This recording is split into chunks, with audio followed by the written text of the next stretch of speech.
The Leopard by Giuseppe Tomasi di Lampedusa, read by David Horowitz. 1. Introduction to the Prince. May 1860. Nunc et in hora mortis nostrae. Amen. The daily recital of the Rosary was over. For half an hour the steady voice of the Prince had recalled the sorrowful and the glorious mysteries. For half an hour other voices had interwoven a lilting hum from which now and again would chime some unlikely word: love, virginity, death. And during that hum the whole aspect of the Rococo drawing-room seemed to change. Even the parrot, spreading iridescent wings over the silken walls, appeared abashed. Even the Magdalene between the two windows looked a penitent and not just a handsome blonde, lost in some dubious daydream as she usually was. Now, as the voices fell silent, everything dropped back into its usual order or disorder. Bendico, the Great Dane, grieved at exclusion, came wagging its tail through the door by which the servants had left. The women rose slowly to their feet, their oscillating skirts as they withdrew, bearing bit by bit the naked figures from mythology painted all over the milky depths of the tiles. Only an Andromeda remained covered by the soutane of Father Pironi, still deep in extra prayer, and it was some time before she could sight the silvery Perseus swooping down to her aid and her kiss. The divinities frescoed on the ceiling awoke. The troops of Tritons and Dryads, hurtling across from hill and sea amid clouds of cyclamen pink towards a transfigured Concadoro and bent on glorifying the house of Selena, seemed suddenly so overwhelmed with exultation as to discard the most elementary rules of perspective. Meanwhile, the major gods and goddesses, the princes among gods, thunderous Jove and frowning Mars and languid Venus, had already preceded the mob of minor deities and were amiably supporting the blue armorial shield of the Leopard. They knew that for the next 23.5 hours they would be lords of the villa once again. On the walls the monkeys went back to pulling faces at the cockatoos. Beneath this Palermitan Olympus, the mortals of the Selena family were also dropping speedily from mystic spheres. The girls resettled the folds in their dresses, exchanged blue-eyed glances and snatches of schoolgirl slang. For over a month, ever since the outbreaks of the 4th of April, they had been home for safety's sake from their convent, and regretting the canopied dormitories and collective coziness of the Holy Redeemer. The boys were already scuffling with each other for possession of a medal of San Francesco di Paola. The eldest, the heir, the young Duke Paolo, longing to smoke and afraid of doing so in his parents' presence, was squeezing through his pocket the braided straw of his cigar case. His gaunt face was veiled in brooding melancholy. It had been a bad day. Giscard, his Irish sorrel, had seemed off form, and Fanny had apparently been unable, or unwilling, to send him her usual lilac-tinted billet doux. Of what avail then to him was the incarnation of his saviour? Restless and domineering, the princess dropped her rosary brusquely into her jet-fringed bag, while her fine, crazy eyes glanced round at her slaves of children and her tyrant of a husband, over whom her diminutive body yearned vainly for loving dominion. Meanwhile he himself, the prince, had risen to his feet. The sudden movement of his huge frame made the floor tremble, and a glint of pride flashed in his light blue eyes at this fleeting confirmation of his lordship over both humans and their works. Now he was settling the huge scarlet missal on the chair which had been put in front of him during his recitation of the Rosary, putting back the handkerchief on which he had been kneeling, and a touch of irritation clouded his brow as his eye fell on a tiny coffee stain which had had the presumption, since that morning, to fleck the vast white expanse of his waistcoat. Not that he was fat, just very large and very strong. In houses inhabited by common mortals, his head would touch the lowest rosette on the chandeliers.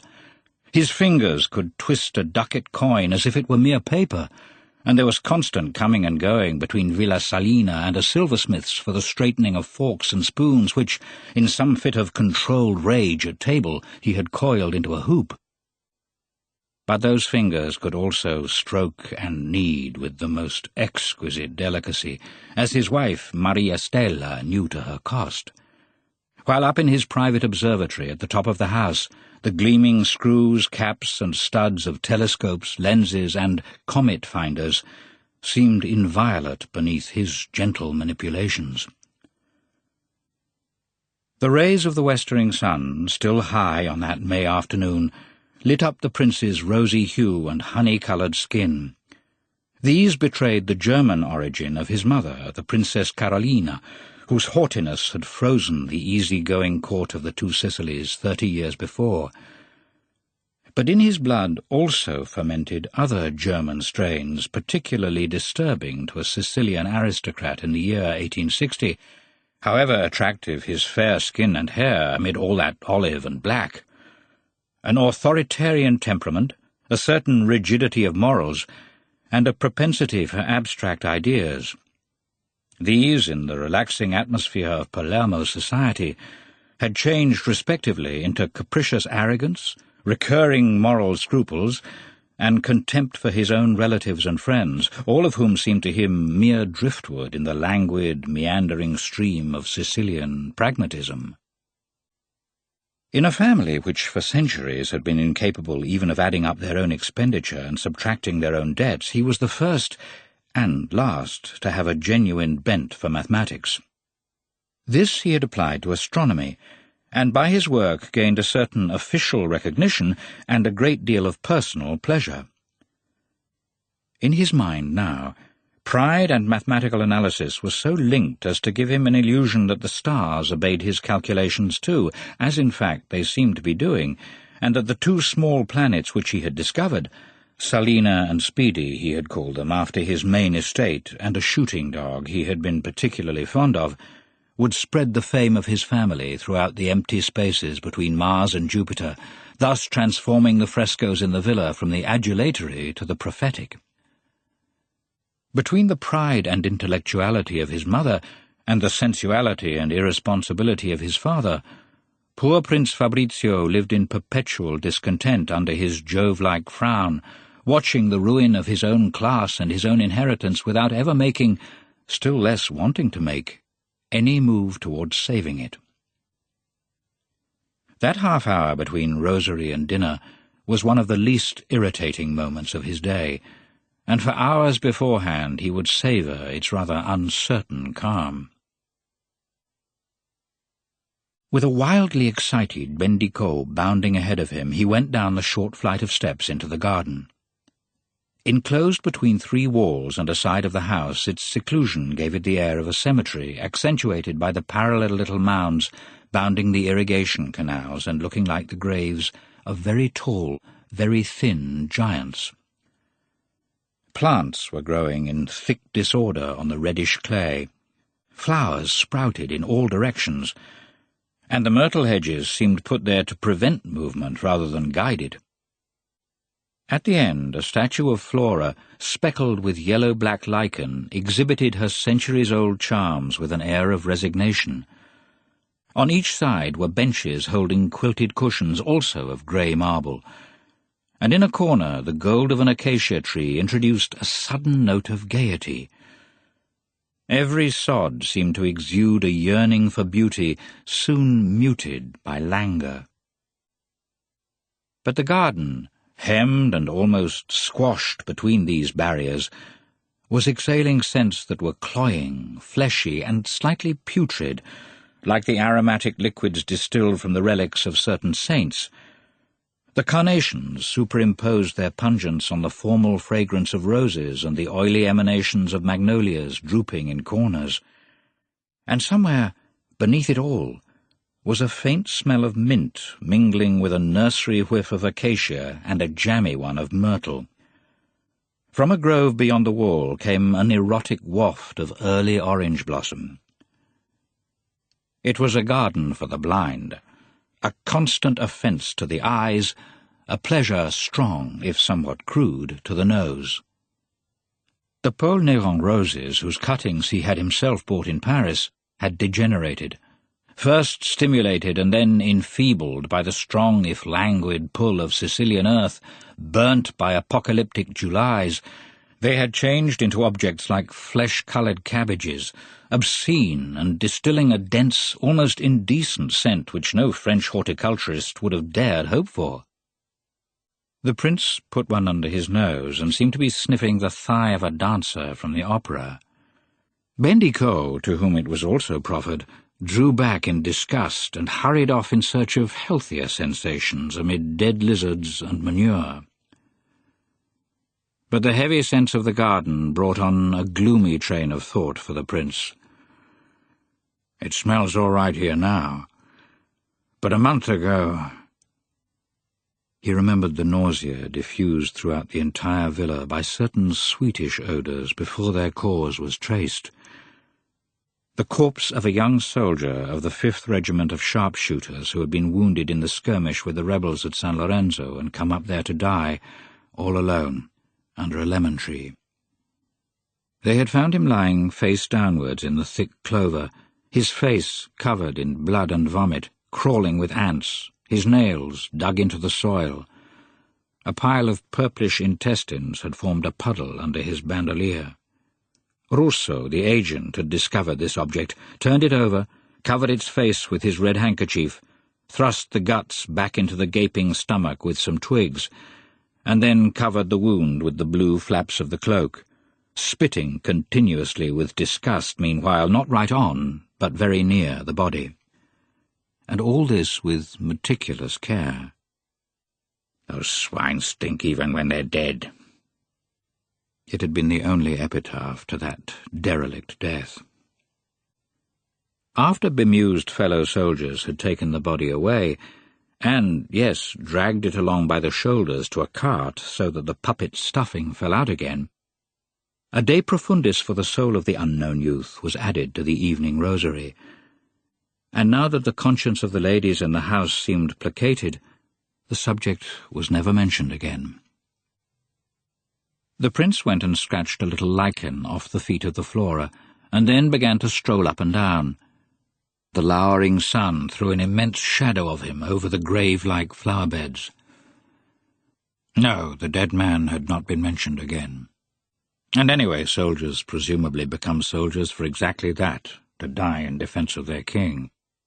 But the image of that gutted corpse often recurred, as if asking to be given peace in the only possible way the prince could give it, by justifying that last agony on grounds of general necessity.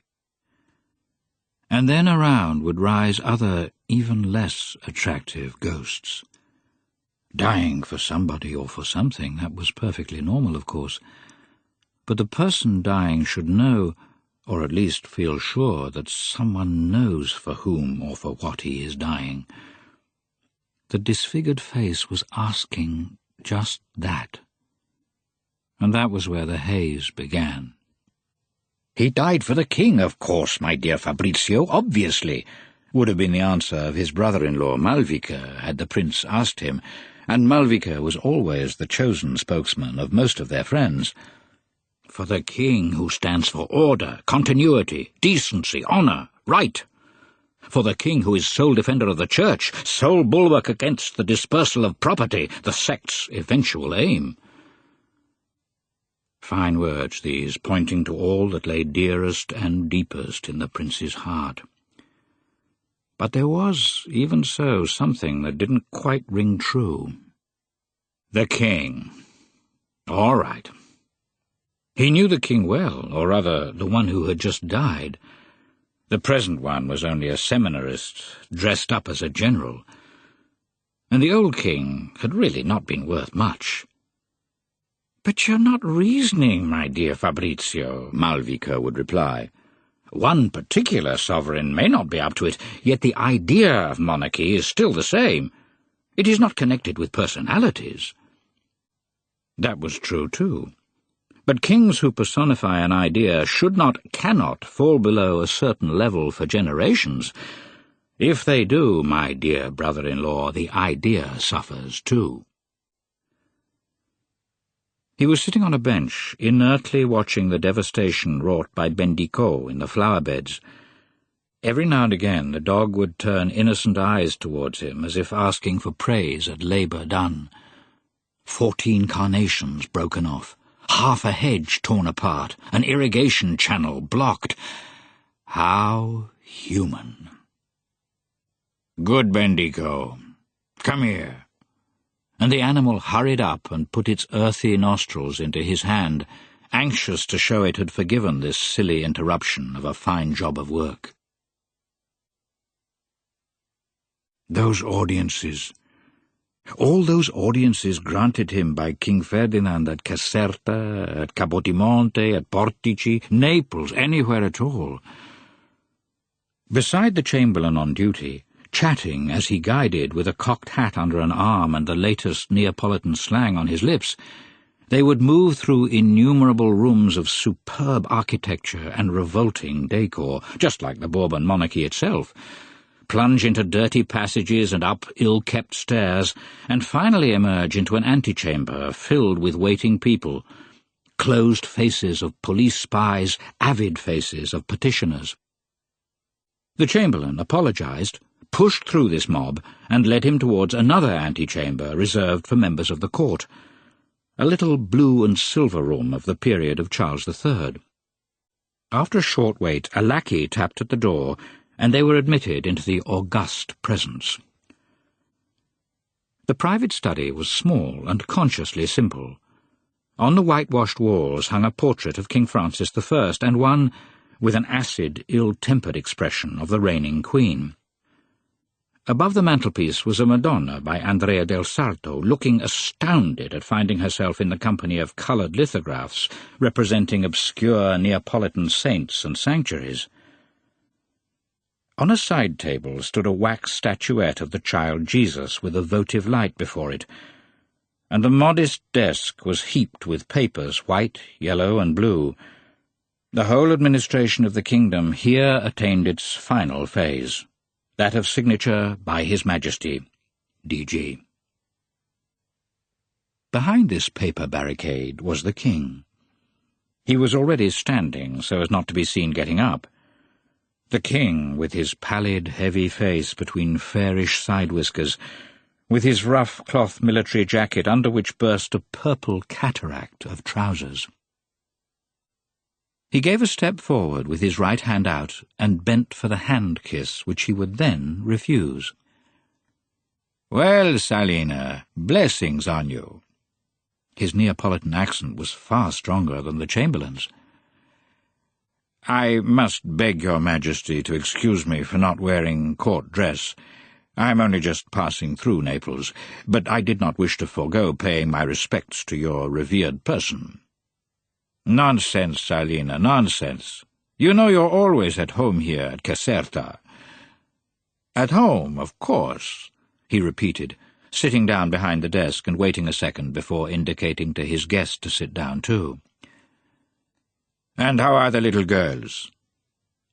The prince realized that now was the moment to produce a play on words both salacious and edifying. "Little girls, your Majesty? At my age, and under the sacred bonds of matrimony?" The king's mouth laughed as his hands primly settled the papers before him. "Oh, those I'd never let myself refer to, Selena. I was asking about your little daughters, your little princesses. Concetta, now, that dear godchild of ours, she must be getting quite big, isn't she? Almost grown up?" From family he passed to science. "Selena, you're an honour not only to yourself but to the whole kingdom. A fine thing, science, unless it takes to attacking religion." After this, however, the mask of the friend was put aside, and in its place assumed that of the severe sovereign. "Tell me, Selena, what do they think of Castelcicala down in Sicily?" Selena had never heard a good word for the Lieutenant-General of Sicily from either royalists or liberals, but not wanting to let a friend down, he parried and kept to generalities. "A great gentleman, a true hero, maybe a little old for the fatigues of the Lieutenant-Generalcy." The king's face darkened. Selena was refusing to act the spy. So Selena was no use to him. Leaning both hands on his desk, he prepared the dismissal. "I've so much work. The whole kingdom rests on these shoulders of mine." Now for a bit of sweetening. Out of the drawer came the friendly mask again. "When you pass through Naples next, Selena, come and show your concetta to the Queen. She's too young to be presented, I know, but there's nothing against our arranging a little dinner for her, is there? Sweets to the sweet, as they say. Well, Selena, bye, and be good." On one occasion, though, the dismissal had not been so amiable. The prince had made his second bow while backing out when the king called after him, "Hey, Selena, listen. They tell me you've some odd friends in Palermo. That nephew of yours, Falconeri, why don't you knock some sense into him?" "But your Majesty, Tancredi thinks of nothing but women and cards." The king lost patience. "Take care, Selena, take care. You're responsible, remember. You're his guardian. Tell him to look after that neck of his. You may withdraw." Repassing now through the sumptuously second-rate rooms on his way to sign the Queen's book, he felt suddenly discouraged. That plebeian cordiality had depressed him as much as the police grins. Lucky those who could interpret such familiarity as friendship, such threats as royal might. He could not. And as he exchanged gossip with the impeccable chamberlain, he was asking himself what was destined to succeed this monarchy which bore the marks of death upon its face. The Piedmontese? The so-called galantuomo who was getting himself so talked of from that little out-of-the-way capital of his? Wouldn't things be just the same? Just Torinese instead of Neapolitan dialect, that's all. He had reached the book. He signed, Fabrizio Corbera, Prince of Salina. Or maybe the Republic of Don Peppino Mazzini. No thanks. I'd just be plain Signor Corbera. And the long jog back to Naples did not soothe him, nor even the thought of an appointment with Cora Danolo. This being the case, then, what should he do? Just cling to the status quo and avoid leaps in the dark? Then he would have to put up with more rattle of firing squads like that which had resounded a short time before through a squalid square in Palermo, and what use were they, anyway? One never achieves anything by going bang-bang, does one, Bendico? Ding, ding, ding, rang the bell for dinner. Bendico rushed ahead with mouth watering in anticipation. Just like a Piedmontese, thought Selena as he moved back up the steps. Dinner at Villa Salina was served with the slightly shabby grandeur then customary in the kingdom of the two Sicilies. The number of those taking part, 14 in all, with the master and mistress of the house, children, governesses and tutors, was itself enough to give the dining table an imposing air. Covered with a fine but mended lace cloth, it glittered under a powerful castle lamp hung precariously under the Murano chandelier. Daylight was still streaming through the windows, but the white figures in painted bas-relief against the dark backgrounds of the door-mantels were already lost in shadow. The silver was massive, and the glass splendid, bearing on smooth medallions amid cut bohemian wear the initials F.D., Ferdinandus Dedit, in memory of royal munificence. But the plates, each signed by an illustrious artist, were mere survivors of many a scullion's massacre and originated from different services. The biggest, vaguely Capodimonte, their wide almond-green borders engraved with little gilt anchors, were reserved for the prince, who liked everything round him to be on his own scale except his wife. When he entered the dining-room, the whole party was already assembled, only the princess sitting, the rest standing behind their chairs. Opposite his own chair, flanked by a pile of plates, swelled the silver flanks of the enormous soup tureen with its cover surmounted by a prancing leopard. The prince ladled out the minestra himself, a pleasant chore, symbol of his proud duties as paterfamilias. That evening, though, there came a sound that had not been heard for some time, a threatening tinkle of the ladle against a side of the tureen, sign of great, though still controlled, anger. One of the most terrifying sounds in the world, as one of his sons used to call it even 40 years later. The prince had noticed that the 16-year-old Francesco Paolo was not in his place. The lad entered at once. "Excuse me, Papa," and sat down. He was not reproved, but Father Pirone, whose duties were more or less those of sheepdog, bent his head and muttered a prayer. The bomb did not explode, but the gust from its passage had swept the table and ruined the dinner all the same. As they ate in silence, the prince's blue eyes, narrowed behind half-closed lids, stared at his children one by one, and numbed them with fear. But a fine family, he was thinking. The girls, plump, glowing with gay little dimples, and between the forehead and nose that frown which was the hereditary mark of the Selena. The males, slim but wiry, wearing an expression of fashionable melancholy as they wielded knives and forks with subdued violence. One of them had been away for 2 years. Giovanni, the second son, the most loved, the most difficult. One fine day he had vanished from home, and there had been no news of him for 2 months. Then a cold but respectful letter arrived from London with apologies for any anxiety he had caused, reassurances about his health, and the strange statement that he preferred a modest life as a clerk in a coal depot to a pampered, read, fettered, existence in the ease of Palermo. Often a twinge of anxiety for the errant youth in that foggy and heretical city would prick the prince's heart and torture him. His face grew darker than ever. It grew so dark that the princess, sitting next to him, put out her childlike hand and stroked the powerful paw reposing on the tablecloth. A thoughtless gesture which loosed a whole chain of reactions in him, irritation at being pitied, then a surge of sensuality, not, however, directed towards her who had aroused it. Into the prince's mind flashed a picture of Marianina with her head deep in a pillow. He raised a dry voice.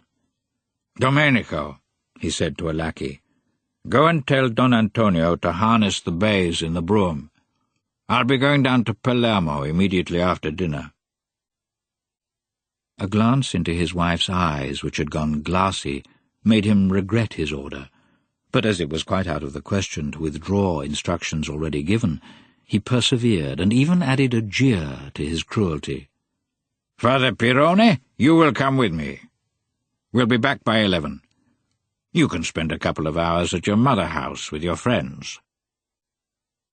There could obviously be no valid reason for visiting Palermo at night in those disordered times except some low love adventure, and taking the family chaplain as companion was sheer offensive arrogance. So at least Father Pirone felt, and was offended, though of course he acquiesced. The last medlar had scarcely been eaten when the carriage wheels were heard crunching under the porch. In the hall, as a lackey handed the prince his top hat and the Jesuit his tricorn, the princess, now on the verge of tears, made a last attempt to hold him, vain as ever. "But, Fabrizio, in times like these, with the streets full of soldiers, of hooligans, why, anything might happen." "Nonsense," he snapped. "Nonsense, Stella. What could happen? Everyone knows me. There aren't many men as tall in Palermo. I'll see you later." And he placed a hurried kiss on her still unfurrowed brow, which was level with his chin. But whether the smell of the princess's skin had called up tender memories, or whether the penitential steps of Father Pirone behind him evoked pious warnings, on reaching the carriage door he very nearly did countermand the trip. At that moment, just as he was opening his mouth to order the carriage back to the stables, A loud shriek of "Fabrizio! My Fabrizio!" followed by a scream reached him from the window above. The princess was having one of her fits of hysteria. "Drive on," said he to the coachman on the box, holding a whip diagonally across his paunch. "Drive on. Down to Palermo and leave father at his mother-house."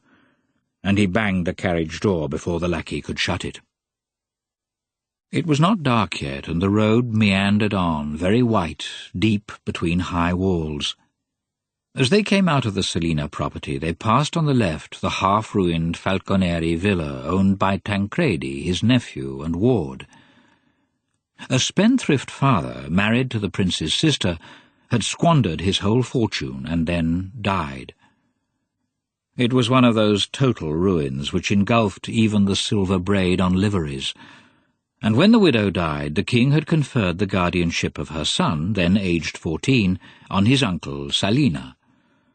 The lad, scarcely known before, had become very dear to the irascible prince, who perceived in him a riotous zest for life and a frivolous temperament contradicted by sudden, serious moods. Though the prince never admitted it to himself, he would have preferred the lad as his heir to that booby Paolo. Now, at 21, Tancredi was enjoying life on the money which his uncle never grudged him, even from his own pocket. "I wonder what the silly boy is up to now," thought the prince as they drove past Villa Falconeri, whose huge bougainvillea cascaded over the gates like swags of episcopal silk, lending a deceptive air of gaiety to the dark. "What is he up to now?" For King Ferdinand, in speaking of the young man's undesirable acquaintances, had been wrong to mention the matter, but right in his facts. Swept up in a circle of gamblers and so-called light ladies, all dominated by his slim charm, Tancredi had actually got to the point of sympathizing with the sect and getting in touch with the secret national committee. Maybe he drew money from them as well as from the royal coffers. It had taken the prince a great deal of labour and trouble, visits to a sceptical Castelcicala and an over-polite Maniscalco, to prevent the youth getting into real trouble after the 4th of April riots. That hadn't been too good. On the other hand, Tancredi could never do wrong in his uncle's eyes, so the real fault lay with the times, these confused times in which a young man of good family wasn't even free to play a game of faro without involving himself with compromising acquaintanceships. Bad times. "Bad times, Your Excellency." The voice of Father Pirone sounded like an echo of his thoughts. Squeezed into a corner of the brougham, hemmed in by the massive prince, subject to that same prince's bullying, the Jesuit was suffering in body and conscience, and being a man of parts himself, was now transposing his own ephemeral discomfort into the perennial realms of history. "Look, Excellency," and he pointed to the mountain heights around the Concadoro, still visible in the last dusk. On their slopes and peaks glimmered dozens of flickering lights, bonfires lit every night by the rebel bands, silent threats to the city of palaces and convents. They looked like lights that burn in sick rooms during the final nights. "I can see, Father, I can see." And it occurred to him that perhaps Tancredi was beside one of those ill-omened fires, his aristocratic hands stoking on twigs being burnt to damage just such hands as his. "Fine guardian I am, with my ward up to any nonsense that passes through his head." The road was now beginning to slope gently downhill, and Palermo could be seen very close, plunged in total darkness, its low shuttered houses weighed down by the huge edifices of convents and monasteries. There were dozens of these, all vast, often grouped in twos or threes, for women and for men, for rich and poor, nobles and plebeians, for Jesuits, Benedictines, Franciscans, Capuchins, Carmelites, Ligurians, Augustinians. Here and there squat domes rose higher, in flaccid curves like breasts emptied of milk. But it was the religious houses which gave the city its grimness and its character, its sedateness, and also the sense of death which not even the vibrant Sicilian light could ever manage to disperse. And at that hour, at night, they were despots of the scene. It was against them, really, that the bonfires were lit on the hills, stoked by men who were themselves very like those living in the monasteries below, as fanatical, as self-absorbed, as avid for power, or rather for the idleness which was for them the purpose of power. This was what the prince was thinking as the bays trotted down the slope, thoughts in contrast to his real self, caused by anxiety about Tancredi and by the sensual urge which turned him against the restrictions embodied by religious houses. Now the road was crossing orange groves in flower, and the nuptial scent of the blossoms absorbed the rest as a full moon does a landscape. The smell of sweating horses, the smell of leather from the carriage upholstery, the smell of prince and the smell of Jesuit were all cancelled out by that Islamic perfume evoking houris and fleshly joys beyond the grave. It even touched Father Pirone. "How lovely this would be, Excellency, if there weren't so many Jesuits," thought the prince, his delicious anticipations interrupted by the priest's voice. At once he regretted this rudeness of thought, and his big hand tapped his old friend's tricorn. Where the suburbs began, at Villa Airoldi, the carriage was stopped by a patrol. Voices from Apulia, voices from Naples, called a halt. Bayonets glittered under a wavering lantern. But a sergeant soon recognized the prince sitting there with his top hat on his knees. "Excuse us, Excellency, pass on." And a soldier was even told to get up onto the box so that the carriage would have no more trouble at other block posts. The loaded carriage moved on more slowly, round Villa Ranchibile, through Torrerosse and the orchards of Villafranca, and entered the city by Porta Maqueda. Outside the Café Romeras at the Quattro Canti di Campagna, officers from units on guard were sitting laughing and eating huge ices. But that was the only sign of life in the entire city. The deserted streets echoed only to the rhythmic march of pickets on their rounds, passing with white bandoliers crossed over their chests. On each side were continuous monastery walls, the monastery of the Mountain, of the Stigmata, of the Cross-bearers, of the Teatines, massive, black as pitch, immersed in a sleep that seemed like the end of all things. "I'll fetch you in a couple of hours, Father. Pray well." And poor Pirone knocked confusedly at the door of the Jesuit mother-house, Casa Professa, as the brougham wheeled off down a side street. Leaving the carriage at his palace, the prince set off for his destination on foot. It was a short walk, but through a quarter of ill repute. Soldiers in full equipment, who had obviously just slipped away from the patrols bivouacked in the squares, were issuing with shining eyes from little houses on whose balconies pots of basil explained their ease of entry. Sinister-looking youths in wide trousers were quarrelling in the guttural grunts Sicilians use in anger. In the distance echoed shots from nervous sentries. Once past this district, his route skirted the Cala. In the old fishing port, decaying boats bobbed up and down, desolate as mangy dogs. "I'm a sinner, I know, doubly a sinner by divine law and by Stella's human love. There's no doubt of that. And tomorrow I'll go and confess to Father Pirone." He smiled to himself at the thought that it might be superfluous, so certain must the Jesuit be of his sins of today. And then a spirit of quibble came over him again. "I'm sinning, it's true, but I'm sinning so as not to sin worse, to stop this sensual nagging, to tear this thorn out of my flesh and avoid worse trouble. That the Lord knows." Suddenly he was swept by a gust of tenderness towards himself. "I'm just a poor, weak creature," he thought as his heavy steps crunched the dirty gravel. "I'm weak and without support. Stella, Oh, well, the Lord knows how much I've loved her. But I was married at 20, and now she's too bossy as well as too old. His moment of weakness passed. But I've still got my vigour.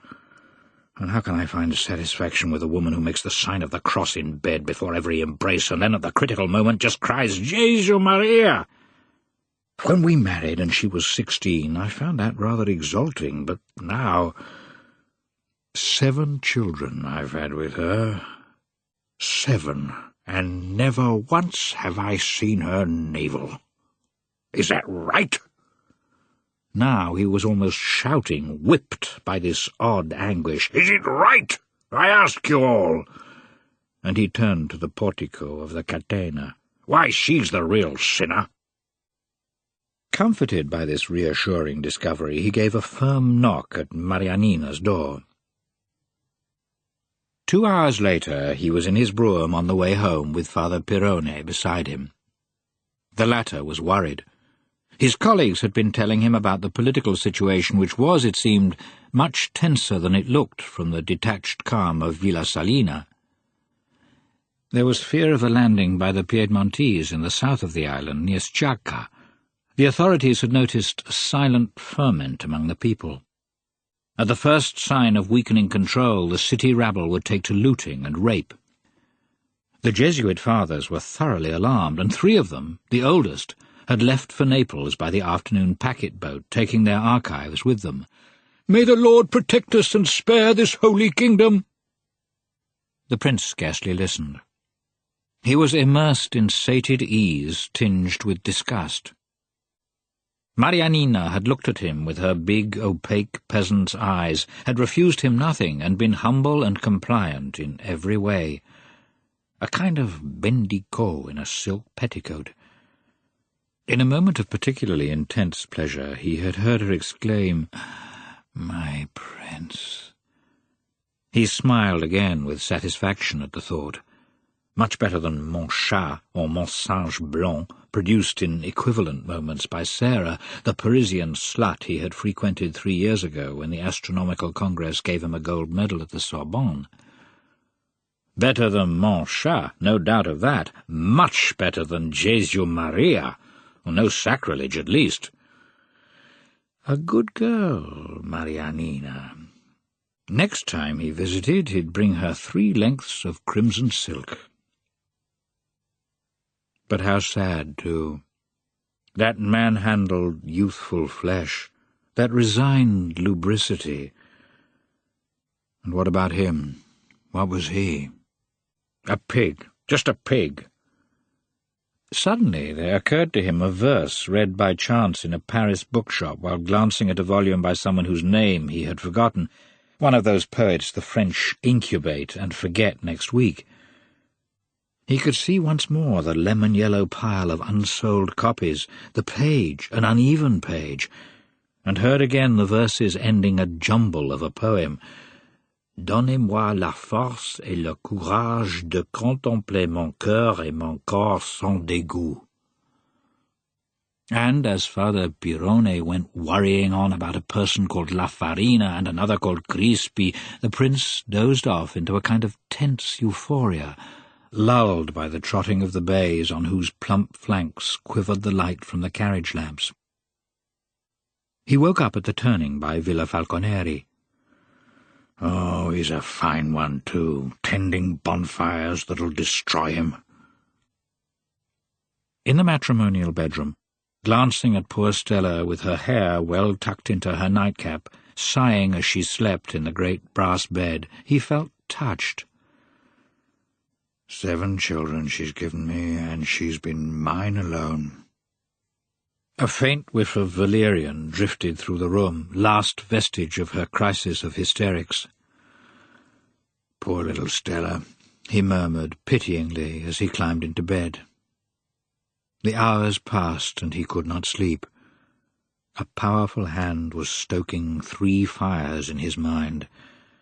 Marianina's caresses, those French verses, the threatening pyres on the hills.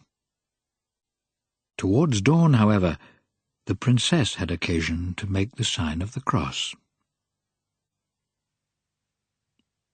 Next morning the sun lit on a refreshed prince. He had taken his coffee and was shaving in front of the mirror in a red and black flowered dressing gown. Bendico was leaning a heavy head on one of his slippers. As he shaved his right cheek, he noticed in the mirror a face behind his own, the face of a young man, thin and elegant, with a shy, quizzical look. He did not turn round and went on shaving. "Well, Tancredi, where were you last night?"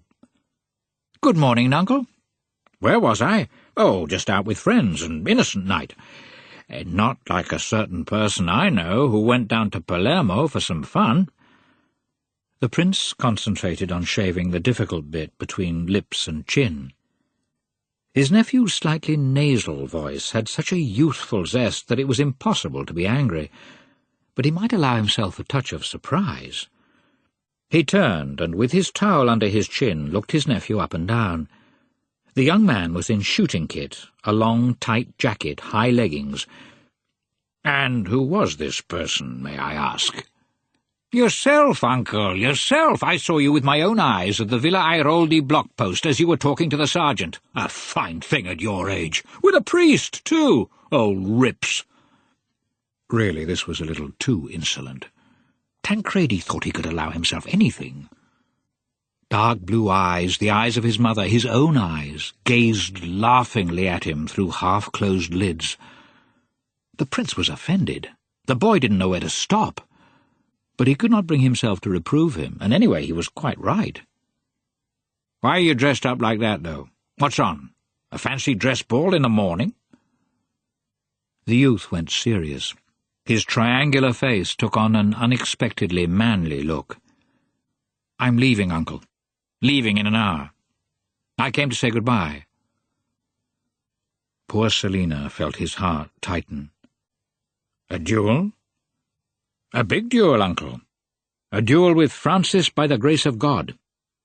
I'm off into the hills at Ficuzza. Don't tell a soul, especially Paolo. Great things are in the offing, and I don't want to stay at home. Anyway, I'd be arrested at once if I did." The prince had one of his visions. A savage guerrilla skirmish, shots in the woods, and Tancredi, his Tancredi, lying on the ground with his guts hanging out like that poor soldier. "You're mad, my boy, to go with those people. They're all mafia men, all crooks. A falconeri should be with us, for the king." The eyes began smiling again. "For the king, yes, of course. But which king?" The lad had one of those sudden, serious moods which made him so mysterious and so endearing. "Unless we ourselves take a hand now, they'll foist a republic on us. If we want things to stay as they are, things will have to change. Do you understand?" Rather moved, he embraced his uncle. "Well, goodbye for now. I'll be back with the tricolour." The rhetoric of those friends of his had touched Tancredi a little, too, and yet, no, there was a tone in that nasal voice which undercut the emphasis. What a boy! Talking rubbish and contradicting it at the same time. And all that Paolo of his had on his mind probably at that moment was Guiscard's digestion. This was his real son. The prince jumped up, pulled the towel from his neck and rummaged in a drawer. Tancredi, wait!" He ran after his nephew, slipped a roll of gold pieces into his pocket and squeezed his shoulder. The other laughed. "You're subsidizing the revolution now? Thank you, uncle. See you soon. And my respects to my aunt." And off he rushed down the stairs. Bendico was called from following his friend with joyous barks through the villa. The prince's shave was over, his face washed. The valet came to help him into shoes and clothes. The tricolour indeed. They fill their mouths with these words, the scamps. What's it got, that geometric emblem, that aping of the French compared to our white banner with its golden lily in the centre? What hope can those clashing colours bring 'em? It was now the moment for the monumental black satin cravat to be wound round his neck, a difficult operation during which political worries were best suspended. 1 turn, 2 turns, 3 turns. The big, delicate hands smoothed out the folds, settled the overlaps, pinned into the silk the little head of Medusa with ruby eyes. "Clean waistcoat. Can't you see this one's dirty?" The valet stood up on tiptoe to help him into a frock coat of brown cloth. He proffered a handkerchief with 3 drops of bergamot. Keys, watch and chain, money the prince put in a pocket himself. Then he glanced in a mirror. No doubt about it, he was still a fine-looking man. Old playboy, indeed. A bad joke, that one of Tancredi's. I'd like to see him at my age, all skin and bone as he is.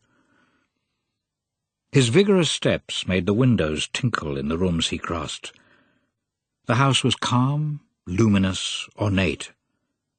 Above all, it was his own. On his way downstairs, he suddenly understood that remark of Tancredi. If we want things to stay as they are, Tancredi would go a long way. He'd always thought so. The estate office was still empty, lit silently by the sun through closed shutters.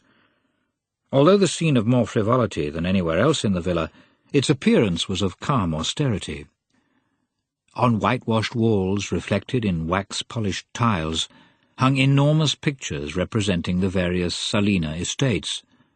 There, in bright colours contrasting with the gold and black frame, was Selena, the island of the Twin Mountains, surrounded by a sea of white-flecked waves on which pranced beflagged galleons. Querceta, its low houses grouped around the rustic church on which were converging groups of bluish-coloured pilgrims. Ragatisi, tucked under mountain gorges.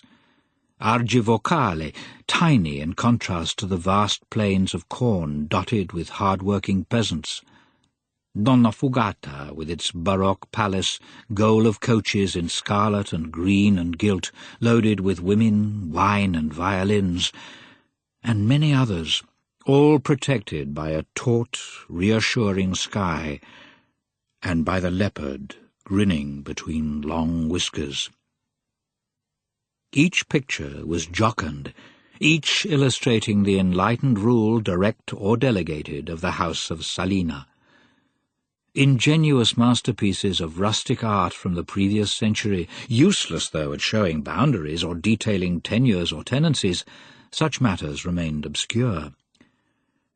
The wealth of centuries had been transmuted into ornament, luxury, pleasure. No more. The abolition of feudal rights had swept away duties with privileges. Wealth, like old wine, had let the dregs of greed, even of care and prudence, fall to the bottom of the barrel, preserving only verve and colour. And thus eventually it cancelled itself out. This wealth, which had achieved its own object, was now composed only of essential oils, and like essential oils, soon evaporated. Already some of the estates which looked so gay in those pictures had taken wing, leaving behind only bright-coloured paintings and names.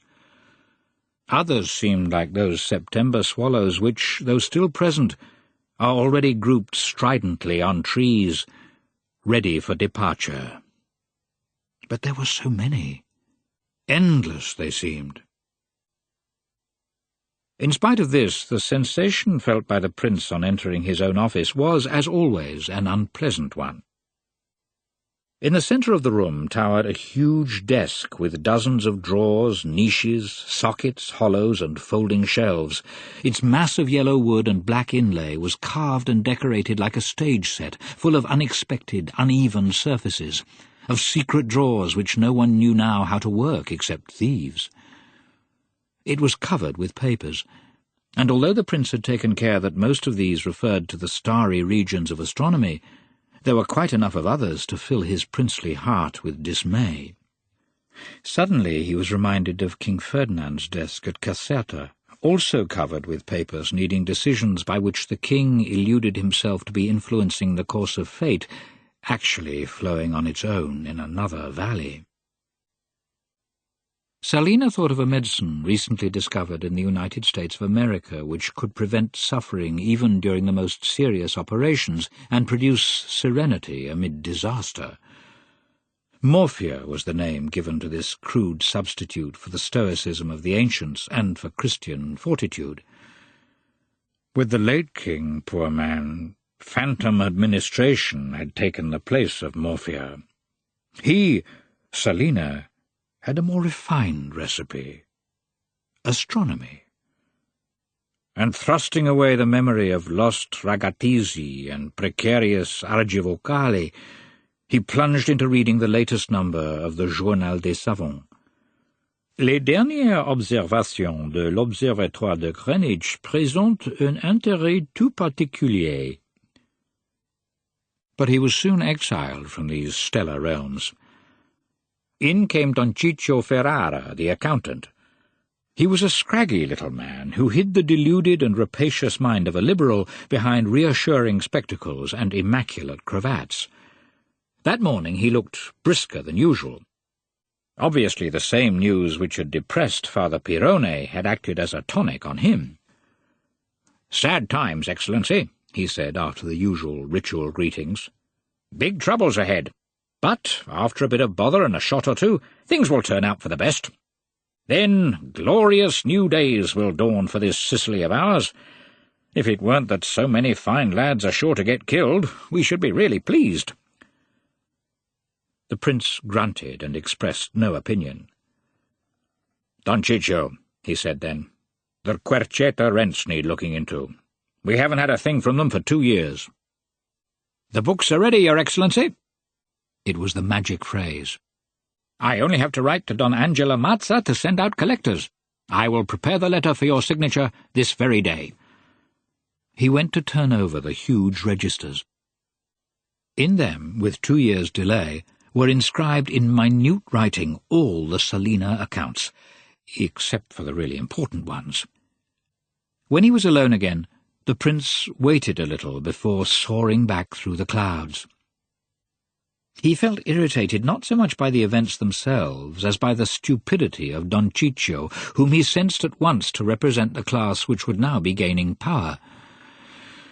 What the fellow says is the very contrary of the truth. Regretting the fine lads who are sure to die. There'll be very few of those, if I'm any judge of the two adversaries. Not a single casualty more than is strictly necessary for a victory bulletin, whether compiled at Naples or Turin. But he does believe in glorious new days for this Sicily of ours, as he puts it. These have been promised us on every single one of the 1,000 invasions we've had, by Nicias onwards, and they've never come. And why should they come, anyway? What will happen next? Oh, well, just negotiations punctuated by a little harmless shooting. Then all will be the same, though all will be changed. Into his mind had come Tancredi's ambiguous words, which he now found himself really understanding. Reassured, he ceased turning over the pages of the Scientific Review and looked up at the scorched slopes of Monte Pellegrino, scarred like the face of misery by eternal ravines. Soon afterwards appeared Russo, whom the prince found the most significant of his dependents. Clever, dressed rather smartly in a striped velvet jacket with greedy eyes below a remorseless forehead, the prince found him a perfect specimen of a class on its way up. He was obsequious, too, and even sincerely friendly in a way, for his cheating was done in the certainty of exercising a right. "I can imagine how your Excellency must be worried by Signorino Tancredi's departure, but he won't be away long, I'm sure, and all will end well." Again the prince found himself facing one of the enigmas of Sicily. In this secret island, where houses are barred and peasants refuse to admit they even know the way to their own village in clear view on a hillock within a few minutes' walk, here, in spite of the ostentatious show of mystery, reserve is a myth. He signed to Russo to sit down and stared him in the eyes.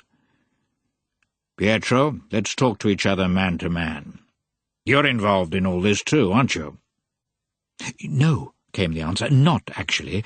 He had a family, and such risks were for young men like Signorino Tancredi.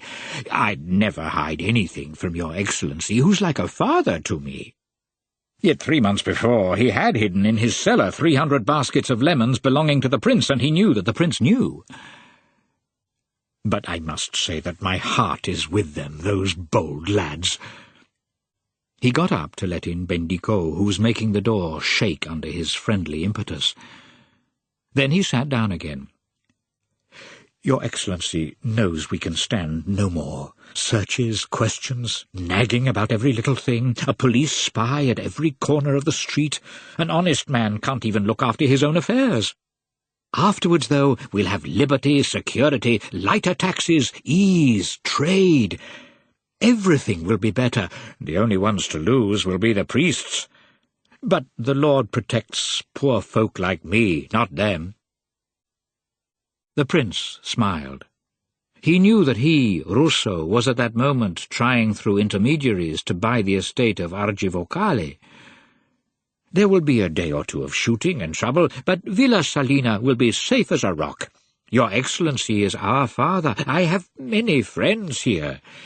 The Piedmontese will come cap in hand to pay your Excellencies their respects.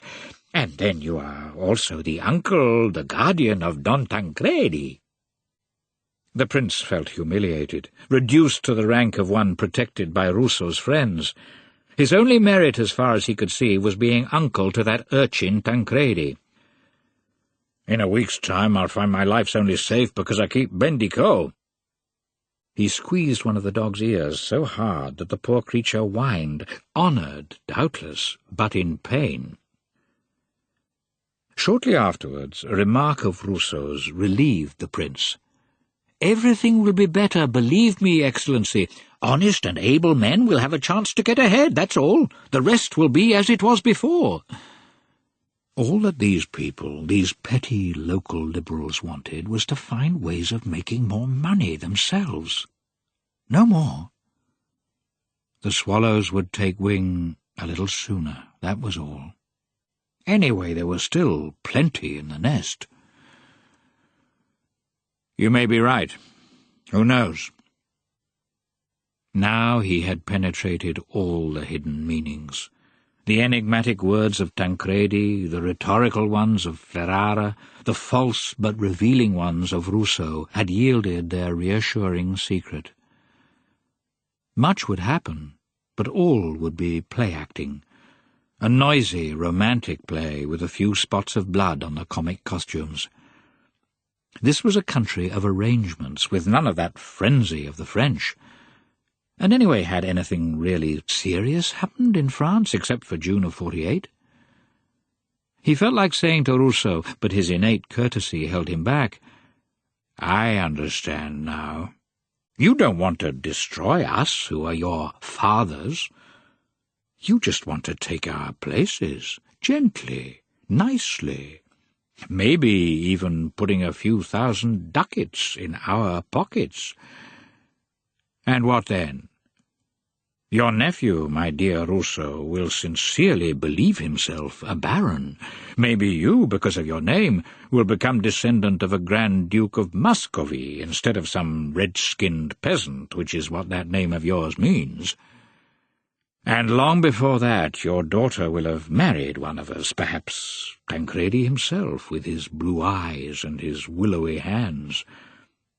She's good-looking, anyway, and once she's learnt to wash. For all will be the same, just as it is now, except for an imperceptible change round of classes. My court chamberlain's gilt keys, my cherry-coloured cordon of St. Januarius will stay in a drawer and end up in some glass case of Paolo's son. But the Selena will remain the Selena.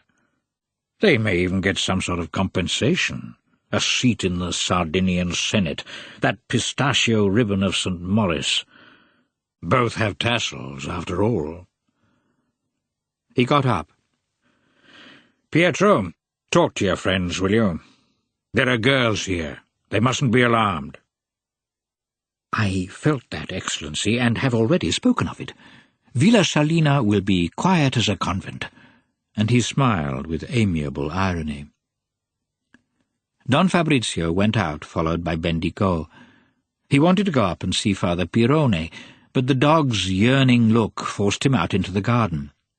For Bendico had thrilling memories of the fine work he'd put in the night before, and wanted to finish it off like a good artist. The garden was even more odorous than the day before, and under the morning sun the gold of the acacia tree clashed less. What about our king and queen, though? What about them? And what about the principle of legitimacy? The thought disturbed him a moment. He could not avoid it. For a second he felt like Malvika. Those Ferdinands, those Francises that had been so despised, seemed for a moment like elder brothers, trusting, just, affectionate, true kings. But the defence forces of his inner calm, always on the alert in the prince, were already hurrying to his aid with the musketry of law, the artillery of history. What about France? Isn't Napoleon III illegitimate? And aren't the French quite happy under that enlightened emperor who will surely lead them to the highest of destinies? Anyway, let's face it. Was our Charles III so definitely within his right?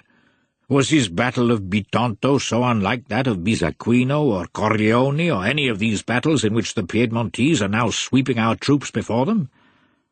One of those battles fought so that all should remain as it was? And anyway, even Jupiter was not legitimate king of Olympus. At this, of course, Jupiter's coup d'etat against Saturn was bound to bring his mind back to the stars. Leaving Bendico panting from his own dynamism, he climbed the stairs again, crossed rooms in which his daughters sat chatting to friends from the Holy Redeemer.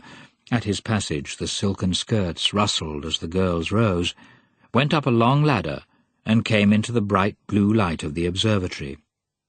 Father Pirone, with the serene air of a priest who has said Mass and drunk black coffee with Monreale biscuits, was sitting immersed in algebraical formulae.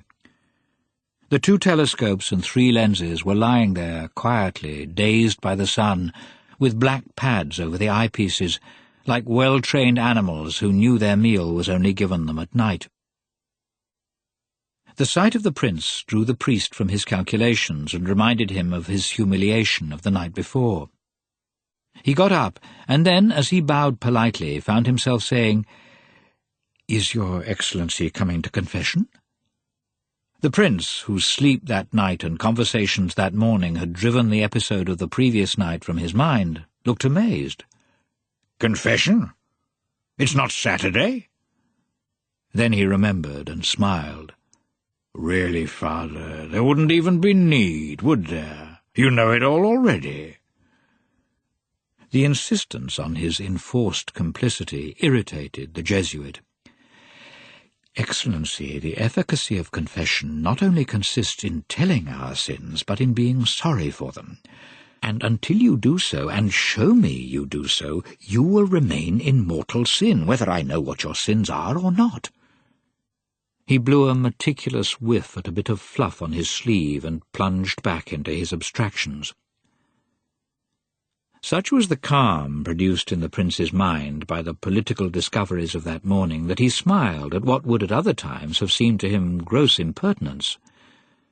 He opened one of the windows of the little tower. The countryside spread below in all its beauty. Under the leaven of the strong sun, everything seemed weightless. The sea in the background was a dash of pure colour.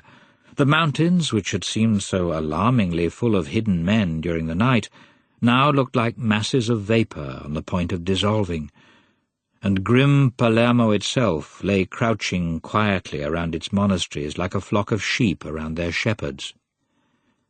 Even the foreign warships anchored in the harbour in case of trouble spread no sense of fear in the majestic calm. The sun, still far from its blazing zenith on that morning of the 13th of May, was showing itself the true ruler of Sicily. The crude, brash sun, the drugging sun, which annulled every will, kept all things in servile immobility, cradled in violence and arbitrary dreams. "It'll take any number of victory manuals to change this magic potion forever being poured for us."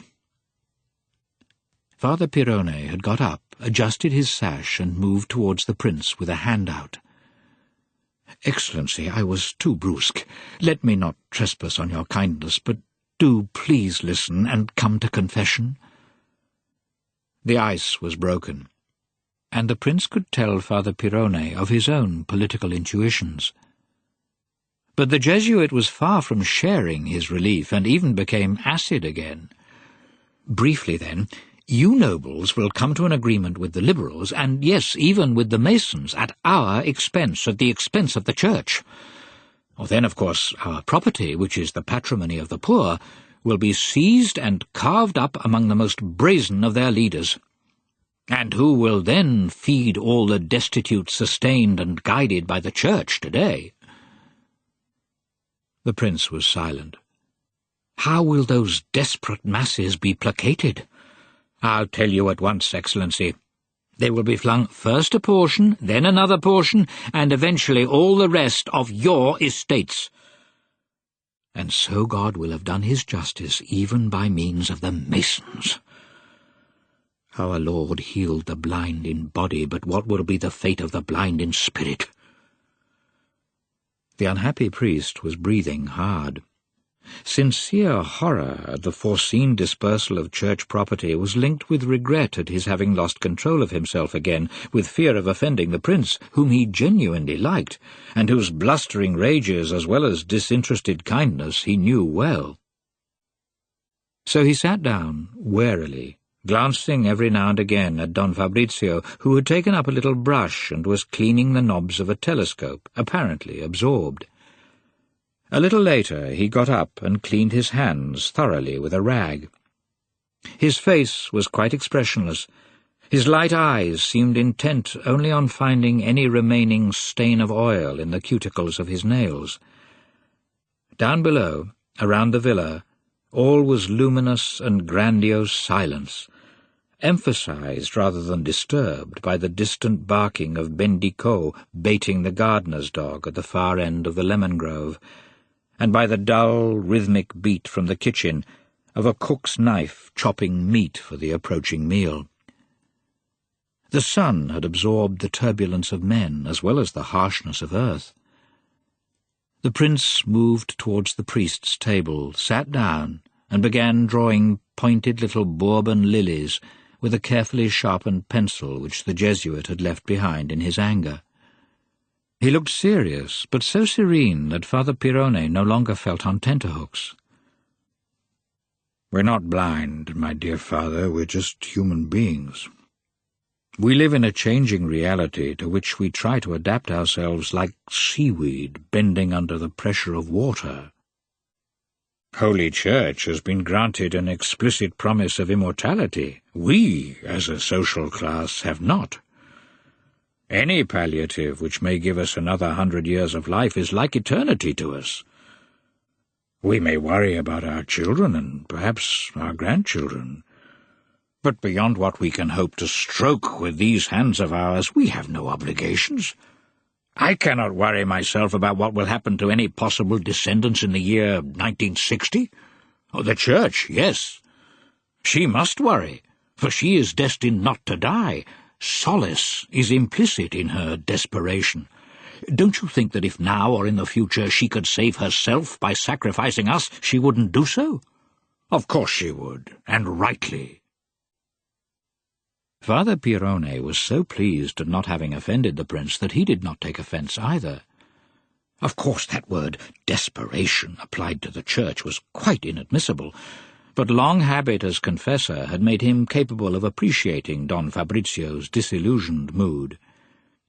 He must not let the other triumph, though. "Now, Excellency, you have a couple of sins to confess to me on Saturday. One of the flesh yesterday, one of the spirit today. Remember." Both soothed, they began discussing a report which they would soon be sending to a foreign observatory at Arcetri. Supported, guided, it seemed, by calculations which were invisible at that hour, yet ever present, the stars cleft the ether in those exact trajectories of theirs. The comets would be appearing, as usual, punctual to the fraction of a second, in sight of whoever was observing them. They were not messengers of catastrophe, as Stella thought. On the contrary, their appearance at the time foreseen was a triumph of the human mind's capacity to project itself and to participate in the sublime routine of the skies.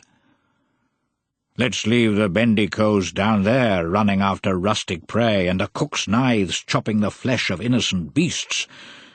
From up in this observatory, the bluster of the one and the blood on the other merge into tranquil harmony. The real problem is how to go on living this life of the spirit in its most sublimated moments, those moments that are most like death. So reasoned the prince, forgetting his own recurrent whims, his own cavortings of the night before. During those moments of abstraction, he seemed more intimately absolved in the sense of being linked anew with the universe than by any blessing of Father Pierone. For half an hour that morning, the gods of the ceilings and the monkeys on the walls were again put to silence. But in the drawing-room, no one noticed. When the bell for luncheon called them downstairs, both had regained their serenity, due to understanding the political scene and to setting that understanding aside. An atmosphere of unusual relaxation had spread over the house. The midday meal was the chief one of the day, and went, God be thanked, quite smoothly. This, in spite of one of the ringlets framing the face of the 20-year-old Carolina, the eldest daughter, dropping into her soup plate because apparently of an ill-secured pin. Another day the incident might have had dreadful consequences, but now it only heightened the gaiety, and when her brother, sitting next to her, took the lock of hair and pinned it on his neckerchief where it hung like a scapular, even the prince allowed himself a smile. Tancredi's departure, destination, and reasons were now known to all, and everyone talked of them, except Paolo, who went on eating in silence. No one was really worrying about him, in fact, but the prince, who showed no signs of the anxiety he still felt deep down, and Concetta, who was the only one with a shadow on her pretty forehead. "The girl must have her eye on the young scamp. They'd make a fine couple. But I fear Tancredi will have to aim higher, by which, of course, I mean lower." Today, as political calm had cleared the mists generally veiling it, the prince's fundamental good nature showed on the surface. To reassure his daughter, he began explaining what useless muskets the royal army had. The barrels of those enormous pieces had no rifling, he said, so bullets coming from them would have very little penetration. Technical comments thought up on the spur of the moment, understood by few and convincing none, but consoling all, including Concetta, as they managed to transform war into a neat little diagram of fire trajectories from the very squalid chaos that it really was. At the end of the meal appeared a rum jelly. This was the prince's favourite pudding, and the princess had been careful to order it early that morning in gratitude for favours granted. It was rather threatening at first sight, shaped like a tower with bastions and battlements and smooth, slippery walls impossible to scale, garrisoned by red and green cherries and pistachio nuts, but into its transparent and quivering flanks a spoon plunged with astounding ease. By the time the amber-coloured fortress reached Francesco Paolo, the 16-year-old son who was served last, it consisted only of shattered walls and hunks of wobbly rubble. Exhilarated by the aroma of rum and the delicate flavour of the multicoloured garrison, the prince enjoyed watching the rapid demolishing of the fortress beneath the assault of his family's appetite. One of his glasses was still half full of marsala. He raised it, glanced round the family, gazed for a second into Concetta's blue eyes, then said, "To the health of our Tancredi." He drained his wine in a single gulp. The initials F.D., which before had stood out clearly on the golden colour of the full glass, were no longer visible. In the estate office to which he returned after luncheon, the sunlight was oblique, and the pictures of his estates, now shadowed, sent no messages of reproof. "Blessings on your Excellency," muttered Pastorello and Lonigro, the two tenants of Ragatizi who had brought the portion of their rent they paid in kind. They were standing very straight, with stunned-looking eyes, in faces carefully shaven and burnt dark by sun. They gave out a smell of flocks and herds. The prince talked to them cordially in his very stylized dialect, inquired about their families, the state of their livestock, the outlook for the crops. Then he asked, "Have you brought anything?" And when the two answered yes, that it was in the room next door, the prince felt a twinge of shame as he realized that the interview was a repetition of his own audiences with King Ferdinand. "Wait 5 minutes, and Ferrara will give you the receipts." He put into their hands a couple of ducats each, worth more, probably, than what they had brought. "Drink my health, will you?" and then went and looked at their produce.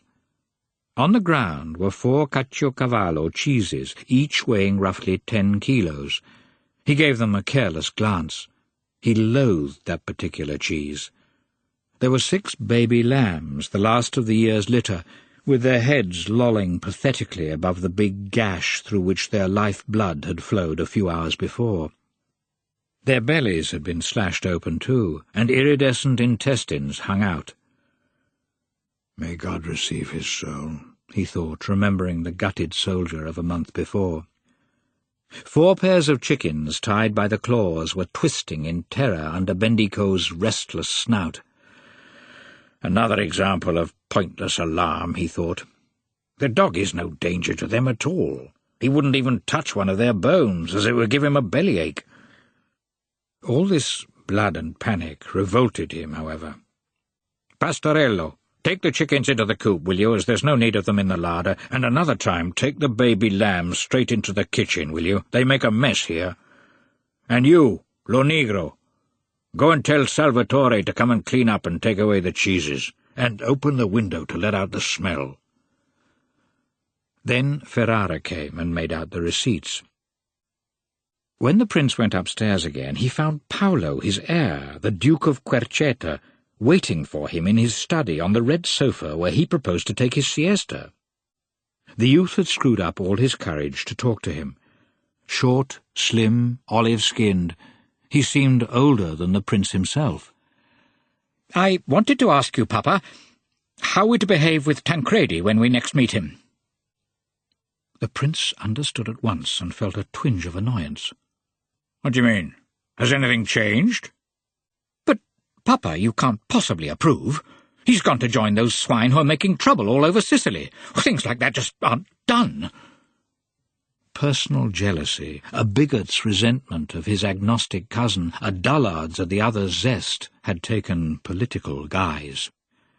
The prince was so indignant that he did not even ask his son to sit down.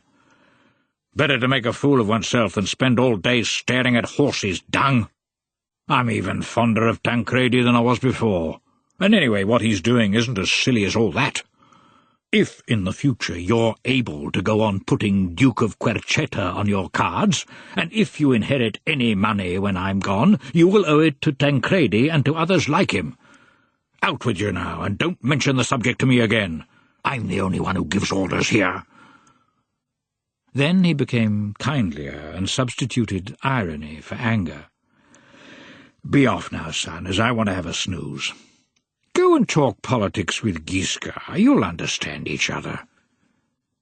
And as a shaken Paolo closed the door behind him, the prince took off his frock coat and boots, made the sofa creak under his weight, and slid calmly off to sleep.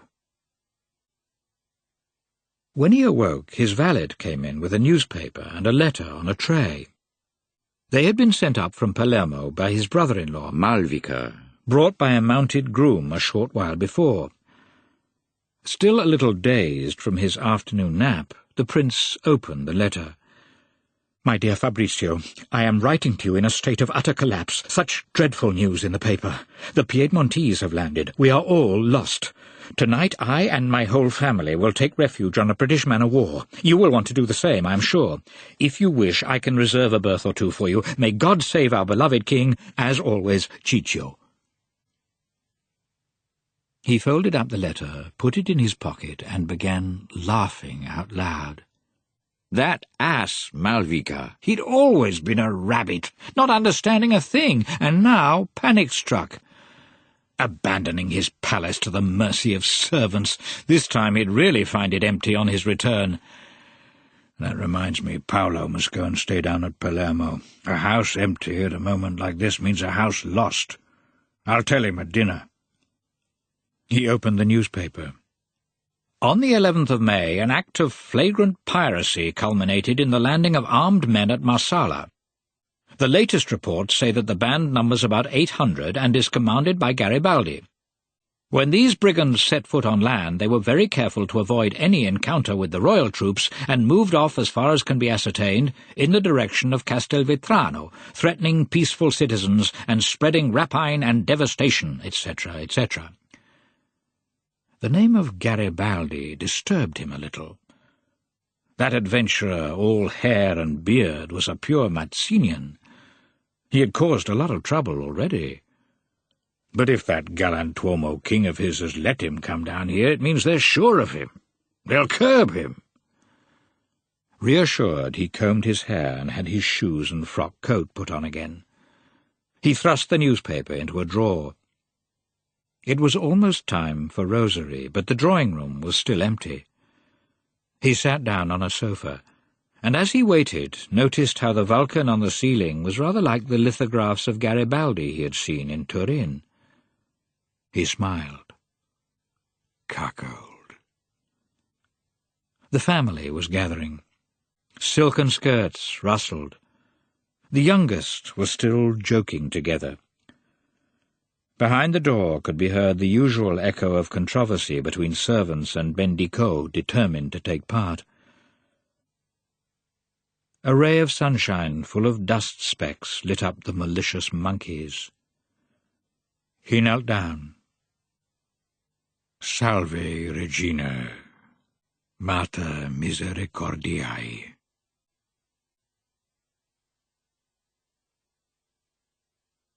2. Donnafugata, August 1860. "The trees! The trees!" This shout from the leading carriage eddied back along the following four, almost invisible in clouds of white dust, and at every window perspiring faces expressed tired gratification. The trees were only 3, in truth, and eucalyptus at that, scruffiest of Mother Nature's children. But they were also the first seen by the Selena family since leaving Bisaquino at 6 that morning. It was now 11, and for the last 5 hours all they had set eyes on were bare hillsides flaming yellow under the sun. Trots over level ground had alternated briefly with long, slow trudges uphill, and then careful shuffles down, both trudge and trot merging, anyway, into the constant jingle of harness bells, imperceptible now to the dazed senses except as sound equivalent of the blazing landscape.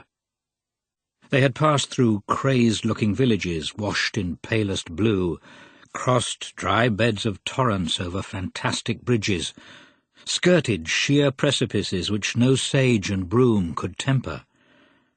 Never a tree, never a drop of water, just sun and dust. Inside the carriages, tight shut against that sun and dust, the temperature must have been well over 120 degrees. Those desiccated trees yearning away under bleached sky bore many a message. That they were now within a couple of hours from their journey's end, that they were entering the family estates, that they could lunch and perhaps even wash their faces in the verminous waters of the well. 10 minutes later they reached the farm buildings of Rampinzeri, a huge pile only used 1 month in the year by labourers, mules and cattle gathered there for the harvest. Over the great, solid, yet staved-in door, a stone leopard pranced in spite of legs broken off by flung stones. Next to the main farm building, a deep well, watched over by those eucalyptuses, mutely offered various services, a swimming pool, drinking trough, prison, or cemetery. It slaked thirst, spread typhus, guarded the kidnapped, and hid the corpses both of animals and men till they were reduced to the smoothest of anonymous skeletons. The whole Selena family alighted from their various carriages. The prince, cheered by the thought of soon reaching his beloved Donnafugata, the princess, irritated and yet inert, part restored, however, by her husband's serenity, tired girls, boys excited by novelty and untamed by the heat, Mademoiselle d'Ambreuil, the French governess, utterly exhausted, remembering years spent in Algeria with the family of Marshal Bugeaud, moaning, mon Dieu, c'est pire qu'en Afrique," and mopping at her turned-up nose. Father Pironi, whose breviary reading had lulled him into a sleep which had shortened the whole trip and made him the spryest of the party. A maid and 2 lackeys, city folk worried by the unusual aspect of the countryside, and Bendicot, who had rushed out of the last carriage and was baying at the funereal suggestions of rooks, swirling low in the light.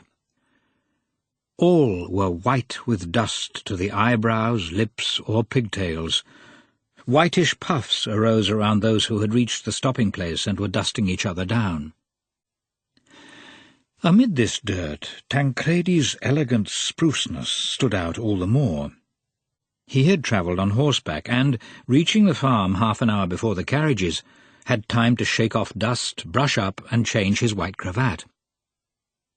While drawing some water from that well of many uses, he had glanced for a second into the mirror of the bucket and found himself in good order, with the black patch over his right eye now more reminiscent than protective of a wound received 3 months before in the fighting at Palermo, with that other dark blue eye which seemed to have assumed the task of expressing enough sly gaiety for its mate in temporary eclipse, and with, above his cravat, a scarlet thread alluding discreetly to the red shirt he had once worn.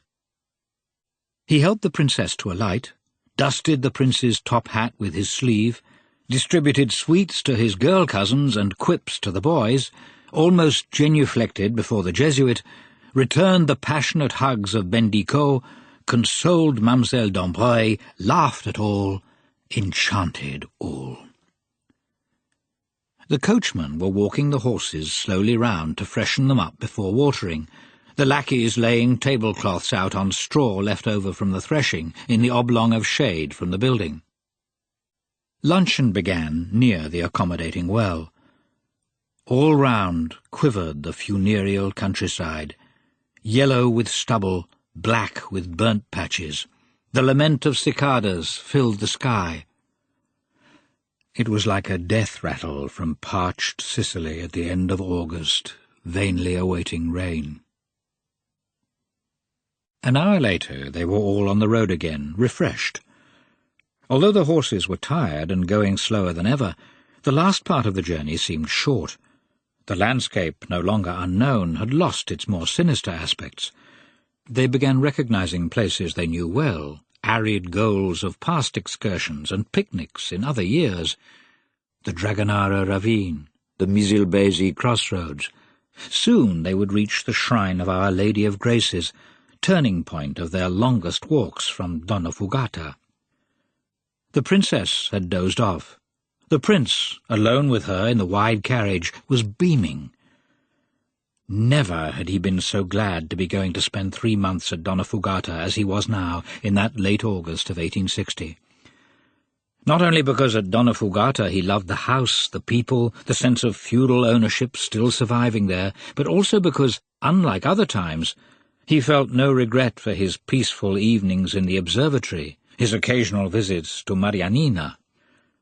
The truth was he had found the spectacle offered by Palermo in the last 3 months rather nauseating. He would have liked to have had the fun of being the only one to understand the situation and accept that red-shirted bogeyman, Garibaldi, but he had to admit that Second Sight was not a Selena monopoly. Everyone in Palermo seemed pleased. Everyone except a mere handful of grumblers. His brother-in-law, Malvica, who had got himself arrested by Garibaldi's police and spent 10 days in prison, his son, Paolo, just as discontented but slightly more prudent, and now left behind at Palermo deep in some silly plot or other. Everyone else was making a great show of joy. wearing tricolour cockades and lapels, marching about in processions from morning till night, and above all, talking, haranguing, declaiming. And if, in the very first days of the occupation, all this was given some sense of purpose by the acclamations greeting the few wounded passing through the main streets, and by the shrieks of Bourbon police rats being tortured in the side alleys, now that the wounded had recovered and the surviving rats enrolled in the new police, this hubbub, inevitable though he realized it to be, began to seem pointless and petty. But he had to admit that all this was a mere surface manifestation of ill-breeding. The fundamentals of the situation, economic and social, were satisfactory, just as he had foreseen. Don Pietro Russo had kept his promises, and not a shot had been heard near Villa Selena. And though a whole service of Chinese porcelain had been stolen from the palace in Palermo, that was merely due to the idiocy of Paolo, who had had it packed into a couple of cases which he had then left out in the palace courtyard during the shelling, a positive invitation for the packers themselves to cart it off. The Piedmontese, as the prince continued to call them for reassurance, just as others called them Garibaldini in exultation or Garibaldeschi in vilification, had paid a call at the house, if not precisely cap in hand as he had been told, at least with a hand at the visors of those red caps of theirs, as floppy and faded as those of any Bourbon officer. About the 20th of June, announced 24 hours beforehand by Tancredi, appeared a general in a red tunic with black froggings. He was followed by an aide-de-camp, and asked most politely for admission in order to admire the frescoes on the ceilings. In he was ushered without ado, as there had been sufficient warning to clear from one of the drawing-rooms a portrait of King Ferdinand II in full regalia, and substitute for it a neutral pool of Bethsaida, an operation combining advantages political and aesthetic. The general was a quick-witted Tuscan of about 30, talkative and inclined to show off. He had been well-behaved and agreeable, had treated the prince with all proper respect, and even called him Excellency, in utter contradiction to one of the dictator's first decrees. The aide-de-camp, a new recruit of 19, was a Milanese count who fascinated the girls with his glittering boots and his slurred R's. With them came Tancredi, promoted, or rather created, captain on the field of battle. A little drawn from the pain of his wound, he stood there, red-shirted and irresistible, showing an easy intimacy with the victors, an intimacy demonstrated by a mutual use of the familiar tu, lavished with childish fervour by the two officers from the mainland, and returned in kind by Tancredi, though with a faint nasal twang that to the prince seemed full of muted irony. While greeting them from heights of imperturbable courtesy, the prince had in fact been much amused and quite reassured. So much so that 3 days later the two Piedmontese had been invited to dinner. Carolina then had made a fine sight at the piano, accompanying the singing of the general, who had risked, in homage to Sicily, Bellini's Viraviso o luoghi ameni, with Tancredi demurely turning over the pages of the score as if false notes didn't exist. The young Milanese count, meanwhile, was leaning over a sofa, chatting away about Orange Blossom to Concetta, and revealing to her the existence of a writer she had never heard of, Aliardo Aliardi. She was pretending to listen, though worrying really about the look of her cousin, whom the candlelight on the piano made even more languid than he was in reality. It had been an idyllic evening, and was followed by others equally cordial. During one of these, the general was asked to try and obtain an exemption from the order expelling Jesuits for Father Pironi, described as very aged and very ill. The general, who had taken a liking to the good priest, pretended to believe in his wretched state and agreed. He talked to political friends, pulled a string or two, and Father Pironi stayed, which went to confirm the prince more than ever in the accuracy of his predictions. The general was also most helpful about the complicated permits necessary in those troubled times for anyone wanting to move from place to place, and it was largely due to him that the Selena family was able to enjoy its annual sojourn in the country in that year of revolution. The young captain asked for a month's leave and set off with his uncle and aunt. Even apart from permits, the preparations for the Selena family's journey had been lengthy and complicated. Cryptic negotiations had to be conducted in the agent's office with persons of influence from Girgenti, negotiations ending in smiles, hand clasps, and the tinkle of coin. Thus, a second and more useful permit had been obtained, though this was no novelty. Piles of luggage and food had to be collected, too, and cooks and servants sent on 3 days ahead. Then there was one of the smaller telescopes to be packed, and Paolo persuaded to stay behind in Palermo. After this they were able to move off. The general and the little lieutenant came to wish them all Godspeed and bring them flowers, and as the carriages moved off from Villa Selena, 2 scarlet-covered arms continued to wave for a long time. At a carriage window appeared the prince's black top hat, but the little hand in black lace mittens which the young count had hoped to see remained in Concetta's lap. The journey had lasted more than 3 days and been quite appalling. The roads, the famous Sicilian roads which had cost the Prince of Satriano the lieutenant-generalcy, were no more than tracks, all ruts and dust. The first night at Marineo, at the home of a notary and friend, had been more or less bearable, but the second, at a little inn at Prizzi, had been torture, with 3 of them to a bed, besieged by repellent local fauna. The third was at Bisaguino. No bugs there, but to make up for that, the prince had found 13 flies in his glass of granita, while a strong smell of excrement drifted in from the street and the privy next door, and all this had caused him most unpleasant dreams. Waking at very early dawn, amid all that sweat and stink, he had found himself comparing this ghastly journey with his own life, which had first moved over smiling level ground, then clambered up rocky mountains, slid over threatening passes, to emerge eventually into a landscape of interminable undulations, all the same colour, all bare as despair. These early morning fantasies were the very worst that could happen to a man of middle age, and although the prince knew that they would vanish with the day's activities, he suffered acutely all the same, as he was used enough to them by now to realize that deep inside him they left a sediment of sorrow which, accumulating day by day, would in the end be the real cause of his death. With the rising of the sun, those monsters had gone back to their lairs in his unconscious. Nearby now was Donnafugata and his palace, with its many-jetted fountains, its memories of saintly forebears, the sense it gave him of everlasting childhood. Even the people there were pleasant, simple, and devoted. At this point a thought occurred. Would they be just as devoted as before, after recent events? We'll soon see. Now at last they were nearly there.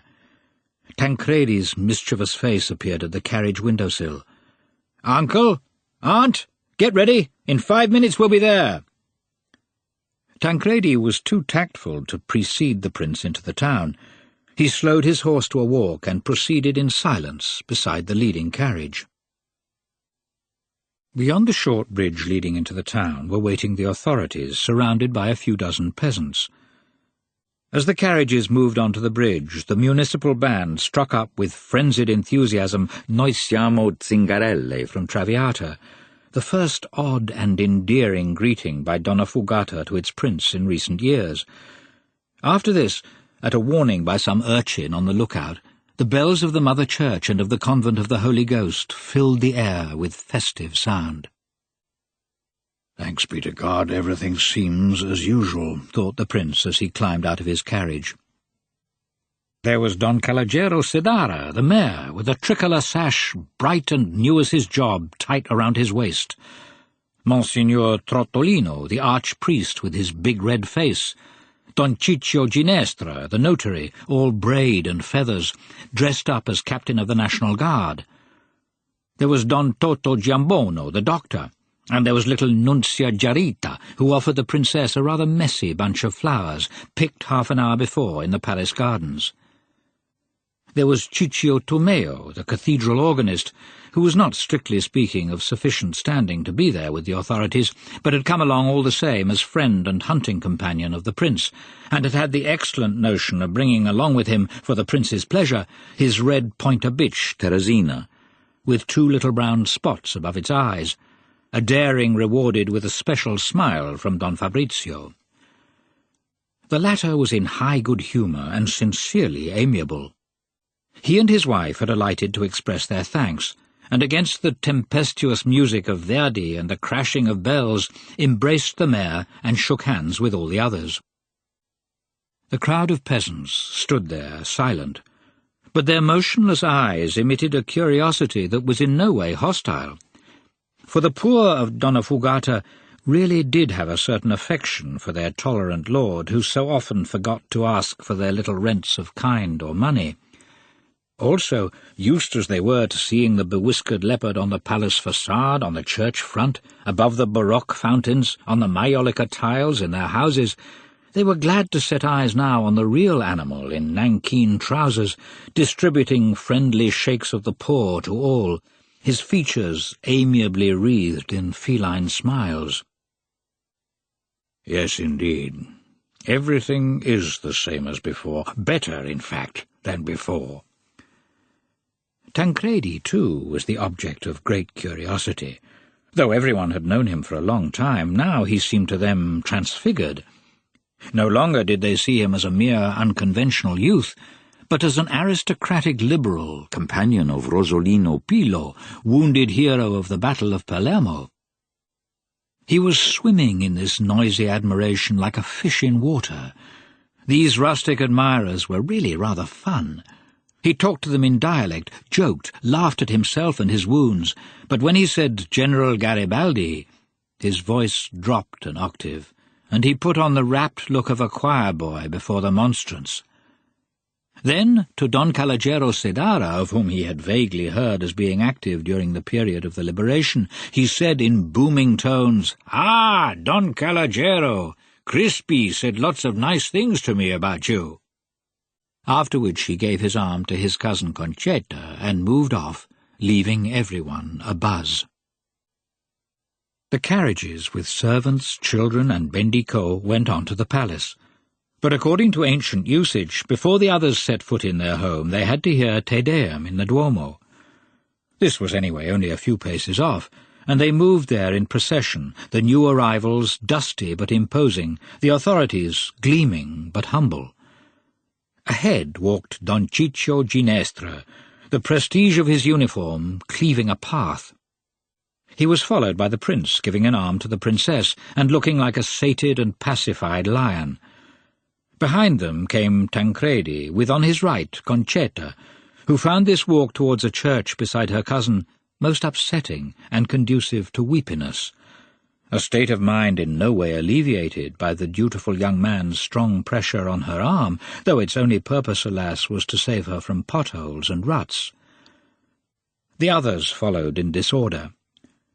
The organist rushed off so as to have time to deposit Teresina at home and be back at his resonant post at the moment of entry into the church. The bells were clanging away ceaselessly, and on the walls of the houses the slogans of "Viva Garibaldi," "Viva King Vittorio," "Death to the Bourbon King," scrawled by an inexpert brush 2 months before, were fading away as if wanting to merge back into the walls. Squibs were exploding all round as they moved up the steps, and as the little procession entered the church, Don Ciccio Tomeo, who had arrived panting but in time, broke impetuously into the strains of Verdi's Amami Alfredo. The nave was packed with curious idlers between its squat columns of red marble. The Selena family sat in the choir, and during the short ceremony Don Fabrizio got up and made an impressive bow to the crowd. Meanwhile the princess was on the verge of swooning from heat and exhaustion. Tancredi, pretending to brush away flies, grazed more than once Concetta's blonde head. All was in order, and after a short address by Monsignor Trottolino, they all genuflected to the altar, turned towards the doors, and issued into the sun-dazed square. At the bottom of the steps the authorities took their leave, and the princess, acting under instructions whispered to her during the ceremony, invited the mayor, the archpriest, and the notary to dine that same evening. The archpriest was a bachelor by profession, and the notary one by vocation, so that for them the question of consorts did not arise. The invitation to the mayor was rather languidly extended to his wife. She was some peasant woman of great beauty, but considered by her own husband as quite unpresentable in public for a number of reasons. Thus no one was surprised at his saying that she was indisposed.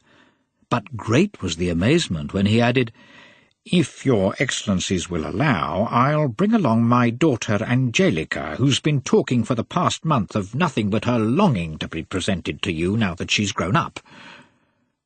Consent was, of course, given, and the prince, who had seen Tomeo peering at him from behind the other's shoulders, called out to him, "You come too, of course, Don Ciccio, and bring Teresina."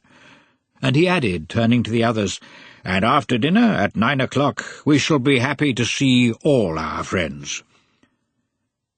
For a long time Donnafugata commented on these last words, and the prince, who had found Donnafugata unchanged, was found very much changed himself. For never before would he have issued so cordial an invitation, and from that moment, invisibly, began the decline of his prestige. The Selena Palace was next door to the Mother Church. Its short facade with 7 windows on the square gave no hint of its vast size, which extended 300 yards back.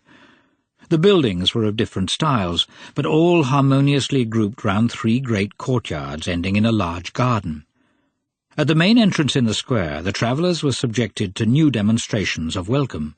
Don Onofrio Rotolo, the family's local steward, took no part in the official greetings at the entry of the town.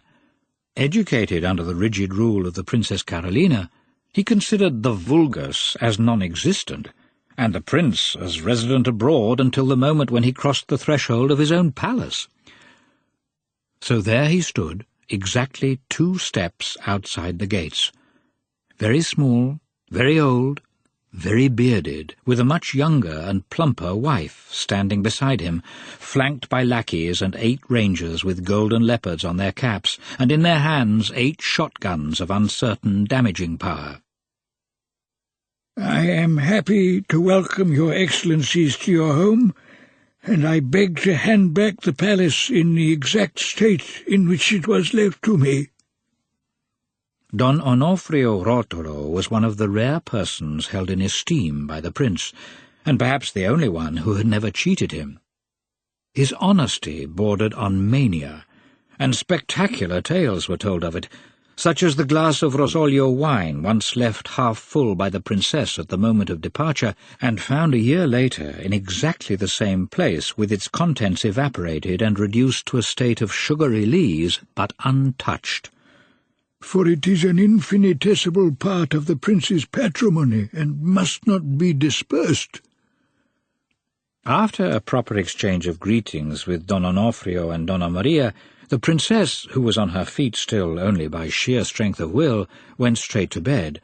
The girls and Tancredi hurried off to the tepid shade of the gardens, while the prince and his steward went on a tour of the vast apartments.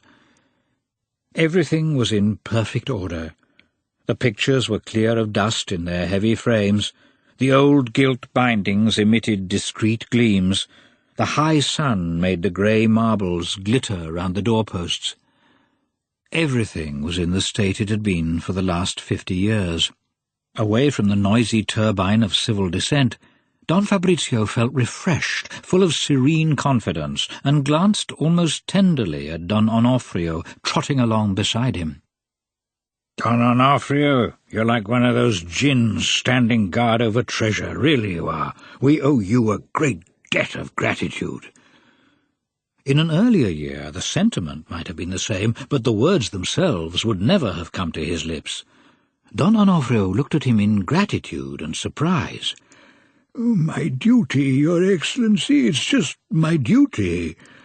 And to hide his emotion he scratched the back of his ear with the long nail on the little finger of his left hand. After this, the steward was put to the torture of tea. Don Fabrizio had 2 cups brought, and with death in his heart, Don Onofrio had to swallow one. After this, he began to recount the chronicles of Donnafugata. He had renewed the lease for the Aquila land 2 weeks before, on rather worse terms. He had had to meet heavy expenses for the repairs of the roof in the guest wing, but in the safe, at His Excellency's disposal, was the sum of 3,275 ounces of gold, after paying all expenses, taxes, and his own salary. Then came the private news, all of which turned round the great novelty of the year, the rapid rise to fortune of Don Calogero Sedara. 6 months ago, a mortgage arranged by the latter with Baron Tomino had fallen in, and he had gained possession of the estate. Thus, by the loan of 1,000 ounces of gold, he now owned a property which yielded 500 ounces a year. In April, Don Calogero had also been able to buy, for practically nothing, a certain piece of land which contained a vein of much sought-after stone that he intended to exploit. He had also made some very profitable sales of grain at the period of confusion and famine after the landings. The voice of Don Onofrio filled with rancour. "I've totted it up roughly on my fingers. Don Calogero's income will very shortly be equal to that of your Excellencies here at Donnafugata." With riches had also grown political influence. He had become head of the Liberals in the town and also in the districts round. When the elections were held, he was sure to be returned as deputy to Turin. And what airs they give themselves! Oh, not he, who is far too shrewd to do that, but his daughter, who's just got back from college in Florence and goes round town in a crinoline with velvet ribbons hanging from her hat. The prince was silent. The daughter. Yes, that must be the Angelica who would be coming to dinner tonight. He was curious to see this dressed-up shepherdess. It was not true that nothing had changed. Don Calogero was as rich as he was. But deep down he had foreseen such things. They were the price to be paid. Don Onofrio was disturbed by his master's silence, and imagined he had put the prince out by telling him petty local gossip.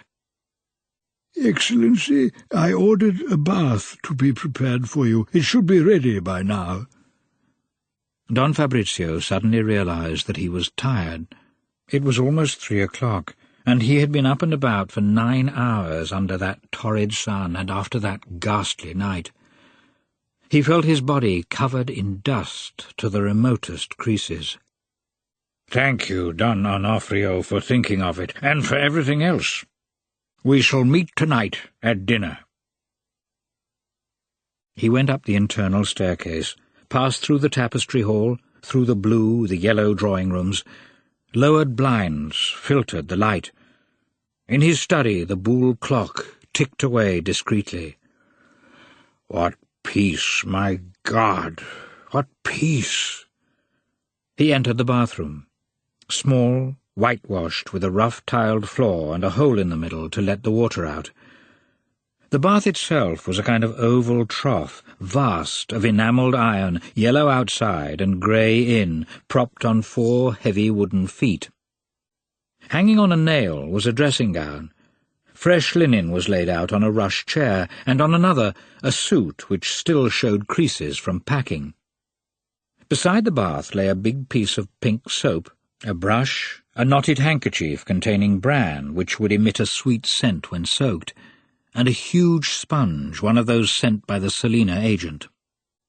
Through the unshaded window beat the savage sun. He clapped his hands. 2 lackeys entered, each holding a pair of quivering pails, one of cold, the other of boiling water. They went to and fro a number of times. The trough filled up. He tried the temperature with a hand. It was all right. He ordered the servants out, undressed, got in. Under his huge bulk the water brimmed over a little. He soaped himself, rubbed himself. The warmth did him good, relaxed him. He was almost dozing off when he heard a knock at the door. Mimi, his valet, entered timidly. "Father Pirone is asking to see Your Excellency at once. He is waiting outside for Your Excellency to leave the bathroom." The prince was surprised. If there had been some accident, he had better know at once. "No, let him come in now." Don Fabrizio was alarmed by this haste of Father Pirone, and partly from this, and partly from respect for the priestly habit, he hurried to leave the bath, expecting to get into his bathrobe before the Jesuit entered. But he did not succeed, and Father Pirone came in at the very moment when, no longer veiled by soapy water, not yet shrouded by his bath-sheet, he was emerging quite naked, like the Farnese Hercules, and steaming as well, while water flowed in streams from neck, arms, stomach, and legs like the Rhone, the Rhine, the Danube, and the Adige, crossing and watering Alpine ranges. The sight of the prince in a state of nature was quite new to Father Pirone. The sacrament of penance had accustomed him to naked souls, but he was far less used to naked bodies. And he, who would not have blinked an eyelid at hearing the confession, say, of an incestuous intrigue, found himself flustered by this innocent but vast expanse of naked flesh. He stuttered an excuse and made to back out. But Don Fabrizio, annoyed at not having had time to cover himself, naturally turned his irritation against the priest. "Now, Father, don't be silly. Hand me that bathrobe, will you, and help me to dry, if you don't mind." Then suddenly he remembered a discussion they had once had, and went on, "And take my advice, Father. Have a bath yourself." Satisfied at being able to give advice on hygiene to one who so often gave it to him on morals, he felt soothed. With the upper part of the bathrobe in his hands at last, he began drying his hair, whiskers, and neck, while with the lower end the humiliated Father Pirone rubbed his feet. When the peak and slopes of the mountain were dry, the prince said, "Now take a seat, Father, and tell me why you're in such a hurry to talk to me." And as the Jesuit sat down, he began some more intimate moppings on his own. "Well, Excellency, I've been given a most delicate commission. One who is very dear to you indeed has opened her heart to me and charged me to tell you of her feelings, trusting, perhaps wrongly, that the consideration with which I am honoured—" Father Pirone hesitated and hovered from phrase to phrase. Don Fabrizio lost patience. "Well, come on, Father, who is it? The princess?" And his raised arm seemed to be threatening. In fact, he was drying an armpit. "The princess is tired. She's asleep, and I have not seen her. No, it is the Signorina Concetta." Pause. "She is in love." A man of 45 can consider himself still young till the moment comes when he realizes that he has children old enough to fall in love. The prince felt old age come over him in one blow. He forgot the huge distances still tramped out shooting, the Jesu Maria he could still evoke from his wife, his freshness now at the end of a long and arduous journey. Suddenly he saw himself as a white-haired old man walking beside herds of grandchildren on billy-goats in the public gardens of Villa Giulia. "Why ever did the silly girl go and tell you such a thing? Why not come to me?" He did not even ask who the man was. There was no need to. "Your Excellency hides his fatherly heart almost too well under the mask of authority. It's quite understandable that the poor girl should be frightened of you and so fall back on the family chaplain." Don Fabrizio slipped on his long drawers and snorted. He foresaw long interviews, tears, endless bother. The silly girl was spoiling his first day at Donnafugata with her fancies. "I know, Father, I know. Here no one really understands me. It's my misfortune."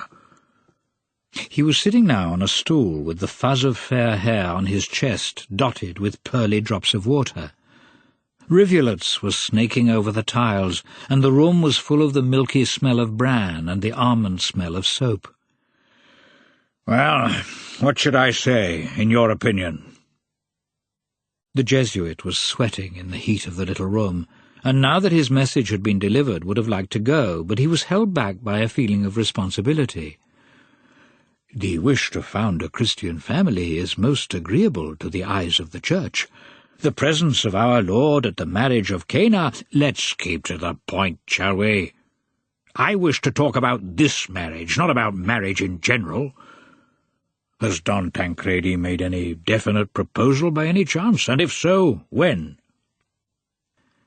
For 5 years Father Pirone had tried to teach the boy Latin. For 7 years he had put up with his quips and pranks. Like everyone else, he had felt his charm. But Tancredi's recent political attitudes had offended him. His old affection was struggling now with a new rancour. He did not know what to say. Well, not a real proposal exactly, no, but the Signorina Concetta is quite certain. His attentions, his glances, his remarks have all become more and more open and frequent, and quite convinced the dear creature. She is sure that she is loved, but, being an obedient and respectful daughter, she wishes me to find out from you what her answer is to be if a proposal does come. She thinks it imminent. The prince felt a little reassured. How ever did a chit of a girl like that think she had acquired enough experience to be able to judge so surely the behaviour of a young man, particularly of a young man like Tancredi? Perhaps it was just imagination, one of those golden dreams which convulse the pillows of schoolgirls. The danger might not be so near. Danger. The word resounded so clearly in his mind that he gave a start of surprise. Danger. But danger for whom? He had a great affection for Concetta.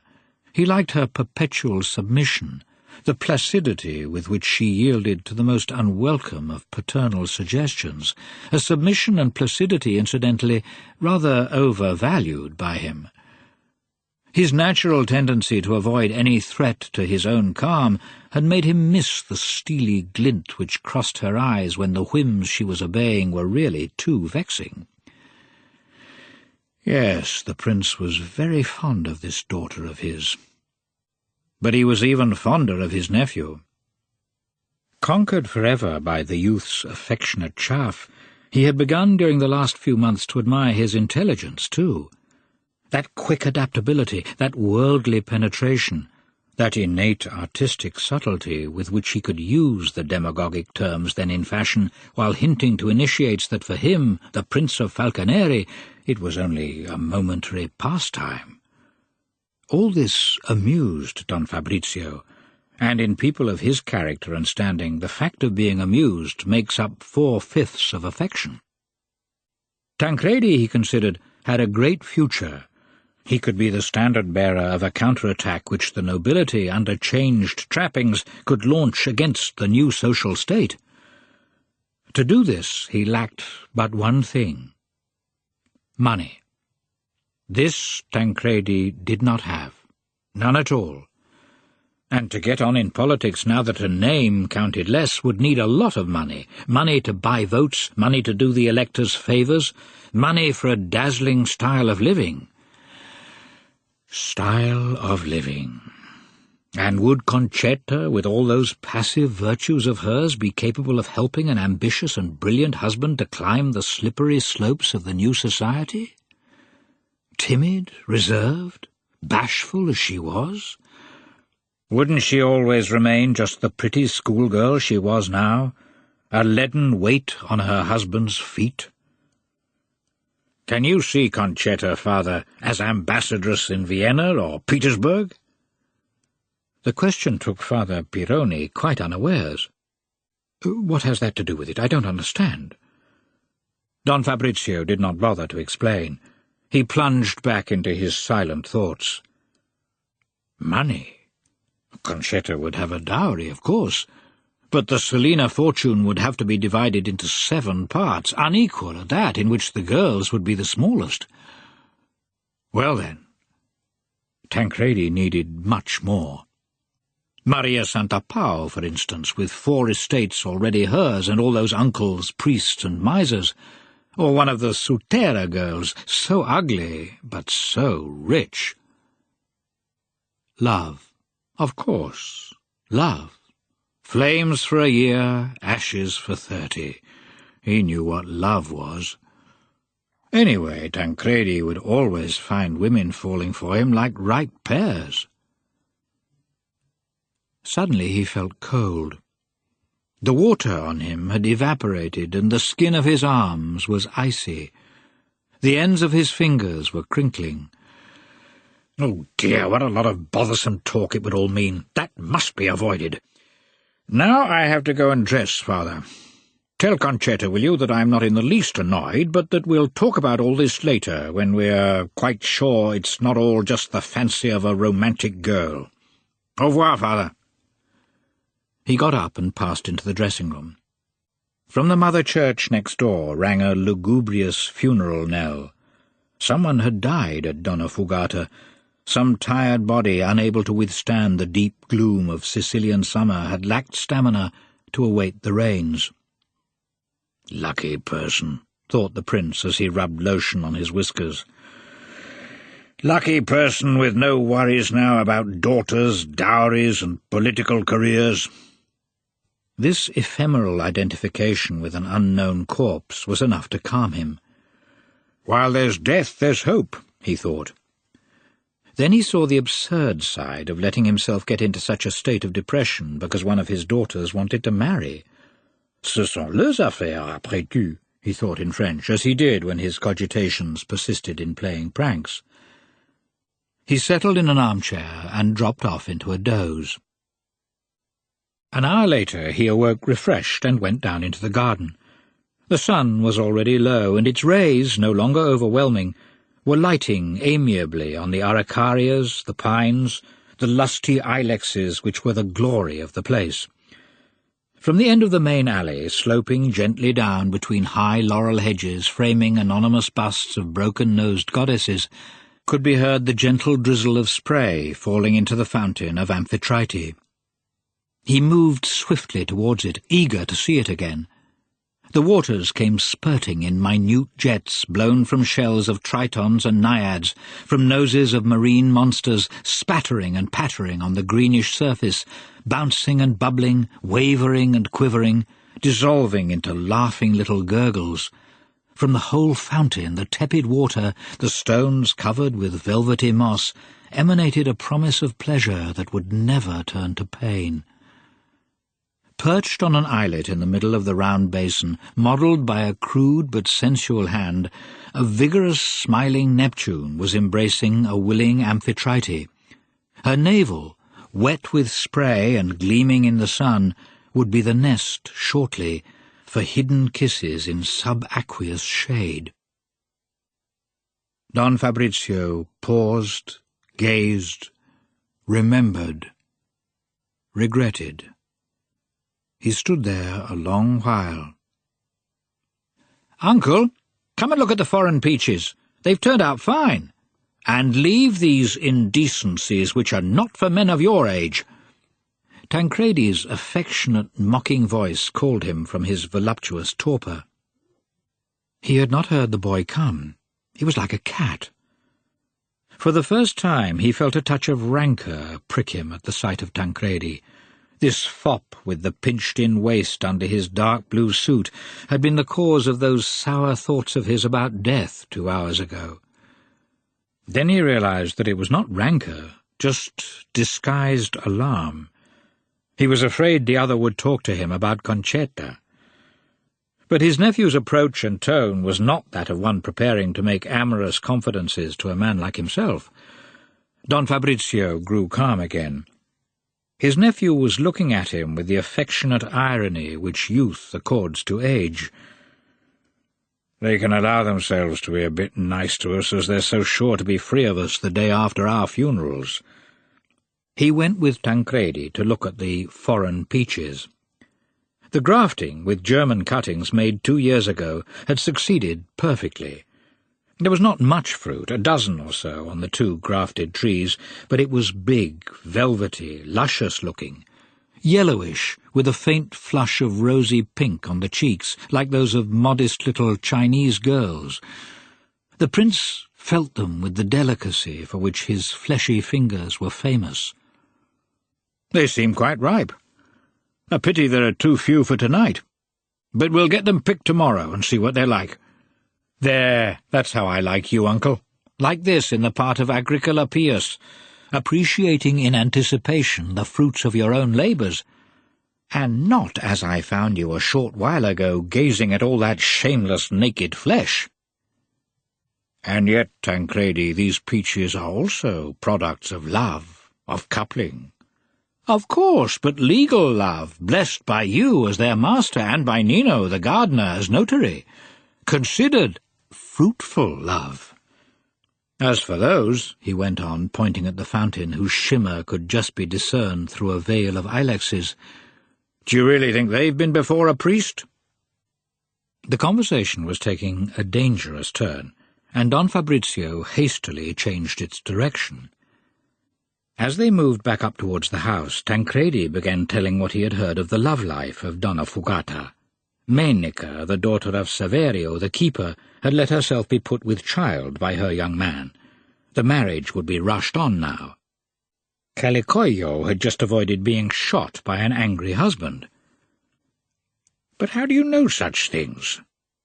"I know, Uncle, I know. They tell me everything. They know I'll sympathize."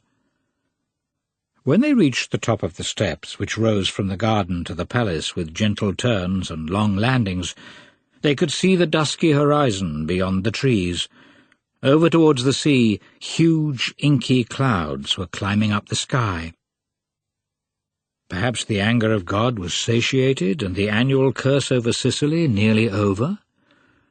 At that moment those clouds, loaded with relief, were being stared at by thousands of other eyes, sensed in the womb of the earth by billions of seeds. "Let's hope the summer is over and that the rains are finally here," said Don Fabrizio. And with these words, the haughty noble to whom rain would only be a personal nuisance showed himself a brother to his roughest peasants. The prince had always taken care that the first dinner at Donnafugata should bear the stamp of solemnity. Children under 15 were excluded from table, French wines were served, there was punch alla romana before the roast, and the flunkies were in powder and knee-breeches. On just one detail did he compromise. He never wore evening dress, lest he embarrass guests who would obviously possess none. That evening, in the Leopold drawing-room, as it was called, the Selena family were awaiting the last arrivals. From under lace-covered shades the oil lamps spread circumscribed yellow light. The vast equestrian portraits of past Selenas were as imposing and shadowy as their memories. Don Onofrio had already arrived with his wife, and so had the archpriest who, with his light mantle folded back on his shoulders in sign of gala, was telling the princess about tiffs at the College of Mary. Don Ciccio, the organist, had also arrived. Teresina had already been tied to the leg of a scullery table, and was recalling with the prince their fantastic bags in the Dragonara ravines. All was placid and normal when Francesco Paolo, the 16-year-old son, burst into the room and announced, "Papa, Don Calogero is just coming up the stairs. In tails!" Tancredi, intent on fascinating the wife of Don Onofrio, realized the import of the news a second before the others. But when he heard that fatal word, he could not contain himself and burst into convulsive laughter. No laugh, though, came from the prince, on whom one might almost say this news had more effect than the bulletin about Garibaldi's landing at Marsala. That had been an event not only foreseen, but also distant and invisible. Now, with his sensibility to presages and symbols, he saw revolution in that white tie and 2 black tails moving at this moment up the stairs of his own home. Not only was he, the prince, no longer the major landowner in Donnafugata, but he now found himself forced to receive, when in afternoon dress himself, a guest appearing in evening clothes. His distress was great. It still lasted as he moved mechanically towards the door to receive his guest.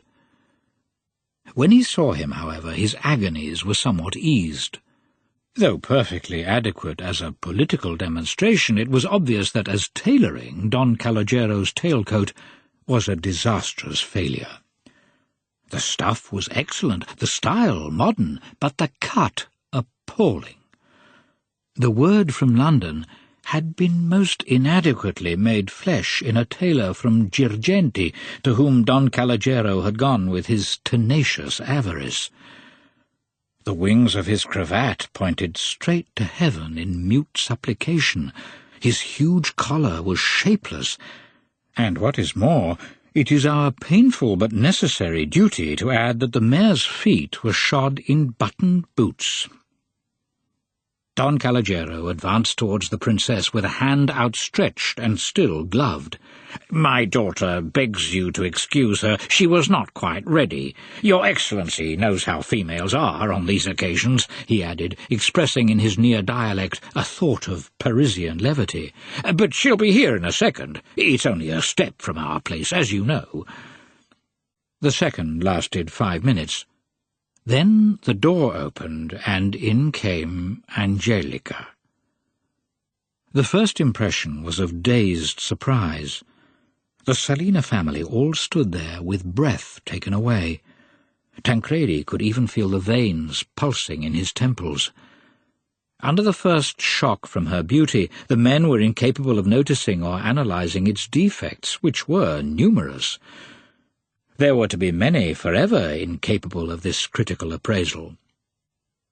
She was tall and well-made on an ample scale. Her skin looked as if it had the flavour of fresh cream, which it resembled, her childlike mouth that of strawberries. Under a mass of raven hair, curling in gentle waves, her green eyes gleamed motionless as those of statues, and like them, a little cruel. She was moving slowly, making her wide white skirt rotate around her, and emanating from her whole person the invincible calm of a woman sure of her own beauty. Only many months later was it known that at the moment of that victorious entry of hers she had been on the point of fainting from nerves. She took no notice of the prince hurrying towards her. She passed by Tancredi, grinning at her in a daydream. Before the princess's armchair she bent her superb back in a slight bow, and this form of homage, unusual in Sicily, gave her for an instant the fascination of exoticism as well as that of local beauty. "Angelica, my dear, it's so long since I've seen you. You've changed a lot. Not for the worse." The princess could not believe her own eyes. She remembered the rather ugly and uncared-for 13-year-old girl of 4 years ago, and could not make her tally with this voluptuous maiden before her. The prince had no memories to reorganize. He only had forecasts to overturn. The blow to his pride dealt by the father's tailcoat was now repeated by the daughter's looks. But this time it was not a matter of black stuff, but of milk-smooth white skin, and well cut. Yes, very well indeed. Old warhorse that he was, the bugle call of feminine beauty found him ready, and he turned to the girl with the tone of gracious respect which he would have used to the Duchess of Bovino or the Princess of Lampedusa. "How lucky we are, Signorina Angelica, to have gathered such a lovely flower in our home, and I hope that we shall have the pleasure of seeing you here often." "Thank you, Prince. I see that you are as kind to me as you have always been to my dear father." The voice was pretty, low-pitched, a little too careful, perhaps. Florentine schooling had cancelled the sagging Girgenti accent. The only Sicilian characteristic still in her speech was the harsh consonants, which, anyway, toned in well with her clear but emphatic type of beauty. In Florence she had also been taught to drop the excellency.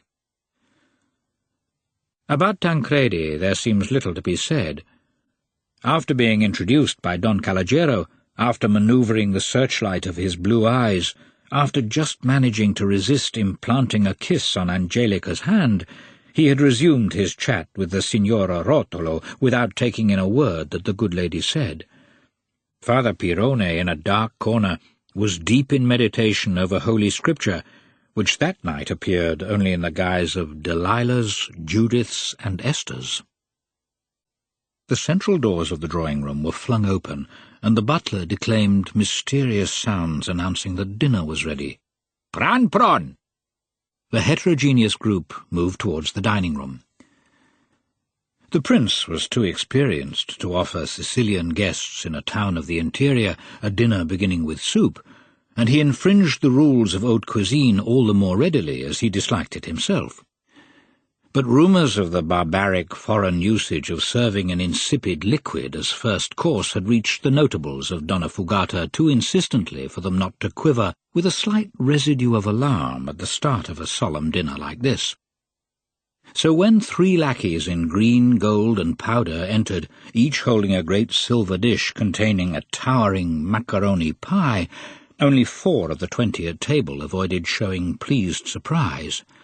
The prince and princess from foreknowledge, Angelica from affectation, and Concetta from lack of appetite. All the others, including Tancredi, I regret to say, showed their relief in varying ways, from the fluty and ecstatic grunts of the notary to the sharp squeak of Francesco Paolo. But a threatening circular stare from the host soon stifled these improper demonstrations. Good manners apart, though, the aspect of those monumental dishes of macaroni was worthy of the quivers of admiration they evoked.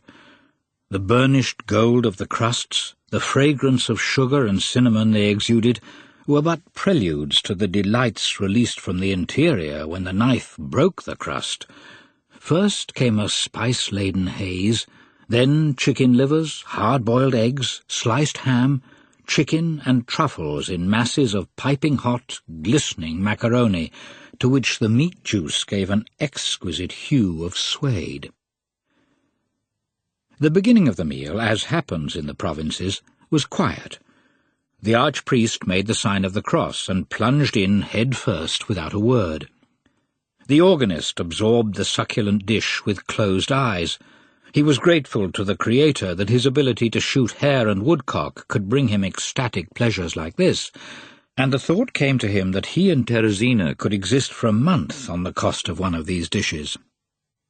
Angelica, the lovely Angelica, forgot little Tuscan black puddings and part of her good manners, and devoured her food with the appetite of her 17 years and the vigour given by grasping her fork halfway up the handle. Tancredi, in an attempt to link gallantry with greed, tried to imagine himself tasting in the aromatic forkfuls the kisses of his neighbour Angelica. But he realized at once that the experiment was disgusting and suspended it with a mental reserve about reviving this fantasy with the pudding. The prince, although wrapped in the contemplation of Angelica sitting opposite him, was the only one at table able to notice that the demi-glace was overfilled, and made a mental note to tell the cook so next day.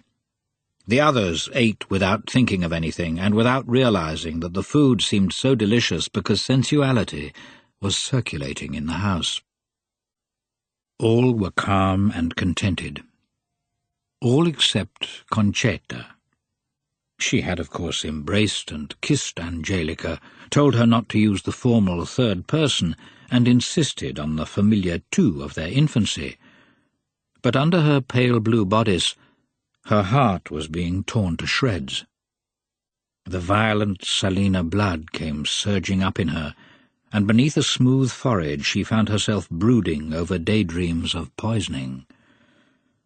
Tancredi was sitting between her and Angelica, distributing, with the punctiliousness of one who feels in the wrong, his glances, compliments, and jokes equally between both neighbours. But Concetta had an intuition, an animal intuition of the current of desire flowing from her cousin towards the intruder, and the little frown between her nose and forehead deepened. She wanted to kill as much as she wanted to die. But being a woman, she snatched at details. Angelica's little finger in the air when her hand held her glass, a reddish mole on the skin of her neck, an attempt, half repressed, to remove with a finger a shred of food stuck in her very white teeth. She noticed even more sharply a certain coarseness of spirit, and to these details, which were really quite insignificant as they were cauterized by sensual fascination, she clung as trustingly and desperately as a falling builder's boy snatches at a leaden gutter. She hoped that Tancredi would notice too, and be revolted by these obvious traces of difference in breeding. But Tancredi had already noticed them, and, alas, with no result. He was letting himself be drawn along by the physical stimulus of a beautiful woman to his fiery youth, and also by the, as it were, numerical excitement aroused by a rich girl in the mind of a man ambitious and poor. At the end of dinner the conversation became general. Don Calogero told in bad Italian, but with knowing insight, some inside stories about the conquest of the province by Garibaldi. The notary told the princess of a little house he was having built out of town. Angelica, excited by light, food, Chablis, and the obvious admiration she was arousing in every man around the table, asked Tancredi to describe some episodes of the glorious battle for Palermo. She had put an elbow on the table and was leaning her cheek on her hand. Her face was flushed, and she was perilously attractive to behold. The arabesque made by her forearm, elbow, finger, and hanging white glove seemed exquisite to Tancredi and repulsive to Concetta. The young man, while continuing to admire, was describing the campaign as if it had all been quite light and unimportant. The night march on Gibilrossa, the scene between Bixio and La Maza, the assault on Porta di Termini. It was the greatest fun, Signorina. Our biggest laugh was on the night of the 28th of May. The general needed a lookout post at the top of the convent at Origlioni. We knocked, banged, cursed, knocked again. No one opened. It was an enclosed convent. Then Tassoni, Aldrighetti, I, and one or two others tried to break down the door with our rifle butts. Nothing doing. We ran to fetch a beam from a shelled house nearby, and finally, with a hellish din, the door gave way. We went in. Not a soul in sight, but from a corner of the passage we heard desperate screams. A group of nuns had taken refuge in the chapel and were all crouching round the altar. I wonder what they feared at the hands of those dozen excited young men. They looked absurd, old and ugly in their black habits, with starting eyes ready and prepared for martyrdom. They were whining like bitches. Tassoni, who's a card, shouted, "Nothing doing, sisters, we've other things to think of, but we'll be back when you've some novices." We all laughed fit to burst. Then we left them there, their tongues hanging out, to go and shoot at royalists from the terraces above. 10 minutes later, I was wounded. Angelica laughed, still leaning on her elbow, and showed all her pointed teeth. The joke seemed most piquant to her. That hint of rape perturbed her. Her lovely throat quivered. What fine lads you must have been. How I wish I'd been with you. Tancredi seemed transformed. The excitement of the story, the thrill of memory mingling with the agitation produced by the girl's air of sensuality, changed him for an instant from the gentle youth he was in reality into a brutal and licentious soldier. Had you been there, Signorina, we'd have had no need to wait for novices. Angelica had heard a lot of coarse talk at home, but this was the first time, and not the last, when she found herself the object of a sexual innuendo. The novelty of it pleased her. Her laughter went up a tone, became strident. At that moment everyone rose from the table. Tancredi bent to gather up the feather fan dropped by Angelica. As he rose to his feet, he saw Concetta with face aflame and 2 little tears in the corners of her lids. "Tancredi, One tells nasty tales like that to a confessor, not to young ladies at table, anyway when I'm there." And she turned her back on him. Before going to bed, Don Fabrizio paused a moment on the little balcony of his dressing-room. Beneath lay the shadowed garden, sunk in sleep. In the inert air the trees seemed like fused lead. From the overhanging bell tower came an elfin hoot of owls. The sky was clear of clouds. Those which had greeted the dusk had moved away, maybe towards less sinful places, condemned by divine wrath to lesser penalties. The stars looked turbid, and their rays scarcely penetrated the pall of sultry air. The soul of the prince reached out towards them, towards the intangible, the unattainable, which gives joy without laying claim to anything in return. As on many other occasions, he tried to imagine himself in those icy tracts, a pure intellect armed with a notebook for calculations, difficult calculations, but ones which would always work out. "They're the only truly disinterested, the only really trustworthy creatures," thought he in his worldly idiom. "Who worries about dowries for the Pleiades, a political career for Sirius, marital joys for Vega?" It had been a bad day. He realized it now, not only from a pressure in the pit of his stomach, but from the stars too. Instead of seeing them disposed in their usual groupings, he noticed a single pattern up there every time he raised his eyes. 2 stars above, the eyes, 1 beneath, the tip of a chin. Mocking symbol of a triangular face which his mind projected into the constellations when it was disturbed. Don Caligero's tailcoat, Concetta's love, Tancredi's blatant infatuation, his own cowardice, even the threatening beauty of that girl Angelica. Bad things, rubble preceding an avalanche. And Tancredi. The lad was right, agreed, and he would help him too. But Don Fabrizio had to admit that it was all slightly ignoble. And he himself was like Tancredi. "Enough of that now, let's sleep on it." Bendico, in the shadow, rubbed a big head against his knee. "You see, you, Bendico, are a bit like them, like the stars, happily incomprehensible, incapable of producing anxiety." He raised the dog's head, which was almost invisible in the darkness. "And then with those eyes of yours at the same level as your nose, with your lack of chin, such a head can't possibly evoke malignant spectres in the sky." Centuries-old tradition required that the day following their arrival the Selena family should visit the convent of the Holy Ghost, to pray at the tomb of Blessed Corbera, forebear of the prince and foundress of the convent, who had endowed it, there lived a holy life, and there died a holy death.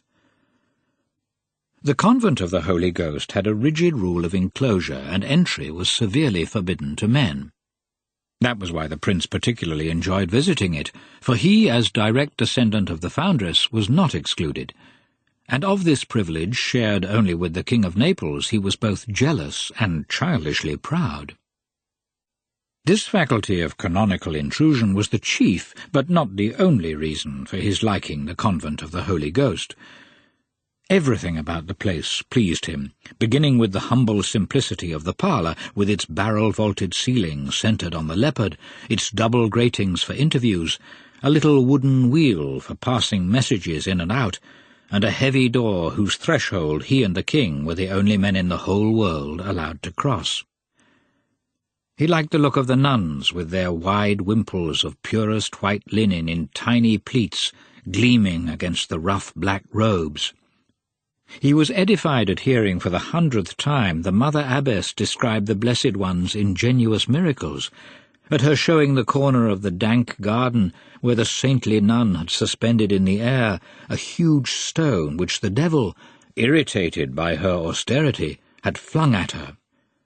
He was astounded at the sight of the two famous and indecipherable letters framed on the wall of a cell, one to the devil from blessed Corbera to convert him to virtue, and the other the devil's reply, expressing, it seems, his regret at not being able to comply with her request.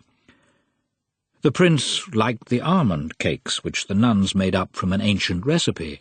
He liked listening to the office chanted in choir, and he was even quite happy to pay over to the community a not inconsiderable portion of his own income in accordance with the Act of Foundation. So that morning there were only happy people in the two carriages moving towards the convent just outside the town. In the first was the prince, the princess, and their daughters Carolina and Concetta. In the second his daughter Caterina, Tancredi, and Father Pirone, both the latter of whom, of course, would stay extramuros and wait in the parlour during the visit, consoled by almond cakes from the wooden wheel. Concetta looked serene, though a little absent-minded, and the prince did his best to hope that yesterday's fancies had all blown over. Entry into an enclosed convent is never a quick matter, even for one possessing the most sacred of rites. Nuns like to show a certain reluctance, formal maybe, but prolonged, which gives more flavour to however certain an admission, and although the visit had been announced beforehand, there was a considerable wait in the parlour.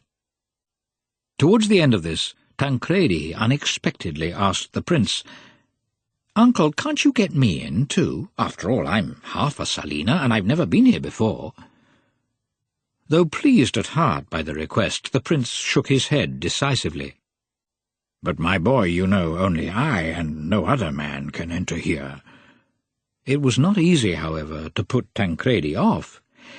"Excuse me, Nuncle, the rule says the Prince of Selena may enter together with 2 gentlemen of his suite if the abbess so permits. I read it again yesterday. I'll be the gentleman in your suite, I'll be your squire, I'll be whatever you like. Do ask the abbess, please." He was speaking with unusual warmth. Perhaps he wanted a certain person there to forget his ill-considered chatter of the night before. The prince was flattered. "If you're so keen on it, dear boy, I'll see." But Concetta turned to her cousin with her sweetest smile. "Tancredi, we passed a beam of wood lying in front of Ginestra's house. Go and fetch it. It'll get you in all the quicker." Tancredi's blue eyes clouded, and his face went red as a poppy, either from shame or anger. He tried to say something to the surprised prince, but Concetta interrupted again, acidly now, and without a smile. "Let him be, father. He's only joking. He's been in one convent already. That ought to be enough for him. It's not right for him to enter this one of ours." With a grinding of drawn bolts, the door opened. Into the stuffy parlour entered the freshness of the cloister, together with the murmur of assembled nuns. It was too late to ask questions, and Tancredi was left behind to walk up and down in front of the convent under the blazing sky. The visit to the Holy Ghost was a great success. Don Fabrizio, from love of quiet, had refrained from asking Concetta the meaning of her words, doubtless just one of the usual tiffs between cousins. Anyway, the coolness between the two young people kept off bother, confabulations, and decisions, so it had been welcome. On these premises the tomb of blessed Corbera was venerated with due respect by all, the nuns' watery coffee drunk with tolerance, and the pink and greenish almond cakes crunched with satisfaction. The princess inspected the vestment press, Concetta talked to the nuns with her usual withdrawn kindliness, and he, the prince, left on the refectory table the 10 ounces of gold that he offered every time he came. It was true that at the door Father Pirone was found alone, but as he said that Tancredi had suddenly remembered an urgent letter and gone off on foot, no one took much notice. On returning to the palace, the prince went up to the library, which was in the middle of the façade under the clock and lightning conductor. From the great balcony, closed against the heat, could be seen the square of Donnafugata, vast, shaded by dusty plane trees. Opposite were some house fronts of exuberant local design, rustic monstrosities in soapstone, weathered by the years, upholding amid twists and curves balconies that were too small. Other houses, among them that of Don Calogero Sidara, hid behind prim empire fronts. Don Fabrizio walked up and down the immense room, every now and again glancing out at the square. On one of the benches donated by himself to the commune, 3 old men were roasting in the sun. 4 mules stood tethered to a tree. A dozen or so urchins chased each other, shouting and brandishing wooden swords. Under the blazing midsummer sun, the view could not have been more typical. On one of his crossings past the window, however, his eye was drawn to a figure obviously urban. Slim, erect, well-dressed. He screwed up his eyes. It was Tancredi. He recognized him, although already some way off, by the sloping shoulders and slim-fitting waist of his frock coat. He had changed his clothes. He was no longer in brown, as at the convent, but in Prussian blue, my seduction colour, as he himself called it. In one hand he held a cane with an enamel handle, doubtless the one bearing the unicorn of the Falconeri and their motto Semper Purus, and he was walking with cat-like tread, as if taking care not to get his shoes dusty. 10 paces behind him followed a lackey carrying a tasselled box containing a dozen yellow peaches with pink cheeks. He sidestepped a sword-waving urchin, carefully avoided a urinating mule, and reached the Sidara's door. 3. The Troubles of Don Fabrizio. October 1860. The rains had come, the rains had gone, and the sun was back on its throne like an absolute monarch, kept off for a week by his subjects' barricades, and now reigning once again, choleric but under constitutional restraint. The heat braced without burning, the light domineered but let colours live. From the soil sprouted cautious clover and mint, and on faces diffident hopes. Don Fabrizio, with his dogs Teresina and Arguto, and his retainer Don Ciccio Tomeo, would spend long hours out shooting from dawn till afternoon. The effort was out of all proportion to the results, for the most expert shot finds difficulty in hitting a target which is scarcely ever there, and it was rarely that the prince was able to take even a brace of partridges home to the larder, or Don Ciccio to slap on his kitchen table a wild rabbit, promoted ipso facto, as usual in Sicily, to the rank of hare.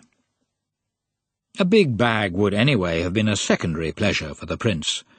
The joy of those days out shooting lay elsewhere, subdivided in many tiny episodes.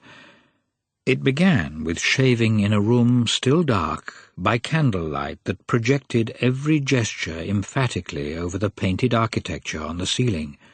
It was whetted by crossing sleeping drawing-rooms, by glimpses in the flickering light of tables with playing cards lying in disorder amid chips and empty glasses, and catching sight among them of a jack of spades waving a manly greeting, by passing through the motionless garden under a grey light in which the earliest birds were twisting and turning to shake the dew off their feathers, by gliding through the ivy-hung wicket gate, by escaping, in fact. And then in the street, blamelessly innocent still in the early light, he would find Don Ciccio smiling into his yellowed moustaches and swearing affectionately at the dogs. These, as they waited, were flexing their muscles under velvety fur. Venus still glimmered like the bloom on a grape, damp and transparent, but one could already hear the rumble of the solar chariot climbing the last slope below the horizon. Soon they would meet the first flocks moving towards them, torpidly as tides, guided by stones thrown by leather-breeched shepherds. The wool looked soft and rosy in the early sun. Then there would be obscure quarrels of precedence to be settled between sheepdogs and punctilious pointers, after which deafening interval they turned up a slope and found themselves in the immemorial silence of pastoral Sicily. All at once they were far from everything in space and still more in time.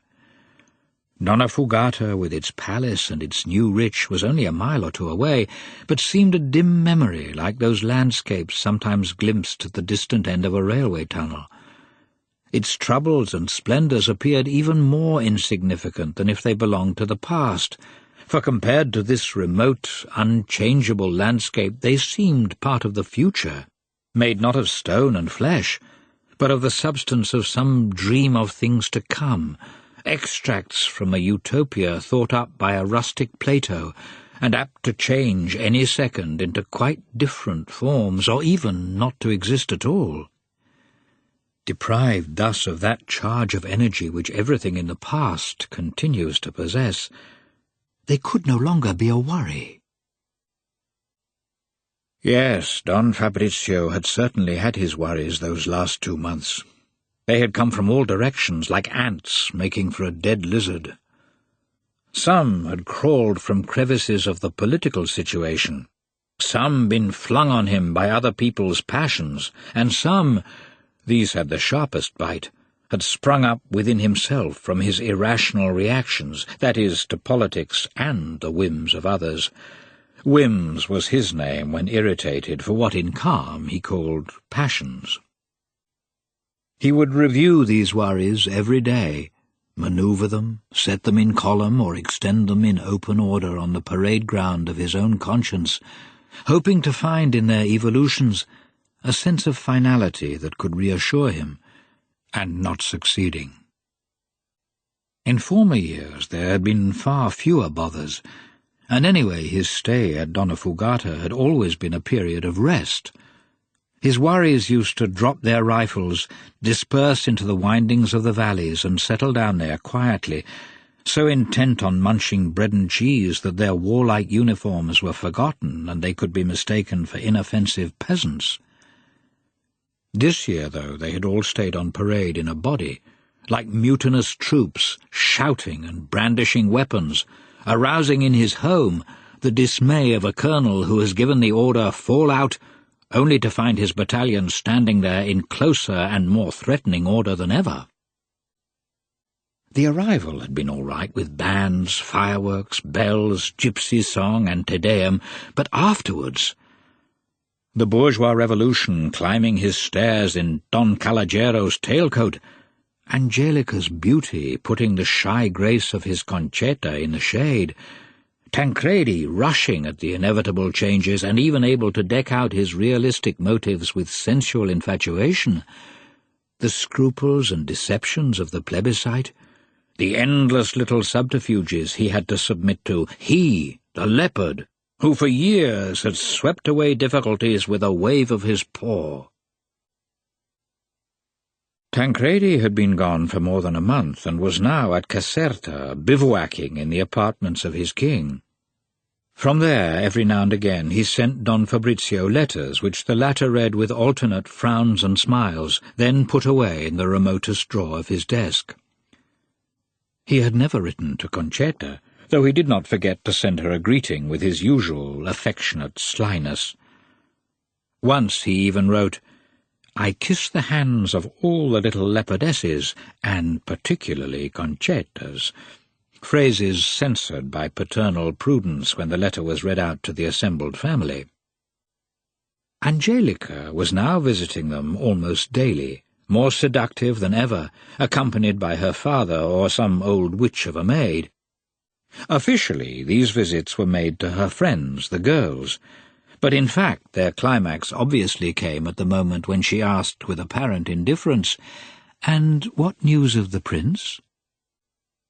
Prince, in Angelica's mouth, did not, alas, mean him, Don Fabrizio, but the little Garibaldino captain, and this provoked a strange sensation in Selena, woven from the crude cotton of sensual jealousy to silken pleasure at his dear Tancredi's success.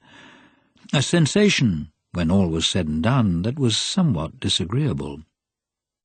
It was always he who answered this question. He would give a carefully considered account of what he knew, taking care, however, to present a well-arranged little bouquet of news from which his cautious tweezers had extracted both thorns, descriptions of many a jaunt to Naples, allusions to the lovely legs of Aurora Schwarzwald, dancer at the San Carlo, and premature buds. Send news of the Signorina Angelica.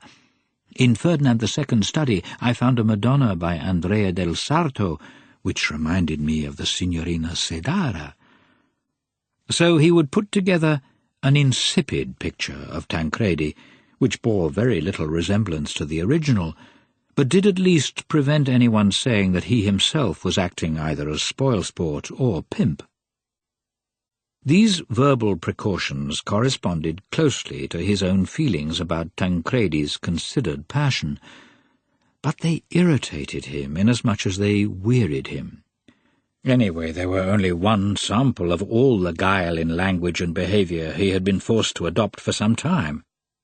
He thought with regret of the year before, when he could say whatever went through his head in the certainty that any silly remark would be treated as words from the gospel, and any unconsidered comment as princely carelessness. And now that he had begun regretting the past, he would find himself, in moments of worst humour, slithering quite a way down that perilous slope.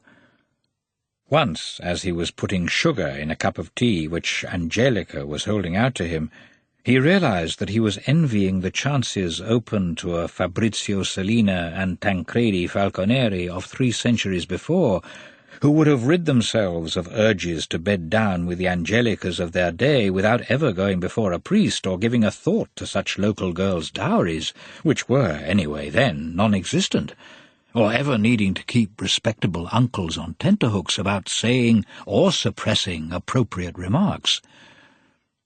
The impulse of atavistic lust, which was not really all lust but partly sensuality stemming from laziness, stung the civilized gentleman nearing 50 so sharply that it made him blush. Somewhere, at infinite removes, he had been touched by scruples which he chose to call Rousseauesque, and felt deeply ashamed, from which might be deduced an even sharper revulsion against the social circumstances in which he was so inextricably involved. The sensation of finding himself a prisoner in a situation evolving more rapidly than foreseen was particularly acute that morning. The night before, in fact, the stagecoach bearing the irregular and scanty mail to Donnafugata in its canary-yellow box had brought a letter from Tancredi. This proclaimed its importance even before reading, written as it was on sumptuous sheets of gleaming paper and in a harmonious script scrupulously tracing full strokes down and thin strokes up. It was obviously the clean copy of any number of disordered drafts. In it, the prince was not addressed by the name of Nuncle, which had become dear to him. The wily youth had thought of a formula, "Dearest Uncle Fabrizio," which had a number of merits, of removing any suspicion of jesting on the verge of sacred ground, proclaiming from the very first line the importance of what was to follow, of allowing the letter to be shown to anyone, and also of providing a link with ancient pre-Christian beliefs, which attributed a binding power to the exact invocation of a name. Dearest Uncle Fabrizio, therefore, was informed that his most affectionate and devoted nephew had for the last 3 months been a prey to the most violent love, and that neither the risks of war, read Walks in the Park of Caserta, nor the many attractions of a great city, read The Charms of the Dancer Schwarzwald, had been able even for an instant to drive from his mind and heart the image of the Signorina Angelica Sedara. Here a long procession of adjectives to exalt the beauty, grace, virtue, and intellect of his beloved. Then, in neat hieroglyphics of ink and sentiment, the letter went on to say that Tancredi had felt so conscious of his own unworthiness that he had tried to suffocate his ardour. Long but vain have been the hours during which, amid the clamour of Naples or the austere company of my comrades in arms, I have tried to repress my feelings. But now love had overcome his reserve, and he was begging his dearly beloved uncle to deign to request Signorina Angelica's most esteemed father for her hand in his name and on his behalf. You know, uncle, that all I can offer to the object of my affections is my love, my name, and my sword. After this phrase, in connection with which it should not be forgotten that Romanticism was then at high noon, Tancredi went on to long considerations of the expediency, nay, the necessity of unions between families such as the Falconeri and the Sedara. Once he even dared write, "The House of Sedara being encouraged in order to bring new blood into old families, and also to level out classes, one of the aims of the current political movement in Italy."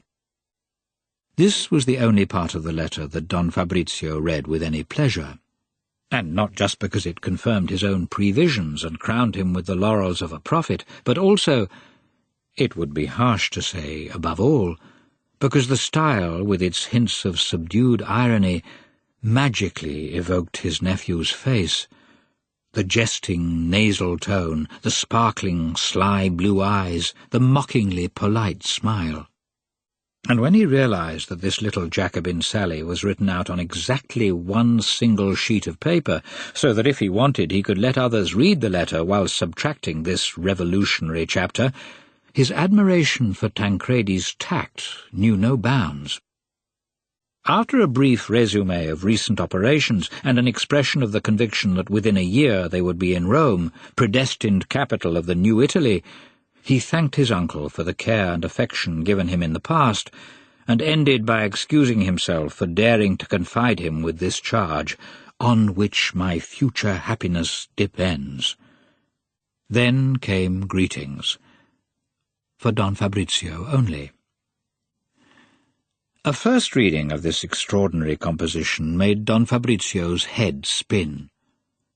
Once again he noted how astoundingly fast all this had gone. Put in modern terms, he could be said to be in the state of mind of someone today who thinks he has boarded one of the easy-going old planes pottering between Palermo and Naples, and suddenly finds himself shut inside a superjet and realizes he would be at his destination almost before there was time to make the sign of the cross. Then the second, affectionate layer of his nature came to the top, and he rejoiced at this decision of Tancredi, which would assure him an ephemeral carnal satisfaction and a perennial financial peace. He paused then for a moment to note the youth's extraordinary self-confidence in presuming his own wish already accepted by Angelica. But all these thoughts were swept away eventually by a sense of humiliation at being forced to deal with Don Calogero about a subject so intimate, and also of vexation at having to conduct delicate negotiations next day with the use, what was more, of precaution and cunning alien to his own, presumably leonine, nature. Don Fabrizio only revealed the contents of this letter to his wife when they were lying in bed under the pale blue glow from the glass-hooded oil lamp. Maria Stella did not say a word at first, just made a series of signs of the cross. Then she remarked that she should have crossed herself with her left hand and not her right.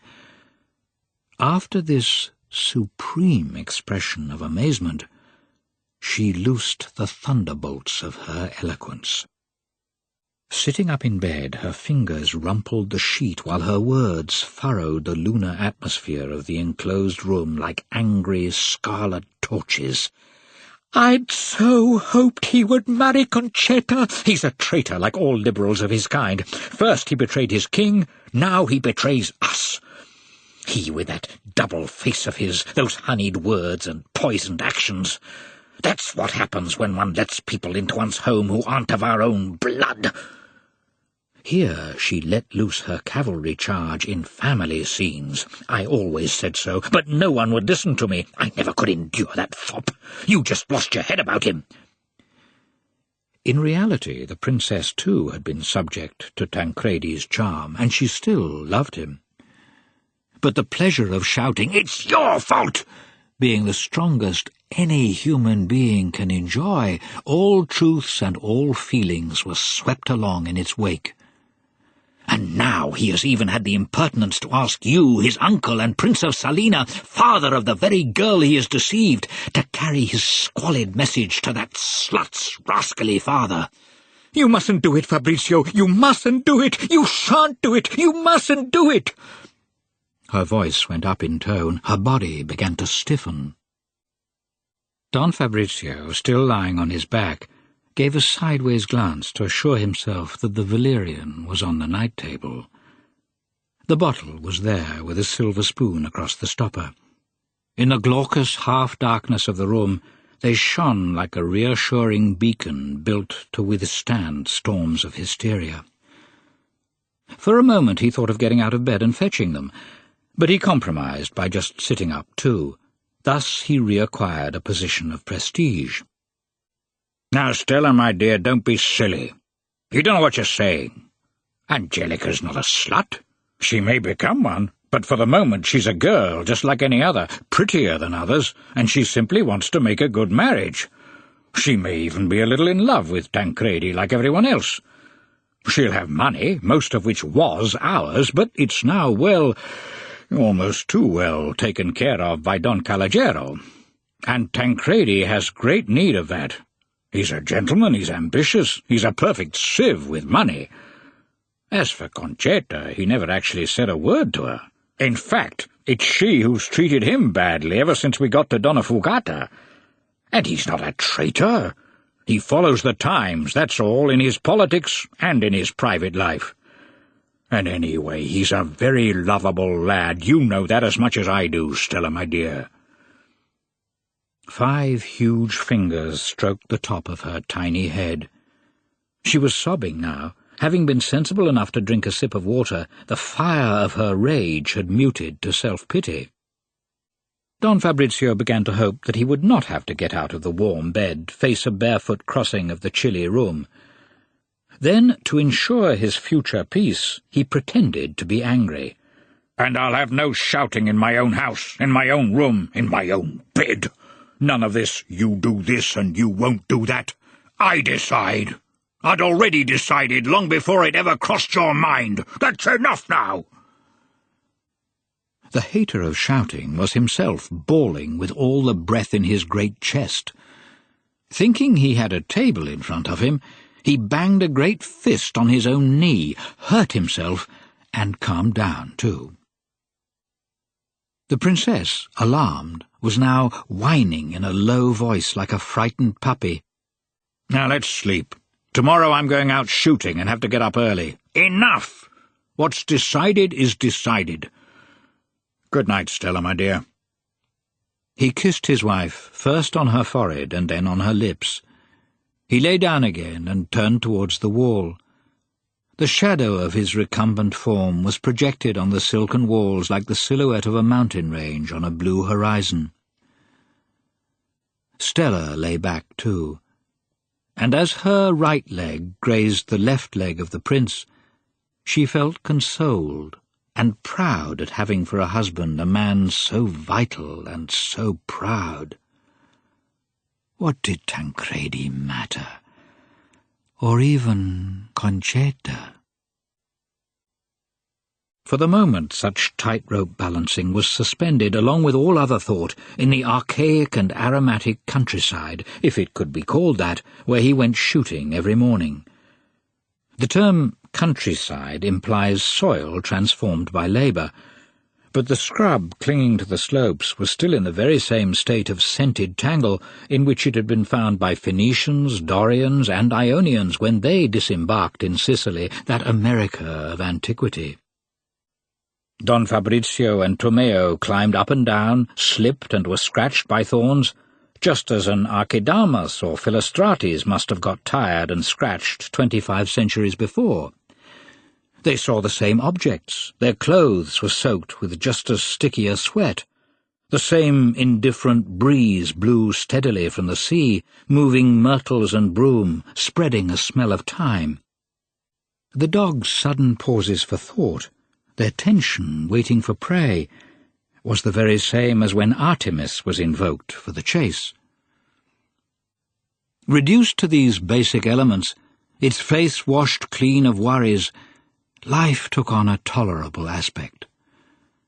That morning, shortly before reaching the top of the hill, Arguto and Teresina began the hieratic dance of dogs who have scented prey, stretching, stiffening, prudently raising paws, repressing barks. A few minutes later, a tiny beige-coloured backside slid through the grass, and two almost simultaneous shots ended the silent wait. At the prince's feet, Arguto placed an animal in its death throes.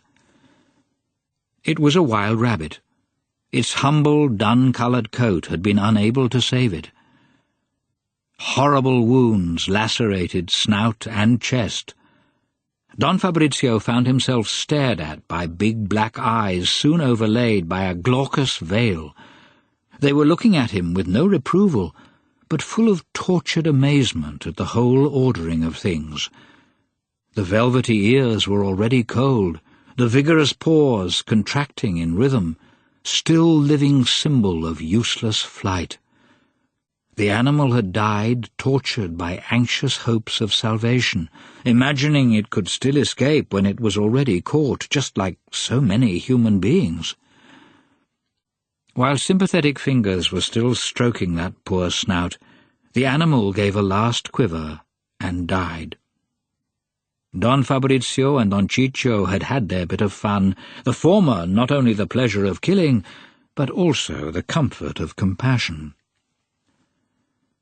When the sportsmen reached the top of the hill, there, among the tamarisks and scattered cork trees, appeared the real Sicily again, the one compared to which baroque towns and orange groves are mere trifles, aridly undulating to the horizon in hillock after hillock, comfortless and irrational, with no lines that the mind could grasp, conceived apparently in a delirious moment of creation. A sea, suddenly petrified at the instant when a change of wind had flung the waves into a frenzy. Donnafugata lay huddled and hidden in an anonymous fold of the ground, and not a living soul was to be seen. The only signs of the passage of man were scraggy rows of vines. Beyond the hills on one side was the indigo smudge of the sea, more mineral and barren even than the land. The slight breeze moved over all, universalizing the smell of dung, carrion, and sage, cancelling, suppressing, reordering each thing in its careless passage. It dried up the little drops of blood which were the only residue of the rabbit. Far away it ruffled the locks of Garibaldi, and further still flung dust in the eyes of Neapolitan soldiers hurriedly reinforcing the battlements of Gaeta, deluded by a hope as vain as the rabbit's frenzied flight. The prince and the organist rested under the circumscribed shadow of cork trees. They drank tepid wine from wooden bottles with a roast chicken from Don Fabrizio's haversack, ate little cakes called muffoletti dusted with raw flour which Don Ciccio had brought with him, and local grapes so ugly to look at and so good to eat. With hunks of bread they satisfied the hungry dogs standing there in front of them, impassive as bailiffs bent on getting debts paid. Under the monarchic sun, Don Fabrizio and Don Ciccio were dozing off. But though a shot had killed the rabbit, though the bored rifles of General Cialdini were now dismaying the Bourbon troops at Gaeta, though the midday heat was making men doze off, nothing could stop the ants. Attracted by a few chewed grape-skins spat out by Don Ciccio, along they rushed in close order, morale high at the chance of annexing this bit of garbage soaked with an organist's saliva.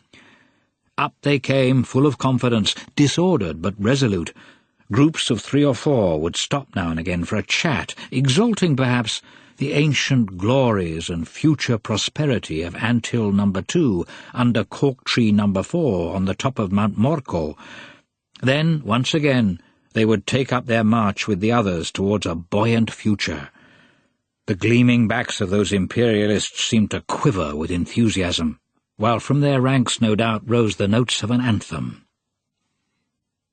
By some association of ideas which it would be inopportune to pursue, the activity of these insects prevented the prince from sleeping and reminded him of the days of the plebiscite about unification through which he had lived shortly before at Donnafugata itself. Apart from a sense of amazement, those days had left him many an enigma to solve. Now, in sight of nature, which, except for ants, obviously had no such bothers, he might perhaps find a solution for one of them. The dogs were sleeping, stretched and crouched like figures in relief.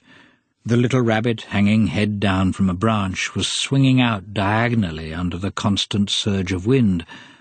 But Tomeo, with the help of his pipe, still managed to keep his eyes open. "And you, Don Ciccio? How did you vote on the 21st? The poor man started, taken by surprise at a moment when he was outside the stockade of precautions in which, like each of his fellow townsmen, he usually moved. He hesitated, not knowing what to reply. The prince mistook for alarm what was really only surprise, and felt irritated. "Well, what are you afraid of? There's no one here but us, the wind and the dogs." The list of reassuring witnesses was not really happily chosen. Wind is a gossip by definition. The prince was half Sicilian. Only the dogs were absolutely trustworthy, and that only because they lacked articulate speech. But Don Ciccio had now recovered. His pleasant astuteness had suggested the right reply. Nothing at all. "Excuse me, Excellency, but there's no point in your question. You know that everyone in Donnafugata voted yes."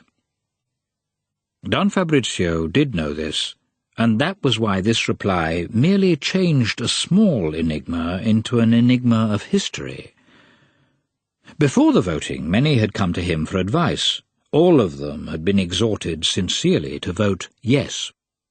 Don Fabrizio, in fact, could not see what else there was to do, whether treating it as a fait accompli or as an act merely theatrical and banal, whether taking it as historical necessity or considering the trouble these humble folk might get into if their negative attitude were known. He had noticed, though, that not all had been convinced by his words.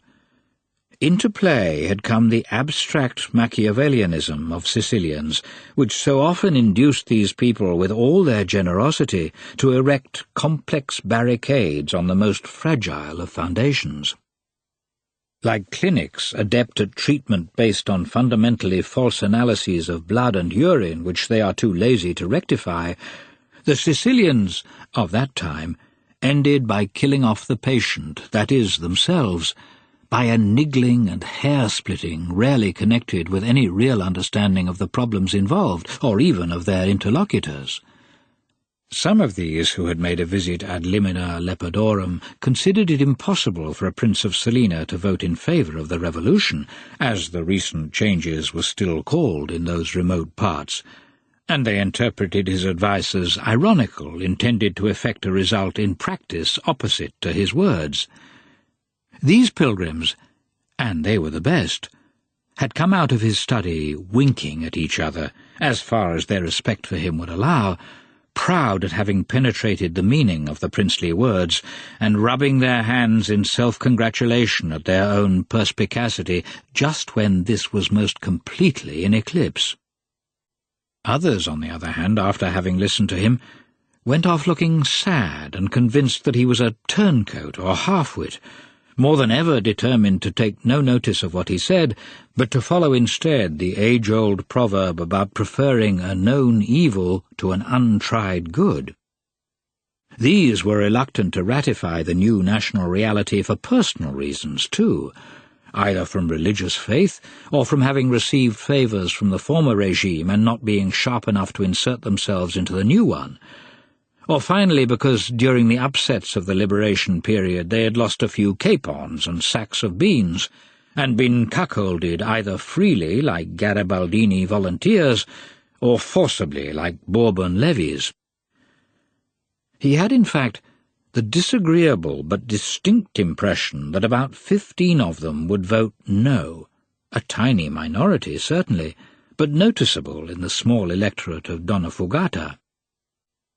Taking into consideration that the people who came to him represented the flower of the inhabitants, and that there must also be some unconvinced among the hundreds of electors who had not dreamt of setting foot inside the palace, the prince had calculated that Donnafugata's compact affirmative would be varied by about 40 negative votes. The day of the plebiscite was windy and grey, and tired groups of youths had been seen going through the streets of the town with bits of paper covered with "yes" stuck in the ribbons of their hats. Amid waste paper and refuse swirled by the wind, they sang a few verses of La Bella Gigugin transformed into a kind of Arab wail, a fate to which any gay tune sung in Sicily is bound to succumb.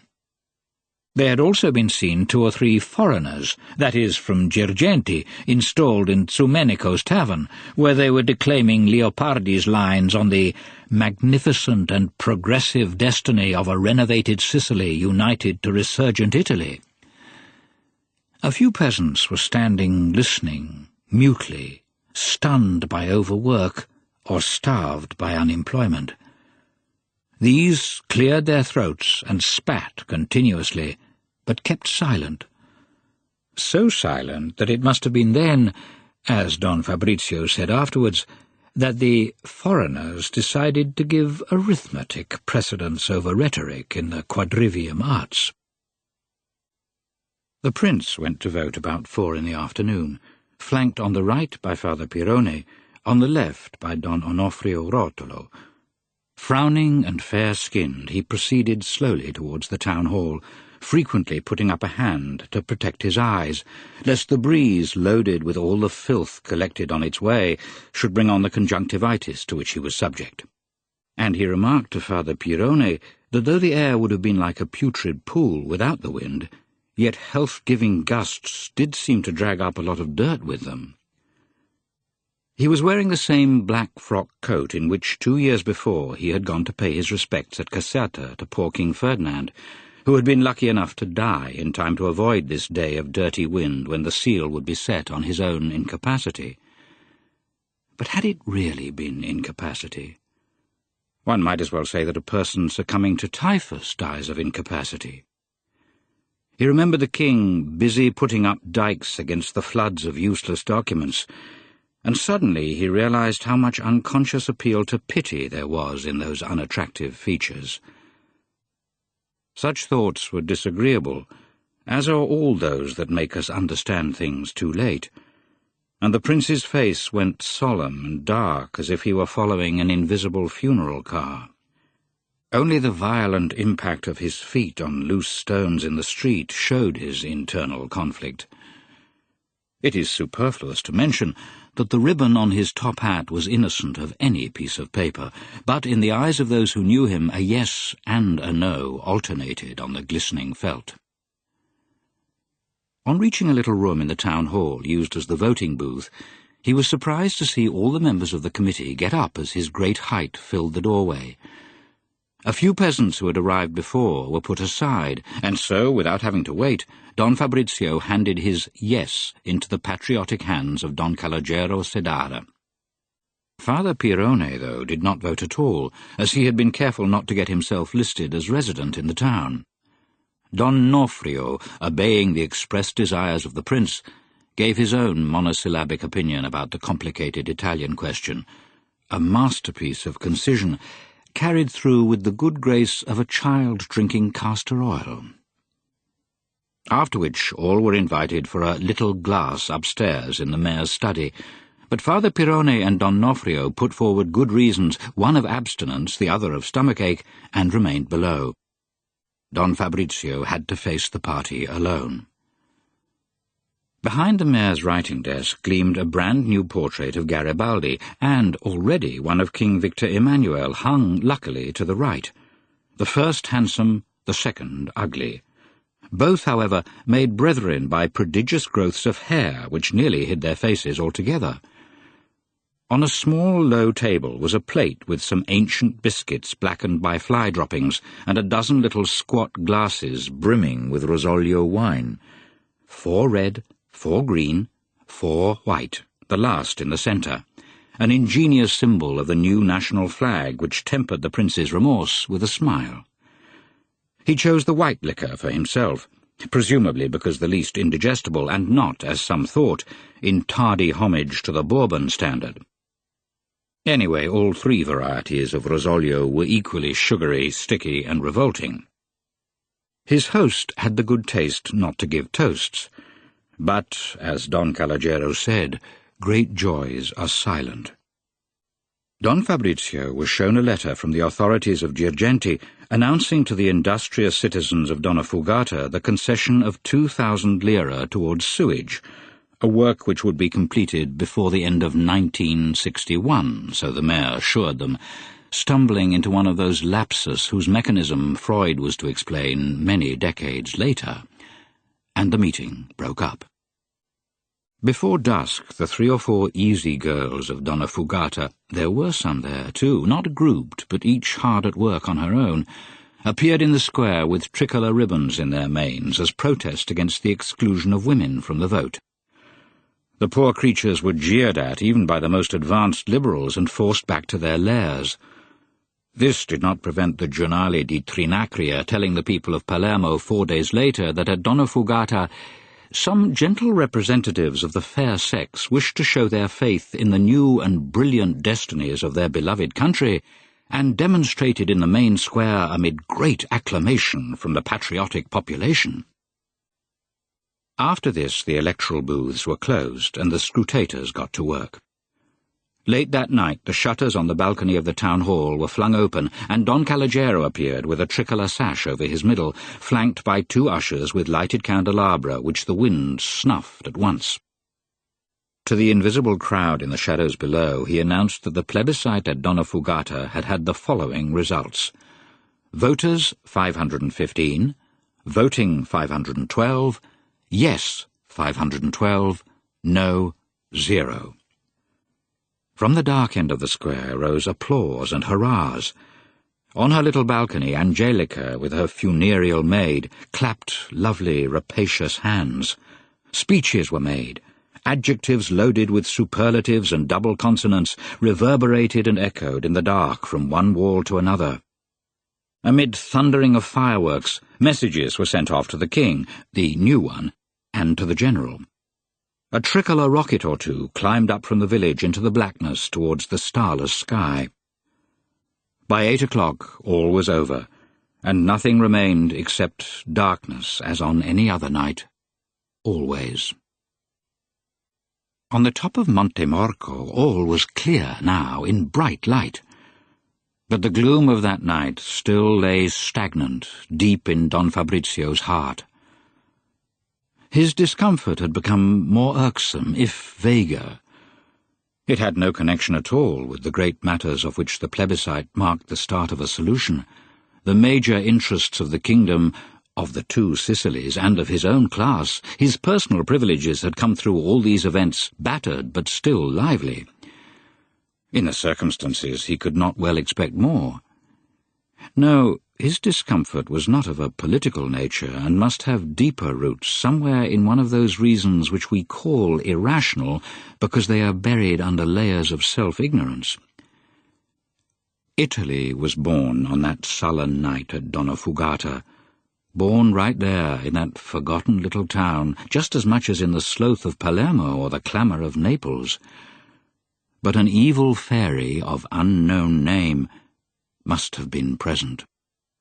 Anyway, Italy was born, and one could only hope that she would live on in this form. Any other would be worse. Agreed. And yet this persistent disquiet of his must mean something.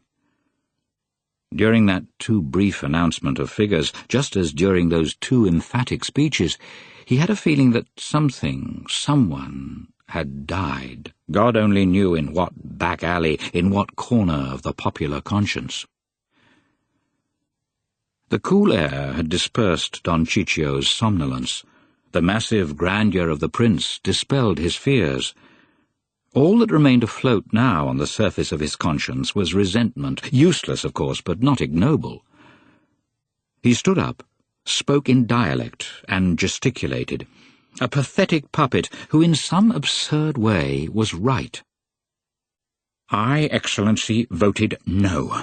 No, 100 times no. I know what you told me, necessity, unity, expediency. You may be right. I know nothing of politics. Such things I leave to others. But Ciccio Tomeo is honest, poor though he may be, with his trousers in holes, and he slapped the carefully mended patches on the buttocks of his shooting breeches, and I don't forget favours done me. Those swine in the town hall just swallowed up my opinion, chewed it, and then spat it out, transformed as they wanted. I said black, and they made me say white. The one time when I could say what I thought, that bloodsucker Sidara went and annulled it, behaved as if I'd never existed, as if I never meant a thing. Me, Francesco Tomeo Lamanna, son of the late Leonardo, organist of the Mother Church at Donnafugata, a better man than he is. Oh, to think I'd even dedicated him a mazurka composed by me at the birth of that— He bit a finger to rein himself in. That mincing daughter of his. At this point, calm descended on Don Fabrizio, who had finally solved the enigma. Now he knew who had been killed at Donnafugata, at 100 other places in the course of that night of dirty wind. A newborn babe. Good faith.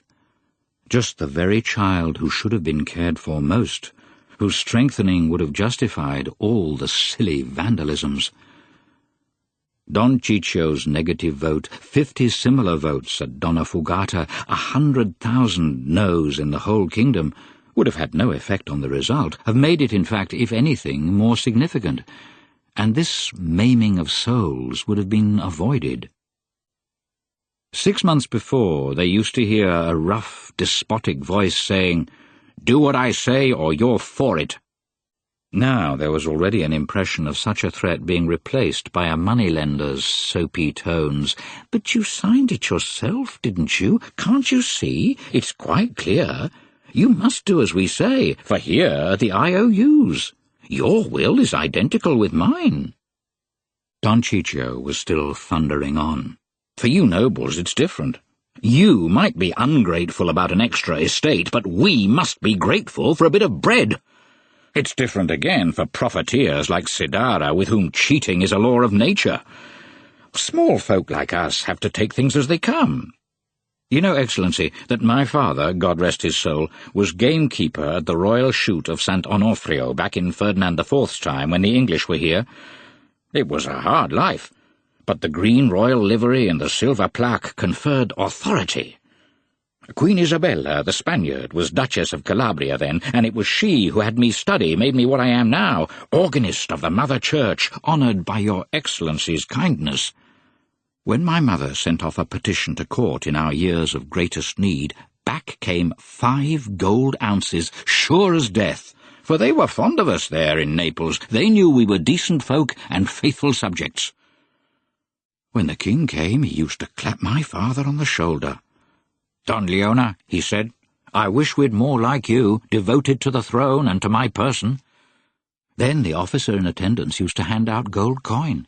Alms, they call it now, that truly royal generosity. And they call it that so as not to give any themselves. But it was just a reward for loyalty. And if those holy kings and lovely queens are looking down at us from heaven today, what did they say? The son of Don Leonardo Tomeo betrayed us.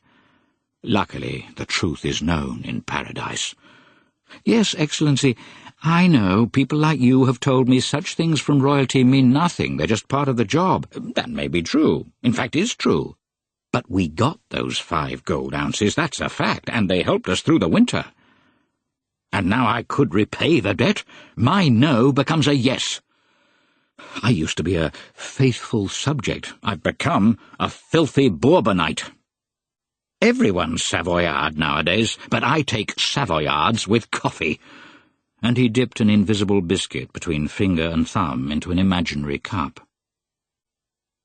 Don Fabrizio had always liked Don Ciccio, partly because of the compassion inspired in him by all who from youth had thought of themselves as dedicated to the arts, and in old age, realizing they had no talent, still carried on the same activity at lower levels, pocketing withered dreams.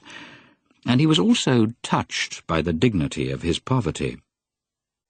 But now he also felt a kind of admiration for him, and deep down at the very bottom of his proud conscience a voice was asking if Don Ciccio had not perhaps behaved more nobly than the Prince of Selena.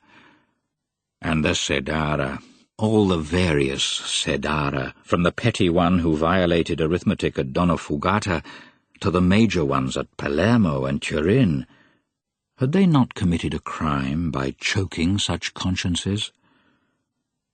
Don Fabrizio could not know it then, but a great deal of the slackness and acquiescence for which the people of the South were to be criticized during the next decade was due to the stupid annulment of the first expression of liberty ever offered them. Don Ciccio had said his say, and now his genuine but rarely shown side of austere man of principle was taken over by one much more frequent and no less genuine, that of snob. For Tomeo belonged to the zoological species of passive snob, a species unjustly reviled nowadays. Of course the word snob was unknown in the Sicily of 1860, but just as tuberculosis existed before Koch, so in that remote era there were people for whom to obey, imitate, and above all avoid distressing those whom they considered of higher social rank than themselves was the supreme law of life. Snobbery, in fact, is the opposite of envy. At that time, a man of this type went under various names. He was called devoted, attached, faithful, and life was happy for him, since a nobleman's most fugitive smile was enough to flood an entire day with sun. And accompanied by such affectionate appellatives, the restorative graces were more frequent than they are today. Now Don Ciccio's frankly snobbish nature made him fear causing Don Fabrizio distress, and he searched diligently round for ways to disperse any frowns he might be causing on the prince's Olympian brow. The best means to hand was suggesting they should start shooting again, and so they did. Surprised in their afternoon naps, some wretched woodcock and another rabbit fell under the marksman's fire, particularly accurate and pitiless that day, as both Selena and Tomeo were identifying those innocent creatures with Don Calogero Sidara. But the shots, the flying feathers, the shreds of skin glittering for an instant in the sun, were not enough to soothe the prince that day. As the hours passed and return to Donnafugata drew near, he felt more and more oppressed, bothered, humiliated at the thought of the imminent conversation with the plebeian mayor, and his having called in his heart those woodcock and the rabbit Don Calogero had been no use after all. Though he had already decided to swallow the horrid toad, he still felt a need for more information about his adversary, or rather, for a sounding out of public opinion about the step he was about to take. So, for the second time that day, Don Ciccio was surprised by a sudden point-blank question. "Listen, Don Ciccio, you see so many people. What do they really think of Don Calogero at Donnafugata?" Tomeo, in truth, felt he had already shown his opinion of the mayor quite clearly, and he was just about to say so when into his mind came rumours he had heard about Tancredi making up to Angelica, and he was suddenly overwhelmed with regret at having let himself be drawn into expressing downright judgments which must certainly be anathema to the prince, if what he assumed was true. In another part of his mind, meanwhile, he was congratulating himself at not having said anything positive against Angelica, and the faint ache which he still felt in his right forefinger had the effect of a soothing balsam. "After all, Excellency, Don Calogero Sidara is no worse than lots of others who have come up in the last few months." The homage was moderate, but enough to allow Don Fabrizio to insist. "You see, Don Ciccio, I'm most interested to know the truth about Don Calogero and his family." "The truth, Excellency, is that Don Calogero is very rich and very influential, too. That he's a miser. When his daughter was at college, he and his wife used to eat a fried egg between them, but knows how to spend when he has to. And as every coin spent in the world must end in someone's pocket, he now finds many people dependent on him. When he's a friend, he really is a friend, one must say that for him. He lets his land on very harsh terms, and the peasants kill themselves to pay. But a month ago he lent 50 gold ounces to Pasquale Tripi, who had helped him at the time of the landings. Without interest, too, which is the greatest miracle ever known since Santa Rosalia stopped the plague at Palermo. He's clever as the devil, too. Your Excellency should have seen him last April or May. Up and down the whole district he went like a bat, by trap, horse, mule, foot, in rain or sun, and wherever he passed secret groups were formed to prepare the way for those that were to come. He's a scourge of God, Excellency, a scourge of God. And we're only seeing the start of Don Calogero's career. In a few months he'll be deputy in the Turin Parliament. In a few years, when church property is put up for sale, he'll pay next to nothing for the estates of Marca and Fondachello and become the biggest landowner in the province. That's Don Calogero, Excellency, the new man to be. A pity he has to be like that, though. Don Fabrizio remembered a conversation with Father Pirone some months before in the sunlit observatory. What the Jesuit had predicted had come to pass. But wasn't it perhaps good tactics to insert himself into the new movement, make at least part use of it for a few members of his own class? The worry of his imminent interview with Don Calogero lessened. But the rest of his family, Don Ciccio, what are they really like? Excellency, no one has laid eyes on Don Calogero's wife for years except me. She only leaves the house to go to early mass, the 5 o'clock one, when it's empty. There's no organ playing at that hour, but once I got up early just to see her. Donna Bastiana came in with her maid, and as I was hiding behind a confessional I could not see very much, but at the end of mass the heat was too great for the poor woman, and she took off her black veil. Word of honour, Excellency, she was lovely as the sun. One can't blame Don Calogero, who's a beetle of a man, for wanting to keep her away from others. But even in the best-kept houses secrets come out. Servants talk. And it seems Donna Bastiana is a kind of animal. She can't read or write, or tell the time by a clock, can scarcely talk. Just a beautiful mare, voluptuous and uncouth. She's incapable even of affection for her own daughter. Good for bed, and that's all. Don Ciccio, who as protégé of queens and follower of princes considered his own simple manners to be perfect, smiled with pleasure. He had found a way of getting some of his own back on the suppressor of his personality. Anyway, he went on, one couldn't expect much else. You know whose daughter Donna Bastiana is, Excellency? He turned, rose on tiptoe, pointed to a distant group of huts which looked as if they were slithering off the edge of the hill, nailed there just by a wretched-looking bell tower, a crucified hamlet. She's the daughter of one of your peasants from Runci, Pepe Giunta, he was called, so filthy and so crude that everyone called him Pepe Merda. Excuse the word, Excellency.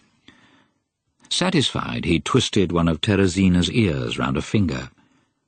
2 years after Don Calogero had eloped with Bastiana, they found him dead on the path to Rampinzeri, with 12 bullets in his back. Always lucky is Don Calogero, for the old man was getting above himself and demanding, they say. Much of this was known to Don Fabrizio, and had already been balanced up in his mind. But the nickname of Angelica's grandfather was new to him. It opened a profound historical perspective, and made him glimpse other abysses compared to which Don Calogero himself seemed a garden flower-bed. The prince began to feel the ground giving way under his feet. How ever could Tancredi swallow this? And what about himself? He found himself trying to work out the relationship between the Prince of Selena, uncle of the bridegroom, and the grandfather of the bride. He found none. There wasn't any. Angelica was just Angelica, a flower of a girl, a rose merely fertilized by her grandfather's nickname. Non olet, he repeated, non olet. In fact, optime foeminum ac contuberninem olet. You've mentioned everything, Don Ciccio, crude mothers and fecal grandfathers, but not what interests me, the Signorina Angelica. The secret of Tancredi's matrimonial intentions, although embryonic until a few hours before, would certainly have been told then had it not luckily been camouflaged.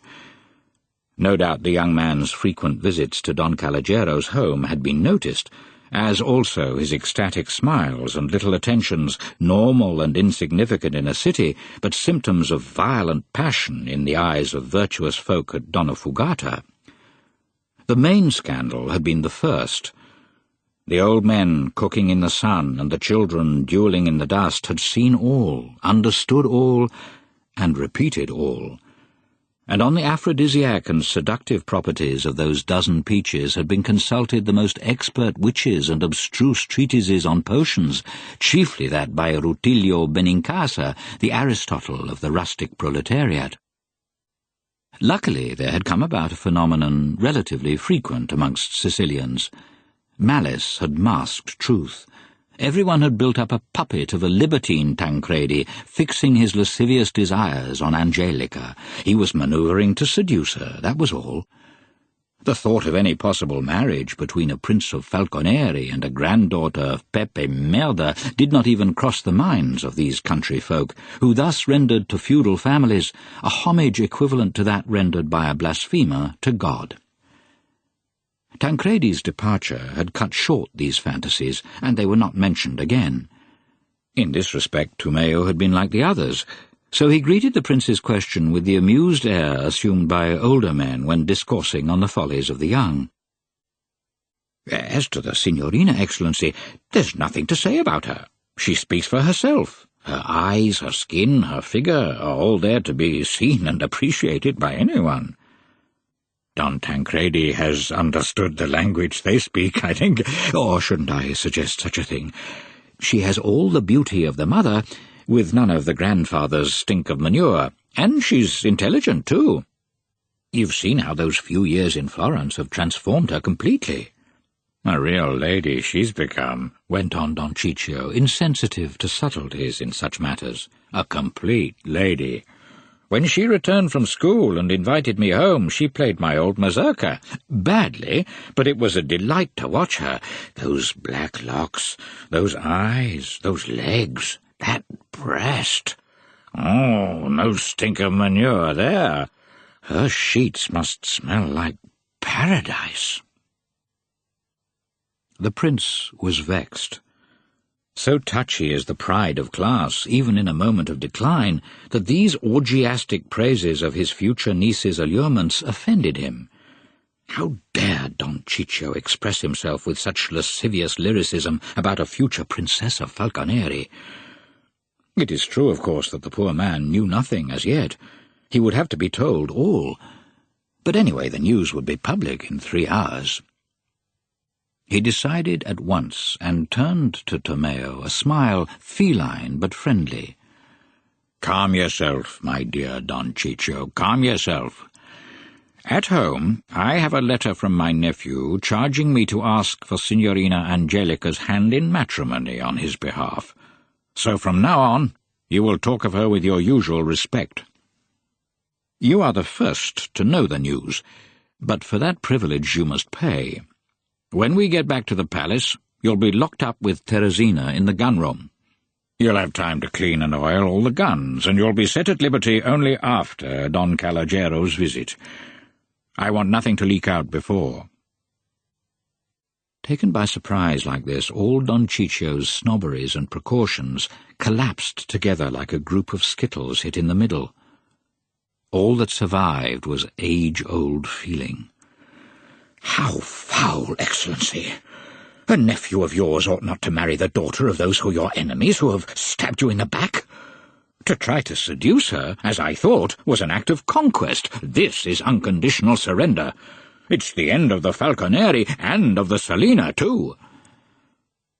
Having said this, he bent his head and longed in anguish for the earth to open under his feet.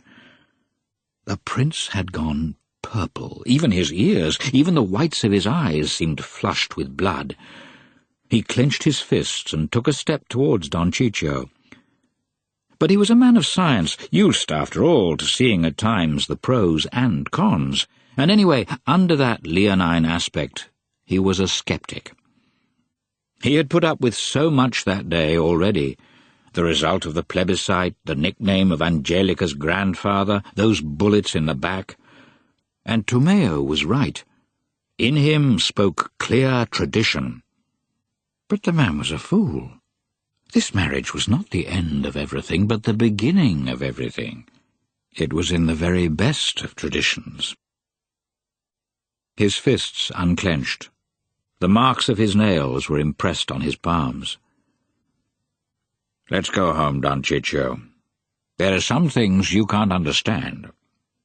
Now, you'll remember what we agreed, won't you?" And as they climbed down towards the road, it would have been difficult to tell which of the two was Don Quixote and which Sancho Panza. When Don Caligero's arrival was announced at exactly 4:30, the prince had not yet finished his toilet. He sent a message asking the mayor to wait a minute in his study and went on placidly embellishing himself.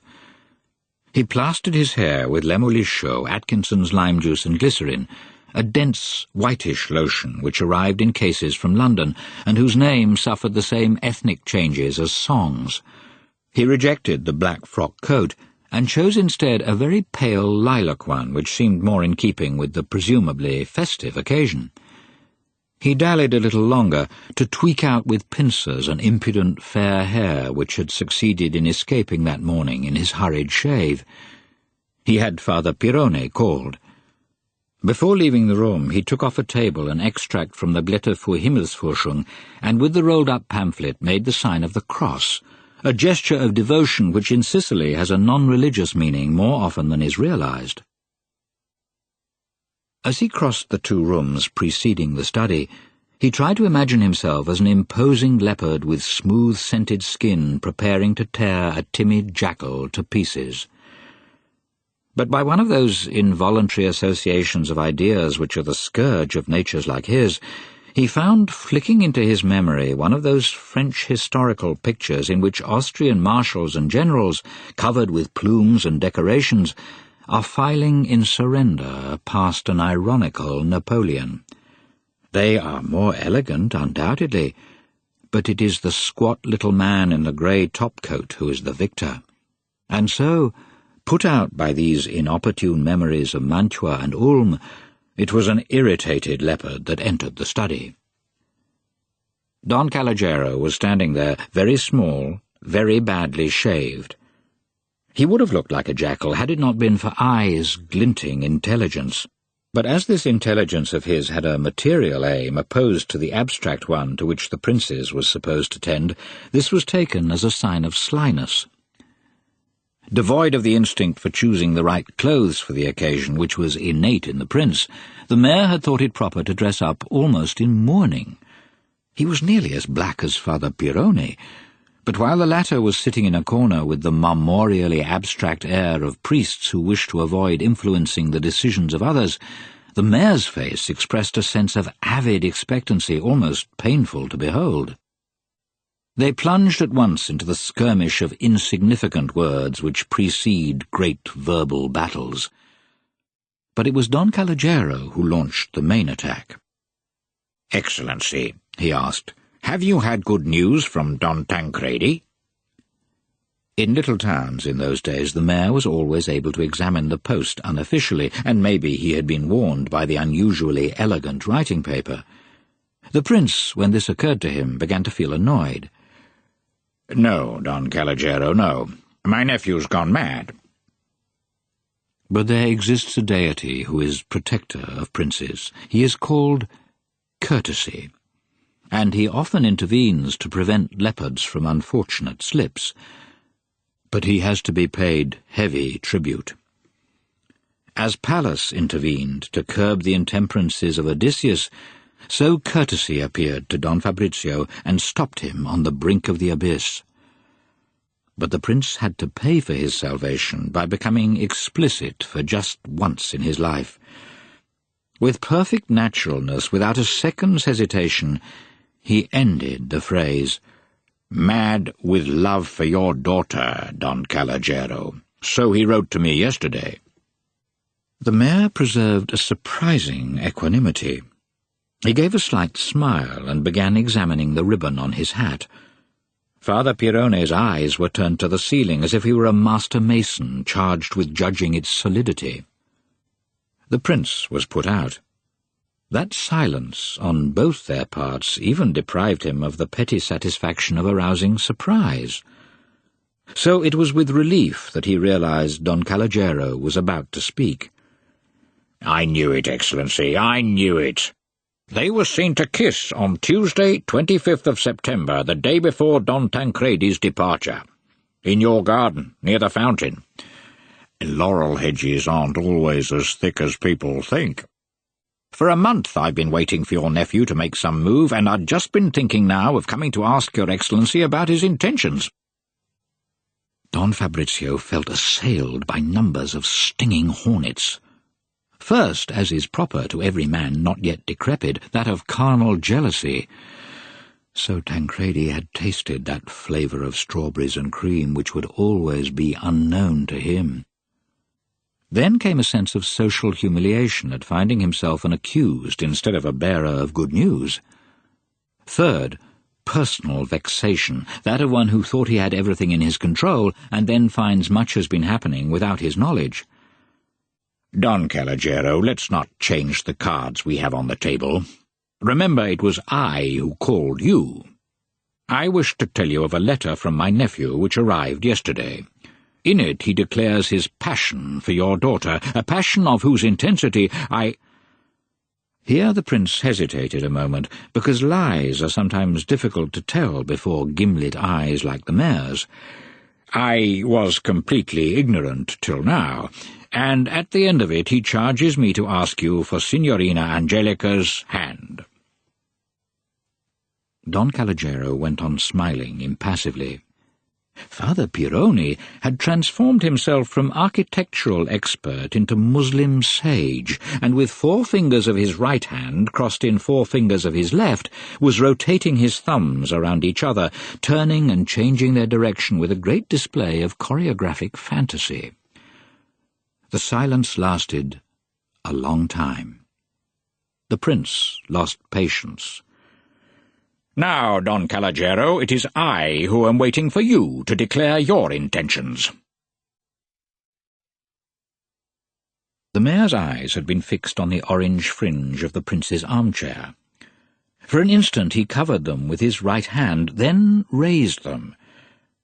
Now they looked candid, brimming with amazed surprise, as if that action had really changed them. "Excuse me, Prince."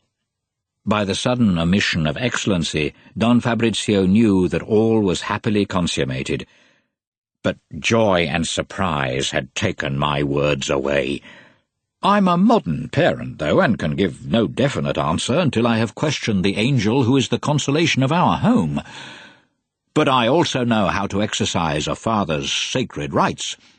All that happens in Angelica's heart and mind is known to me, and I think I can say that Don Tancredi's affection, which honours us all, is sincerely returned." Don Fabrizio was overcome with sincere emotion. The toad had been swallowed. The chewed head and gizzards were going down his throat. He still had to crunch up the claws, but that was nothing compared to the rest. The worst was over. With this sense of liberation, he began to feel his affection for Tancredi coming to the fore again, and thought of those narrow blue eyes of his glittering as they read the happy reply. He imagined or recalled, rather, the first months of a love match with the frenzies and acrobatics of the senses braced and sustained by all the hierarchies of angels, benevolent, though surely surprised. And he foresaw Tancredi's security of life later on, his chances for developing talents whose wings would have been clipped by lack of money. The nobleman rose to his feet, took a step towards the surprised Don Calogero, raised him from his armchair, clasped him to his breast. The mare's short legs were suspended in the air. For a moment that room in a remote Sicilian province looked like a Japanese print of a huge violet iris with a hairy fly hanging from a petal. When Don Calogero touched the floor again, Don Fabrizio thought, "This won't do. I really must give him a pair of English razors." Father Pirone switched off the turbine of his thumbs. He got up and squeezed the prince's hand. "Excellency, I evoke the protection of God on this marriage. Your joy has become mine." To Don Calogero he extended the tips of his fingers without a word. Then, with a knuckle, he tapped the barometer hanging on the wall. It was falling. Bad weather ahead. He sat down and opened his breviary. "Don Calogero," said the prince, "the love of these two young people is the basis, the sole foundation of their future happiness. That we all know. But we men of a certain age, men of experience, have to think of other things, too. There is no point in my telling you how illustrious is the family of Falconeri. It came to Sicily with Charles of Anjou, flourished under the Aragonese, the Spanish, the Bourbon kings, if I may name them in your presence, and I am sure that it will also prosper under the new dynasty from the mainland, which God preserve." It was impossible to tell how much the prince was being ironic or how much just mistaken. They were peers of the realm, grandees of Spain, knights of Santiago, and when they have a fancy to be knights of Malta, they need only raise a finger, and Via Condotti turns them out a diploma all fresh from the oven without a word of complaint. So far, at least. This perfidious insinuation was entirely lost on Don Calogero, who was quite ignorant of the statutes of the sovereign Hierosalamitan Order of St. John. "I am sure that your daughter will ornament still more by her rare beauty the ancient trunk of the Falconeri, and emulate by her virtue that of the saintly princesses of the line, the last of whom, my sister, God rest her soul, will certainly bless the bride and groom from heaven." Again Don Fabrizio felt moved, remembering his dear Giulia, whose wasted life had been a perpetual sacrifice to the frenzied extravagancies of Tancredi's father. "As for the boy, you know him, and if you did not, I am here to guarantee him in every possible way. There is endless good in him, and it is not only I who say so. Isn't that true, Father Pirone?" The excellent Jesuit, dragged from his reading, found himself suddenly facing an unpleasant dilemma. He had been Tancredi's confessor, and he knew quite a number of his little failings, none very serious, of course, but such as to detract quite a good deal from the endless goodness of which the prince had spoken, and all such, he almost felt like saying, as to guarantee an unwavering marital infidelity. This, of course, could not actually be said, both for sacramental reasons and from worldly expediency. On the other hand, he liked Tancredi, and though he disapproved of the wedding with all his heart, he would never say a word which could either impede it or in any way cloud its course. He took refuge in prudence, most tractable of the cardinal virtues. "The fund of goodness in our dear Tancredi is great indeed, Don Calogero, and, sustained by divine grace and by the earthly virtues of Signorina Angelica, he may one day become a good Christian husband." The prophecy, risky but prudently conditional, passed muster. "But Don Calogero," went on the prince, chewing on the last grisly bits of toad, If it is pointless to tell you of the antiquity of the falconeri, it is, unfortunately, also pointless, since you already know it, to tell you that my nephew's economic circumstances are not equal to the greatness of his name.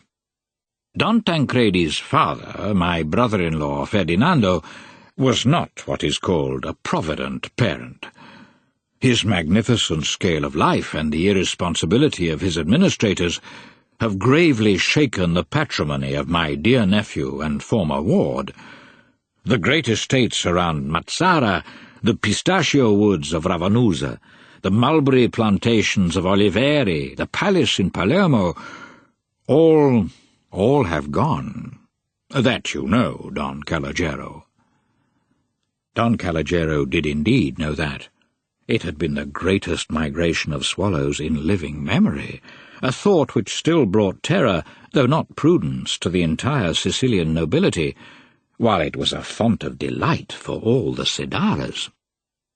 During the period of my guardianship, all I succeeded in saving was the villa, the one near my own, by juridical quibbles, and also thanks to a sacrifice or two on my own part, which I made joyfully, both in memory of my sainted sister Julia and because of my own affection for the dear lad.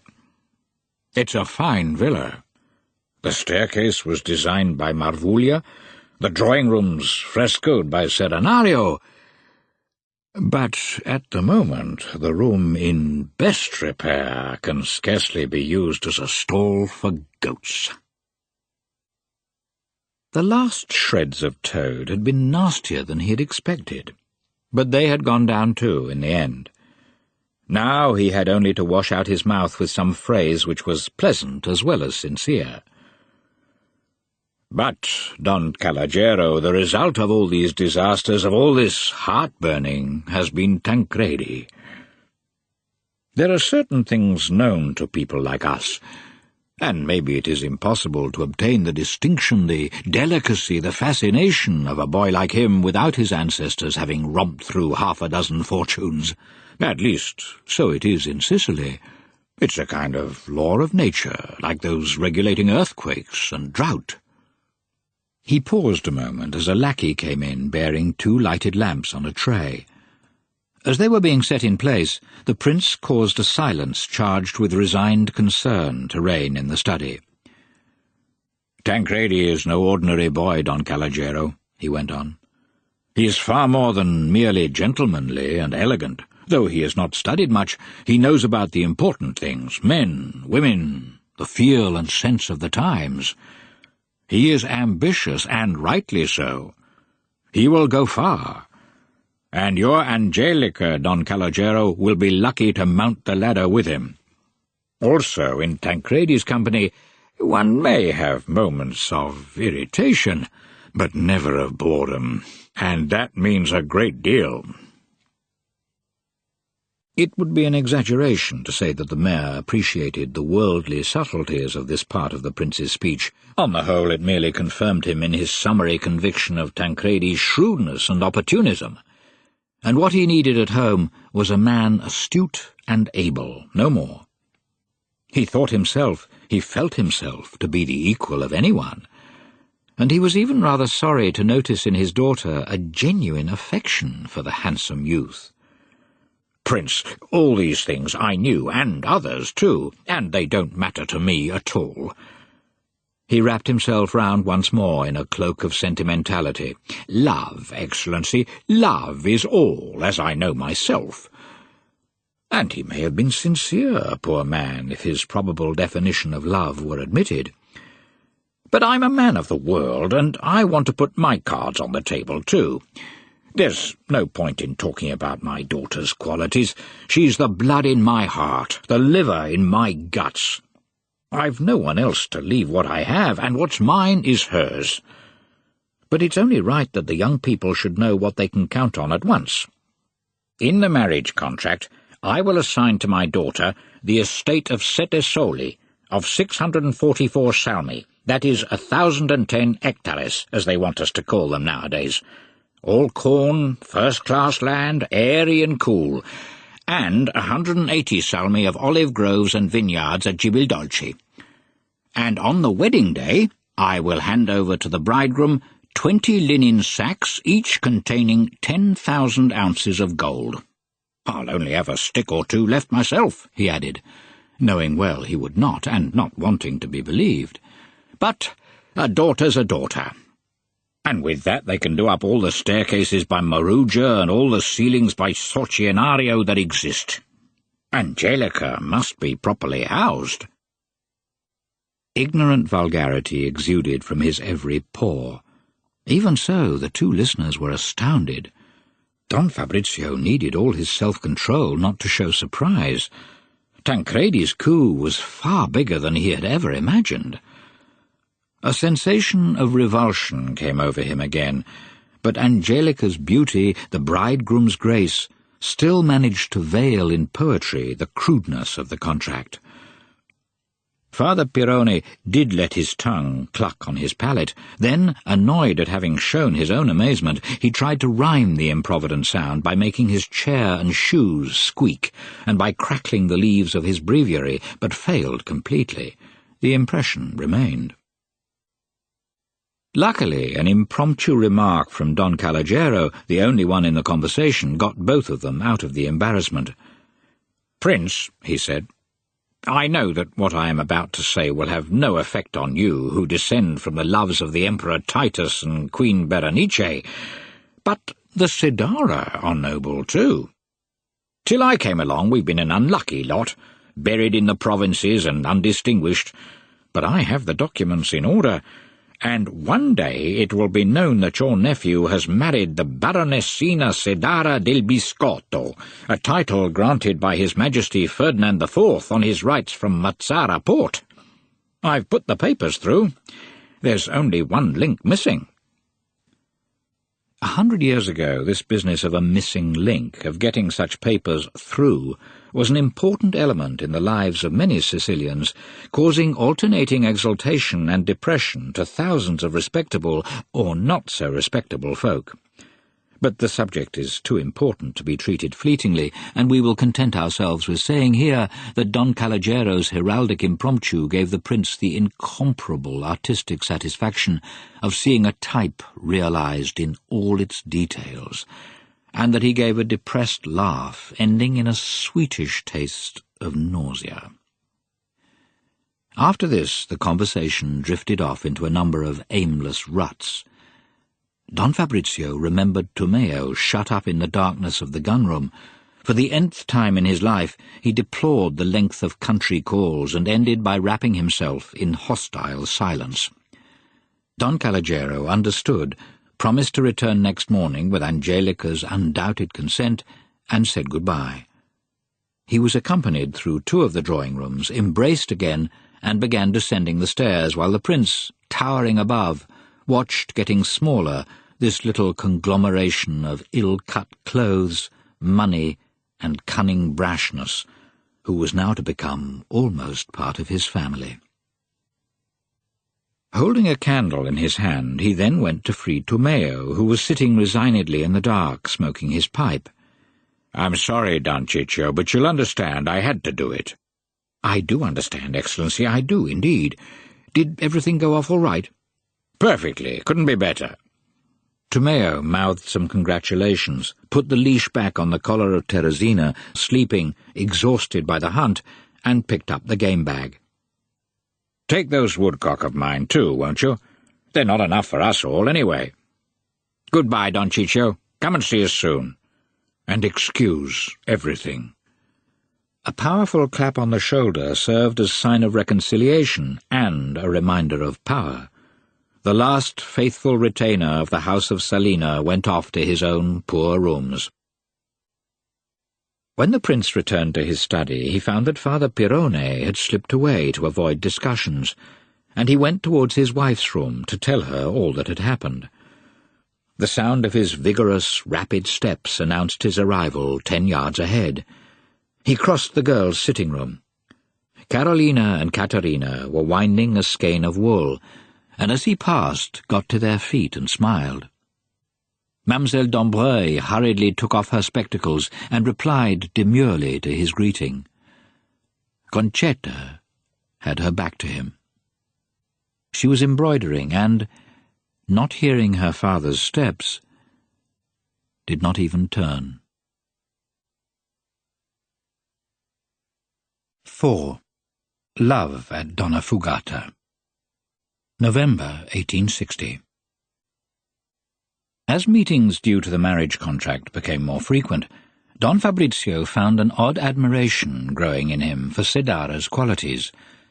He became used to the ill-shaven cheeks, the plebeian accent, the odd clothes, and the persistent odour of stale sweat, and he began to realize the man's rare intelligence. Many problems that had seemed insoluble to the prince were resolved in a trice by Don Calogero. Free as he was from the shackles imposed on many other men by honesty, decency, and plain good manners, he moved through the forest of life with the confidence of an elephant which advances in a straight line, rooting up trees and trampling down lairs, without even noticing scratches of thorns and moans from the crushed. Reared and tended in pleasant vales traversed by courteous wafts of "Please, I'd be so grateful, how kind," the prince, when chatting to Don Calogero, found himself on an open heath swept by searing winds, and although continuing in his heart to prefer defiles in the hills, he could not help admiring this vital surge which drew from the ilexes and cedars of Donnafugata chords never heard before. Bit by bit, almost without realizing it, Don Fabrizio told Don Calogero about his own affairs, which were numerous, complex, and little understood by himself. This was not due to any defect of intelligence, but to a kind of contemptuous indifference about matters he considered low, though deep down this attitude was really due to laziness, and the ease with which he had always got out of difficulties by selling off a few more hundred of his thousands of acres. Don Calogero's advice, after listening to the prince's report and mentally setting it in order, was both opportune and immediately effective. But the eventual result of such advice, cruelly efficient in conception and feeble in application by the kindly Don Fabrizio, was that as years went by the Selena were to acquire a reputation as extortioners of their own dependents, a reputation quite unjustified in reality, but which helped to destroy their prestige at Donnafugata and Querceta without in any way halting the collapse of the family fortunes. It is only fair to mention that more frequent contact with the prince had a certain effect on Sedara, too. Until that moment he had only met aristocrats on business of buying and selling, or through their very rare and long-brooded invitations to parties, circumstances in which this most singular of social classes does not show at its best. During such meetings he had formed the opinion that the aristocracy consisted entirely of sheep-like creatures who existed merely in order to give up their wool to his shears and their names and incomprehensible prestige to his daughter. But since getting to know Tancredi during the period after Garibaldi's landing, he had found himself dealing unexpectedly with a young noble as cynical as himself, capable of striking a sharp bargain between his own smiles and titles and the attractions and fortunes of others, while knowing how to dress up such Sedara-ish actions with a grace and fascination which he, Don Calogero, felt he did not himself possess, but which influenced him without realizing it, and without his being able in any way to discern its origins. When he got to know Don Fabrizio better, he found there again the pliability and incapacity for self-defence that were characteristic of his imaginary sheep-noble, but also a strength of attraction different in tone, but similar in intensity to young Falconeri's. He also found a certain energy with a tendency towards abstraction, a disposition to seek a shape for life from within himself and not in what he could wrest from others. This abstract energy made a deep impression on Don Calogero, although with a direct impact not filtered through words, as has been attempted here. Much of this fascination, he noticed, simply came from good manners, and he realized how agreeable can be a well-bred man, for at heart he is only someone who eliminates the unpleasant aspects of so much of the human condition and exercises a kind of profitable altruism, a formula in which the usefulness of the adjective made him tolerate the uselessness of the noun. Gradually, Don Calogero came to understand that a meal in common need not necessarily be all munching and grease stains, that a conversation may well bear no resemblance to a dogfight, that to give precedence to a woman is a sign of strength and not, as he had believed, of weakness, that sometimes more can be obtained by saying, "I haven't explained myself well," than "I can't understand a word," and that the adoption of such tactics can result in a greatly increased yield from meals, arguments, women, and questioners. It would be rash to affirm that Don Calogero drew an immediate profit from what he had learnt.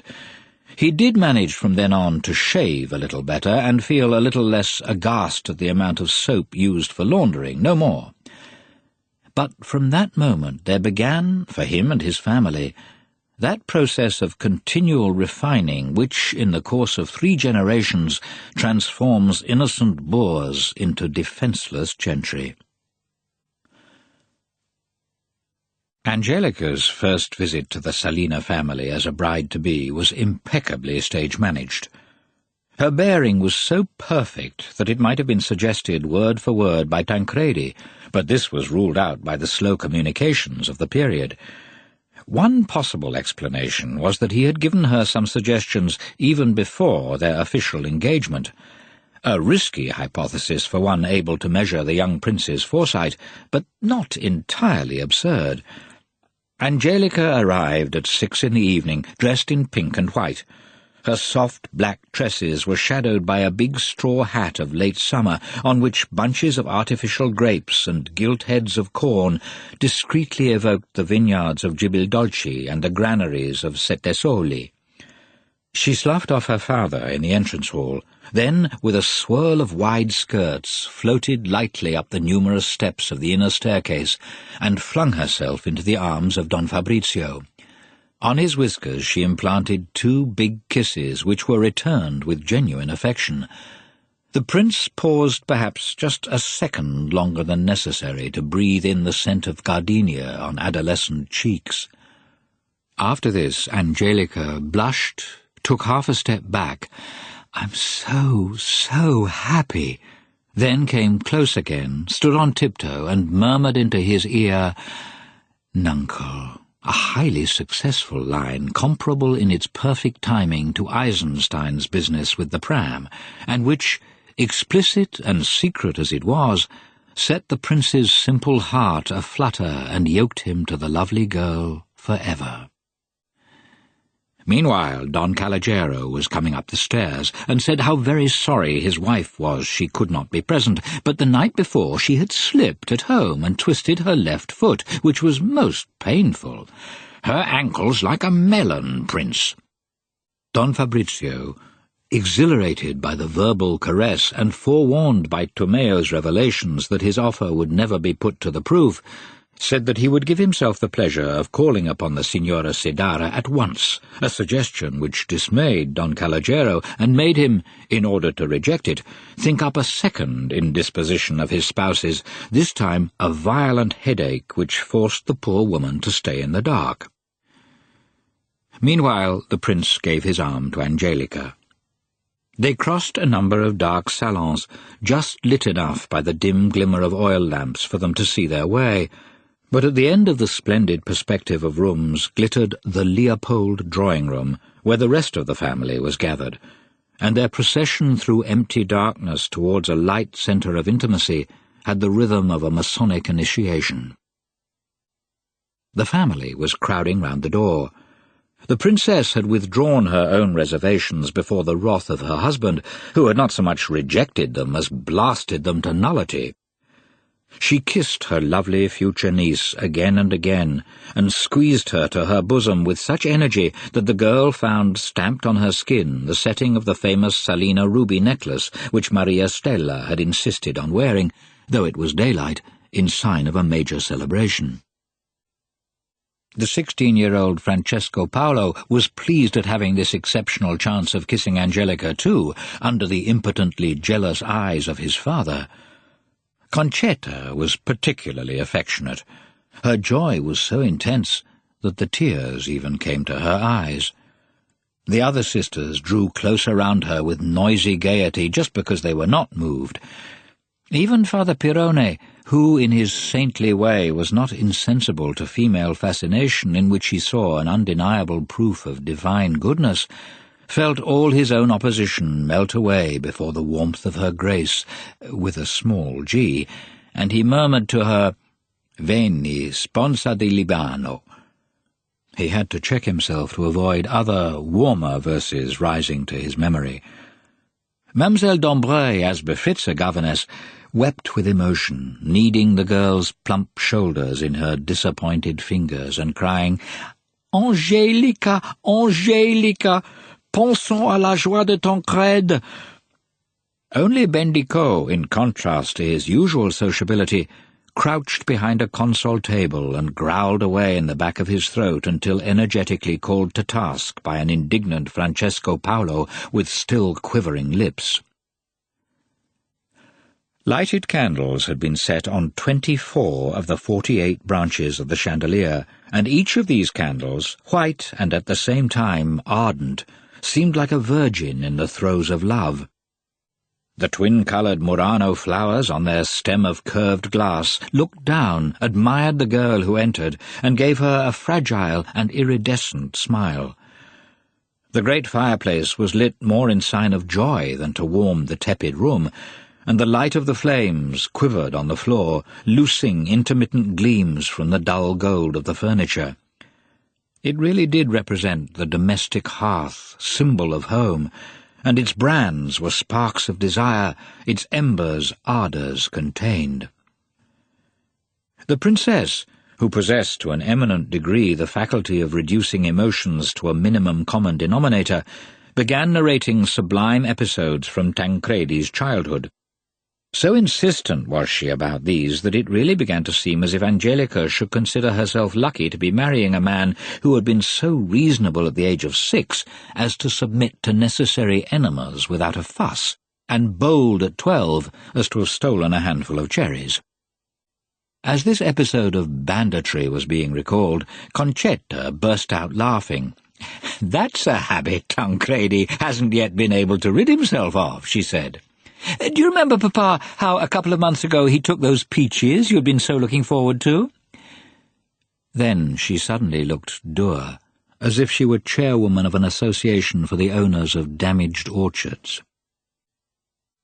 Don Fabrizio's voice quickly put such trifling in its place. He talked of Tancredi as he now was, of the quick, attentive youth, always ready with a remark which enraptured those who loved him and exasperated everyone else. He told of Tancredi's introduction to the Duchess of Saint-Something or other during a visit to Naples, and how she had been so taken with him that she wanted him to visit her morning, noon, and night, whether she happened to be in her drawing-room or her bed. All because, said she, no one knew how to tell les petits riens like Tancredi, and although Don Fabrizio hurriedly added that Tancredi could have been no more than 16 at the time, and the Duchess over 50, Angelica's eyes flashed, for she had definite information about the habits of Pelemetan youths, and strong intuitions about those of Neapolitan duchesses. Anyone deducing from this attitude of Angelica that she loved Tancredi would have been mistaken. She had too much pride and too much ambition to be capable of that annihilation, however temporary, of one's own personality, without which there is no love. Apart from that, she was too young and inexperienced to be able as yet to appreciate his genuine qualities, all subtle nuances. But although she did not love him, she was in love with him, a very different thing. His blue eyes, his affectionate teasing, certain suddenly serious tones of his voice gave her, even in memory, quite a definite turn. And just then her one longing was to be enfolded by his hands. Once enfolded, she would forget and substitute them, as in fact happened. But for the moment she yearned for his clutch. So the revelation of this possible love affair, which was in fact non-existent, gave her a twinge of that most absurd of tortures, retrospective jealousy. A twinge soon dissipated, however, by a cool appraisal of the advantages, erotic and otherwise, of her marriage to Tancredi. Don Fabrizio went on praising Tancredi.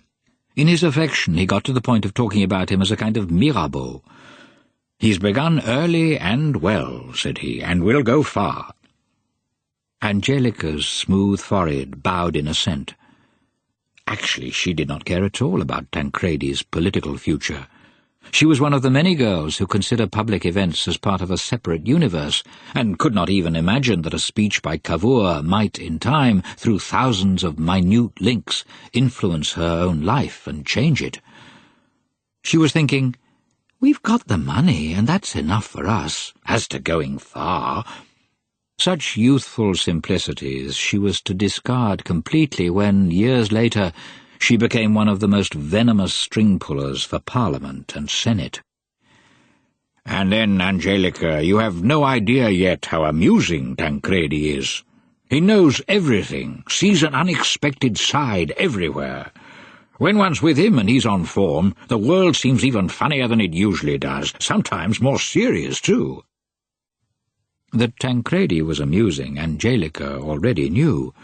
That he was capable of revealing new worlds she not only hoped, but had some reason to suspect ever since that 25th of September last, day of that famous kiss, the only one officially noted, in the shelter of that treacherous laurel hedge, for it had been something much subtler and tastier, entirely different from the only other sample in her experience, one given her over a year before by a gardener's boy at Poggio Caggiano. But Angelica cared very little about the wit or even the intelligence of her fiancé, far less in any case than did sweet old Don Fabrizio. Really so sweet, though so intellectual too. In Tancredi she saw her chance of gaining a fine position in the noble world of Sicily, a world which to her was full of marvels very different to those which it contained in reality. And she also wanted him as a lively partner in bed. If he was superior in spirit too, all the better, but she, on her part, didn't bother much about that. There was always amusement to be had. In any case, those were ideas for the future. For the moment, whether witty or stupid, she would have liked to have had him there, stroking at least her neck under the tresses as he had once done. Oh, God, how I wish he were with us now!" The exclamation moved them all, both by its evident sincerity and the ignorance that caused her to make it, and brought that very successful first visit to an end. For shortly afterwards, Angelica and her father made their farewells. Preceded by a stable lad with a lighted lantern, the uncertain gold of whose gleams set alight the red of fallen plane leaves, father and daughter returned to their home, entry into which had been prevented for Pepe Merda by bullets tearing into his kidneys. Now that Don Fabrizio felt serene again, he had gone back to his habit of evening reading. In autumn, after the rosary, as it was now too dark to go out, the family would gather round the fire waiting for dinner, and the prince, standing up, would read out to his family a modern novel in instalments, exuding dignified benevolence from every pore. These were just the years when novels were helping to form those literary myths which still dominate European minds today. But in Sicily, partly because of its traditional impermeability to anything new, partly because of the general ignorance of any language whatsoever, partly also, it must be said, because of a vexatious Bourbon censorship working through the customs, no one had heard of Dickens, Eliot, Sand, Flaubert, or even Dumas. A couple of Balzac's volumes had, through various subterfuges it is true, reached the hands of Don Fabrizio, who had appointed himself family censor. He had read them, and then lent them in disgust to a friend he didn't like, saying that they were by a writer with a talent undoubtedly vigorous, but also wild and obsessed. Today he would have said monomaniac. A hurried judgment, obviously, but not without a certain acuteness. The level of these readings was therefore somewhat low, conditioned as it was by respect for the girl's virginal shyness, the prince's religious scruples, and the prince's own sense of dignity, which would have energetically rejected letting his united family hear any filth. It was about the 10th of November, and getting towards the end of their stay at Donnafugata. The rain was pouring down, and a gale slapping gusts of rain angrily on the window-panes. In the distance could be heard a roll of thunder. Every now and again a few drops found their way down the primitive Sicilian chimney, sizzled a moment on the fire, and dotted with black the glowing brands of olive wood. He was reading Angiola Maria, and that evening had just reached the last few pages. The description of the heroine's journey through the icy Lombard winter froze the Sicilian hearts of the young ladies even in their warm armchairs. All of a sudden there was a great scuttle in the room next door, and in came Mimi, the footman, panting hard. "Excellency!" he cried, forgetting all his style. "Excellency! Signorino Tancredi's arrived. He's in the courtyard, seeing his luggage unloaded. Think of it, Madonna, in this weather!" And off he rushed. Surprise swept Concetta into a time which no longer corresponded with reality, and, "Darling!" she exclaimed. But the very sound of her own voice led her back to the comfortless present, and, of course, such a brusque change from a secret warm climate to an open frozen one was most painful. Luckily the exclamation was submerged in the general excitement and not heard. Preceded by Don Fabrizio's long steps, they all rushed towards the stairs. The dark drawing-rooms were hurriedly crossed. Down they went. The great gate was flung wide onto the outer stairs and the courtyard below. The wind rushed in, making the canvases of the portraits quiver and sweeping with it dampness and a smell of earth. Against a sky lit by flashes of lightning, the trees in the garden swayed and rustled like torn silk. Don Fabrizio was just about to pass through the front door when on the top step outside appeared a heavy, shapeless mass. It was Tancredi, wrapped in the huge blue cloak of the Piedmontese cavalry, so soaked that he must have weighed a ton and looked quite black. "Careful, Nuncle, don't touch me, I'm a sponge." The light of the lantern on the stairs showed a glimpse of his face. He came in, undid the chain which held the cloak at the collar, and let fall the garment which flopped on the floor with a squelch. He smelt like a wet dog. For the last 3 days he had not taken off his boots, but to Don Fabrizio, embracing him, he was the lad more beloved than his own sons, for Maria Stella, a dear nephew, basely calumniated, for Father Pirone, the sheep always lost and always found, for Concetta, a dear ghost resembling her lost love. Even Mademoiselle d'Ambray kissed him with her mouth, so unused to caresses, and cried, poor girl, "Tancredi, Tancredi, pensons à la joie d'Angelica." So few strings had her own bow, forced as she always was to echo the joy of others. Bendico also found again its dear comrade in play, one who knew better than anyone else how to blow into a snout through a closed fist. But it showed its ecstasy in its own doggy way by leaping frenziedly round the room and taking no notice of its beloved. It was a moving moment, this grouping of the family around the returned youth, all the dearer as he was not really a member of it, all the happier as he was coming to gather both love and a sense of perennial security. A moving moment, but a long one, too. When the first transports were spent, Don Fabrizio noticed that on the threshold were standing 2 other figures, also dripping and also smiling. Tancredi noticed them, too, and began to laugh. "Excuse me, all of you, but the excitement quite made me forget. Aunt," he said, turning to the princess, "I've allowed myself to bring a dear friend, Count Carlo Cavriaghi. Anyway, you know him. He used often to come up to the villa when he was with the general. And this other is Lanza Moroni, my servant."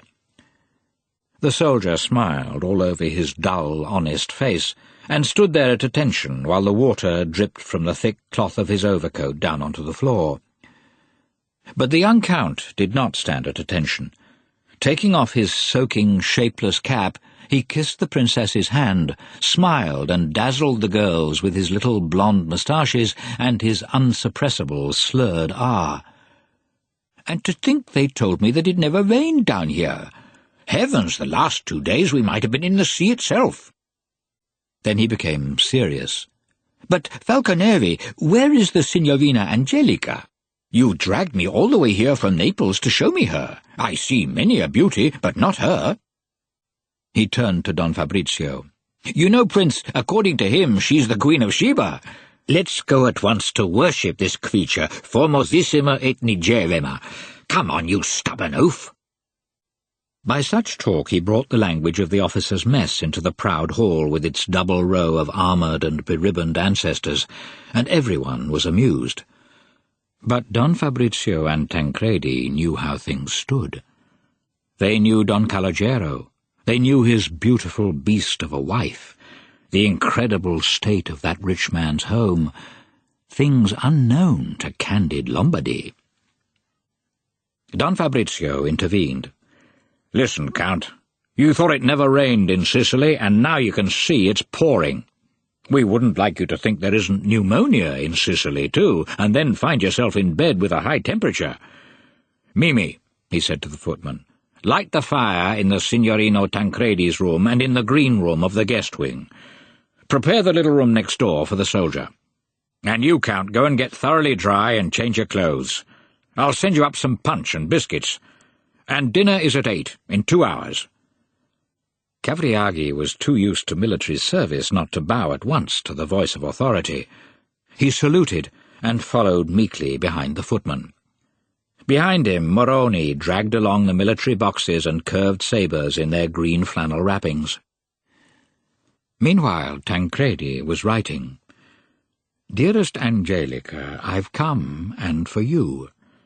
I'm head over heels in love, but also wet as a frog, filthy as a lost dog, and hungry as a wolf. The very minute I've cleaned myself up and consider myself worthy of appearing before the loveliest creature in the world, I will hurry over to you, in 2 hours. My respects to your dear parents. To you, nothing, for the moment." The text was submitted to the approval of the prince. The latter had always been an admirer of Tancredi's epistolary style. He laughed and approved in full. Donna Bastiana would have plenty of time to catch some other imaginary disease, and the note was at once sent opposite. Such was the general zest and jollity that a quarter of an hour was enough for the 2 young men to dry, clean up, change uniforms, and meet once again in the Leopold room around the fire. There they drank tea and brandy and let themselves be admired. At that period nothing could have been less military than the families of the Sicilian aristocracy.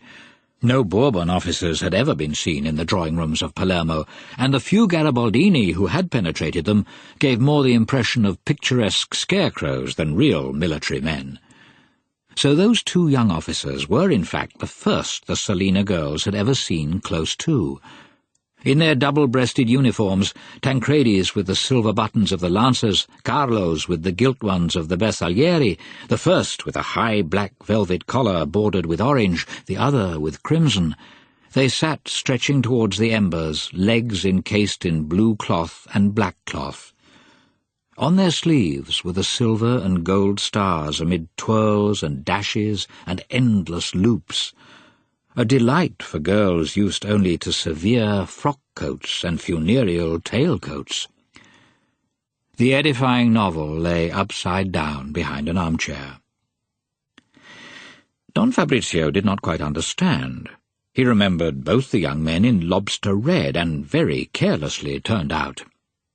"But don't you Garibaldini wear red shirts any longer?" The 2 turned on him as if a snake had bitten them. "Garibaldini? Garibaldini indeed, uncle. We were once, and now that's over. Cavriaghi and I, thanks be to God, are officers in the regular army of His Majesty King of Sardinia for another few months, and shortly to be of Italy. When Garibaldi's army broke up, we had the choice, to go home or stay in the King's army. He and I and a lot of others went into the real army. We couldn't stand that rabble long, could we, Cavriaghi? Heavens, what dreadful people! Good for ambushes and looting, that's all. Now we're with decent fellows, and we're proper officers." And he plucked at his little moustache with a grimace of adolescent disgust. "We had to drop rank, you know, Nuncle. They didn't seem to think much of our military experience. From captain I've become lieutenant again, as you see." And he showed the 2 stars on his shoulder straps. "He, from being lieutenant, is now second lieutenant. But we're as happy as if we'd got promotion. With these uniforms we're now respected in quite another way." "I should think so," interrupted Cavriaghi. "People aren't afraid we'll steal their chickens." You should have seen what it was like from Palermo here when we stopped at post stations to change horses. All we had to say was, "Urgent orders on His Majesty's service," and horses appeared like magic, and we'd show them our orders, which were actually the bills of the Naples Hotel, wrapped up and sealed. Having had their say on military changes, they passed on to more general subjects. Concetta and Cavriaghi had sat down together a little apart, and the young Count showed her the present which he had brought her from Naples. Aliardo Aliardi Canti, magnificently bound for the purpose. A princely crown was deeply incised in the dark blue leather with her initials, CCS, beneath. Below that again, in large, vaguely Gothic lettering, were the words Sempre Sorda, forever deaf. Concetta was amused and laughed. "Why deaf, Count? CCS hears perfectly well." The face of the young Count flamed with boyish passion. "Deaf, yes, deaf, Signorina, deaf to my sighs and deaf to my groans, and blind, too, blind to the begging in my eyes. If you only knew what I suffered when you left Palermo to come here. Not a wave, not a sign as the carriage vanished down the drive. And you expect me not to call you deaf? Cruel is what I really should have written." His somewhat literary excitement was chilled by the girl's reserve. "Count, you must be very tired after your long journey. Your nerves are not quite in order. Calm yourself. Why not read me a nice poem?" While the Bersagliere was reading out the gentle verses in a voice charged with emotion and amid pauses full of distress, Tancredi, in front of the fireplace, was taking from his pocket a small blue satin box. "Here's the ring, Nuncle. The ring I'm giving to Angelica, or rather the one you're giving her via me." He pressed the clasp, and there was a dark sapphire cut in a clear octagon, and clustering close round it a multitude of tiny, pure diamonds. A slightly gloomy jewel, but in close harmony with the funereal taste of the times, and one obviously worth the 200 gold ounces sent by Don Fabrizio. In reality, it had cost a good deal less. In those months of fleeing and sacking, superb jewels were to be picked up cheap in Naples. From the difference in price had come a brooch, a memento for Schwarzwald. Concetta and Cavriaghi were also called to admire it, but did not move, as the young Count had already seen it, and Concetta was putting off that pleasure till later. The ring went from hand to hand, was admired, praised, and Tancredi congratulated on his foreseeable good taste. Don Fabrizio asked, "But what about the measurements? We'll have to send the ring to Girgenti to have it cut to the right size." Tancredi's eyes glittered with fun. "There's no need for that, Uncle. The measurement is exact. I'd taken it before." And Don Fabrizio was silent. Here, he recognized, was a master. The little box had done the whole round of the fireplace and come back to the hands of Tancredi when, from behind the door, was heard a subdued, "May I?" It was Angelica. In the rush and excitement she had snatched up, to protect her from the pouring rain, one of those huge peasants' capes of rough cloth called scapolare. Wrapped in its stiff, dark blue folds, her body looked very slim. Under the wet hood her green eyes looked anxious, bewildered, and voluptuous. The sight of her, and the contrast between the beauty of her face and the rusticity of her clothes, was like a whiplash to Tancredi. He got up, ran to her without a word, and kissed her on the mouth. The box which he held in his right hand tickled her bent neck. Then he pressed the spring, took the ring, put it on her engagement finger. The box dropped to the ground. "There, darling, that's for you, from your Tancredi." Then irony broke in, and thank Nuncle for it, too. Then he embraced her again. Sensual anticipation made them both tremble. The room, the bystanders seemed very far away, and he felt as if by those kisses he were taking possession of Sicily once more, of the lovely, faithless land which now, after a vain revolt, had surrendered to him again, as always to his family, its carnal delights and golden crops. As the result of this welcome arrival, the family's return to Palermo was put off, and there followed 2 weeks of enchantment. The gale which had accompanied the journey of the two officers had been the last of a series. After it came the resplendent St. Martin's summer, which is the real season of pleasure in Sicily.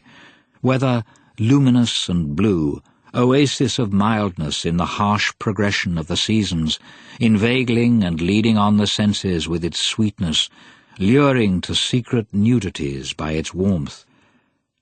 Not that there was any erotic nudity at the palace of Donnafugata, just an air of excited sensuality all the sharper for being carefully restrained. 80 years before, the Selena palace had been a meeting place for those obscure pleasures which appealed to the dying 18th century. But the severe regency of the Princess Carolina, the neo-religious fervour of the Restoration, the straightforward sensuality of Don Fabrizio, had eventually caused its bizarre extravagances to be forgotten. The little powdered demons had been put to flight. They still existed, of course, but only as sleeping embryos, hibernating under piles of dust in some attic of the vast building. The lovely Angelica's entry into the palace had made them stir a little, as may be remembered. But it was the arrival of 2 young men in love which really awoke the instincts lying dormant in the house. And these now showed themselves everywhere, like ants woken by the sun, no longer poisonous, but livelier than ever. Even the architecture, the Rococo decor itself, evoked thoughts of fleshly curves and taut, erect breasts, and every opening door seemed like a curtain rustling in a bed alcove.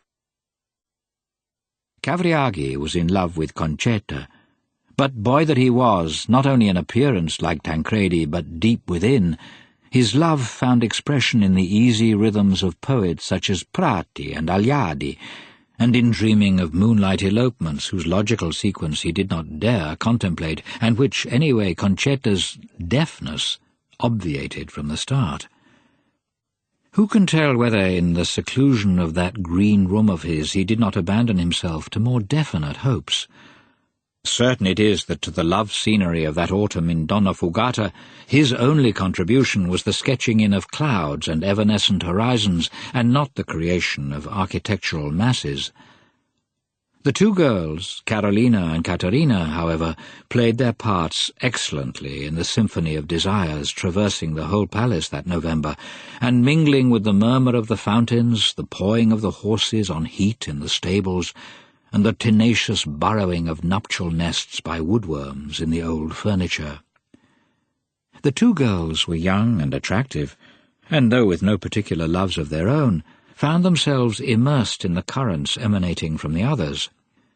Often the kiss which Concetta denied to Cavriaghi, the embrace from Angelica which left Tancredi unsatisfied, would reverberate around the girls and graze their untouched bodies, and they too would find themselves dreaming about locks of hair damp with sweat, about whimpers of pleasure. Even poor Mademoiselle d'Ambreuil, by dint of functioning as lightning conductor, was drawn into the turbid and laughing vortex, as psychiatrists become infected and succumb to the frenzies of their patients.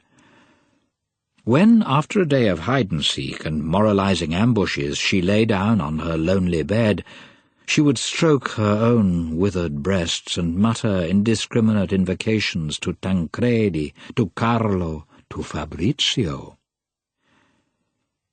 Centre and motor of this sensual agitation were, of course, one couple, Tancredi and Angelica. Their certain marriage, though not very close, extended its reassuring shadow in anticipation on the parched soil of their mutual desires.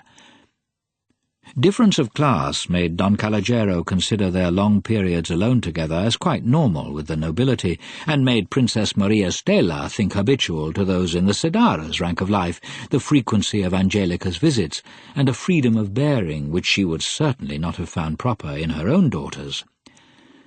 And so Angelica's visits to the palace became more and more frequent until they were almost constant, and she ended by being only accompanied there formally by her father, who would at once proceed to the business quarters for the finding or weaving of hidden plots, or by a maid who vanished into the servants' hall to drink coffee and bore the unlucky palace domestics.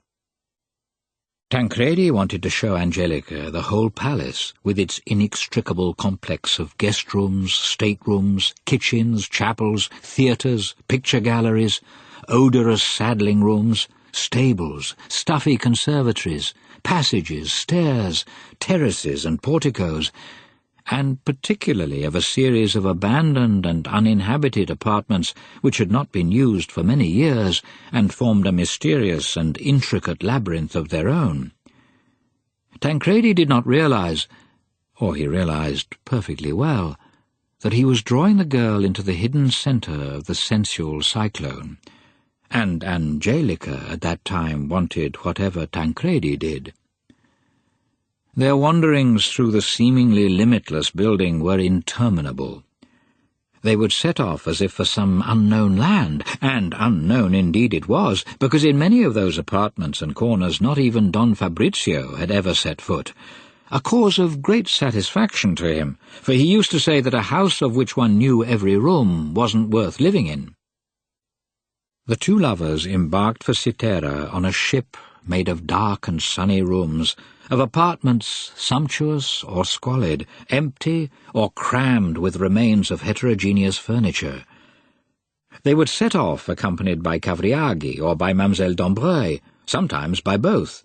Father Pirone, with the wisdom of his order, had always refused to go. Outer decency was saved. But in the palace of Donnafugata it was not difficult to mislead anyone wanting to follow. This just meant slipping into one of the very long, narrow, and tortuous passages, with grilled windows which could not be passed without a sense of anguish, turning through a gallery, up some handy stair, and the two young people were far away, invisible, alone as if on a desert island.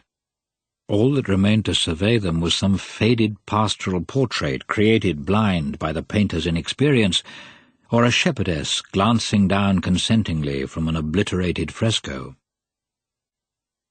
Cavriaghi, in any case, soon tired, and when he found his route leading through a room he knew, or some staircase down into the garden, would slip off, both to please his friend and to go and sigh over Concetta's ice-cold hands. The governess would hang on longer, but not indefinitely. For some time her unanswered calls could be heard fading farther and farther away. "Tancredi! Angelica! Où êtes-vous?" Then silence would fall again, except for the scuffle of rats in the ceilings above, or the rustle of some centuries-old forgotten letter sent wandering by the wind over the floor. Excuses for pleasant frights, for the reassuring contact of flesh to flesh. And with them always, cunning and tenacious, was Eros, drawing the young couple further and further into a game full of charm and risk. Both of them were still very near childhood, and they enjoyed the game in itself, enjoyed being followed, being lost, being found again. But when they reached each other, their sharpened senses would overwhelm them. And his 5 fingers entwining in hers with that gesture dear to indecisive sensualists, the gentle rub of fingertips on the pale veins of the back of the hand, would shake up their whole being, prelude more insinuating caresses. Once she had hidden behind an enormous picture propped on the floor, and for a short time Arturo Corbera at the siege of Antioch formed a protection for the girl's hopeful anxiety. But when she was found with her smile veined in cobwebs and her hands veiled in dust, she was clasped tight, and though she kept on saying again and again, "No, Tancredi, no," her denial was in fact an invitation, for all he was doing was to stare with his blue eyes into her green ones. One luminous, cold morning she was trembling in a dress that was still summery. He squeezed her to him to warm her on a sofa covered in tattered silk. Her scented breath moved the hair on his forehead. They were moments ecstatic and painful, during which desire became a torment, restraint upon it a delight. The rooms in the abandoned apartments had neither a definite layout nor a name, and like the explorers of the New World, they would baptize the rooms they crossed with the names of their joint discoveries. A vast bedroom in whose alcove stood the ghost of a bed adorned with a baldacchino hung with skeleton ostrich feathers was remembered afterwards as the Feather Room. A staircase with steps of smooth, crumbling slate was called by Tancredi the Staircase of the Lucky Slip. A number of times they really did not know where they were. All this twisting and turning, backing and following, pauses full of murmuring contact, made them lose their way so that they had to lean out of some painless window to gather from an angle of the courtyard or a view of the garden which wing of the palace they were in. But sometimes they could not find their way even so, as the window did not give onto one of the great courts, but onto some inner yard, anonymous itself and never entered, marked only by the corpse of some cat, or the usual little heap of spaghetti and tomato sauce vomited or flung there. And from another window they would find themselves looking into the eyes of some pensioned-off old maidservant. One afternoon, inside a cupboard, they found 4 carillons, those music boxes which delighted the affected simplicity of the 18th century. 3 of these, buried in dust and cobwebs, remained mute, but the last, which was more recent and shut tighter into its dark wooden box, started up its cylinder of bristling copper, and the little tongues of raised steel suddenly produced a delicate tune, all in clear, silvery tones. The famous Carnival of Venice. They kissed in rhythm with those notes of disillusioned gaiety, and when their embrace loosened, were surprised to notice that the notes had ceased for some time, and their action had left no other trace than a memory of that ghostly music. Once the surprise was of a different kind. In one of the rooms in the old guest wing they noticed a door hidden by a wardrobe. The centuries-old lock soon gave way to fingers pleasantly entwined in forcing it. Behind it a long, narrow staircase wound up in gentle curves of pink marble steps.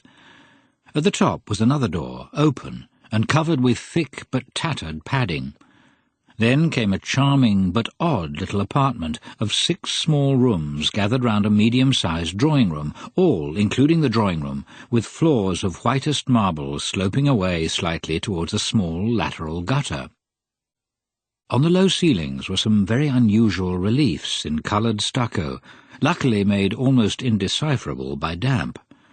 On the walls hung big, surprised-looking mirrors, hung too low, one shattered by a blow almost in the middle, and each fitted with contorted rococo candle brackets.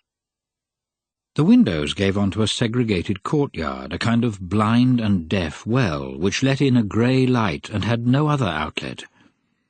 In every room, and even in the drawing-room, were wide, too wide sofas, showing nails from which traces of silk had been torn away, spotty armrests. On the fireplaces were delicate, intricate little marble intaglios, naked figures in paroxysm, but martyred by some furious hammer. The damp had marked the walls high up, and also perhaps low down at a man's height, where it had assumed strange shapes, odd thickness, dark tints. Tancredi, disturbed, would not let Angelica touch a cupboard in the drawing-room wall and open it himself. It was very deep, and it contained the oddest things. Little rolls of fine silken cord, little silver boxes immodestly adorned. Stuck to the outside, on their underside, were tiny labels with obscure indications, neatly handwritten, a little like the labels on an apothecary's jars. Estra catch, Tirk stram, part op, files whose contents had evaporated. A roll of dirty stuff standing upright in a corner. Inside was a bundle of small whips, switches of bull's muscle, some with silver handles, others wrapped halfway up in a charming old silk, white with little blue stripes, on which could be seen 3 rows of blackish marks, and metal instruments for inexplicable purposes. Tancredi was afraid, also of himself. He realized he had arrived at the secret nucleus, the centre from which all the carnal agitation within the palace radiated outward. "Let's go, my dear. There's nothing interesting here." They shut the door carefully, went down the stairs again in silence, and put the wardrobe back where it was before, and all the rest of that day Tancredi's kisses were very light, as if given in a dream and in expiation. After the leopard, in fact, the whip seemed the most frequent object at Donnafugata. The day after their discovery of the enigmatic little apartment, the 2 lovers found another little whip. This was not actually in the secret apartment, but in the venerated one called the Rooms of the Saint Duke, where in the middle of the 17th century a Selena had withdrawn as if into a private monastery, there to do penance and prepare his own journey towards heaven. They were small, low rooms with floors of humble brick and whitewashed walls like those of the poorest peasants. The last of these opened onto a balcony which overlooked the yellow expanse of estate after estate, all immersed in sad light. On one wall was a huge crucifix, over life-size. The head of the martyred god touched the ceiling, the bleeding feet grazed the floor. The wound in the ribs seemed like a mouth prevented by brutality from pronouncing the words of ultimate salvation. Next to the divine body, there hung from a nail a lash with a short handle, from which dangled 6 strips of now hardened leather ending in 6 lumps of lead as big as walnuts. This was the discipline of the Saint Duke. In that room, Giuseppe Tomasi, Duke of Selena, had scourged himself alone in sight of his god and his estates, and it must have seemed to him that the drops of his own blood were about to rain down on the land and redeem it. In his holy exaltation it must have seemed that only through this expiatory baptism could that earth really become his, blood of his blood, flesh of his flesh, as the saying is. But how many pieces of it had gone forever, and a large number of those to be seen from up there belonged to others, to Calogero even, to Don Calogero, thus to Angelica, thus to his future son-in-law. This proof of ransom through beauty, parallel to that other ransom through blood, made Tancredi's head swim. Angelica was kneeling and kissing the pierced feet of Christ. "There," said Tancredi, "you're like that whip there, used for the same ends." He showed her the whip, and since Angelica did not understand and raised her smiling head, lovely but vacuous, he bent down, and as she knelt, gave her a rough kiss which made her moan, for it bruised her lip and rasped her palate. So the pair of them spent those days in dreamy wanderings, in the discovery of hells redeemed by love, of forgotten paradises profaned by love itself.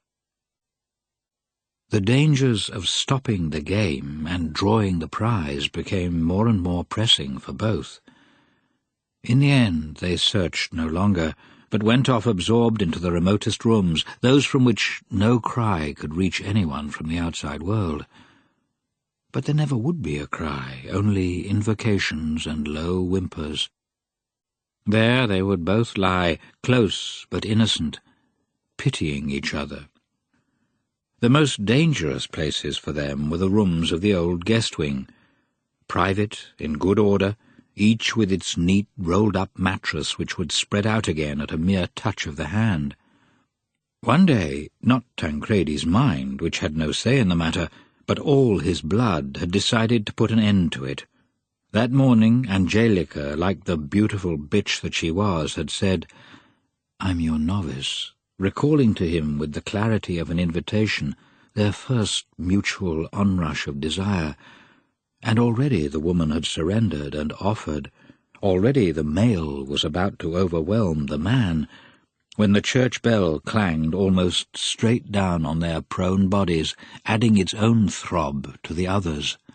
Their interlaced mouths disentangled for a smile. They came to themselves, and next day Tancredi had to leave. Those were the best days in the lives of Tancredi and Angelica, lives later to be so variegated, so erring against the inevitable background of sorrow. But of that they were still unaware, in their pursuit of a future which they deemed more concrete than it turned out to be, made of nothing but smoke and wind. When they were old and uselessly wise, their thoughts would go back to those days with insistent regret. They had been days when desire was always present because always overcome, when many beds had been offered and refused, when the sensual urge, because restrained, had for 1 second been sublimated in renunciation, that is, into real love. Those days were the preparation for a marriage which, even erotically, was no success. A preparation, however, in a way sufficient to itself, exquisite and brief. Like those overtures which outlive the forgotten operas they belong to, and hint in delicate, veiled gaiety at all the arias which later in the opera are to be developed undeftly and fail. When Angelica and Tancredi returned to the world of the living from their exile in the universe of extinct vices, forgotten virtues, and above all perennial desire, they were greeted with amiable irony. "How silly of you children to get so dusty." "What a state you're in, Tancredi," would smile Don Fabrizio, and his nephew would go off to get himself dusted down. Cavriaghi sat astride a chair, conscientiously smoking a cheroot, looked at his friend washing his face and neck, and snorted at seeing the water turn black as coal. "I don't deny it, Falconevi. The Signorina Angelica is the loveliest girl I've ever seen, but that's not a justification. Heavens, do restrain yourself a bit. Today you've been alone together 3 whole hours. If you're so much in love, then get married at once and don't let people laugh at you. You should have seen the face the father made today when he came out of his office and found you were still sailing about in that ocean of rooms. Breaks, my dear fellow, breaks, that's what you need. You Sicilians have so few of them." He pontificated away, enjoying inflicting his wisdom on his older comrade, on deaf Concetta's cousin. But Tancredi, as he dried his hair, was furious. To be accused of having no brakes, he who had enough to stop a train? On the other hand, the good Bersaglieri was not entirely in the wrong. Appearances had to be thought of, too. Though now he had gone moralist like this from envy, it was obvious that his courtship of Concetta was getting nowhere. And then Angelica, that delicious taste of blood today when he'd bitten the inside of her lip, that soft bending of hers under his embrace. But it was true, there was no sense in it all, really. "Tomorrow we'll go and visit the church with a full escort of Father Pirone and Mademoiselle d'Ambray." Angelica, meanwhile, was changing her dress in the girls' room. «Mais Angélique, est-il lieu possible de se mettre dans un tel état?» Mademoiselle d'Ambray was wailing indignantly as the lovely creature in undervest and petticoats was washing her arms and neck. The cold water subdued her excitement, and she had to admit to herself that the governess was right. Was it worth getting so tired and so dusty and making people smile? For what? Just to be gazed in the eyes? To be stroked by those slender fingers, little more? And her lip was still smarting. That's enough now. Tomorrow we'll stay in the drawing-room with the others. But next day those same eyes, those same fingers would cast their spell again, and the two would go back once more to their wild games of hide-and-seek. The paradoxical result of all these separate but convergent resolutions was that at dinner in the evening the pair most in love were the calmest, reposing on their illusory good intentions for next day, and they would muse ironically on the love relationships of the others, however minor. Concetta had disappointed Tancredi. When at Naples he had felt a certain remorse about her, and that was why he had brought Cavriaghi along with him, in the hope the Milanese might replace him with his cousin. Pity also played a part in his foresight. In a subtle but easy-going way, astute as he was, he had seemed when he arrived almost to be commiserating with her at his own abandonment, and he pushed forward his friend. Nothing doing. Concetta unravelled her little spool of schoolgirl gossip and looked at the sentimental little Count with icy eyes behind which there seemed almost a certain contempt. A silly girl, that. No good making any more efforts. What more did she want, anyway? Cavriaghi was a handsome lad, well set up, with a good name and flourishing dairy farms in Brianza. In fact, he was one about whom could be used that rather chilling term, a good match. Ah, so Concetta wanted him, Tancredi, did she? He had wanted her, too, once. She was less beautiful, much less rich than Angelica, but she had something in her which the girl from Donnafugata would never possess. But life is a serious matter, devil take it. Concetta must have realized that. Why had she begun treating him so badly, then? Turning on him at the Holy Ghost convent, and so many times afterwards. The Leopard, yes, the Leopard, of course. But there must be limits even for that proud beast. Breaks is what you want, my dear cousin, breaks. You Sicilian girls have so few of them. Angelica, though, in her heart, agreed with Concetta. Cavriaghi lacked pep. After loving Tancredi, to marry Cavriaghi would be like a drink of water after a taste of this masala in front of her. Concetta, of course, understood that from her own experience. But those other two sillies, Carolina and Caterina, were making fish's eyes at Cavriaghi, wriggling and languishing every time he went near them. Well, then, with her own lack of family scruples, she just could not understand why one of the two didn't try and nab the little Count from Concetta for herself. Boys at that age are like dogs. One only has to whistle and they come straight away. Silly girls. With all those scruples and taboos and pride, in the end they won't get anyone. In the smoking-room, conversations between Tancredi and Cavriaghi, the only two smokers in the house, and so the only exiles, also assumed a certain tone. The little Count ended by confessing to his friend the failure of his own amorous hopes.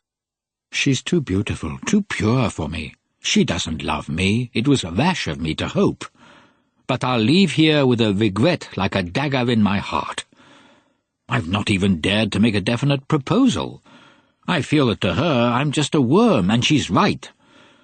I must find myself a she-worm to put up with me." And his 19 years made him laugh at his own discomfiture. From the height of his own assured happiness, Tancredi tried to console him. "You see, I've known Concetta all her life. She's the sweetest creature in the world. a mirror of all the virtues, but she's a little too reserved, too withdrawn. I'm afraid she has too high an opinion of herself. And then she's Sicilian to the very marrow. She's never left here. She might never feel at home in a place where one has to arrange a week ahead for a plate of macaroni." Tancredi's little joke, one of the earliest expressions of national unity, brought a smile from Cavriaghi again. Pains and sorrows did not stay with him long.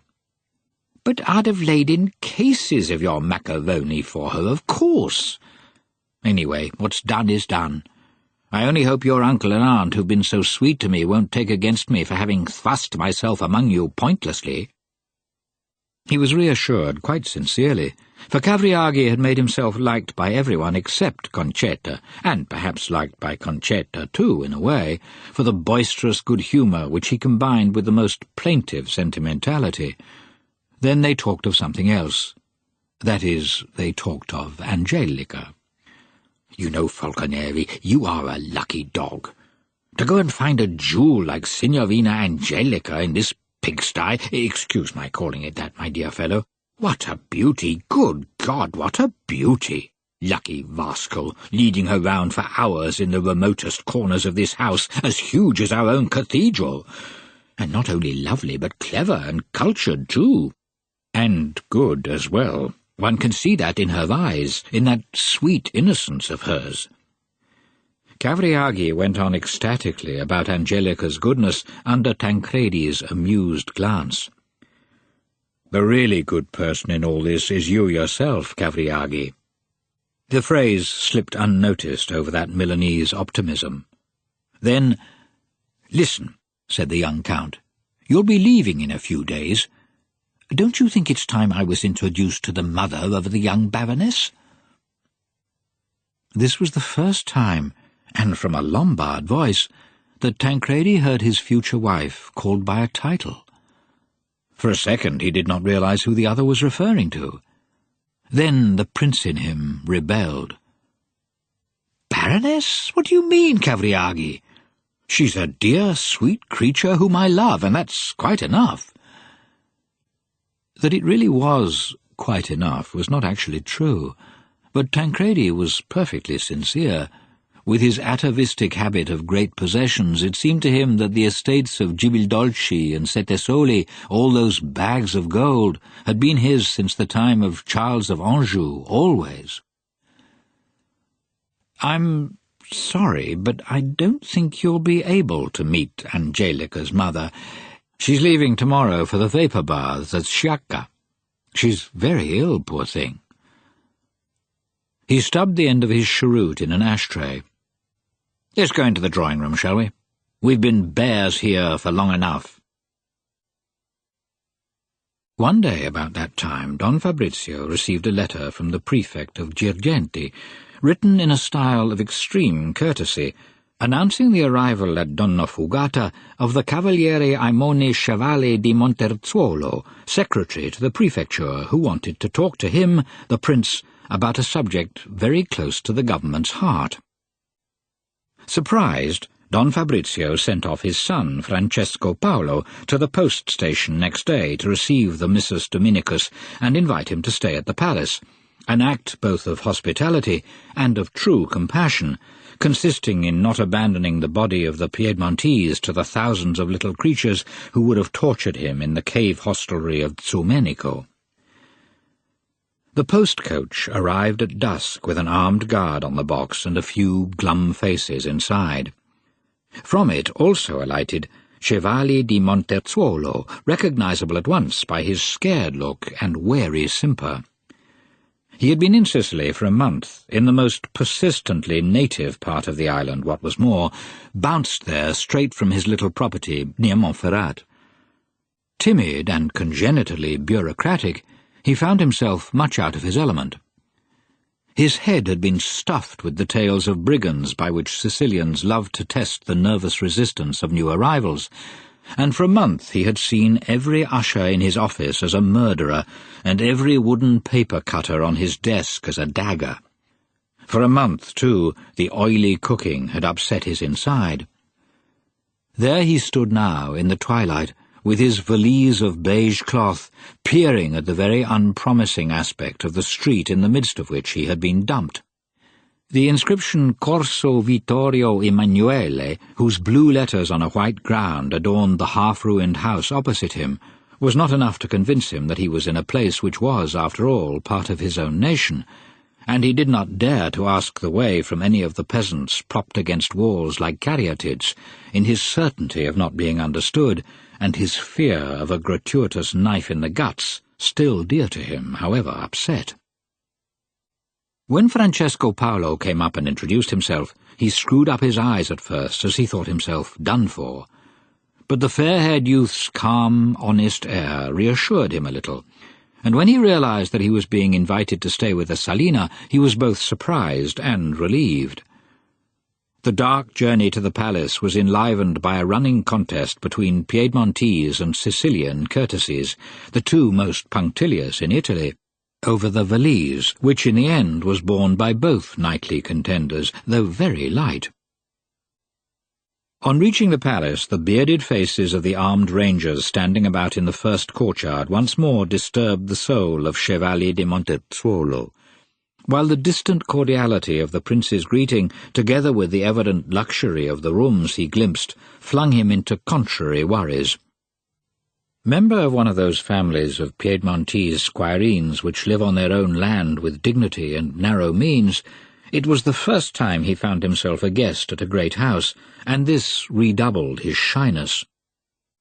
Meanwhile, the bloodthirsty anecdotes he had been told at Girgenti, the staggeringly insolent aspect of the townsfolk here, the bravos, as he called them to himself, encamped in the courtyard, filled him with terror, so that he went down to dinner in the grip of contrasting fears, at finding himself in an ambience above his normal habits, and at feeling an innocent traveller in a bandit's trap. At dinner he ate well for the first time since setting foot on Sicilian shores, and the charm of the girls, the austerity of Father Pirone, and the grand manner of Don Fabrizio convinced him that the palace of Donnafugata was not the lair of Capraro the bandit, and that he would probably leave there alive. His greatest consolation was the presence of Cavriaghi, who, he was told, had been staying there for 10 days, and looked in excellent health, and also on excellent terms with that young Falconeri, a friendship between a Sicilian and a Lombard which seemed almost miraculous to him. At the end of dinner he went up to Don Fabrizio and requested a private interview, as he wished to leave again next morning. But the prince clapped him on the shoulder, and with a most leopard-like smile exclaimed, "Not at all, my dear Cavaliere. You're in my home now, and I'll hold you as hostage for as long as I like. You won't leave tomorrow morning, and to be quite sure of it, I shall deprive myself of the pleasure of a private talk with you until the afternoon." This phrase, which would have terrified the excellent secretary 3 hours before, now rather cheered him.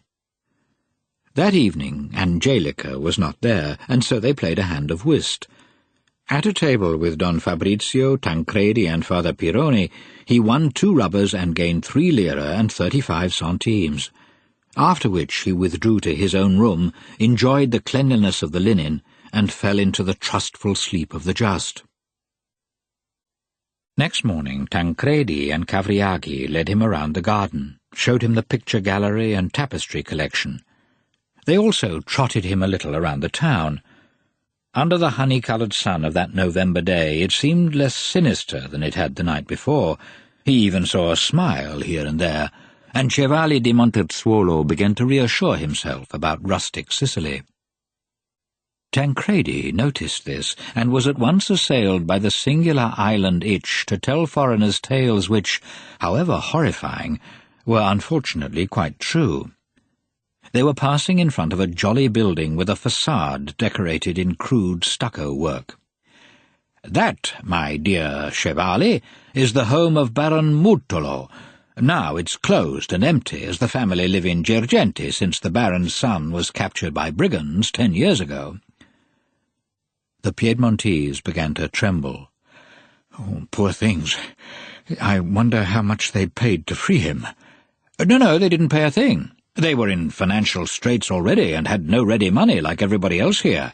But they got the boy back all the same. By instalments, though. What do you mean, Prince? By instalments, I said, by instalments. Bit by bit. First arrived the index finger of his right hand, a week later his left foot, and finally, in a great big basket under a layer of figs, it was August, the head. Its eyes were staring, and there was congealed blood on the corner of the lips. I didn't see it, I was a child then, but I'm told it wasn't a very pretty sight. The basket was left on that very step there, the second one up to the door, by an old woman with a black shawl on her head. No one recognized her. Chevalier's eyes went rigid with horror. He had already heard the story before this, but seeing now in the sunshine the very step on which the bizarre gift had been put was a different matter. His bureaucratic mind came to his help. What an inept police those Bourbons had! Very soon, when our carabinieri come along, they'll put an end to all this. Oh, no doubt, Chevalier, no doubt. Then they passed in front of the Civic Club, which had its daily show of iron chairs and men in mourning under the shade of the plane trees in the square. Bows, smiles. Take a good look, Chevalier. Impress the scene on your memory. Twice a year or so, one of these gentlemen here is left stone dead on his own little armchair. A rifle shot in the uncertain light of dusk, and no one ever knows who it was that shot him. Chevalier felt the need to lean on Cavriaghi's arm so as to sense a little northern blood near him. Shortly afterwards, at the top of a steep alley, through multicoloured festoons of drawers out to dry, they saw the simple baroque front of a little church. That's Santa Ninfa. The parish priest was killed in there 5 years ago as he was saying Mass. Horrors! Shooting in church? Oh, no shooting, Chevalier. We are too good Catholics for misbehaviour of that kind. They just put poison in the communion wine. More discreet, more liturgical, I might say. No one ever knew who did it. The priest was a most excellent person. He had no enemies. Like a man who wakes up in the night to see a skeleton sitting at the foot of the bed in his own trousers, and saves himself from panic by forcing himself to believe it's just a joke by drunken friends, so Chevalier took refuge in the idea that he was having his leg pulled. Very amusing, Prince. Really entertaining. You should write novels, you know. You tell these stories very well. But his voice was trembling. Tancredi took pity on him, and although on their way home they passed 3 or 4 places, all of which were most evocative, he abstained from telling their tales, and talked about Bellini and Verdi, perennial curative unctions for national wounds. At 4 in the afternoon the prince sent to tell Chevalier that he was waiting for him in his study. This was a small room with walls lined by glass cases containing grey partridges with pink claws, rarities, stuffed trophies of past shoots. One wall was ennobled by a high, narrow bookcase crammed full of back numbers of mathematical reviews. Above the great armchair meant for visitors hung a constellation of family miniatures. Don Fabrizio's father, Prince Paolo, dark-complexioned and sensual-lipped as a Moor, with the cordon of St. Januarius diagonally across his black court uniform. Princess Carolina, as a widow, with her fair hair heaped into a towering dressing and severe blue eyes. The prince's sister, Giulia, Princessa Falconeri, sitting on a bench in a garden, with the crimson splodge of a small parasol laid on the ground to her right, and to her left the yellow splodge of Tancredi at 3 years old, offering her wild flowers. Don Fabrizio had thrust this miniature into his pocket secretly while the bailiffs were making their inventory for the sale at Villa Falconeri.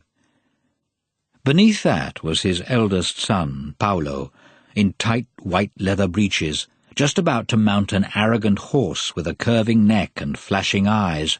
Then various unidentifiable uncles and aunts, covered with jewels or pointing sorrowfully at the bust of some extinct dear one.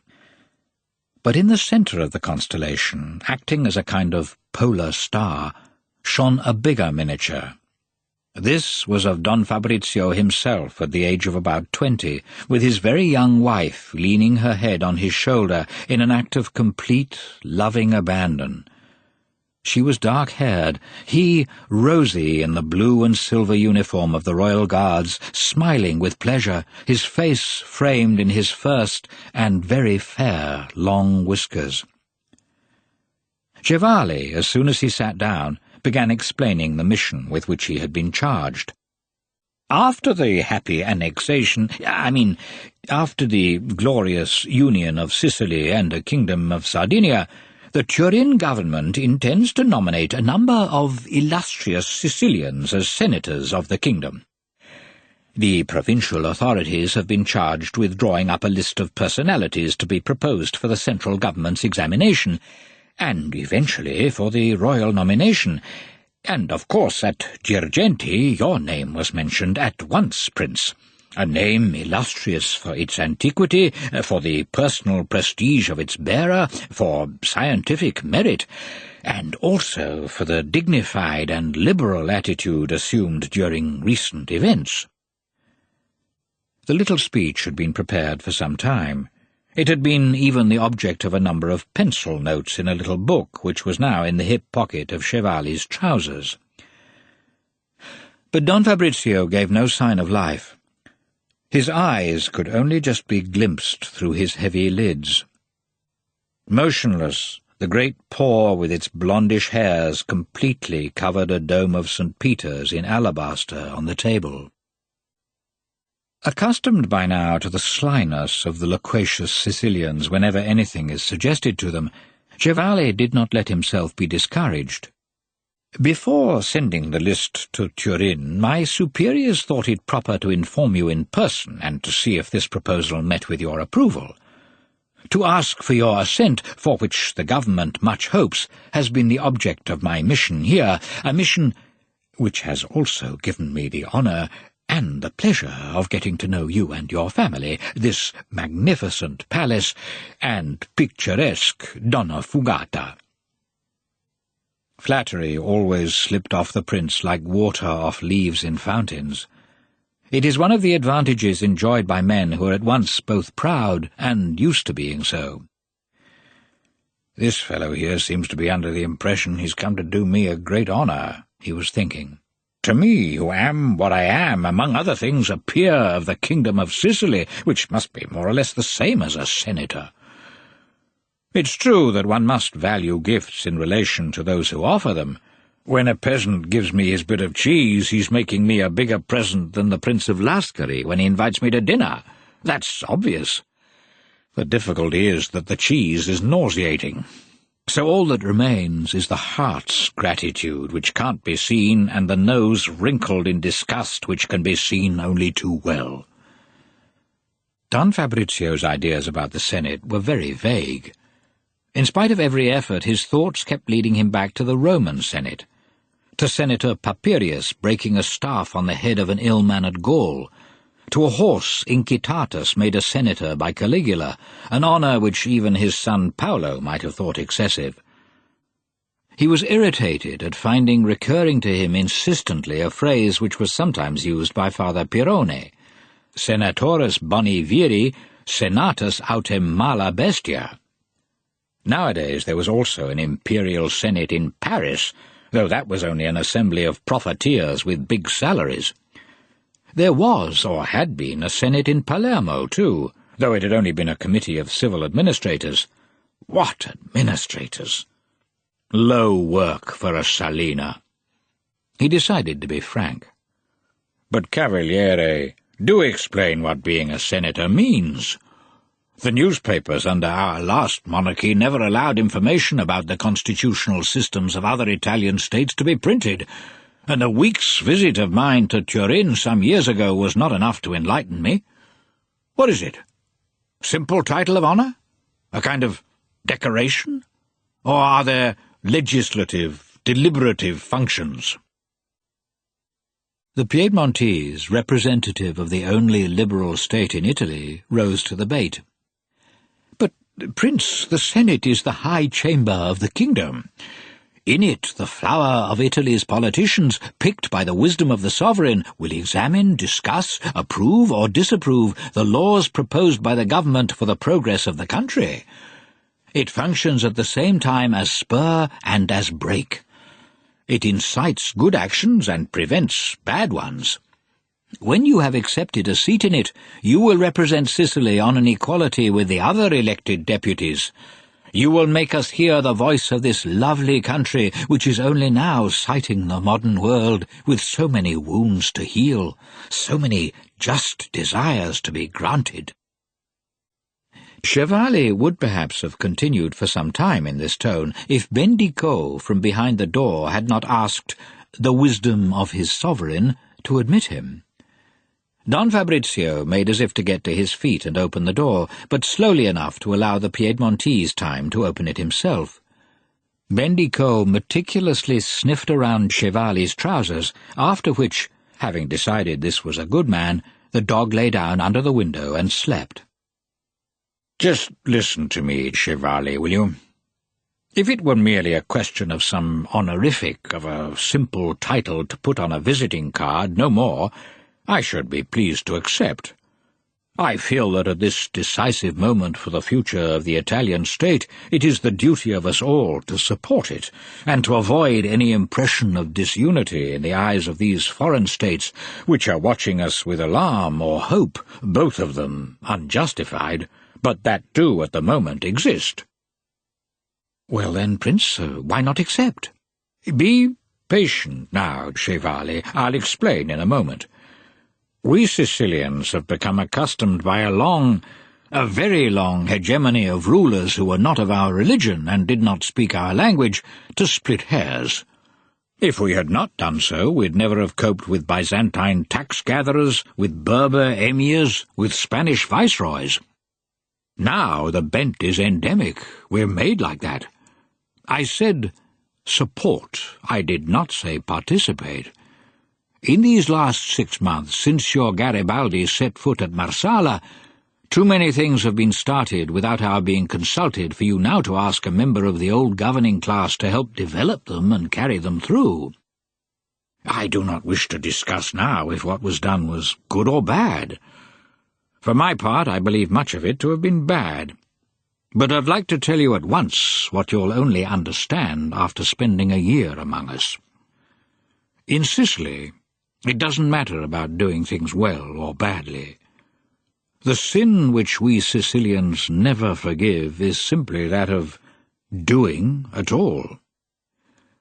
We are old, Chevalier, very old.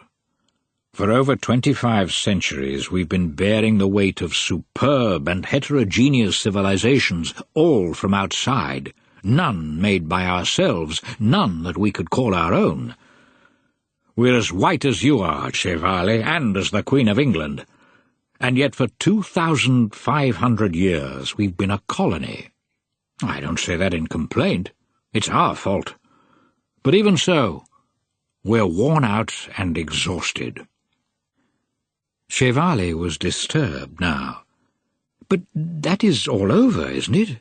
Now Sicily is no longer a conquered land, but a free part of a free state." "The intention is good, Chevalier, but it comes too late. And I've already said that it is mainly our fault. You talked to me a short while ago about a young Sicily sighting the marvels of the modern world.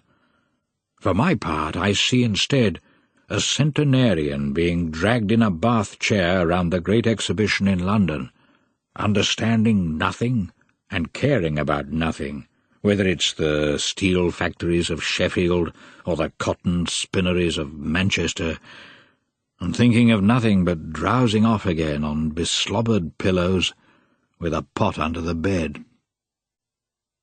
He was still talking quietly, but the hand around St. Peter's had tightened.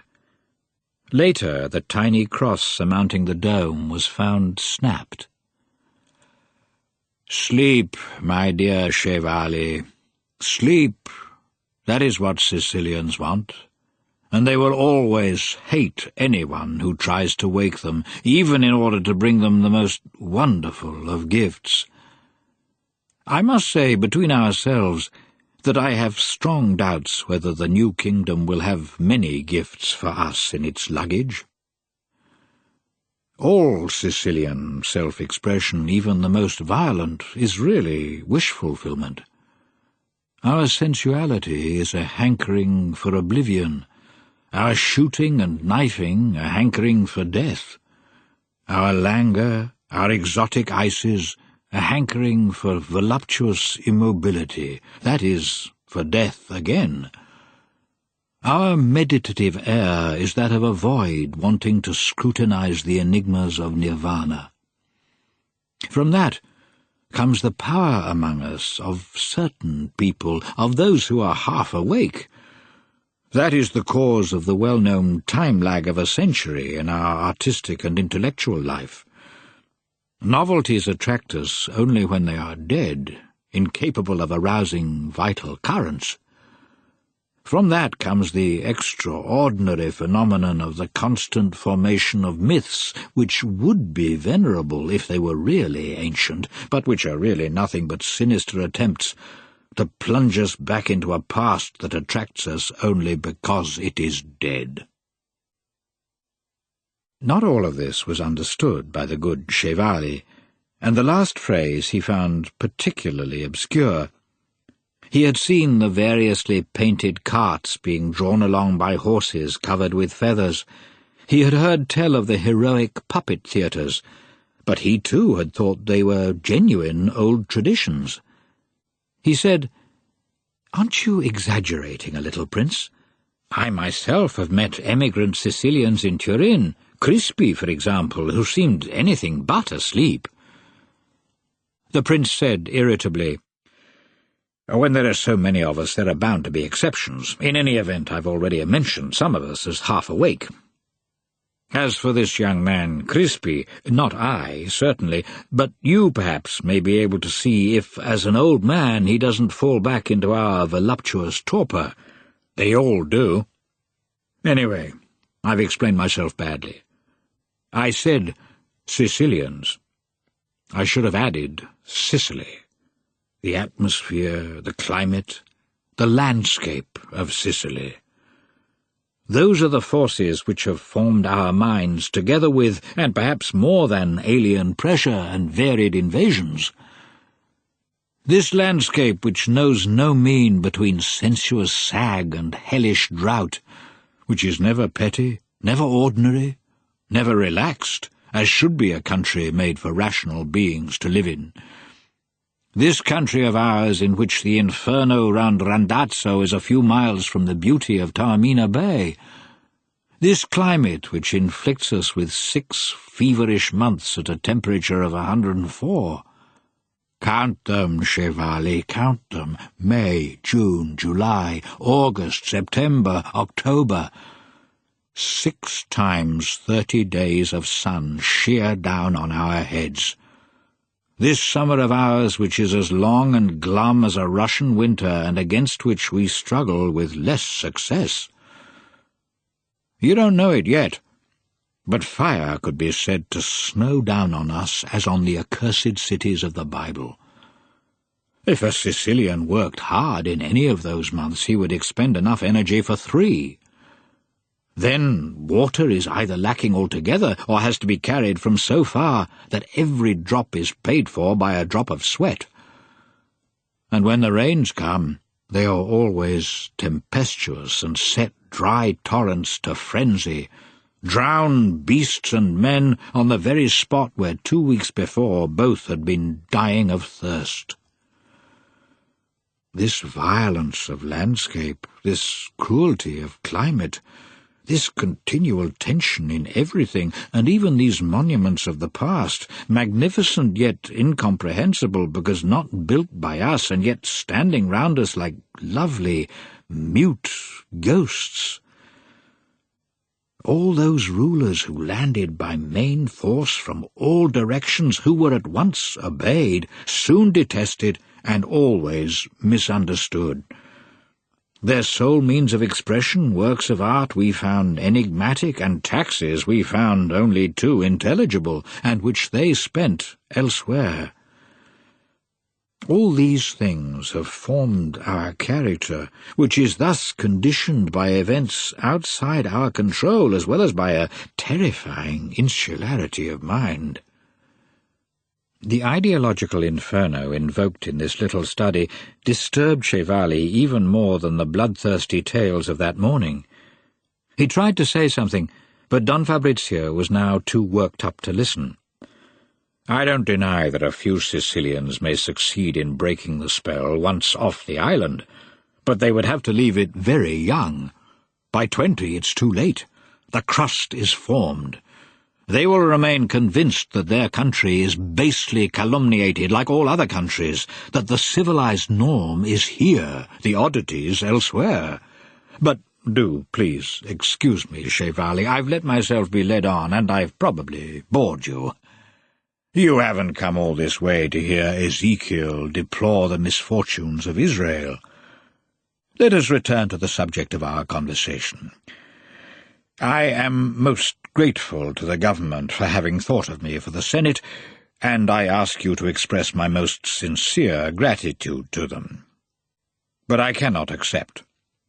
I am a member of the old ruling class, inevitably compromised with the Bourbon regime, and bound to it by chains of decency, if not of affection. I belong to an unlucky generation, swung between the old world and the new, and I find myself ill at ease in both. And what is more, as you must have realized by now, I am without illusions. What would the Senate do with me, an inexperienced legislator who lacks the faculty of self-deception, essential requisite for anyone wanting to guide others? We of our generation must draw aside and watch the capers and somersaults of the young around this ornate catafalque. Now you need young men, bright young men, with minds asking how rather than why, and who are good at at blending, I should say, their obvious personal interests with vague public ideals. He was silent, left St. Peter's alone. Then he went on, "May I give you some advice to hand on to your superiors?" "That goes without saying, Prince. It will certainly be heard with every consideration. But I still venture to hope that instead of advice you may give your consent." "There is a name I should like to suggest for the Senate, that of Calogero Sedara. He has more the qualities to sit there than I have. His family, I am told, is an old one, or soon will be. He has more than what you call prestige. He has power. He has outstanding practical merits instead of scientific ones. His attitude during the May crisis was not so much irreproachable as actively useful. As to illusions, I don't think he has any more than I have, but he's clever enough to know how to create them when needed. He's the man for you.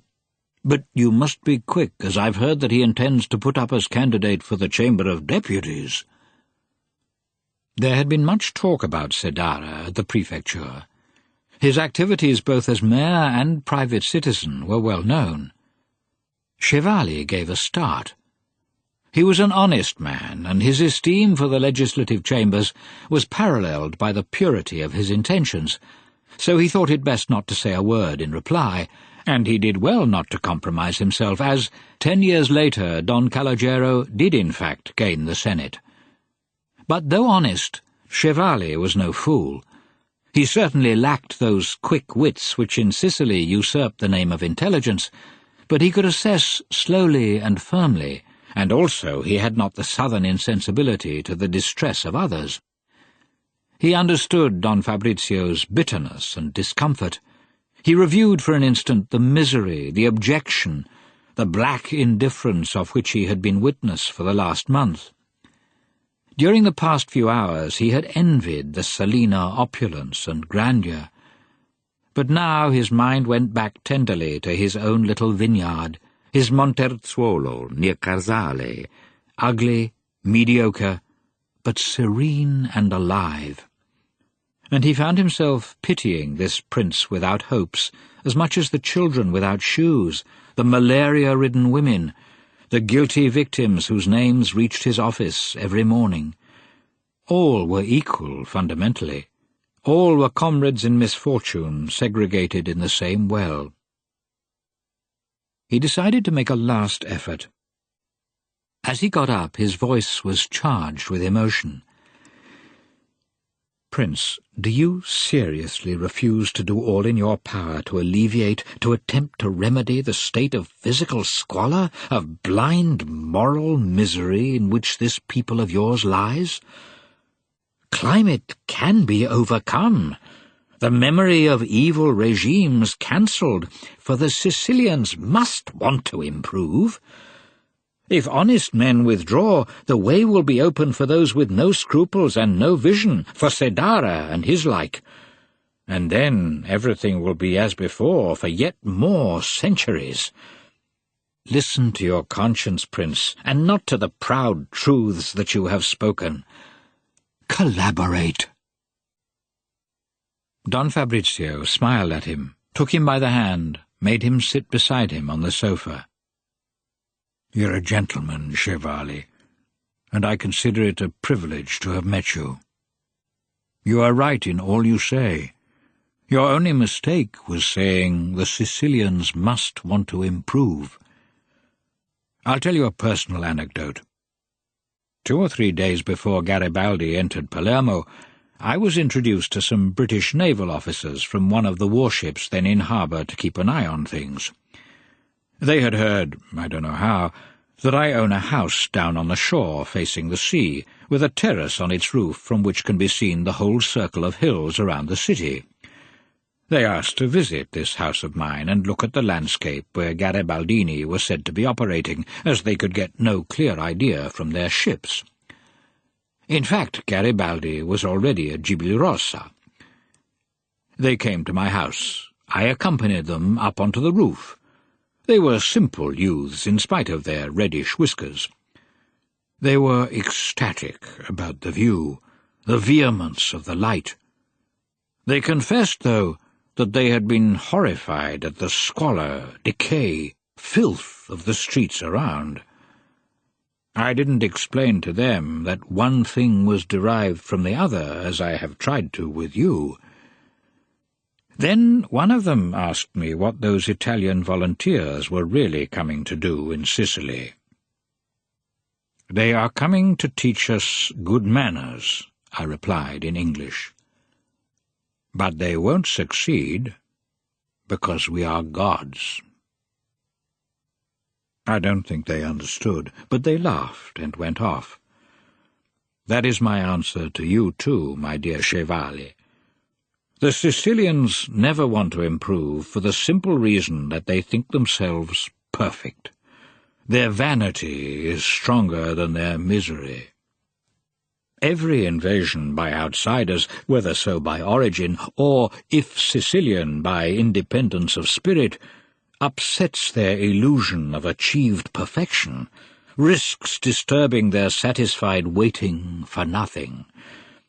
Having been trampled on by a dozen different peoples, they think they have an imperial past which gives them a right to a grand funeral.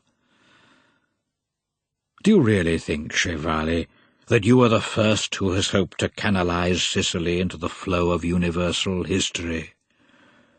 I wonder how many Muslim imams, how many of King Roger's knights, how many Swabian scribes, how many Angevin barons, how many jurists of the most Catholic king have conceived the same fine folly?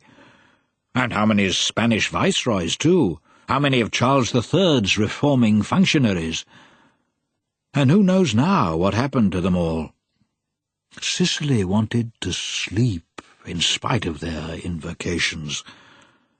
For why should she listen to them if she herself is rich, if she's wise, if she's civilized, if she's honest, if she's admired and envied by all, if, in a word, she is perfect?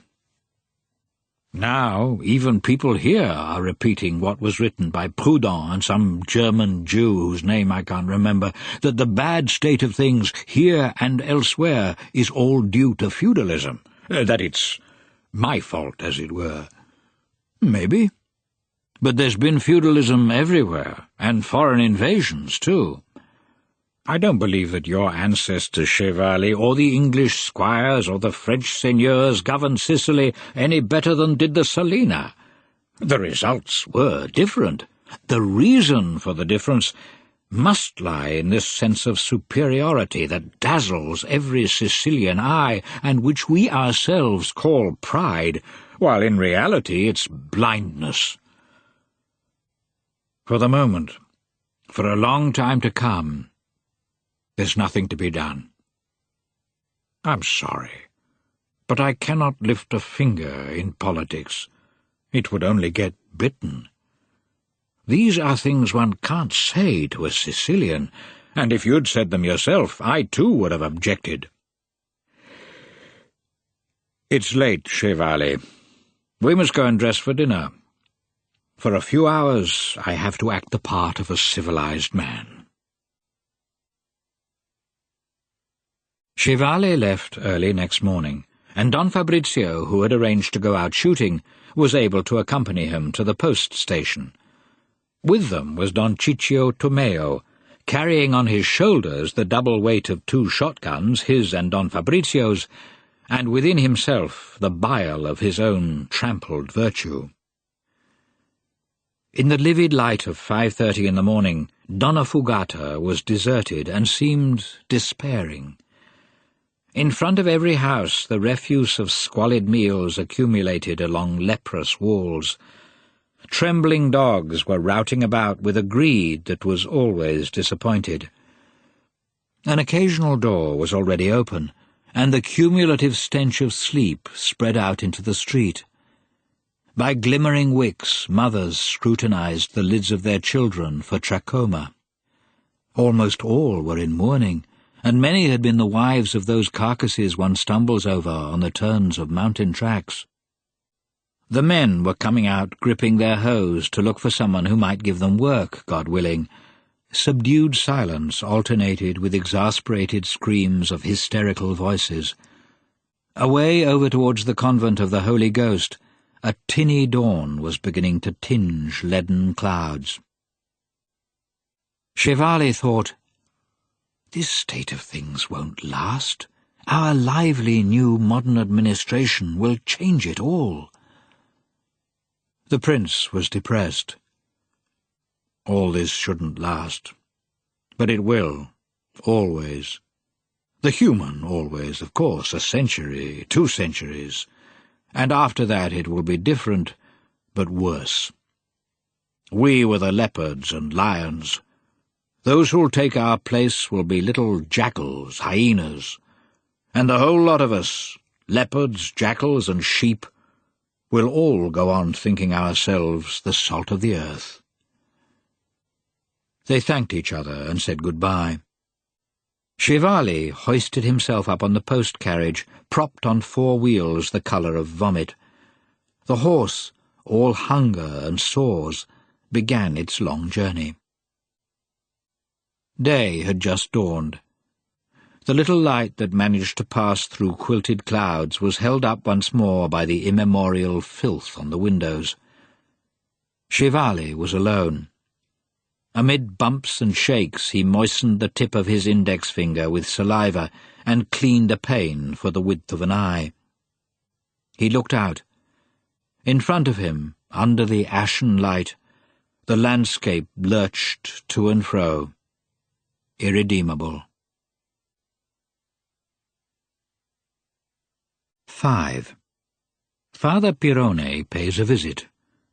February 1861. Father Pirone's origins were rustic. He had been born at San Cono, a tiny hamlet which is now, thanks to the autobus, almost a satellite star in the solar system of Palermo, but a century ago belonged as it were to a planetary system of its own, being 4 or 5 cart hours from the Palermo sun. The father of our Jesuit had been overseer of 2 properties which the Abbey of Sant Eleuterio thought it owned in the territory of San Cono. An overseer's job was then most perilous for the health both of soul and body, as it necessitated odd acquaintanceships and the knowledge of many a tale which might bring on ills that could suddenly stretch the patient dead beneath some rustic wall, with all those stories inside him lost irrevocably to idle curiosity. But Don Gaetano, Father Pirone's father, had managed to avoid this occupational disease by rigorous hygiene based on discretion and a careful use of preventive remedies, and he had died peacefully of pneumonia one bright Sunday in February when a soughing wind was stripping the almond blossom. He left his widow and 3 children, 2 girls and the priest, relatively well off. Like the wise man he was, he had managed to save up some of the incredibly meagre salary paid by the abbey, and at the moment of his demise owned a few almond trees at the end of the valley, a row or 2 of vines on the slopes, and some stony pasturage farther up.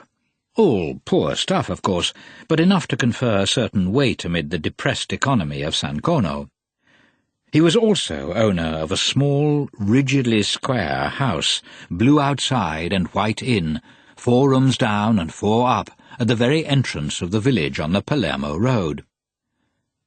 Father Pirone had left this house at the age of 16, when his successes at the parish school and the benevolence of the mitred abbot of Sant Eleuterio had set him on the road towards the archiepiscopal seminary.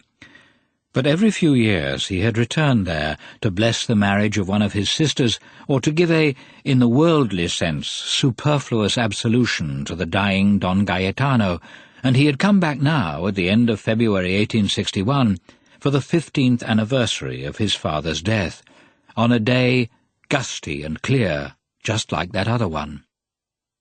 Getting there had meant a 5 hours' shaking in a cart with his feet dangling behind a horse's tail, but once he had overcome his nausea at the patriotic pictures newly painted on the cart panels, culminating in a rhetorical presentation of a flame-coloured Garibaldi arm in arm with an aquamarine Santa Rosalia, they had been a pleasant 5 hours.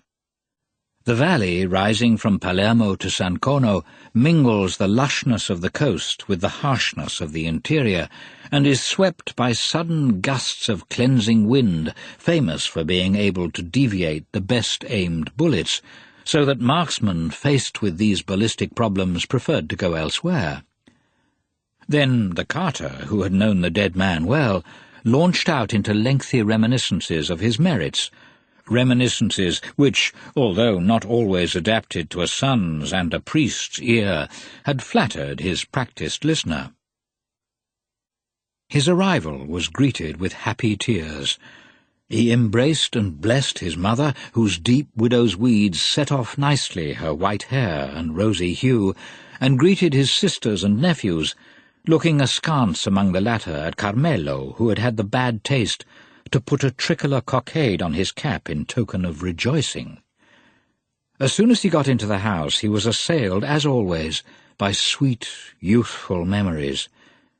Nothing was changed. From the red brick floor to the sparse furniture, the same light entered the small, narrow windows.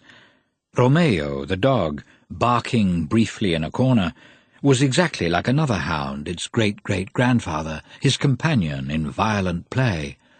And from the kitchen arose the centuries-old aroma of simmering stew of essence of tomatoes, onions, and mutton for macaroni on festive occasions.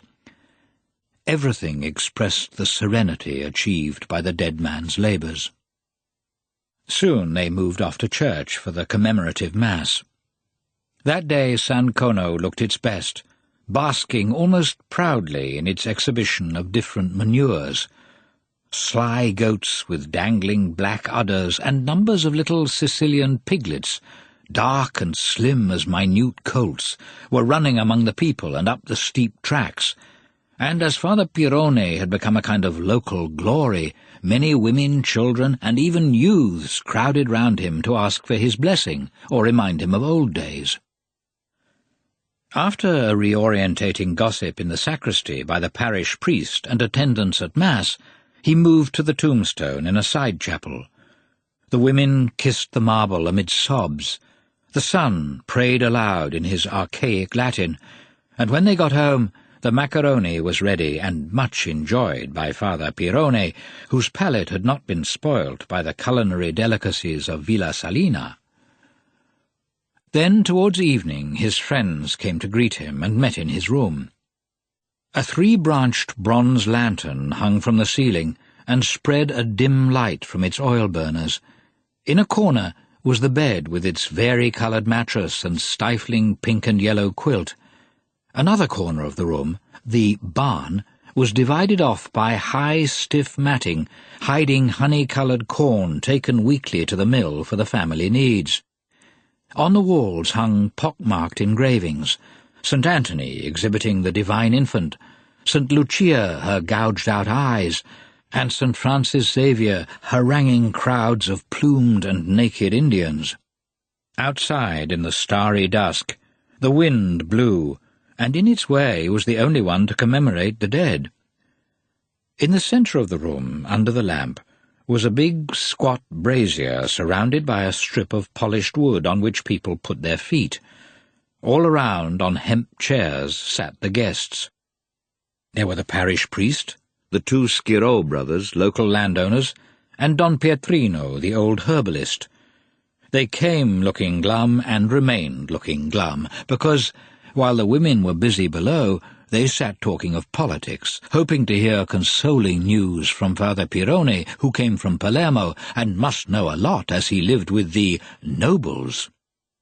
The desire for news had been appeased, and that for consolation disappointed, for their Jesuit friend, partly from sincerity and partly also from tactics, painted for them a very black future. The Bourbon tricolour still hung over Gaeta, but the blockade was tight, and the powder magazines in the fortress were being blown up one by one, and nothing could be saved there now except honour. Not much, that is. Russia was friendly but distant, Napoleon III shifty and close, and of the risings in Basilicata and Terra di Lavoro the Jesuit spoke little, because deep down he was rather ashamed of them. They must, he told them, face up to the reality of this atheistic and rapacious Italian state now in formation, to these laws of expropriation, to conscription which would spread from Piedmont all the way down here like cholera. "You'll see," was his not very original conclusion. "You'll see they won't even leave us eyes to weep with." These words were followed by the traditional chorus of rustic complaints. The Schirò brothers and the herbalist already felt the new fiscal grip. The former had had extra contributions and additions here and there, the latter an overwhelming shock. He had been called to the town hall and told that if he didn't pay 20 lire every year, he wouldn't be allowed to sell his potions. "But I go and gather the grasses, these holy herbs God made, with my own hands in the mountains, rain or shine, on certain days and nights of the year. I dry them in the sun, which belongs to everybody, and I grind them up myself, with my own grandfather's mortar. What have you people at the town hall to do with it? Why should I pay you 20 lire, just for nothing like that?" The words came muffled from a toothless mouth, but his eyes were dark with genuine rage. "Am I right or not, Father? You tell me." The Jesuit was fond of him. He remembered him as a man already grown, in fact already bent from continual wandering and stooping, when he himself had been a boy throwing stones at the birds. And he was also grateful because he knew that when the old man sold one of his potions to women, he always said they would be useless without many an Ave and Gloria. But he prudently preferred to ignore what was in the potions, or the hopes with which the clients asked for them. "You're right, Don Pietrino, 100 times right. Why, of course. But if those people didn't take money off you and other poor souls like you, how could they afford to make war on the Pope and steal what's his?" The conversation meandered on in the mild lamplight, quivering as the wind penetrated the heavy shutters. Father Pirone expatiated on the future and the inevitable confiscation of ecclesiastical property, Goodbye, then, to the mild rule of the abbey in these parts. Goodbye to the plates of soup distributed in bad winters. And when the younger Schiro had the imprudence to say that a few poor peasants might perhaps get some land of their own, his voice froze into sharp contempt. "You'll see, Don Antonino, you'll see. The mayor will buy everything up, pay the first instalments, and then do just what he likes. It's already happened in Piedmont." They ended by going off scowling even more than when they'd come, and with enough complaints to last 2 months. The only one to stay was the herbalist, who would not be going to bed that night, as there was a new moon and he had to gather rosemary on the Pietrazzi rocks. He had brought a lantern with him, and would be setting off straight from there. "But tell me, Father, you who live with the nobles, what do they say about all these great doings? What does the Princess Selena say, so tall and touchy and proud?" Father Pirone had more than once asked himself this question, and it was not an easy one to answer, particularly as he had taken little notice or interpreted as exaggeration what Don Fabrizio had told him one morning in the observatory nearly a year ago. He knew now, but could find no way of translating it into comprehensible terms for Don Pietrino, who, though far from a fool, had more understanding of the anti-catarrhal, laxative, and even aphrodisiac properties of his herbs than of such abstractions. "You see, Don Pietrino, the nobles, as you call them, aren't so easy to understand. They live in a world of their own, created not directly by God, but by themselves during centuries of highly specialized experiences, of their own worries and joys. They have a very strong collective memory, and so they're put out or pleased by things which wouldn't matter at all to you and me, but which to them seem vitally connected with their heritage of memories, hopes, caste fears. Divine Providence has willed that I should become a humble member of the most glorious order in an eternal church whose eventual victory has been assured. You are at the other end of the scale, by which I don't mean the lowest, but the most different. When you find a thick bush of marjoram, or a well-filled nest of Spanish flies, you look for those too, Don Pietrino, I know. You are in direct communication with the natural world which the Lord created with undifferentiated possibilities of good and evil until man could exercise his own free will on it.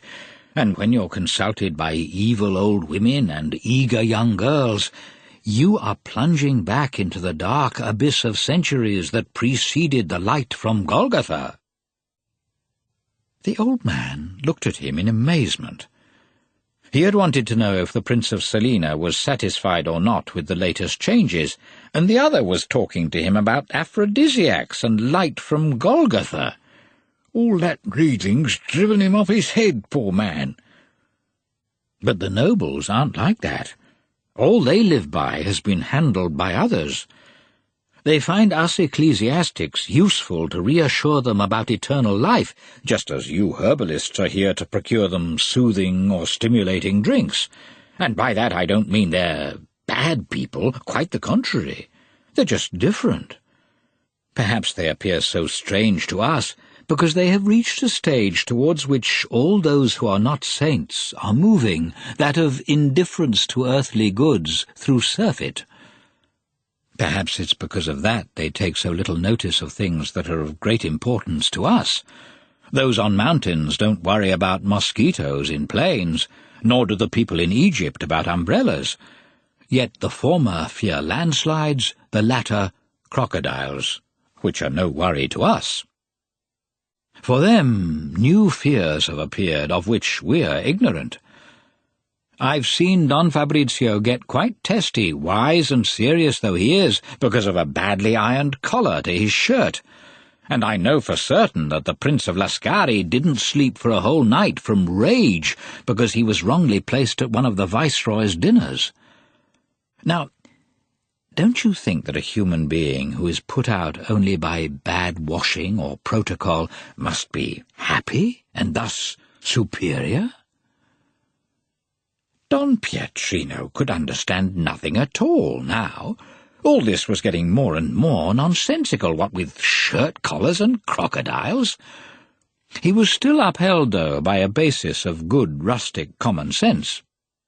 "But if that's what they're like, Father, they'll all go to hell." "Why? Some will be lost, others saved, according to how they've lived in that conditioned world of theirs. Selena himself, for instance, might just scrape through. He plays his own game decently, follows the rules, doesn't cheat. God punishes those who voluntarily contravene the divine laws which they know and turn voluntarily down a bad road. One who goes his own way, so long as he doesn't misbehave along it, is always all right. If you, Don Pietrino, sold hemlock instead of mint, knowingly, you'd be for it. But if you thought you'd picked the right one, old Zana would die the noble death of Socrates, and you'd go straight to heaven with a cassock and wings of purest white." The death of Socrates was too much for the herbalist. He had given up and was fast asleep. Father Pirone noticed this, and was pleased, for now he would be able to talk freely without fear of being misunderstood, and he felt a need of talking, so as to fix into a pattern of phrases some ideas obscurely milling in his head. And they do a lot of good, too. If you knew, for instance, the families otherwise homeless that find shelter in those palaces, and the owners ask for no return, not even immunity from petty theft. They do it not from ostentation, but from a sort of obscure atavistic instinct which prevents them doing anything else. Although it may not seem so, they are, in fact, less selfish than many others. The splendour of their homes, the pomp of their receptions, have something impersonal about them, something not unlike the grandeur of churches and of liturgy, something which is, in fact, ad maiorem gentis gloriam, and that redeems a great deal. For every glass of champagne drunk by themselves, they offer 50 to others. When they treat someone badly, as they do sometimes, it is not so much their personality sinning as their class affirming itself. Fata crescunt. For instance, Don Fabrizio has protected and educated his nephew Tancredi, and so saved a poor orphan who would have otherwise been lost. You say that he did it because the young man is a noble too, and that he wouldn't have lifted a finger for anyone else. That's true, but why should he lift a finger if sincerely, in the deep roots of his heart, he considers all others to be botched attempts, china figurines come misshapen from the potter's hands, and not worth putting to the test of fire? You, Don Pietrino, if you weren't asleep at this moment, would be jumping up to tell me that the nobles are wrong to have this contempt of others, and that all of us, equally subject to the double slavery of love and death, are equal before the Creator, and I would have to agree with you. But I'd add that not only nobles are to be blamed for despising others, since that is quite a general vice. A university professor despises a parish schoolmaster, even if he doesn't show it. And since you're asleep, I can tell you without reticence that we clergy consider ourselves superior to the laity, we Jesuits superior to the other clergy, just as you herbalists despise tooth-pullers, who in their turn deride you. Doctors, on the other hand, jeer at both tooth-pullers and herbalists, and are themselves treated as fools by their patients, who expect to be kept alive with hearts or livers in a hopeless state.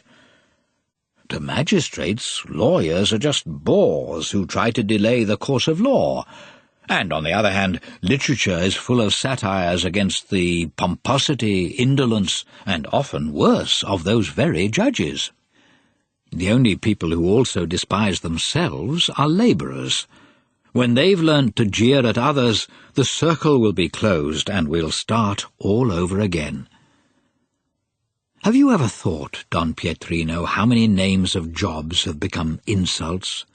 From trooper and fishwife to reître or pompier in French. People don't think of the merits of troopers or fishwives. They just look at their marginal defects and call them all rough and profane.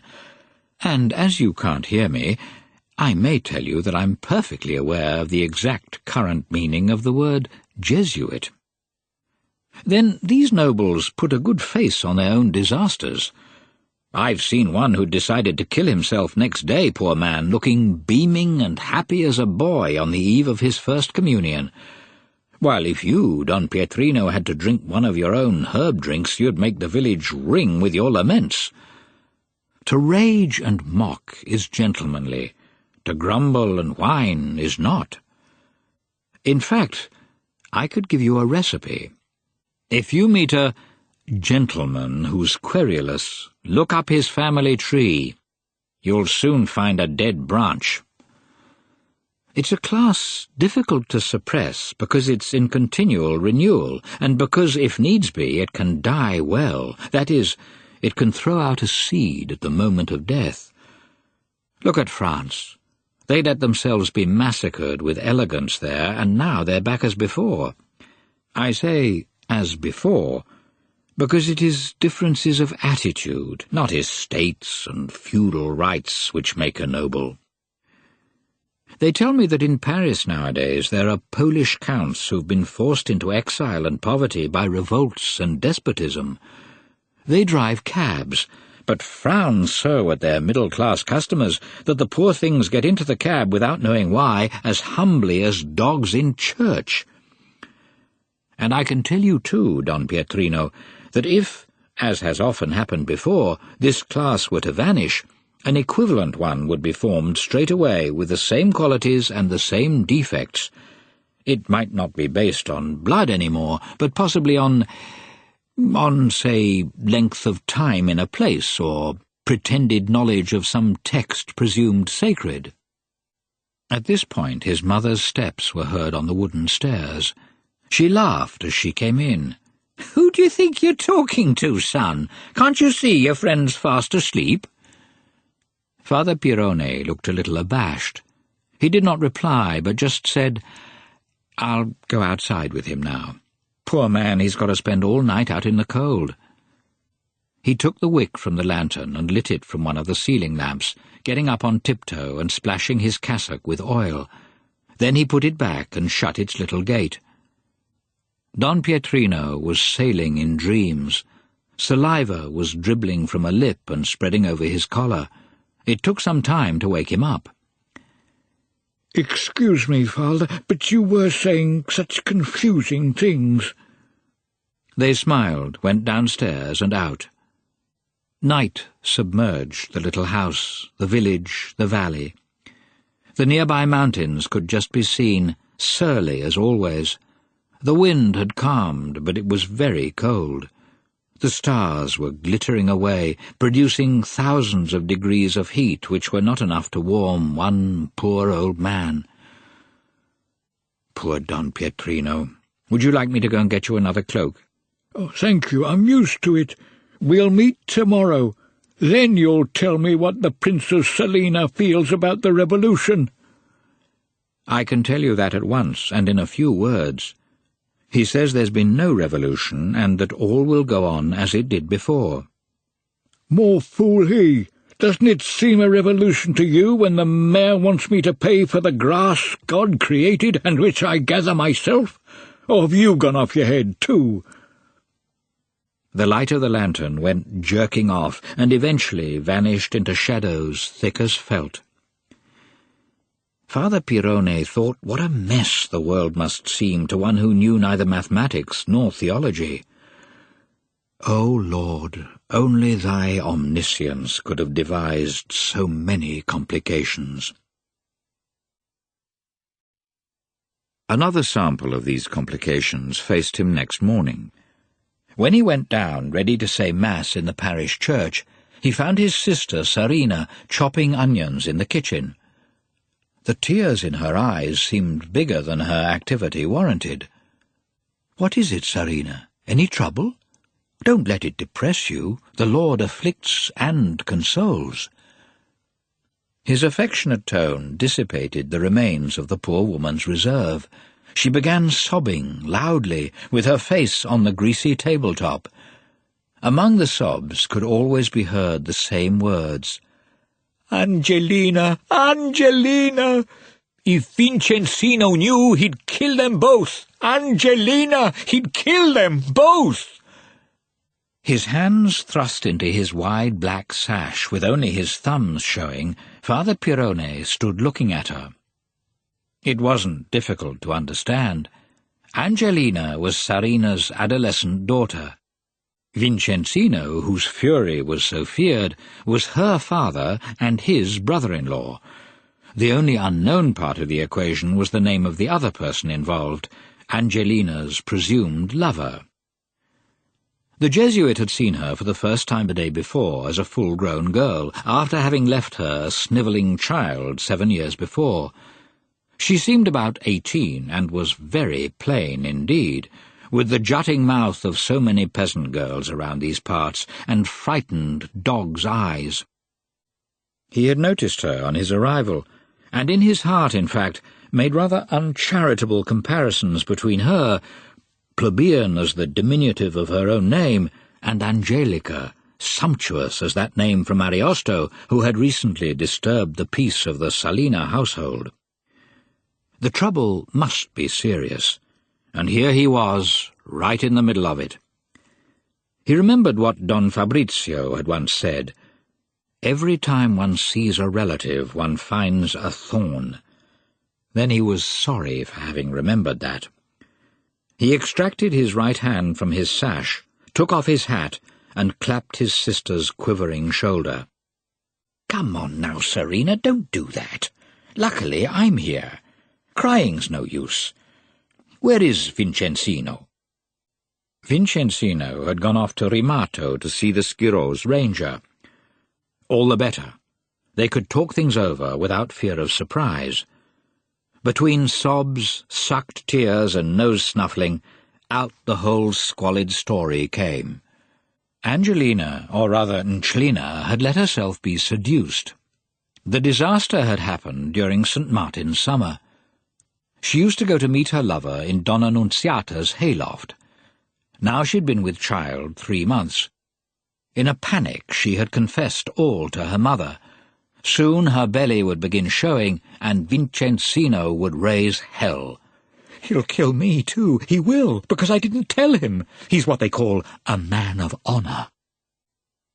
In fact, with his low forehead, ornamental quiffs of hair on the temples, lurching walk and perpetual swelling of the right trouser pocket where he kept a knife, it was obvious at once that Vincenzino was a man of honour, one of those violent cretins capable of any havoc.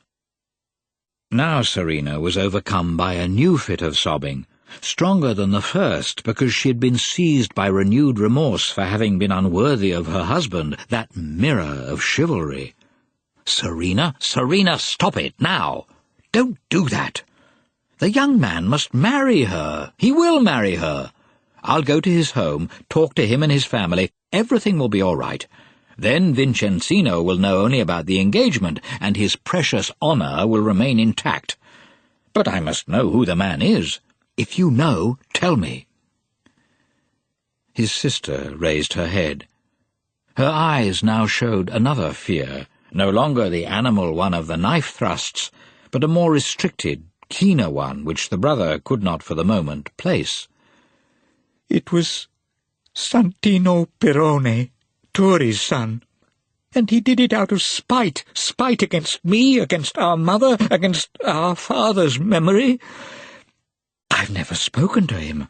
They all said he was a good boy, but he's a swine, a true son of that double dishonoured father of his. I remembered afterwards. I always used to see him passing here in November with 2 friends and a red geranium behind his ear. Red of hell, that was, red of hell." The Jesuit took a chair and sat down next to the poor woman. Obviously he would have to be late for Mass. This was serious.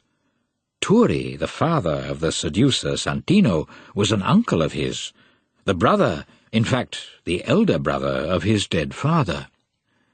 20 years ago he had worked together with the dead man in his job as overseer, just at the moment of the latter's greatest and most meritorious activity. Later the brothers had quarrelled, one of those family quarrels we all know with deeply entangled roots, impossible to cure because neither side speaks out clearly, each having much to hide. The fact was that when the dead man acquired the little almond grove, his brother Turi had said that half of it really belonged to him, because half the money for it, or half the work, he had put in himself. But the deeds bore only the name of the dead Gaetano. Turi stormed up and down the roads of San Cono, foaming at the mouth. The dead man's prestige was in danger, friends came between, and the worst was avoided.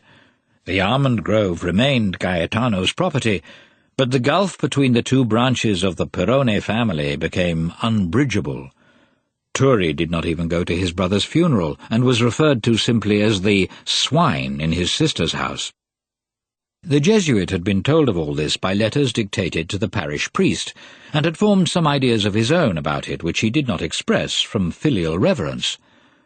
The little almond grove now belonged to Serena. It was all quite obvious. No love or passion played any part, just a dirty trick to revenge another dirty trick. But it could be set right. The Jesuit thanked Providence for having brought him to San Cono at that very time. "Listen, Serena, I'll settle all this in a couple of hours, but you've got to help me. Half of Kibaro, that was the almond grove, must go to Nchlina's dowry. There's no other way out of it. The silly girl has been the ruin of you." And he thought how the Lord, to bring about his justice, can even use bitches in heat. Serena lost her temper. "Half of Kibaro? To that swine? Never! Better dead!" "All right, then, after Mass, I'll go and talk to Vincenzino. Don't be afraid. I'll try and calm him down." He put his hat back on his head and his hands into his belt, and waited patiently, sure of himself. Any version of Vincenzino's furies, even though revised and expurgated by a Jesuit priest, was always beyond poor Serena, who began weeping for the third time. Gradually her sobs lessened and then stopped. She got up. "May God's will be done. You fix it. It's beyond me.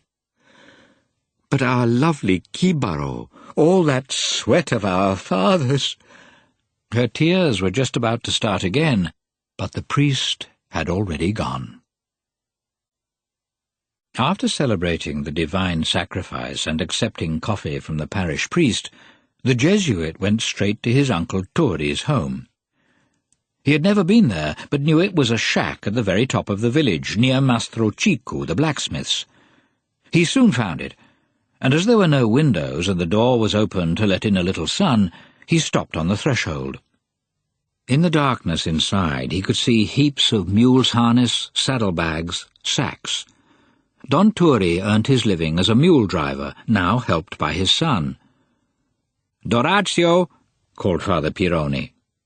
This was an abbreviation of the form of Deo Gratias, Agamus, used by clerics asking permission to enter.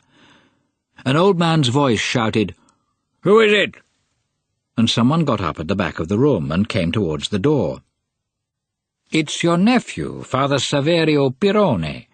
I wanted to talk to you, if I may." It was not much of a surprise for Turi. A visit by Father Pirone or some representative must have been expected for at least 2 months. Uncle Turi was a vigorous, straight-backed old man, baked through and through by sun and hail, with the sinister furrows on his face which troubles trace on people who are not good.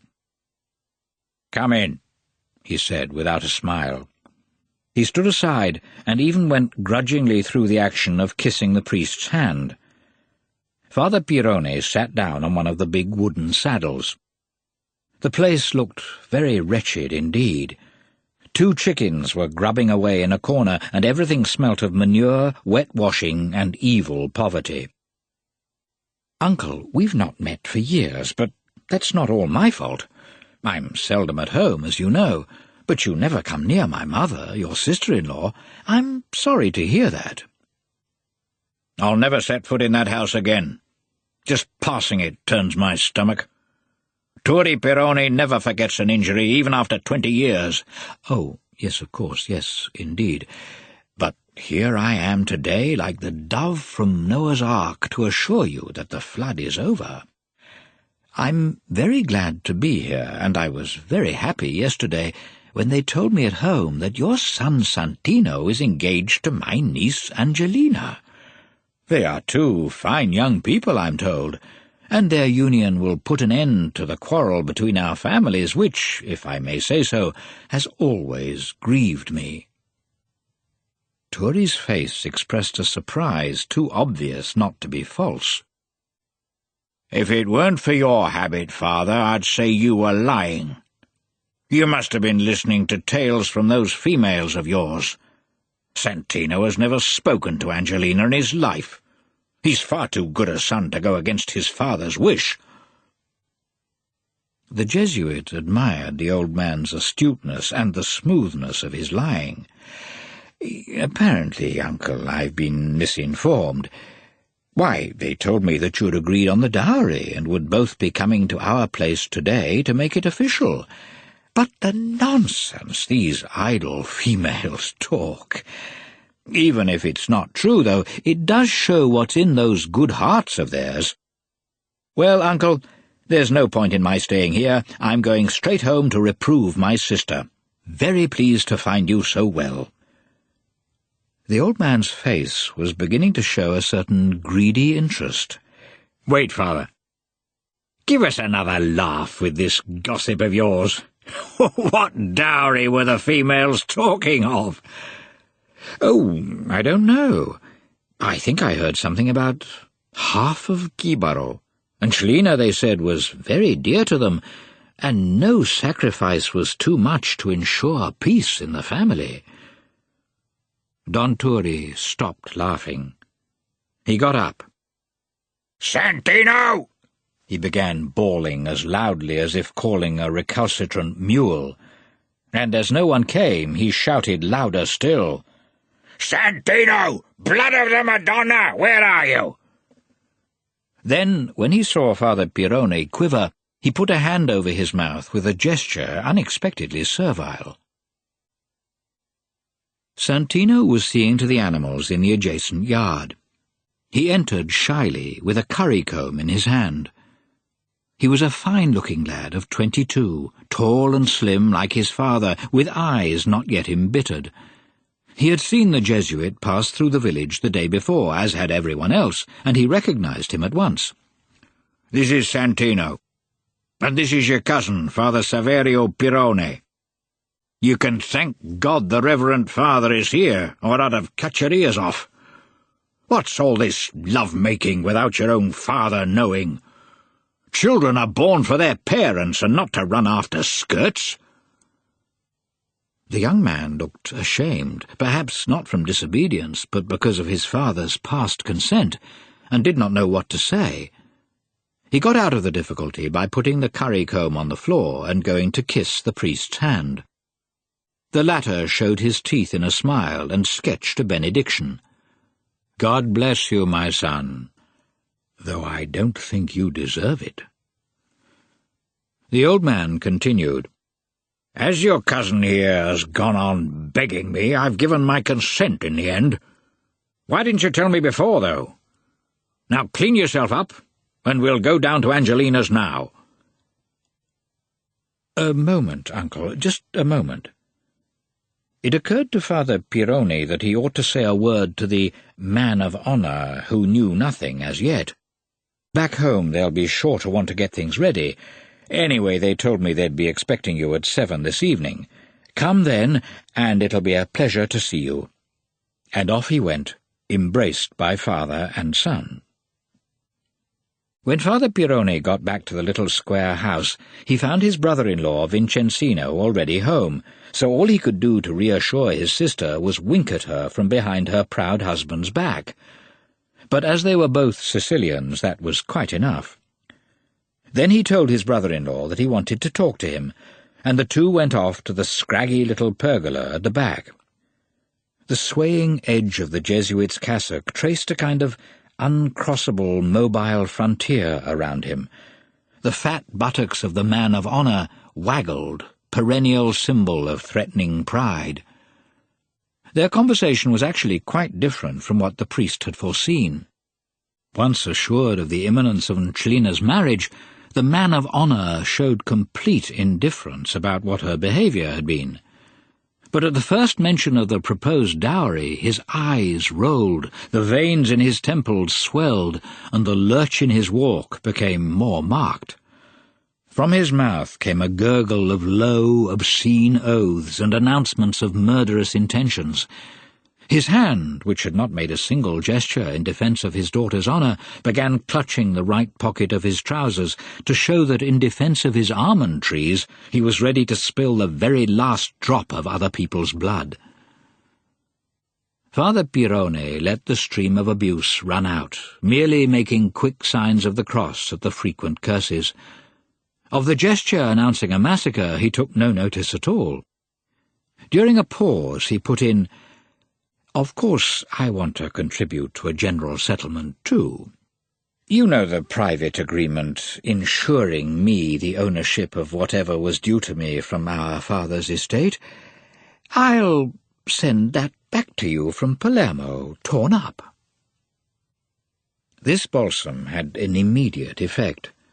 Vincenzino, intent on computing the value of the anticipated inheritance, was silent, and through the cold, sunny air came the cracked notes of a song which had suddenly burst from Selena as she swept out her uncle's room.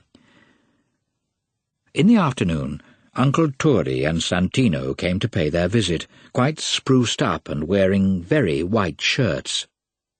The engaged couple sat on chairs side by side and broke out now and again into loud, wordless giggles in each other's faces. They were really pleased. She at settling herself and having this big, handsome male at her disposal, he at following his father's advice and now owning not only half an almond grove, but a slave too. And no one now found the red geranium he had put in his buttonhole to have any connection with hell. 2 days later, Father Pirone left for Palermo.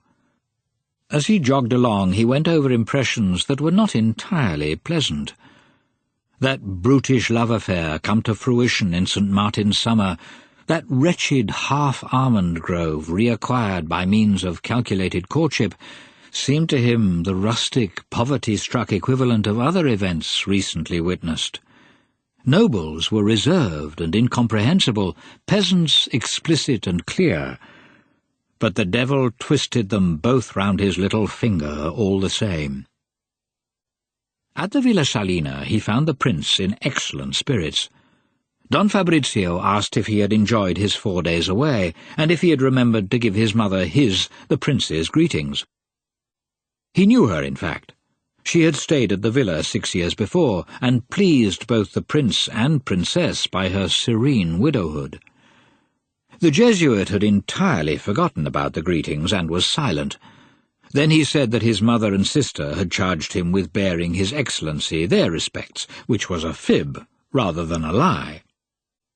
"Excellency," he added then, "I wanted to ask you if you could give orders for me to have a carriage tomorrow. I must go to the Archbishopric to ask for a dispensation. A niece of mine has got engaged to her cousin." "Of course, Father Pirone, of course, if you wish. But I have to go down to Palermo myself the day after tomorrow. You could come with me. Or are you really in such a rush?" 6. A Ball. November 1862. The Princess Maria Stella climbed into the carriage, sat down on the blue satin cushions, and gathered around her as many rustling folds of her dress as she could. Meanwhile, Concetta and Carolina were also getting in. They sat down in front of her, their identical pink dresses exhaling a faint scent of violets. Then a heavy foot on the running board made the barouche heel over on its high springs. Don Fabrizio was getting in, too. The carriage was crammed. Waves of silk, hoops of 3 crinolines, billowed, clashed, mingled almost to the height of their heads. Beneath was a tight press of footgear, the girls' silken slippers, the princesses' russet ones, the prince's patent leather pumps. Each suffered from the other's feet and could find nowhere to put his own. The mounting steps were folded, the footman given his orders. To Palazzo Ponteleone. He got back onto the box. The groom holding the horses' bridles moved aside. The coachman gave an imperceptible click of his tongue, and the barouche slid into motion. They were going to a ball. Palermo, at the moment, was passing through one of its intermittent periods of social gaiety. There were balls everywhere. After the coming of the Piedmontese, after the Aspromonte affair, now that spectres of violence and spoliation had fled, the few hundred people who made up the world never tired of meeting each other, always the same ones, to exchange congratulations on still existing. So frequent were the various and yet identical parties that the Prince and Princess of Selena had moved to their town palace for 3 weeks, so as not to have to make the long drive from San Lorenzo almost every night.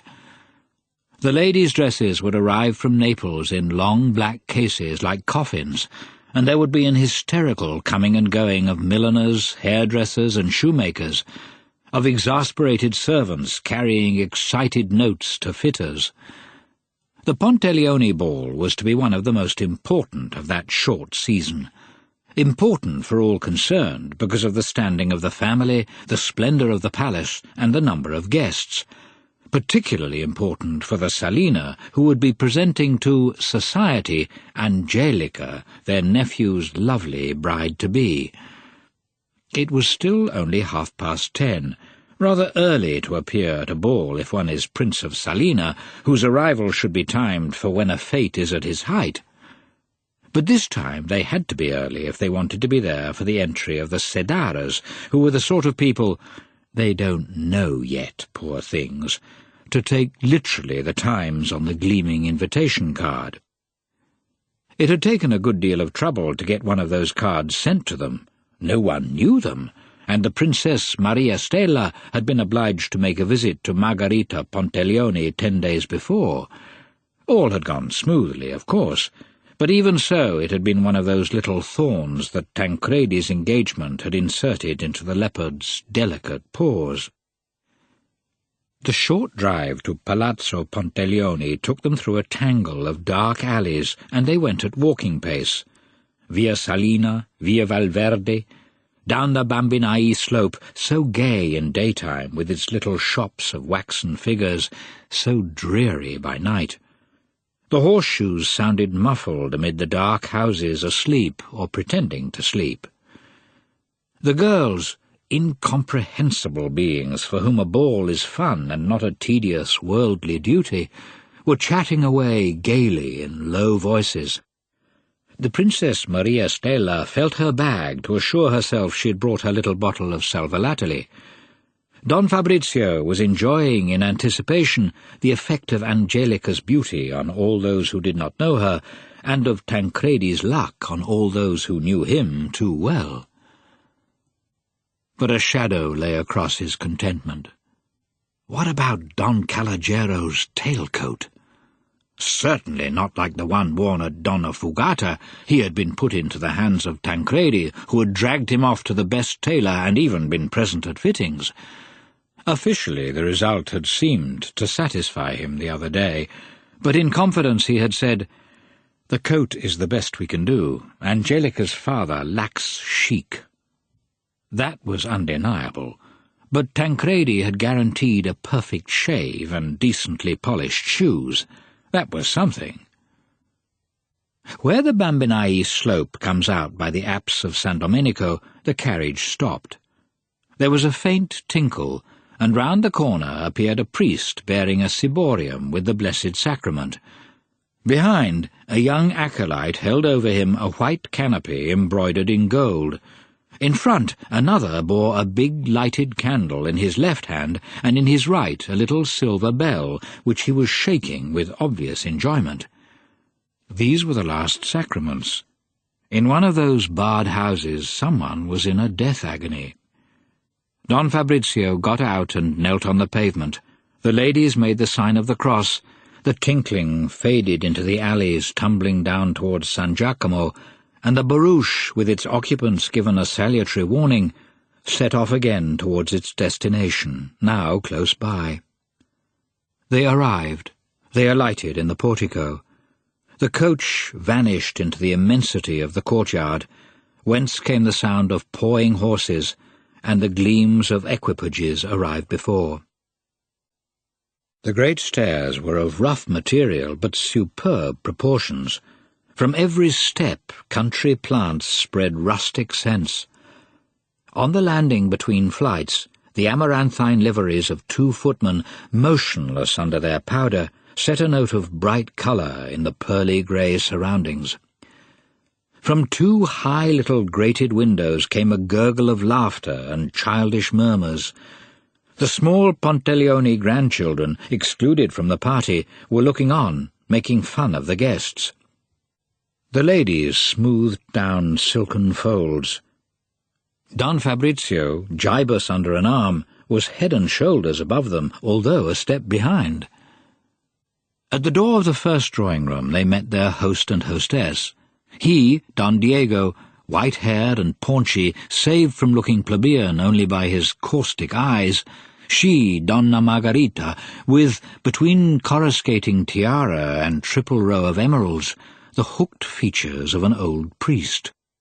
"You've come early, all the better, but don't worry, your guests haven't appeared yet." A new thorn pierced the sensitive fingertips of the leopard. "Tancredi's here already, too."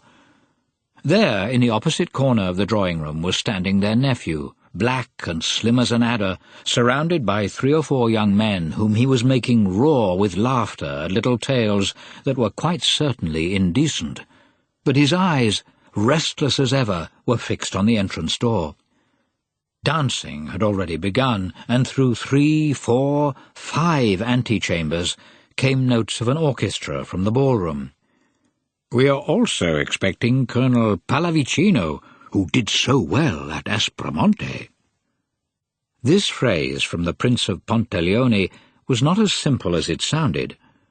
On the surface it was a remark without political meaning, mere praise for the tact, the delicacy, the respect, the tenderness almost with which the colonel had got a bullet fired into General Garibaldi's foot, and for the accompaniment, too, the bowing, kneeling, and hand-kissing of the wounded hero lying under a chestnut tree on a Calabrian hillside, smiling from emotion and not from irony, as he might well have done, for Garibaldi, alas, lacked a sense of humour. At an intermediate stage of the princely psyche, the phrase had a technical meaning and was intended to praise the colonel for the aptness of his dispositions, the timely deployment of his battalions, and his ability to carry out successfully against the same adversary what Landi had so unaccountably failed to do at Calatafimi.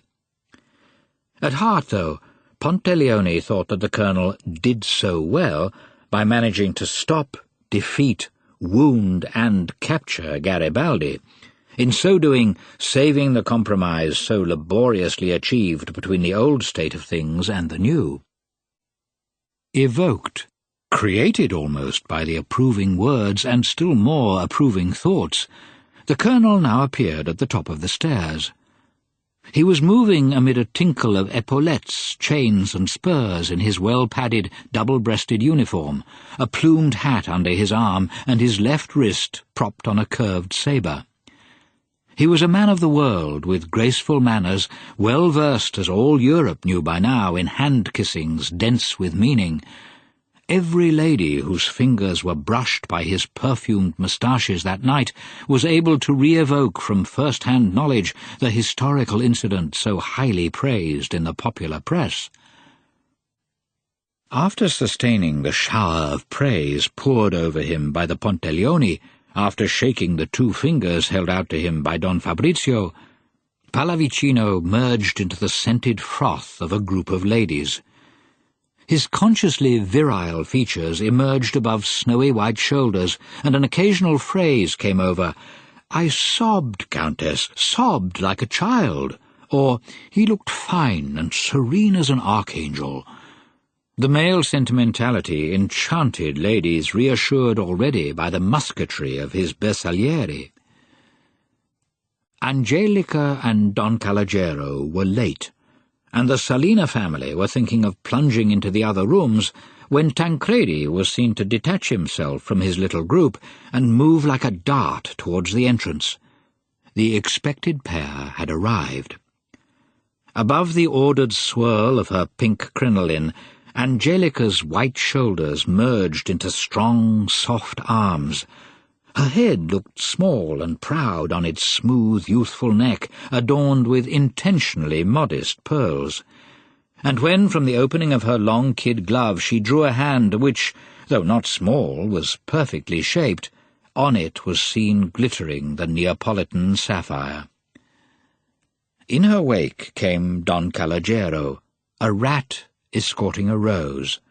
Though his clothes had no elegance, this time they were at least decent. His only mistake was wearing in his buttonhole the cross of the Order of the Crown of Italy recently conferred on him, but this soon vanished into one of the secret pockets in Tancredi's tailcoat. Her fiancé had already taught Angelica to be impassive, that fundamental of distinction. "You can be expansive and noisy only with me, my dear. With all others, you must be the future Princess of Falconeri, superior to many, equal to all." And so she greeted her hostess with a totally unspontaneous but highly successful mixture of virginal modesty, neo-aristocratic hauteur, and youthful grace. The Palermitans are Italians, after all, and so particularly responsive to the appeal of beauty and the prestige of money, apart from which Tancredi, however attractive, being also notoriously penniless, was considered an undesirable match, mistakenly, as was seen afterwards when too late, and so he was appreciated more by married women than by marriageable girls. This merging of merits and demerits now had the effect of Angelica being received with unexpected warmth. 1 or 2 young men might well have regretted not having dug up for themselves so lovely an amphora brimming with coin, but Donnafugata was a fief of Don Fabrizio's, and if he had found that treasure there and then passed it to his beloved Tancredi, one could no more be jealous of that than of his finding a sulphur mine on his land. It was his property, there was nothing to be said. But even this transient resentment melted before the rays of those eyes. At one moment there was quite a press of young men wanting to be introduced and to ask for a dance. To each one of them Angelica dispensed a smile from her strawberry lips. To each she showed her card in which every polka, mazurka, and waltz was followed by the possessive signature Falconeri. There was also a general attempt by young ladies to get on familiar terms, and after an hour Angelica found herself quite at her ease among people who had not the slightest idea of her mother's crudity or her father's rapacity. Her bearing did not contradict itself for an instant. Never was she seen wandering about alone, with head in the clouds. Never did her arms move from her body. Never was her voice raised above the murmur, quite high anyway, of the other ladies. For Tancredi had told her the day before, "Now, darling, we, and so you too now, are more attached to our houses and furniture than we are to anything else, and nothing offends us more than carelessness about those. So look at everything and praise everything. Anyway, Palazzo Ponteglioni is worth it. But as you're not just a girl from the provinces whom everything surprises, always put a little reserve into your praise. Admire, but always compare with some archetype seen before and known to be outstanding. The long visits to the palace at Donnafugata had taught Angelica a great deal, so that evening she admired every tapestry, but said that the ones in Palazzo Pitti had a finer border. She praised a Madonna by Dolci, but remembered that the Grand Duke's had a more expressive melancholy. Even of the slice of tart brought her by an attentive young gentleman, she said that it was excellent, almost as good as that of Monsieur Gaston, the Selena chef. And as Monsieur Gaston was positively the Raphael of cooks, and the tapestries of Palazzo Pitti the Monsieur Gaston of hangings, no one could complain. In fact, everyone was flattered by the comparison. And so from that evening she began to acquire the reputation of a polite but inflexible art expert, which was to accompany her quite unwarrantably throughout her long life. While Angelica reaped laurels, Maria Stella gossiped on a sofa with two old friends, and Concetta and Carolina froze with their shyness, the politest partners. Don Fabrizio was wandering round the rooms. He kissed the hands of ladies he met, numbed the shoulders of men he wanted to greet, but could feel ill humour creeping slowly over him. First of all, he didn't like the house. The Ponteleone hadn't done it up for 70 years. It was still the same as in the time of Queen Maria Carolina, and he, who considered himself to have modern tastes, was indignant. Good God, with Diego's income it wouldn't take long to sweep away all these consoles, all these tarnished mirrors, then order some decent rosewood and plush furniture, and so live in comfort himself, and stop making his guests go round catacombs like these. I'll tell him so in the end. But he never told Diego, for these opinions only stemmed from his mood and his tendency to contradiction.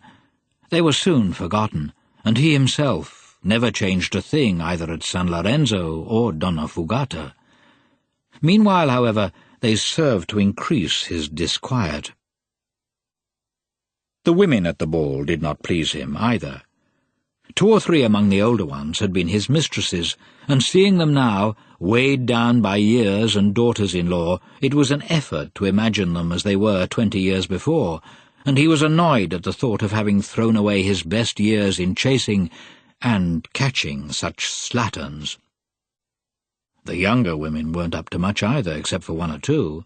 The youthful Duchess of Parma, whose grey eyes and gentle reserve he admired. Tutu Lascari also, with whom, had he been younger, he might well have found himself in unique and exquisite harmony. But the others... It was a good thing that Angelica had emerged from the shades of Donnafugata to show these Palermitans what a really lovely woman was like.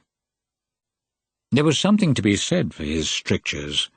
What with the frequent marriages between cousins in recent years due to sexual lethargy and territorial calculations, with the dearth of proteins and overabundance of starch in the food, with the total lack of fresh air and movement, the drawing-rooms were now filled with a mob of girls incredibly short, improbably dark, unbearably giggly. They were sitting around in huddles, letting out an occasional hoot at an alarmed young man, and destined apparently to act only as background to 3 or 4 lovely creatures such as the fair-haired Maria Palma and the exquisite Eleonora Giardinelli, who glided by like swans over a frog-filled pool. The more of them he saw, the more put out he felt. His mind, conditioned by long periods of solitude and abstract thought, at one moment, as he was passing through a long gallery where a numerous colony of these creatures had gathered on the central pouf, got into a kind of hallucination. He felt like a keeper in a zoo, looking after some 100 female monkeys. Any moment he expected to see them clamber up the chandeliers and hang there by their tails, swinging to and fro, showing off their behinds and loosing a stream of nuts, shrieks and grins at pacific visitors below. A religious evocation, oddly enough, drew him away from this zoologic vision. For from the group of crinolined monkeys rose a monotonous, continuous, sacred cry. "Maria! Maria!" the poor creatures were perpetually exclaiming. "Maria, what a lovely house! Maria, what a handsome man Colonel Pallavicino is! Maria, how my feet are aching! Maria, I'm so hungry! When does the supper room open?" The name of the Virgin, invoked by that virginal choir, echoed throughout the gallery and changed the monkeys back into women, for the Wistiti of the Brazilian forests had not yet, as far as he knew, been converted to Catholicism. Slightly nauseated, the prince passed into the room next door, where were encamped the rival and hostile tribe of men. The younger were off dancing, and those now there were only the older ones, all of them his friends. He sat down a little among them. There, instead of the name of the Queen of Heaven being taken in vain, the air was turgid with commonplaces. Among these men Don Fabrizio was considered an eccentric. His interest in mathematics was taken almost as sinful perversion, and had he not been actually Prince of Selena and known as an excellent horseman, a tireless shot, and a fair womanizer, his parallaxes and telescopes might have exposed him to the risk of outlawry. Even so, they did not say much to him, for his cold blue eyes, glimpsed under the heavy lids, put would-be talkers off, and he often found himself isolated, not as he thought from respect, but from fear. He got up. His melancholy had now changed to black gloom. He had been wrong to come to this ball. Stella, Angelica, his daughters could easily have coped with it alone, and he at this moment would have been happily ensconced in his study next to the terrace in Villa Salina, listening to the tinkling of the fountain and trying to catch comets by their tails. "Anyway, I'm here now. It would be rude to leave. Let's go and have a look at the dancing." The ballroom was all golden, smoothed-on cornices, stippled-on door frames, damascened pale, almost silvery, over darker gold on door panels and on the shutters which covered and annulled the windows, conferring on the room the look of some superb jewel case shut off from an unworthy world. It was not the flashy gilding which decorators slap on nowadays, but a faded gold, pale as the hair of certain Nordic children, determinedly hiding its value under a muted use of precious material intended to let beauty be seen and cost forgotten. Here and there on the panels were knots of rococo flowers in a colour so faint as to seem just an ephemeral pink reflected from the chandeliers. That solar hue, that variegation of gleam and shade, made Don Fabrizio's heart ache as he stood black and stiff in a doorway. This eminently patrician room reminded him of country things. The chromatic scale was the same as that of the vast wheat fields around Donnafugata, rapt, begging for pity from the tyrannous sun. In this room, too, as on his estates in mid-August, the harvest had been gathered long ago and stacked elsewhere, leaving, as here now, a sole reminder in the colour of burnt-up, useless stubble. The notes of the waltz in the warm air seemed to him but a stylization of the incessant winds harping their own sorrows on those parched surfaces, today, yesterday, tomorrow, forever and forever. The crowd of dancers, among whom he could count so many near to him in blood, if not in heart, began to seem unreal, made of the raw material of lapsed memories, more labile even than that of disturbing dreams. From the ceiling, the gods, reclining on gilded couches, gazed down, smiling and inexorable as a summer sky. They thought themselves eternal, but a bomb manufactured in Pittsburgh, Penn, was to prove the contrary in 1943. "Fine, Prince, fine. They don't do things like this nowadays, with gold leaf at its present price." Sedara was standing beside him. His quick eyes were moving over the room, insensible to its charm, intent on its monetary value. Quite suddenly, Don Fabrizio felt a loathing for him. To the rise of this man and 100 others like him, to their obscure intrigues and their tenacious greed and avarice, was due the sense of death looming darkly over these palaces. It was due to him and his colleagues, to their rancour and sense of inferiority, their incapacity for putting out blooms, that the black clothes of the men dancing reminded Don Fabrizio of crows veering to and fro above lost valleys in search of putrid prey. He felt like giving a sharp reply and telling him to get out of his way, but he couldn't. The man was a guest. He was the father of that dear girl Angelica, and maybe, too, he was just as unhappy as others. "Fine, Don Calogero, fine. But our young couple's the finest of all." Tancredi and Angelica were passing in front of them at that moment, his gloved right hand on her waist, their outspread arms interlaced, their eyes gazing into each other's. The black of his tailcoat, the pink of her interweaving dress, looked like some unusual jewel. They were the most moving sight there, two young people in love, dancing together, blind to each other's defects, deaf to the warnings of fate, deluding themselves that the whole course of their lives would be as smooth as the ballroom floor. Unknowing actors set to play the parts of Juliet and Romeo by a director who had concealed the fact that tomb and poison were already in the script. Neither was good. Each self-interested, turgid with secret aims.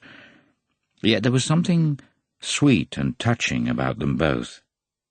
Those murky but ingenuous ambitions of theirs were obliterated by the words of jesting tenderness he was murmuring in her ear, by the scent of her hair, by the mutual clasp of those bodies destined to die. The two young people drew away.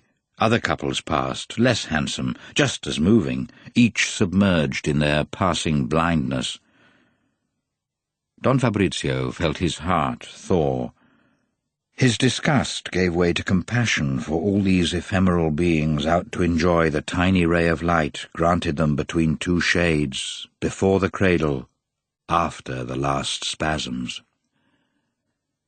How could one inveigh against those sure to die? It would be as vile as those fish vendors insulting the condemned in the Piazza del Mercato 60 years before. Even the female monkeys on the poufs, even those old boobies of friends, were poor wretches, condemned and touching as the cattle lowing through city streets at night on their way to the slaughterhouse. To the ears of each of them would one day come that tinkle he had heard 3 hours before behind San Domenico. Nothing could be decently hated except eternity.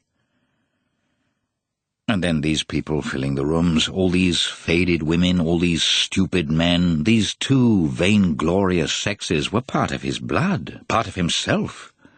Only they could really understand him. Only with them could he be at ease. I may be more intelligent, I'm certainly more cultivated than they are, but I come from the same stock. With them I must make common cause. He noticed Don Calogero talking to Giovanni Finale about a possible rise in the price of cheese, and how, in the hope of this beatific event, his eyes had gone liquid and gentle. Don Fabrizio could slip away without remorse. Till that moment, accumulated irritation had given him energy. Now, with relaxed nerves, weariness overcame him. It was already 2 o'clock. He looked round for a place where he could sit down quietly, far from men, beloved and brothers, all right in their way, but always tiresome. He soon found it. The library, small, silent, lit and empty. He sat down, then got up to drink some water, which he found on a side table. Only water is really good, he thought like a true Sicilian, and did not dry the drops left on his lips. He sat down again. He liked the library and soon felt at his ease there. It did not oppose his taking possession, for it was impersonal, as are rooms little used. Ponteleone was not a type to waste his time in there. He began looking at a picture opposite him, a good copy of Greuze's Death of the Just Man. The old man was expiring on his bed amid welters of clean linen, surrounded by afflicted grandsons and by granddaughters raising arms towards the ceiling. The girls were pretty and provoking, and the disorder of their clothes suggested sex more than sorrow. They, it was obvious at once, were the real subject of the picture. Even so, Don Fabrizio was surprised for a second at Diego always having this melancholy scene before his eyes. Then he reassured himself by thinking that the other probably entered that room only once or twice a year. Immediately afterwards he asked himself if his own death would be like that. Probably it would, apart from the sheets being less impeccable. He knew that the sheets of those in their death agony are always dirty with spittle, ejections, medicine marks, and it was to be hoped that Concetta, Carolina, and his other womenfolk would be more decently clad, but the same more or less. As always, the thought of his own death calmed him as much as that of others disturbed him. Was it perhaps because, when all was said and done, his own death would in the first place mean that of the whole world? From this he went on to think that he must see to repairing the tomb of his ancestors at the Capuchins. A pity corpses could no longer be hung up by the neck in the crypt and watched slowly mummifying. He had looked magnificent on that wall, tall and big as he was, terrifying girls by the set smile on his parchment face, by his long, white nankeen trousers. But no, they'd dress him up in party clothes, perhaps in this very evening coat he was wearing now. The door opened. "Nuncle, you're looking wonderful this evening. Black suits you perfectly. But what are you looking at? Are you paying court to death?" Tancredi was arm in arm with Angelica. Both of them were still under the sensual influence of the dance, and were tired. Angelica sat down and asked Tancredi for a handkerchief to mop her brow. Don Fabrizio gave her his. The two young people looked at the picture with complete lack of interest. For both of them, death was purely an intellectual concept, a facet of knowledge, as it were, and no more, not an experience which pierced the marrow of their bones. Death! Oh, yes, it existed, of course, but was something that happened to others. The thought occurred to Don Fabrizio that it was inner ignorance of this supreme consolation which makes the young feel sorrows much more sharply than the old. The latter are nearer the safety exit. "Prince," said Angelica, "we'd heard you were here. We came to have a little rest, but also to ask you something. I hope you won't refuse it." Her eyes were full of sly laughter. Her hand was resting on Don Fabrizio's sleeve. "I wanted to ask you to dance the next mazurka with me." "Oh, do say yes now, don't be naughty. We all know you used to be a great dancer." The prince was very pleased, and felt suddenly quite spry. The Capuchin's crypt, indeed. His hairy cheeks quivered with pleasure. The idea of the mazurka rather alarmed him, though. That military dance, all heel-banging and turns, was not for his joints. To kneel before Angelica would be a pleasure, but what if he found it difficult to get up afterwards? "Thank you, my dear girl, you're making me feel young again. I'll be happy to obey you, but not the mazurka. Grant me the first waltz. You see, Tancredi, how good Nuncle is? No nonsense about him, like you. You know, Prince, he didn't want me to ask you. He's jealous." Tancredi laughed. "When one has such a smart, good-looking uncle, one's quite right to be jealous. Anyway, this time I won't oppose it." They all three smiled, and Don Fabrizio could not make out if they had thought up this suggestion to please him or to mock him. It didn't matter. They were dear creatures, all the same. As she was going out, Angelica slid a finger over the cover of an armchair. "Pretty, these. A good colour. But those at your home, Prince." The ship was taking its usual course. Tancredi intervened. "That's enough, Angelica. We both love you quite apart from your knowledge of furniture. Leave the chairs alone and come and dance." As he was going into the ballroom, Don Fabrizio saw that Sedara was still talking to Giovanni Finale. He heard market terms. They were comparing the prices of wheat.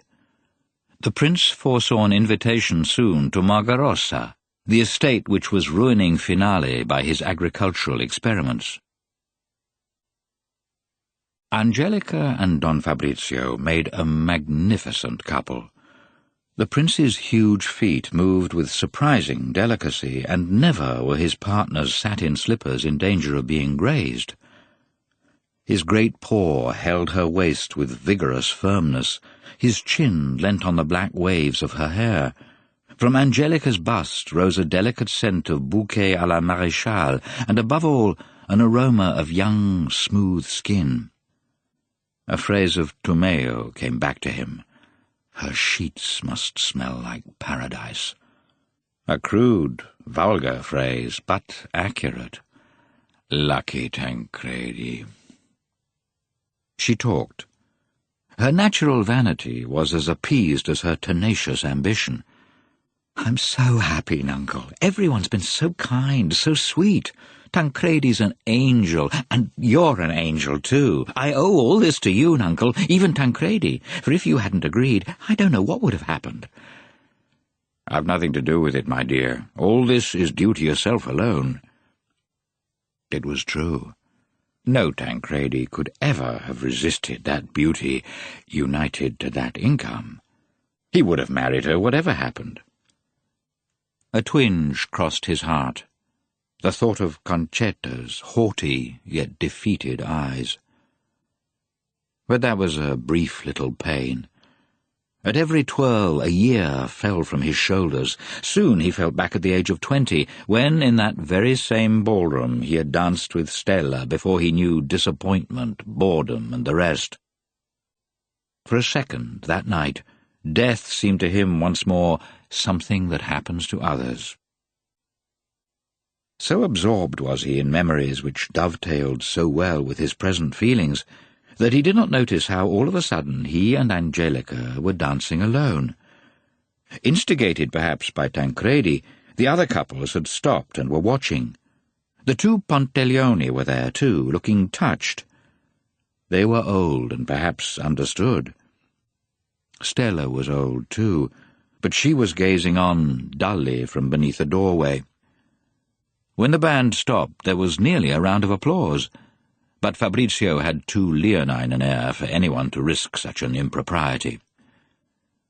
When the waltz was over, Angelica suggested that Don Fabrizio should come and take supper at her and Tancredi's table. He would have much liked to, but at that moment the memories of his own youth were too vivid for him not to realize how tiresome supper with an old uncle would have been then, with Stella only a yard or so away. Lovers want to be alone, or at least with strangers. Never with older people, worst of all with relations. "Thank you, Angelica, but I'm not hungry. I'll take something standing up. Go with Tancredi, don't worry about me."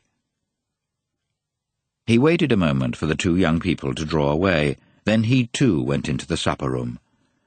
A long, narrow table was set at the end, lit by the famous 12 silver-gilt candelabra given to Diego's grandfather by the court of Madrid at the end of his embassy in Spain. On tall pedestals of gleaming metal, 6 alternating figures of athletes and women held above their heads silver-gilt shafts crowned by the flames of 12 candles.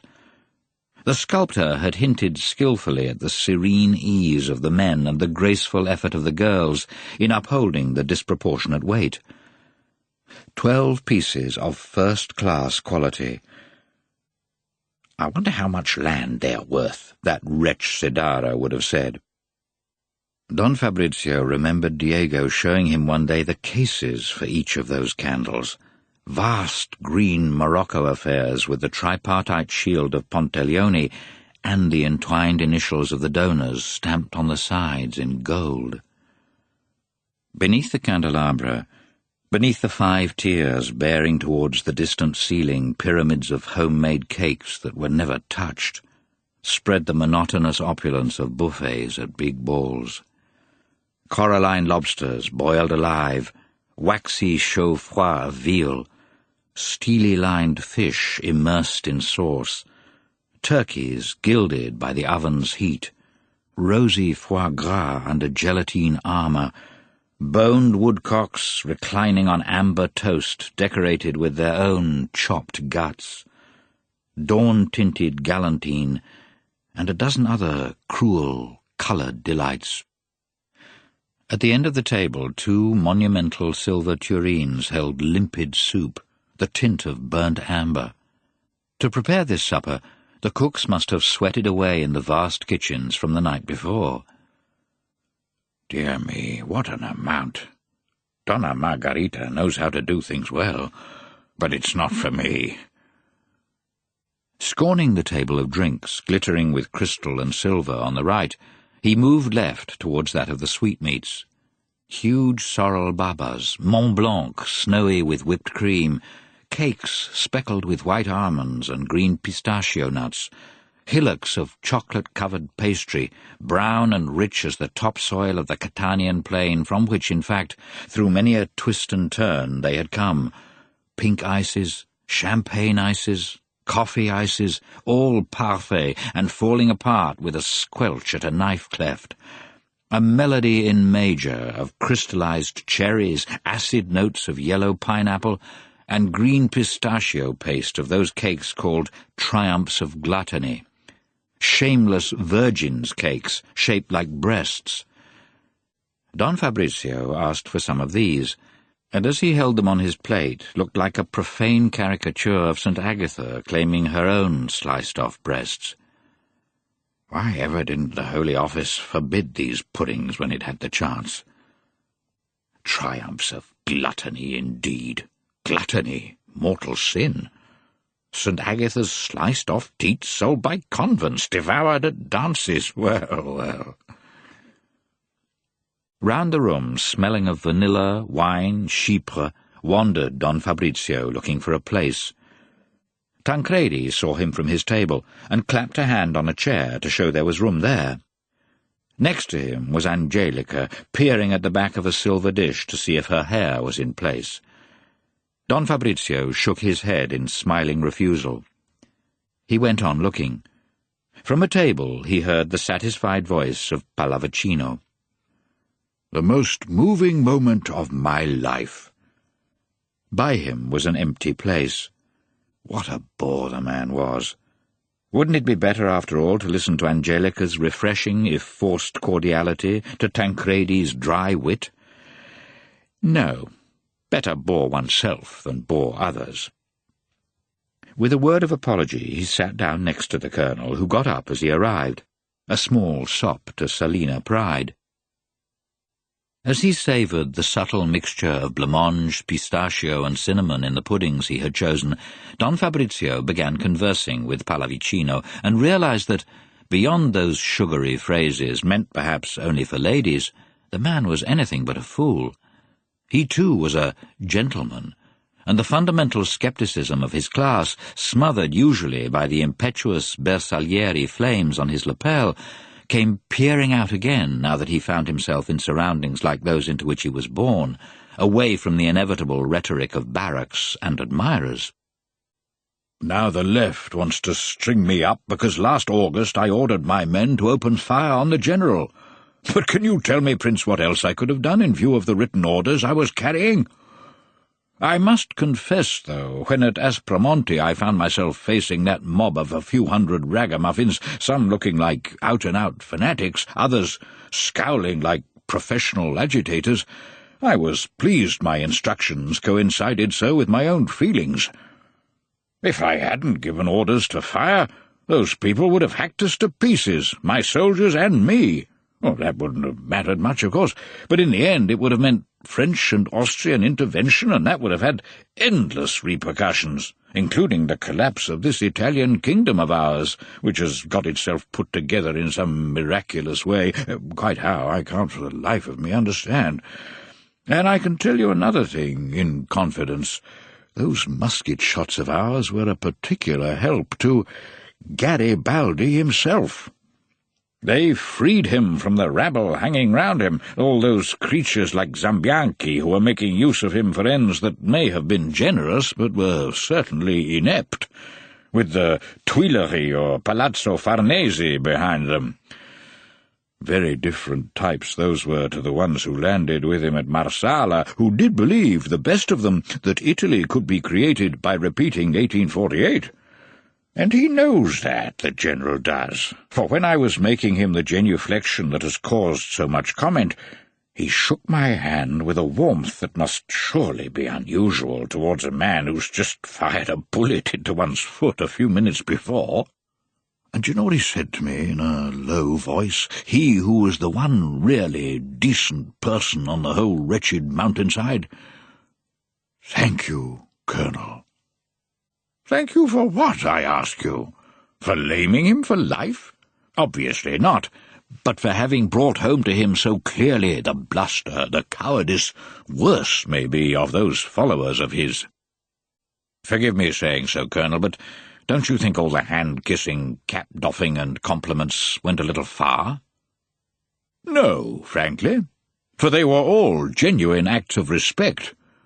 You should have seen him, that poor great man, stretched out under a chestnut tree, suffering in body and still more in mind. A sad sight. He showed himself plainly as what he's always been, a child in spite of beard and wrinkles, a simple, adventurous little boy. It was difficult for me not to feel moved at having had to shoot at him. Why shouldn't I, anyway? Usually I kiss only ladies' hands. On that occasion, Prince, I was kissing a hand for the salvation of the kingdom. Also a lady to whom we soldiers owe homage." A footman passed. Don Fabrizio told him to bring a slice of Mont Blanc and a glass of champagne. "And you, Colonel, aren't you taking anything?" Nothing to eat, thank you. Perhaps I'll drink a glass of champagne, too." Then he went on, obviously unable to take his mind off a memory which, consisting as it did of a little shooting and a lot of skill, was exactly the sort that attracts men of his type. The General's men, as my Bersaglieri disarmed them, were cursing away, and do you know who at? At him, the only one of them who had actually paid in his own person. Foul, but natural, really. They saw that childlike yet large personality, the only one capable of covering up their obscure intrigues, slipping out of their grasp. And if my own courtesies were superfluous, I'd be pleased even so at having done them. We in Italy can never go too far with sentiment and hand-kissing. They're the most effective political arguments we have. He drank the wine brought him, but that seemed to increase his bitterness even more. "Have you been on the mainland since the kingdom was founded? You're lucky. It's not a pretty sight. Never have we been so disunited as since we've been reunited. Turin doesn't want to cease being a capital. Milan finds our administration inferior to the Austrians. Florence is afraid the works of art there will be carried off. Naples is moaning about the industries she's lost. And here in Sicily, some huge, irrational disaster is growing up. For the moment, due partly to your humble servant, no one mentions red shirts anymore, but they'll be back again. When they've vanished, others of different colours will come, and then red ones once again. And how will it end? There's Italy's lucky star, they say. But you know better than me, Prince, that even fixed stars are so only in appearance." Perhaps he was a little tipsy, making such prophecies. But at such disquieting prospects, Don Fabrizio felt his heart contract. The ball went on for a long time still, until 6 in the morning. All were exhausted and wishing they had been in bed for at least 3 hours. But to leave early was like proclaiming the party a failure and offending the host and hostess who had taken such a lot of trouble, poor dears. The ladies' faces were livid, their dresses crushed, their breaths heavy. Maria, how tired I am! Maria, how sleepy!" Above their disordered cravats, the faces of the men were yellow and lined, their mouths stained with bitter saliva. Their visits to a disordered little room near the band alcove became more frequent. In it were disposed a row of 20 vast vats. By that time nearly all were brimful, some spilling over. Sensing that the dance was nearing its end, the sleepy servants were no longer changing the candles in chandeliers, and the short stubs diffused a different, smoky, ill-omened light. In the empty supper-room were only dirty plates, glasses with dregs of wine which the servants, glancing around, would hurriedly drain. Through the cracks in the shutters filtered a plebeian light of dawn. The party was crumbling away, and around Donna Margherita there was already a group saying goodbye. Heavenly, a dream, like the old days. Tancredi was hard put to wake Don Calogero, who, with head flung back, had gone off to sleep on an armchair apart. His trousers were rucked up to his knees, and above his silken socks showed the ends of his drawers, a most rustic sight. Even Colonel Pallavicino had circles under his eyes, declaring, though, to whoever wished to listen, that he was not going home and would move straight from Palazzo Ponteleone to his headquarters. Such, in fact, was the iron tradition followed by officers invited to a ball. When the family had settled into its carriage, the dew had made the cushions damp. Don Fabrizio said that he would walk home. A little fresh air would do him good. He had a slight headache. The truth is that he wanted to draw a little comfort from gazing at the stars. There were still 1 or 2 up there at the zenith. As always, seeing them revived him. They were distant, they were omnipotent, and at the same time they were docile to his calculations. Just the contrary to humans, always too near, so weak and yet so quarrelsome.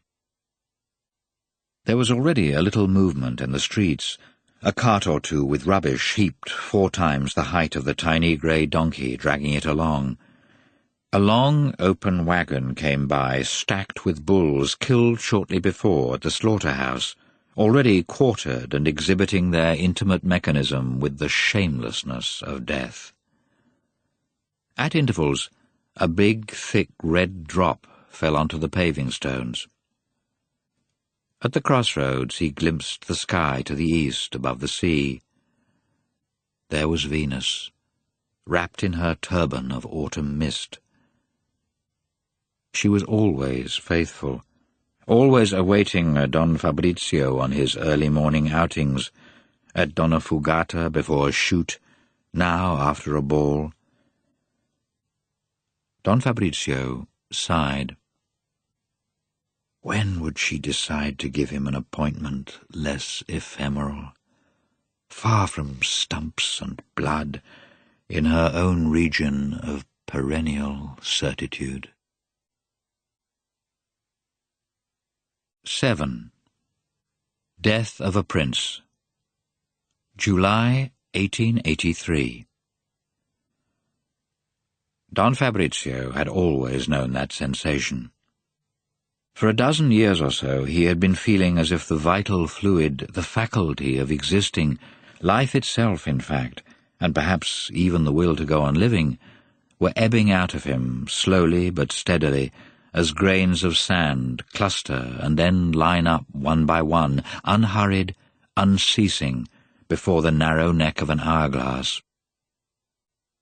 In some moments of intense activity or concentration, this sense of continual loss would vanish, to reappear impassively in brief instants of silence or introspection, just as a constant buzzing in the ears or ticking of a pendulum superimpose themselves when all else is silent, assuring us of always being there, watchful, even when we do not hear them. With the slightest effort of attention, he used to notice at all other times, too, the rustling of the grains of sand as they slid lightly away, the instants of time escaping from his mind and leaving him forever. But this sensation was not at first linked to any physical discomfort. On the contrary, this imperceptible loss of vitality was itself the proof, the condition, so to say, of a sense of living. And for him, accustomed to scrutinizing limitless outer space and to probing vast inner abysses, the sensation was in no way disagreeable. This continuous whittling away of his personality seemed linked to a vague presage of the rebuilding elsewhere of a personality, thanks be to God, less conscious and yet broader. Those tiny grains of sand were not lost. They were vanishing, but accumulating elsewhere to cement some more lasting pile. Though pile, he had reflected, was not the exact word, for it suggested weight, nor was grain of sand either, for that matter. They were more like the tiny particles of watery vapour exhaled from a narrow pond, mounting then into the sky to great clouds, light and free. Sometimes he was surprised that the vital reservoir could still contain anything at all after all those years of loss. Not even were it big as a pyramid. On other occasions, more frequent, he had felt a kind of pride at being the only one to notice this continual escape, while no one around him seemed to sense it in the same way, and this had made him feel a certain contempt for others, as an old soldier despises a conscript who deludes himself that sizzling bullets are just harmless flies. Such things are never confessed, no one knows why, but left for others to sense. And no one around him had ever sensed them at all. None of his daughters, with their dreams of a world beyond the tomb, identical with this life, all complete with judges, cooks, and convents. Not even Stella, who, though devoured by the canker of diabetes, had still clung pitiably to this veil of tears. Perhaps only Tancredi had understood for an instant when he had said with that subdued irony of his, "You, Nuncle, are courting death." Now the courtship was ended. The lovely lady had said a definite yes to an elopement, to a reserved compartment on the train. For this was different now, quite different. Sitting in an armchair, his long legs wrapped in a blanket on the balcony of the Hotel Trinacria, he felt life flowing from him in great pressing waves, with a spiritual roar like that of the Rhine Falls. It was noon on a Monday at the end of July, and away in front of him spread the Sea of Palermo, compact, oily, inert, improbably motionless, crouching like a dog trying to make itself invisible at its master's threats. But up there the static, perpendicular sun was straddling it and lashing at it pitilessly. The silence was absolute. Under the high, high light, Don Fabrizio heard no other sound but that inner one of the life gushing from him. He had arrived that morning a few hours before from Naples, where he had gone to consult a specialist, Professor Semola. Accompanied by his 40-year-old daughter Concetta and his grandson Fabrizietto, he had had a dreary journey, slow as a funeral procession. The bustle of the port of departure and that of arrival at Naples, the acrid smell of the cabin, the incessant clamour of that paranoiac city, had exasperated him with the querulous exasperation which tires and prostrates the very weak, while arousing an equivalent exasperation in good folk with years of life ahead. He had insisted on returning by land, a sudden decision which the doctor had tried to oppose, but he had been adamant, and so overwhelming was the shadow of his prestige still that he had had his way. The result was that he had been forced to spend 36 hours cooped up in a scorching hot box, suffocated by the smoke of tunnels repetitive as feverish dreams, blinded by the sun in open patches stark as sad realities, humiliated by the innumerable squalid services he had to ask of his alarmed grandson. They crossed evil-looking landscapes, accursed mountain ranges, torpid malarial plains, those landscapes of Calabria and Basilicata which seemed barbarous to him while they were actually just like those of Sicily. The railway line had not yet been completed. In its last tract near Reggio, it made a wide detour through Metaponto, across lunar deserts called sarcastically by the athletic and voluptuous names of Croton and Sybaris. Then, at Messina, after the deceitful smile of the Straits had been given a lie by the parched slopes of Cape Pelarus, there was another detour, long and cruel as legal arrears. They had gone down to Catania, clambered up again towards Castro Giovanni. The locomotive, as it panted up those fabulous slopes, seemed about to die like an overforced horse. Then, after a noisy descent, they reached Palermo.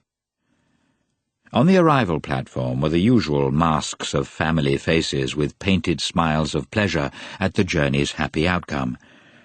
It was, in fact, from the would-be consoling smiles of those awaiting him at the station, from their pretense, a bad pretense, at an air of gaiety, that there suddenly came home to him what had been the real diagnosis of Semola, who to him had spoken only reassuring phrases.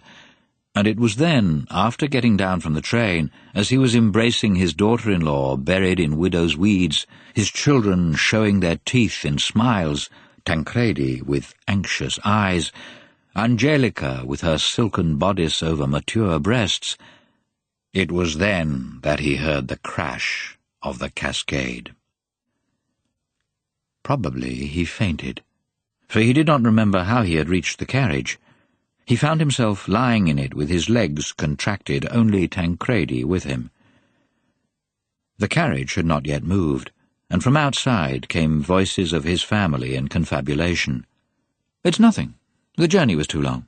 Or any of us might faint in this heat. It would be too tiring for him to go up to the villa." He was perfectly lucid again now. He noticed a serious conversation going on between Concetta and Francesco Paolo, Tancredi's elegance, his brown and beige check suit, his brown bowler, and he noticed too how, for once, his nephew's smile was not mocking but touched with sad affection. From this he got the bitter-sweet sensation that his nephew loved him, and also knew him to be done for, since that perpetual irony had been driven off by tenderness. The carriage moved off and turned to the right. "But where are we going, Tancredi?" His own voice surprised him. It seemed to echo that inner booming. "Uncle, we're going to the Hotel Trinacria. You're tired, and the villa's a long way. You can have a night's rest and get home tomorrow, don't you think so?" "Then let's go to our place by the sea. That's even nearer." But it wasn't possible. The house was not in order, as he knew well. It was only used for occasional luncheons by the sea. There wasn't even a bed in it. "You'll be better at the hotel, Uncle. You'll have every comfort there." They were treating him like a newborn baby, and he had just about a newborn baby's strength. The first comfort he found at the hotel was a doctor, called in a hurry, perhaps during his blackout. But it was not the one who always treated him, Dr. Cataliotti, with big white cravat under smiling face and rich gold spectacles. This was a poor devil, doctor to the slum quarter around, impotent witness of 1,000 wretched death agonies. Above a torn frock coat stretched his long, haggard face, stubbled with white hair, the disillusioned face of a famished intellectual. When he took a chainless watch from his pocket, the false gilt showed marks of verdigris. He, too, was a poor goatskin flask worn through by the jostle of the mule path and scattering without realizing its last drops of oil. He felt the pulse beats, prescribed camphor drops, showed his decayed teeth in a smile meant to be reassuring and which was pitiable instead, and shuffled off. The drops soon arrived from a chemist nearby. They did him good. He felt a little less weak, but the impetus of escaping time did not lessen. Don Fabrizio looked at himself in the wardrobe mirror, recognized his own suit more than himself, very tall and emaciated, with sunken cheeks and 3 days' growth of beard. He looked like one of those maniac Englishmen who amble round the vignettes in books by Jules Verne, which he used to give Fabrizietto as Christmas presents. A leopard in very bad trim. Why, he wondered, did God not want anyone to die with their own face on? For the same happens to us all. We all die with a mask on our features. Even the young. Even that blood-daubed soldier. Even Paolo, when he'd been raised from the cobbles with taut, crumpled features as passers-by rushed in the dust after his runaway horse. And if, in him, an old man, the crash of escaping life was so powerful, what a tumult there must have been as the brimming reservoirs emptied in a second out of those poor young bodies. An absurd rule of enforced camouflage. He would have liked to contravene it as much as he could, but he felt that he was unable, that to hold up a razor would have been like holding up his own desk before. "Call a barber, will you?" he said to Francesco Paolo. But at once he thought, "No, it's a rule of the game. Hateful, but formal. They'll shave me afterwards." And he said out loud, "It doesn't matter. We'll think about that later." The idea of the utter abandon of his corpse, with a barber crouched over it, did not disturb him.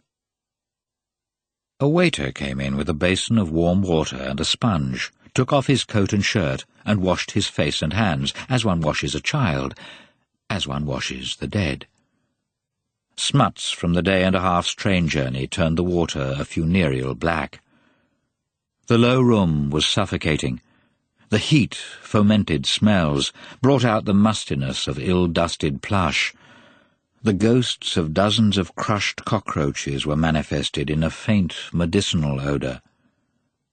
By the night table, tenacious memories of stale and varied urine overcast the room. He had the shutters opened.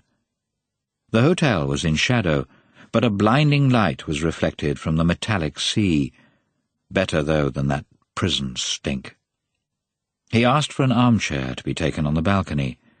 Leaning on someone's arm, he dragged himself out and sat down after those few steps with the sensation of relief he used to feel once on sitting down after 4 hours of shooting in the mountains. "Tell everyone to leave me in peace. I feel better. I want sleep."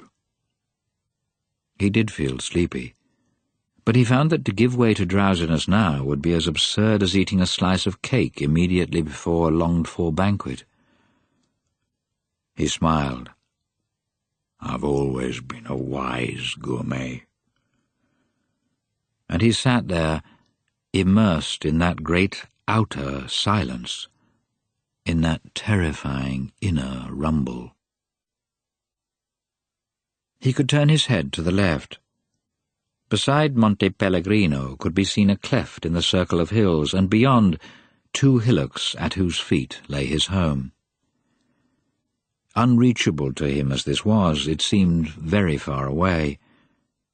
He thought of his own observatory, of the telescopes now destined to years of dust, of poor Father Pirone, who was dust too, of the paintings of his estates, of the monkeys on the hangings, of the big brass bedstead in which his dear Stella had died, of all those things which now seemed to him humble, however precious, just braided metal, woven threads and canvas corded with sap and earth, which he had kept alive and would shortly be plunged, through no fault of their own, into a limbo of abandon and oblivion. His heart tightened. He forgot his own agony, thinking of the imminent end of those poor dear things. The inert row of houses behind him, the wall of hills, the sun-scourged distance, prevented him thinking clearly even of Donnafugata. It seemed like a house in a dream, no longer his. All he had of his own now was this exhausted body, those slate tiles under his feet, that surging of dark water towards the abyss. He was alone, a shipwrecked man adrift on a raft, prey of untamable currents. There were his sons, of course. The only one who resembled him, Giovanni, was no longer here. Every couple of years he sent greetings from London. He had ceased dealing with coal and moved on to diamonds. Just after Stella's death, a short letter had come addressed to her, and soon after a little parcel with a bracelet. Ah, yes. He too had courted death. In fact, by leaving everything, he had done his best to organize for himself as much of death as he could while actually going on living. But the others, well, there were his grandchildren, too, of course. Fabricietto, youngest of the Selena, so handsome, so lively, so dear, so odious.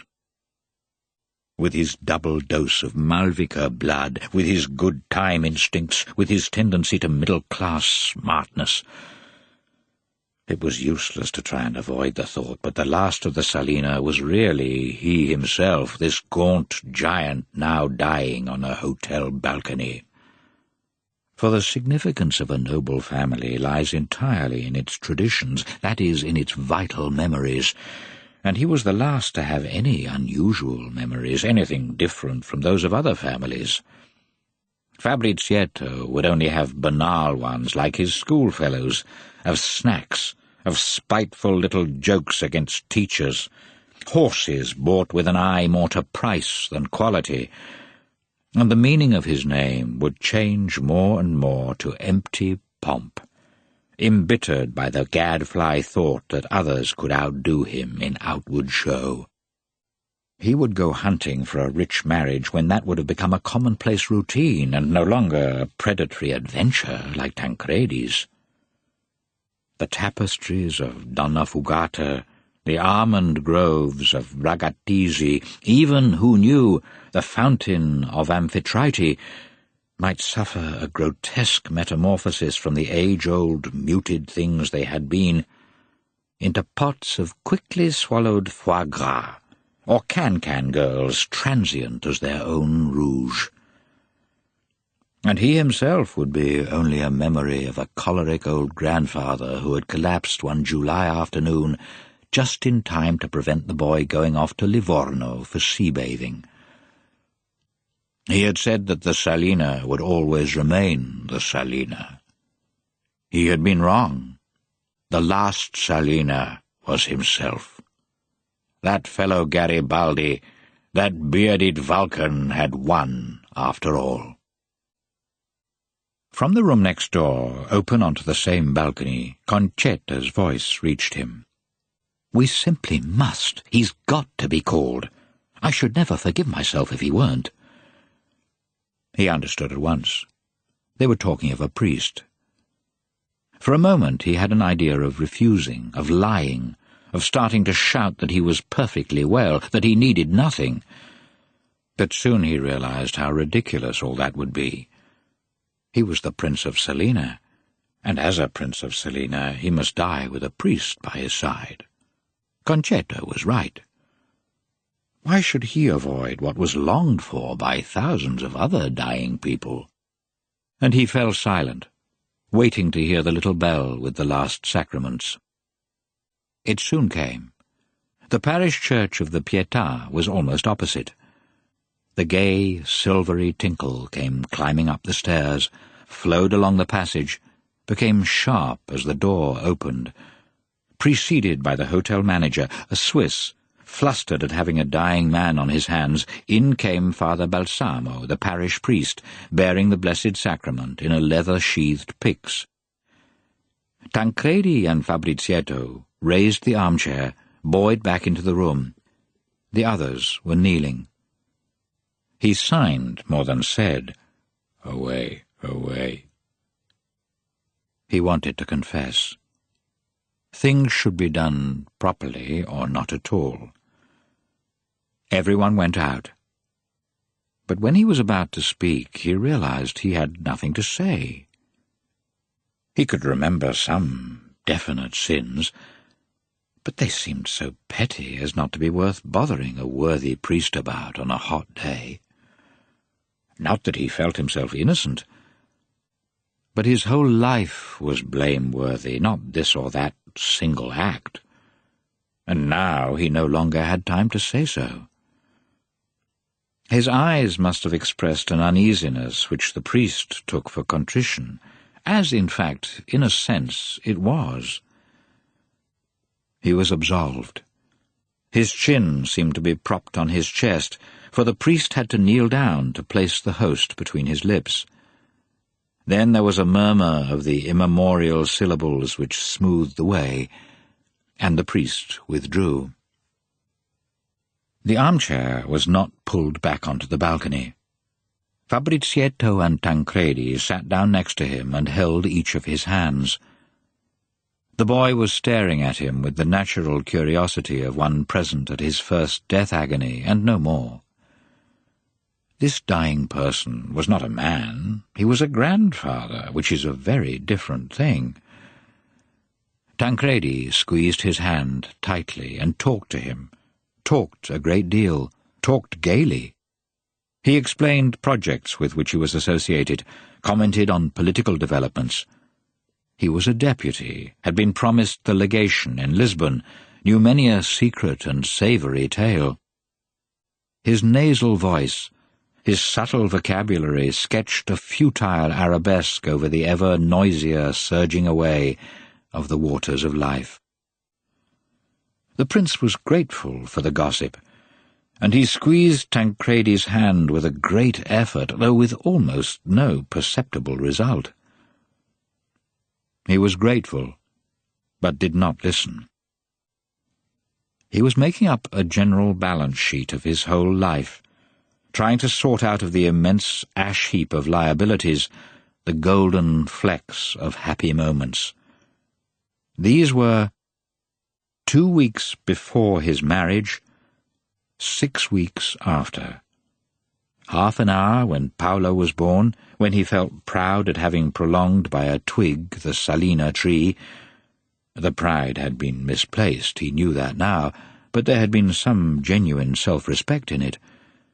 A few talks with Giovanni before the latter vanished, a few monologues, if the truth were told, during which he had thought to find in the boy a kindred mind, and many hours in the observatory, absorbed in abstract calculations and the pursuit of the unreachable.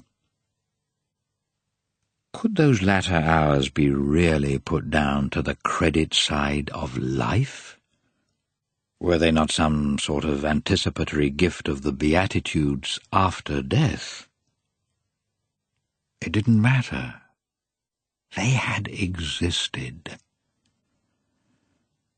Below, in the street, between the hotel and the sea, a barrel organ had halted and was playing away in the avid hope of touching the hearts of foreigners who, at that season, were not there. It was grinding out, "You who opened your wings to God," from Lucia di Lammermoor. What remained of Don Fabrizio thought of all the rancour mingling with all the torture at that moment throughout Italy from mechanical music of this kind. Tancredi, intuitive as ever, ran to the balcony, threw down a coin, waved for the barrel organ to stop. The outer silence closed in again. The clamour within him grew huge. Tancredi. Yes, much on the credit side came from Tancredi. That sympathy of his, all the more precious for being ironic. The aesthetic pleasure of watching him manoeuvre amid the shoals of life, the bantering affection whose touch was so right. Then dogs. Fufi, the fat pug of his childhood, the impetuous poodle Tom, confidant and friend. Speedy's gentle eyes, Bendico's delicious nonsense, the caressing paws of Pop, the pointer at that moment searching for him under bushes and garden chairs, and never to see him again. Then a horse or two, these already more distant and detached. There were the first few hours of returns to Donnafugata, the sense of tradition and the perennial expressed in stone and water, of time congealed.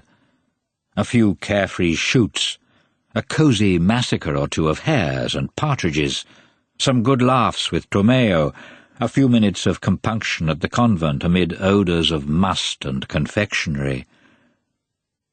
Anything else? Yes, there were other things, but these were only grains of gold mixed with earth.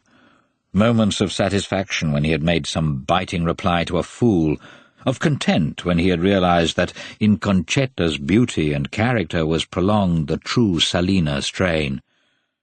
A few seconds of frenzied passion. The surprise of Arago's letter spontaneously congratulating him on the accuracy of his difficult calculations about Huxley's comet. And, why not, the public thrill of being given a medal at the Sorbonne, the exquisite sensation of one or two fine silk cravats, the smell of some macerated leathers, the gay, voluptuous air of a few women passed in the street, of one glimpsed even yesterday at the station of Catania in a brown travelling dress and suede gloves, mingling amid the crowds and seeming to search for his exhausted face through the dirty compartment window. What a noise that crowd was making! "Sandwiches! Il Corriere dell'Isola!" And then the panting of the tired, breathless train, and that appalling sun as they arrived, those lying faces, the crashing cataracts. In the growing dark he tried to count how much time he had really lived. His brain could not cope with the simple calculation any more. 3 months, 3 weeks, a total of 6 months, 6 by 8, 84, 48,000, square root of 840,000. He summed up. I'm 73 years old, and all in all I may have lived, really lived, a total of 2. 3, at the most. And the pains, the boredom, how long had they been? Useless to try and make himself count those. The whole of the rest, 70 years. He felt his hand no longer being squeezed. Tancredi got up hurriedly and went out. Now it was not a river erupting over him, but an ocean, tempestuous, all foam and raging white-flecked waves. He must have had another stroke, for suddenly he realized that he was lying stretched on the bed. Someone was feeling his pulse. From the window came the blinding, implacable reflection of the sea. In the room could be heard a faint hiss. It was his own death rattle, but he did not know it. Around him was a little crowd, a group of strangers staring at him with frightened expressions. Gradually he recognized them. Concetta, Francesco Paolo, Carolina, Tancredi, Fabrizietto. The person holding his pulse was Dr. Cataliotti. He tried to smile a greeting at the latter, but no one seemed to notice. All were weeping except Concetta. Even Tancredi, who was saying, "Uncle, dearest uncle." Suddenly, amid the group, appeared a young woman, slim, in brown travelling dress and wide bustle, with a straw hat trimmed with a speckled veil which could not hide the sly charm of her face. She slid a little suede-gloved hand between one elbow and another of the weeping kneelers, apologized, drew closer. It was she, the creature forever yearned for, coming to fetch him. Strange that one so young should yield to him. The time for the train's departure must be very close. When she was face to face with him, she raised her veil, and there, chaste but ready for possession, she looked lovelier than she ever had when glimpsed in stellar space. The crashing of the sea subsided altogether.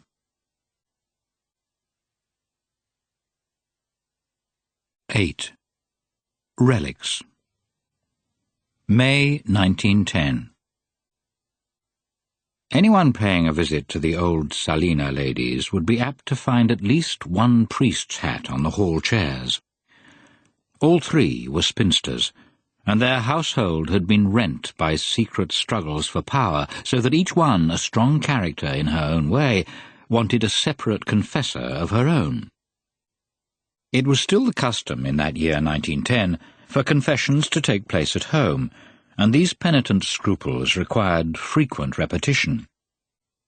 Add to this little platoon of confessors the chaplain who came every morning to celebrate Mass in the private chapel, the Jesuit in charge of the general spiritual direction of the household, the monks and priests who came to draw alms for this or that parish or good work, and it will be readily understood why there was such an incessant coming and going of clerics, and why the antechamber of Villa Selena was often reminiscent of one of those Roman shops around Piazza della Minerva, which display in their windows every imaginable ecclesiastical headgear, from flaming red for cardinals to cindery black for country priests.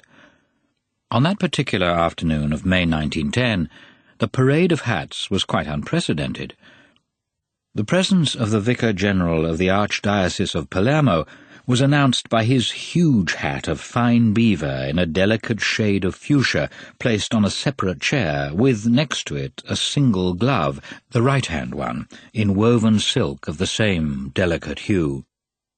His secretaries of gleaming, long-haired black plush, the crown circled by a narrow violet cord, those of two Jesuit fathers, subdued tenebrous felts, symbols of modesty and reserve. The chaplain's headgear lay on an isolated chair, as was proper for a person undergoing inquiry. The meeting that day was no unimportant matter. In accordance with papal instructions, the Cardinal Archbishop had begun an inspection of the private chapels of his archdiocese, to reassure himself about the merits of those allowed to hold services there, the conformity of liturgy and decoration with the canons of the Church, and the authenticity of relics venerated in them.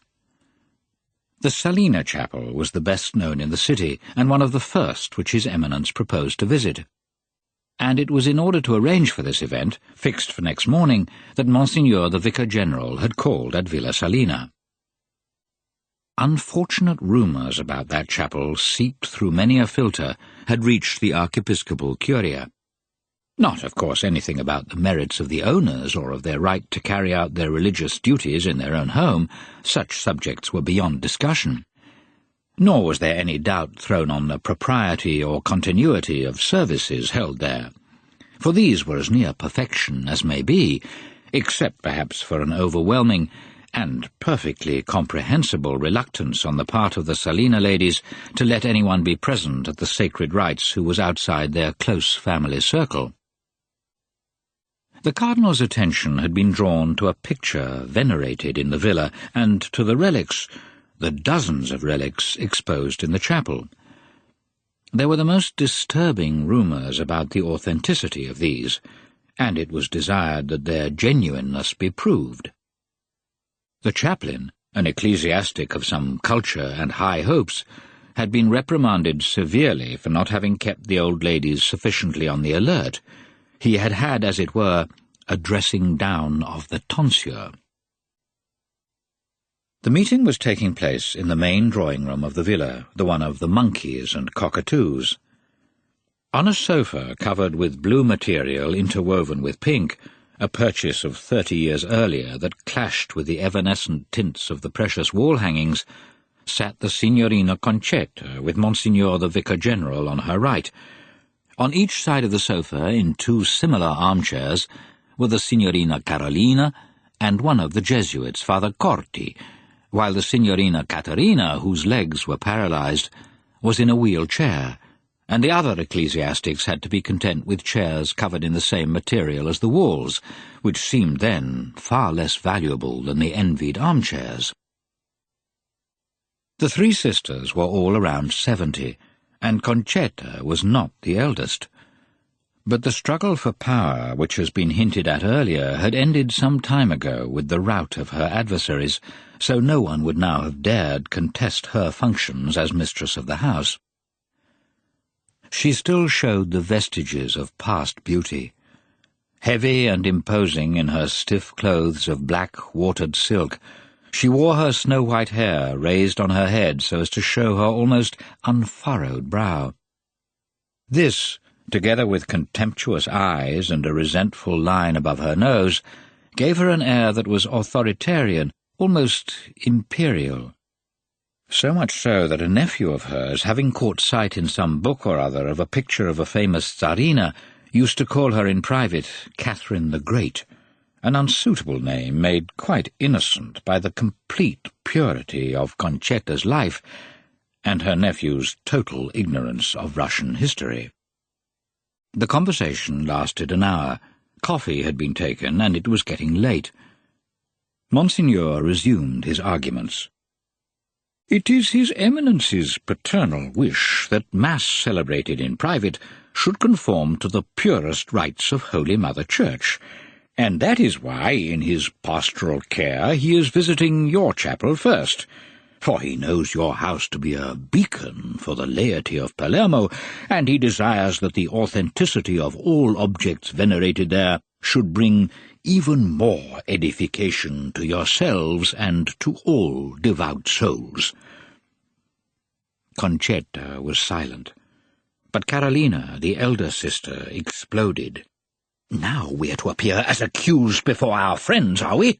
This idea of inspecting our chapel, excuse me for saying so, Monsignor, should never have so much as passed through His Eminence's head." Monsignor laughed, amused. "Signorina, you cannot imagine how gratifying your vehemence is to me, as the expression of a simple and absolute faith most acceptable to the Church and certainly to our Lord himself, and only in order to make this faith flower yet more abundantly, and to purify it has the Holy Father recommended these inspections, which have already been taking place for some months throughout the Catholic world." The reference to the Holy Father was not actually very opportune. Carolina was one of those Catholics who consider themselves to be in closer possession of religious truths than the Pope himself, and a few moderate declarations of Pius X, the abolition of some secondary feast days in particular, had already exasperated her. This Pope would do better to mind his own business. Then she began to wonder if she hadn't gone too far, crossed herself, and muttered a Gloria Patri. Concetta intervened. "Don't let yourself be drawn into saying things you don't think, Carolina, or what sort of impression will Monsignor take away with him?" The latter was actually smiling more than ever. Here before him, he was thinking, was a little girl grown old in narrow ideas and arid acts of piety. Benignly he indulged her. "Monsignor will take away the impression of having been in the company of 3 devout ladies," said he. Father Corti, the Jesuit, tried to relax the tension. "I, Monsignor, am among those who can best confirm your words. Father Pirone, whose memory is venerated by all that knew him, often used to tell me, when I was a novice, of the devout atmosphere in which the ladies grew up. The name of Selena should anyway be a guarantee for that. Monsignor wanted to get down to facts. Well, Signorina Concetta, now everything's clear. I should like, with your permission, to visit the chapel in order to prepare His Eminence for the marvels of faith he will see tomorrow morning. In Prince Fabrizio's time there had been no chapel in the villa. The whole family used to go out to church on feast days, and even Father Pirone had to walk quite a step every morning to say his own Mass. But after the death of Prince Fabrizio, when, as a result of various complications of inheritance which would be boring to narrate, the villa became the exclusive property of the three sisters, they at once thought of setting up their own oratory. They chose an out-of-the-way drawing-room, which, with its half-columns of imitation granite stuck into the walls, was vaguely reminiscent of a Roman basilica. They obliterated an unsuitable mythological fresco from the centre of the ceiling, decked up an altar, and all was ready. When Monsignor entered, the chapel was lit by the late afternoon sun, which fell full on the altar and the picture above, so venerated by the Selena ladies. It was a painting in the style of Cremona, and represented a slim and very attractive young woman with eyes turned to heaven and an abundance of brown hair scattered in gracious disorder on half-bare shoulders. In her right hand she was gripping a crumpled letter, with an expression of anxious expectancy not unconnected to a certain sparkle in her glistening eyes. Behind her was a green and gentle Lombard landscape. No Holy Child, no crowns, no snakes, no stars, none, in fact, of those symbols which usually accompany the image of Mary. The painter must have trusted that virginal expression as being enough to recognize her by. Monsignor drew nearer, went up one of the altar steps, and stood there without crossing himself, looking at the picture for a minute or two, his face all smiling admiration, as if he were an art critic. Behind him the sisters made signs of the cross and murmured an Ave Maria. Then the prelate came down the steps again, turned round, and said, "A fine painting, that. Very expressive." "A miraculous icon, Monsignor. Most miraculous," explained Caterina, poor, ill creature, leaning from her ambulating instrument of torture. "It has done so many miracles," Carolina pressed on. "It represents the Madonna of the letter.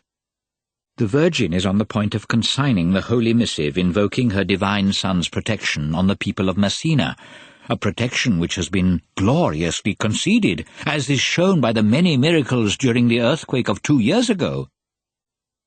"A fine picture, Signorina. Whatever it represents, it's a pretty thing, and should be treated carefully." Then he turned to the relics.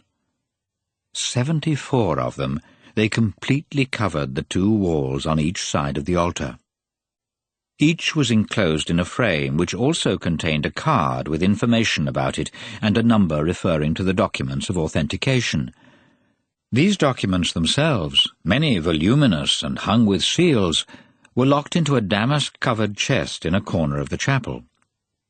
There were frames of worked and smooth silver, frames of bronze and coral, frames of tortoise-shell, in filigree, rare woods, boxwood, in red and blue velvet, large, tiny, square, octagonal, round, oval, frames worth a fortune, and frames bought at the Bocconi stores, all collected by those devoted souls in their religious exaltation as custodians of supernatural treasures.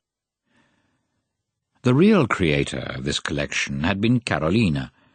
She had found somewhere a certain Donna Rosa, a huge old woman, half-nun, with useful connections in all the churches, convents, and charity foundations of Palermo and its surroundings. It had been this Donna Rosa who had brought up to Villa Salina every few months a relic of a saint wrapped in tissue paper. She had managed, she would say, to get some dilapidated parish or decayed family to part with it. The name of the seller was not given merely because of understandable, in fact praiseworthy, discretion, and anyway there were the proofs of authenticity which she brought and always handed over, clear as daylight, written out in Latin or mysterious characters she called Greek or Syriac.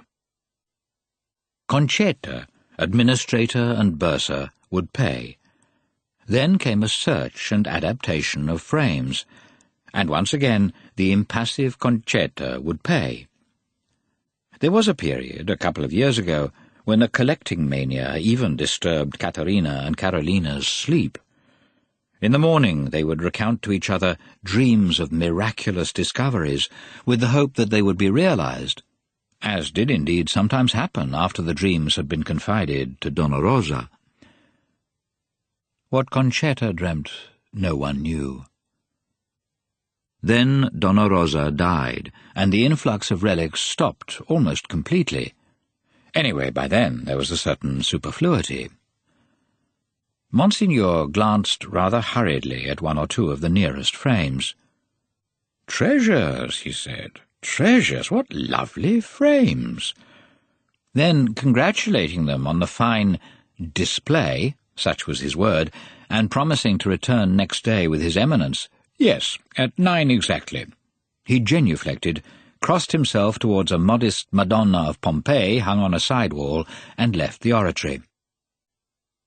Soon the seats were bereft of hats, and the ecclesiastics climbed into the 3 carriages from the archbishopric with their black horses which had awaited them in the courtyard.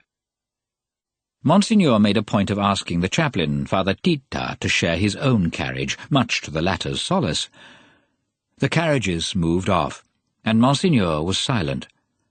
They drove by the sumptuous Villa Falconeri, with its flowering bougainvillea drooping over the walls of the splendidly kept gardens, and when they reached the slope down to Palermo amid the orange groves, Monsignor spoke.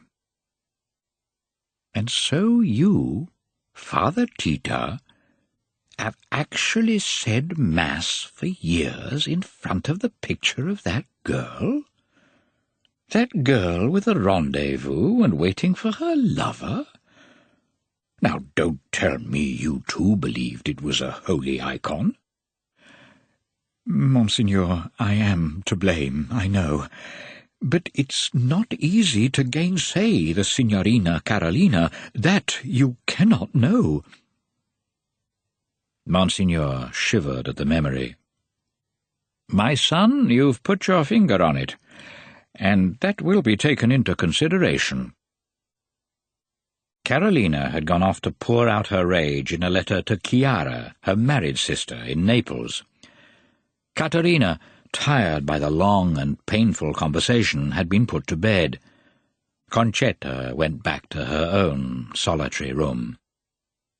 This was one of those rooms, so numerous that one might be tempted to say it of all rooms, which have 2 faces, one with a mask that they show to ignorant visitors, the other which is only revealed to those in the know, the owner in particular, to whom all its squalid essence is manifest.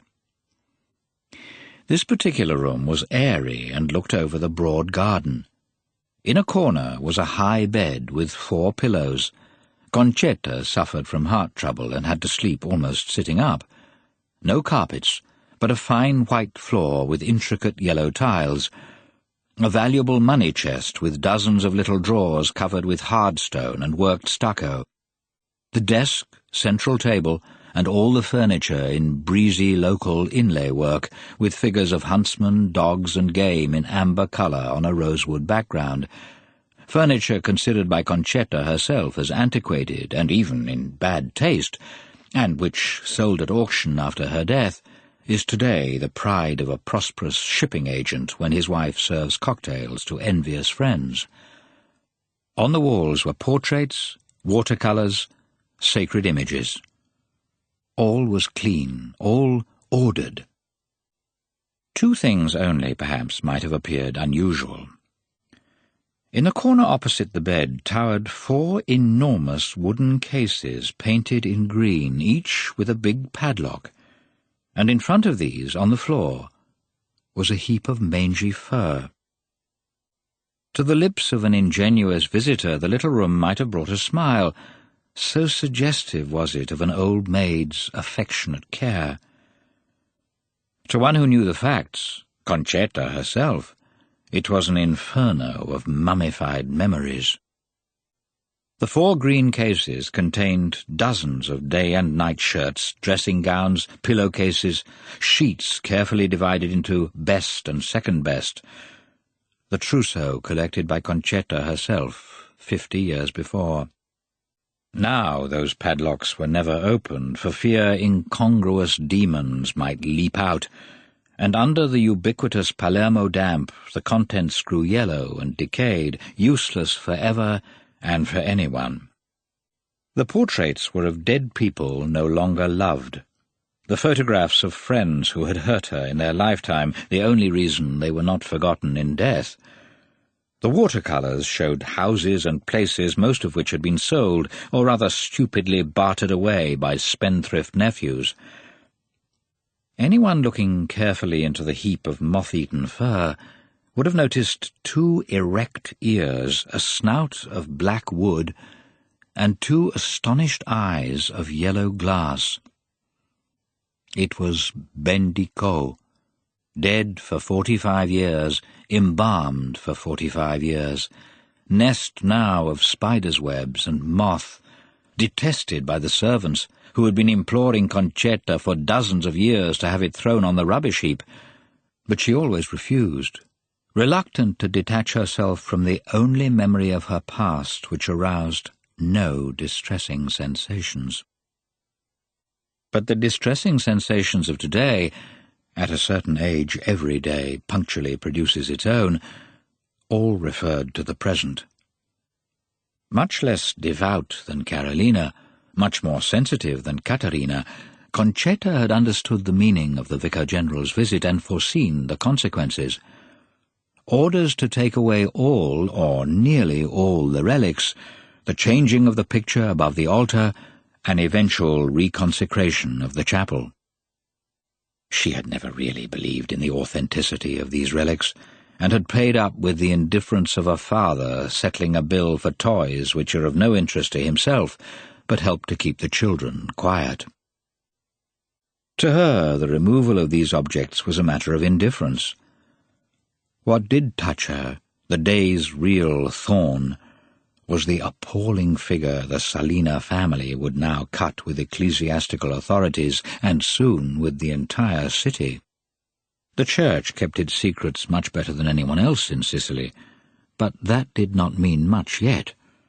All would be spread round in a month or 2, as everything spreads on this island, which should have as its symbol not the Trinacria, but the ear of Dionysius at Syracuse, which makes the lightest sigh resound for 50 yards. And the church's esteem meant a lot to her. The prestige of her name had slowly disappeared. The family fortune, divided and subdivided, was at best equivalent to that of any number of other lesser families, and very much smaller than that of some rich industrialists. But in the church, in their relations with it, the Selena had maintained their preeminence. What a reception His Eminence had given the 3 sisters when they went to make their Christmas visit! Would that happen now? A maid entered. "Excellency, the princess is just arriving. Her motor car is in the courtyard." Concetta got up, tidied her hair, threw a black lace shawl over her shoulders, resumed her imperial air, and reached the entrance hall just as Angelica was climbing the last steps of the outer staircase. She suffered from varicose veins. Her legs, which had always been a little short, scarcely upheld her, and she was climbing up, leaning on the arm of her own footman, whose black topcoat swept the stairs. "Concetta, darling." "Angelica, dear, it's so long since we've met."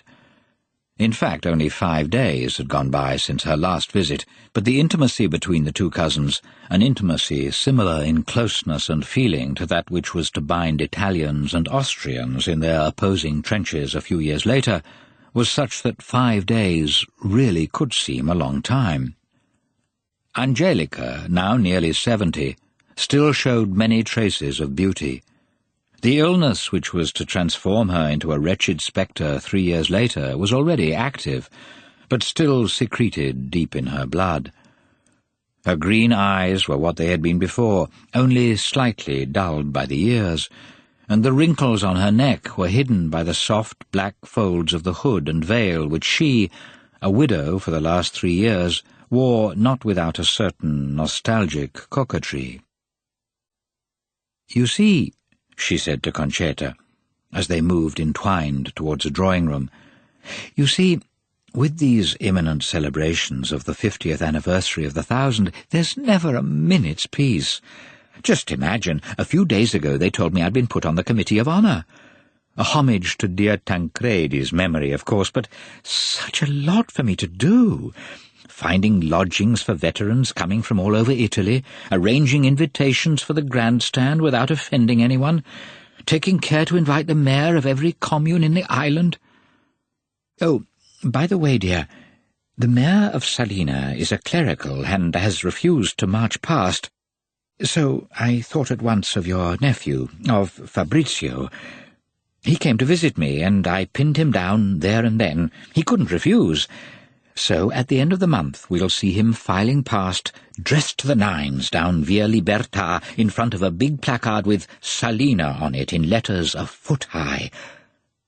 Don't you think it's a good idea? A Selena rendering homage to Garibaldi, a fusion of old and new in Sicily. I thought of you too, darling. Here's your invitation for the grandstand, right next to the royal box." And she pulled out of her Parisian bag a piece of cardboard in Garibaldi red, the very same colour as the strip of silk worn for a time by Tancredi above his collar. "Carolina and Caterina won't be too pleased," she went on in her arbitrary way, "but I only had one place. Anyway, you have more right to it than they have. You were Tancredi's favourite cousin."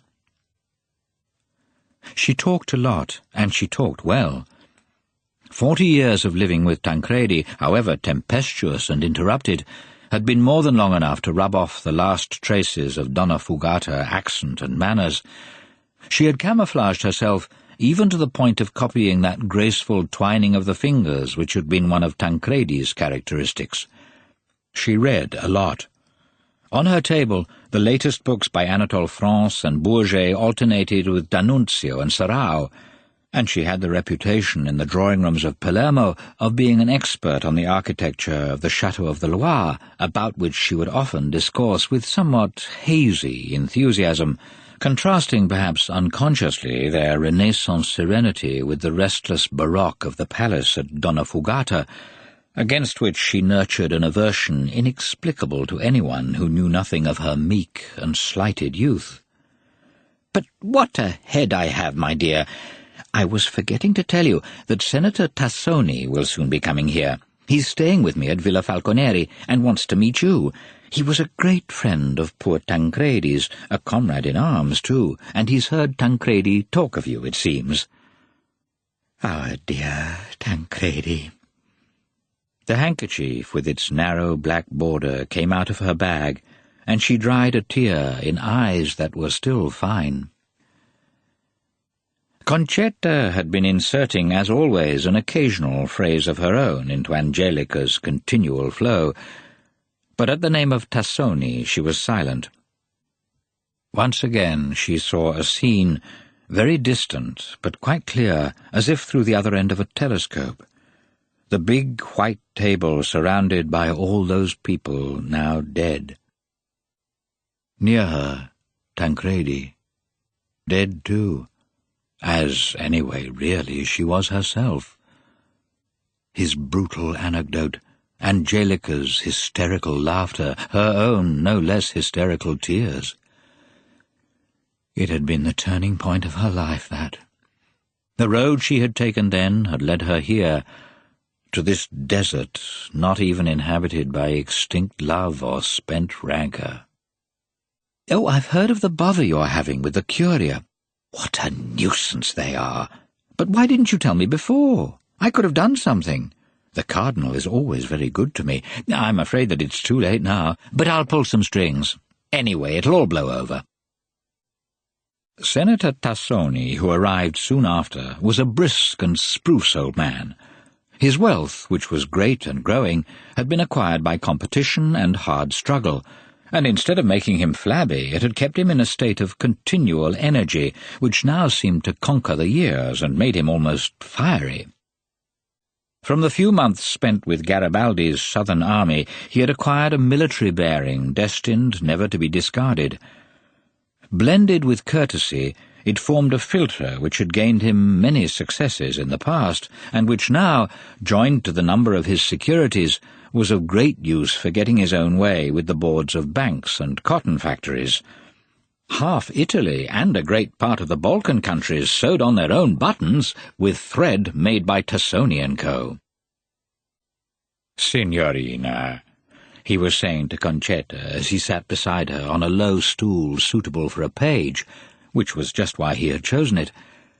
"Signorina, a dream of my distant youth is now being realized. How often in those icy nights, camping out on the Volturno or around the ramparts of besieged Gaeta, how often our unforgettable Tancredi used to talk of you. I seem to know you already, to have frequented this house amid whose walls his untamed youth was passed. And I am happy to be able, though with such delay, to lay my homage at the feet of her who was the consolation of one of the purest heroes of our Risorgimento." Concetta was unused to conversations with people she had not known since infancy. She was also no lover of literature, so she had had no immunity against rhetoric and was, in fact, open to its fascination. The senator's words moved her. She forgot that old anecdote of half a century ago.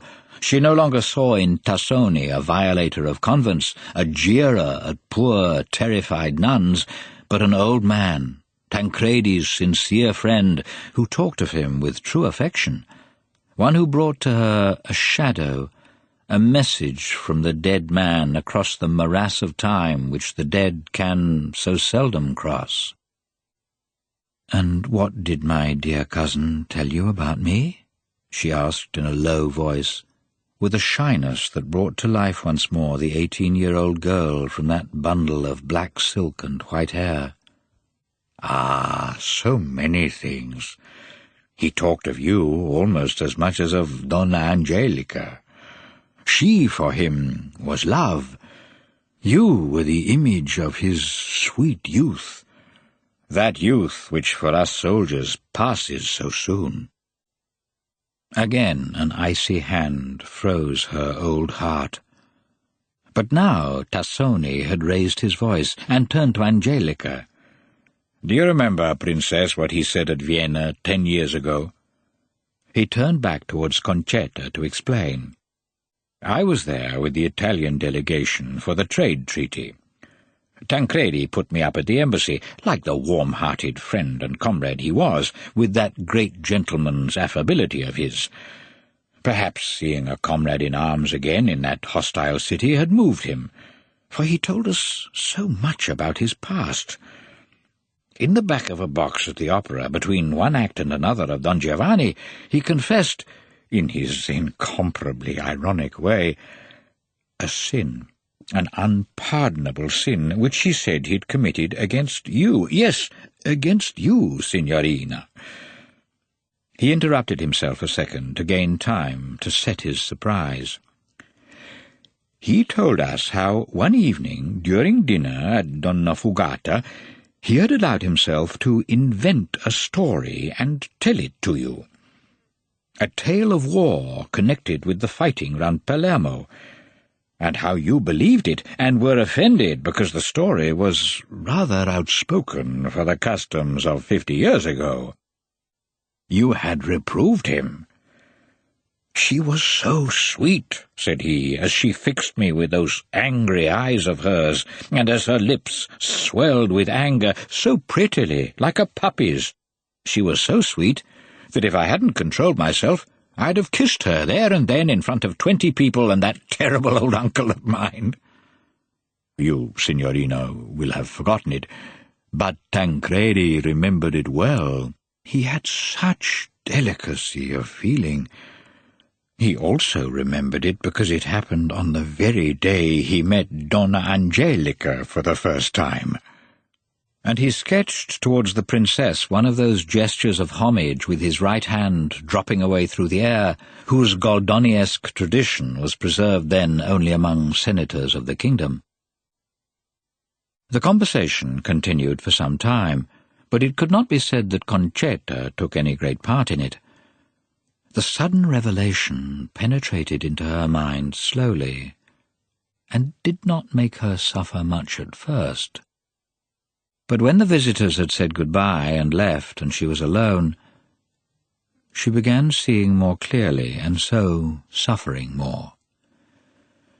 The spectres of the past had been exorcised for years, though they were, of course, to be found hidden in everything, and it was they that made food taste bitter and company seem boring. But it was a long time since they had shown their faces. Now they came leaping out with the ghastly grins of irreparable wrongs. It would, of course, be absurd to say that Concetta still loved Tancredi. Love's eternity lasts but a year or two, not 50. But as one who has recovered from smallpox 50 years before still bears its marks on the face, although he may have forgotten the pain of the disease, so she bore in her own oppressed life now the wounds of a bitter disappointment that had become almost part of history, so much part, in fact, that its 50th anniversary was being celebrated officially. Until today, on the rare occasions when she thought over what had happened at Donnafugata that distant summer, she had felt upheld by a sense of martyrdom, of wrong endured, of resentment against a father who had neglected her, and of torturing emotion on account of that other dead man. Now, however, these second-hand feelings which had formed the skeleton of her whole mode of thought were also collapsing. There had been no enemies, just one single adversary. Herself. Her future had been killed by her own imprudence, by the reckless Selena pride. And now, just at the moment when her memories had come alive again after so many years, she found herself, even without the solace of being able to blame her own unhappiness on others, a solace which is the last protective device of the desperate. If Tassoni had told the truth, then the long hours spent in savouring her hatred before her father's picture, her hiding of every photograph of Tancredi so as not to be forced to hate him too, had been stupidity. Worse, cruel injustice. And she suffered now at the memory of Tancredi's warm and imploring tone as he had begged his uncle to allow him into that convent. They had been words of love towards her, words not understood, routed by her pride, which at her harshness had drawn back with their tails between their legs like whipped puppies. From the timeless depth of her being, a black pain came welling to spatter her all over at that revelation of the truth. But was it the truth? Nowhere has truth so short a life as in Sicily. A fact has scarcely happened 5 minutes before its genuine kernel has vanished, been camouflaged, embellished, disfigured, annihilated by imagination and self-interest.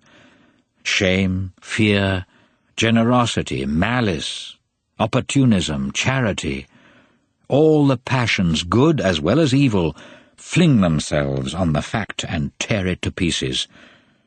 Very soon it has vanished altogether. And poor Concetta was hoping to find the truth of feelings that had never been expressed, but only glimpsed half a century before. The truth no longer existed. precarious fact, though, had been replaced by irrefutable pain. Meanwhile, Angelica and the senator were driving the short distance back to Villa Falconeri. Tassoni was worried. "Angelica," he said. They had had a very short affair 30 years before, and kept the intimacy for which there is no substitute conferred by a few hours spent between the same pair of sheets. "I'm afraid I disturbed your cousin in some way. Did you notice how silent she was towards the end of the visit? I hope I didn't. She's such a dear." "I should think you have hurt her, Vittorio," said Angelica, exasperated by a double, though imaginary, jealousy. "She was madly in love with Tancredi, but he never took any notice of her." And so a new spadeful of soil fell on the tumulus of truth. The Cardinal of Palermo was a truly holy man. And even now, after he has been dead a long time, his charity and his faith are still remembered. While he was alive, though, things were different. He was not a Sicilian, he was not even a Southerner or a Roman, and many years before he had tried to leaven with Nordic activity the inert and heavy dough of the island's spiritual life in general, and the clergy's in particular. Flanked by 2 or 3 secretaries from his own parts, he had deluded himself those first years that he could remove abuses and clear the soil of its more flagrant stumbling blocks. But soon he had to realize that he was, as it were, firing into cotton wool. The little hole made at the moment was covered after a few seconds by thousands of tiny fibres, and all remained as before, the only additions being cost of powder, ridicule at useless effort, and deterioration of material. Like everyone who in those days wanted to change anything in the Sicilian character, he soon acquired the reputation of being a fool, which, in the circumstances, was exact, and had to content himself with doing good works, which only diminished his popularity still further, if they involved those benefited in making the slightest effort themselves, such as, for instance, visiting the archiepiscopal palace.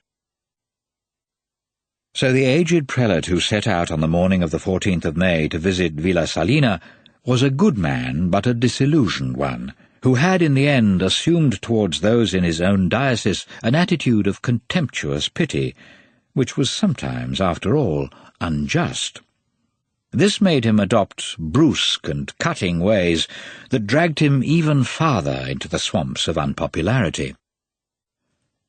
The 3 Selena sisters were, as we know, deeply offended by the inspection of their chapel, but, childish and above all feminine in mind, they also drew a certain undeniable satisfaction from the thought of receiving in their home a prince of the church, at being able to show him the grandeur of the Selena, which, in good faith, they thought still intact, and above all at seeing a kind of sumptuous red bird moving round their rooms for half an hour and admiring the varied and harmonizing tones of its differing purples and heavy shot silk. But the poor creatures were destined to be disappointed even of this last modest hope. When they, having descended the external staircase, saw His Eminence alight from his carriage, they realized that he was in informal dress. Only the tiny purple buttons on the severe black cassock indicated his high rank. In spite of his expression of injured goodness, the cardinal was no more imposing than the archpriest of Donnafugata. He was polite but cold, mingling almost too ably a show of respect for the Selena name and the individual virtues of the ladies themselves with a contempt for their inept and formalized devotions. To the Vicar-General's exclamations about the beauty of the decorations in the rooms they passed, he did not answer a word. He refused to accept any of the refreshments prepared for him. "Thank you, Signorina, only a little water. Today is the eve of my holy patron's feast day." He did not even sit down. He went to the chapel, bowed a second before the Madonna of Pompeii, made a hurried inspection of the relics.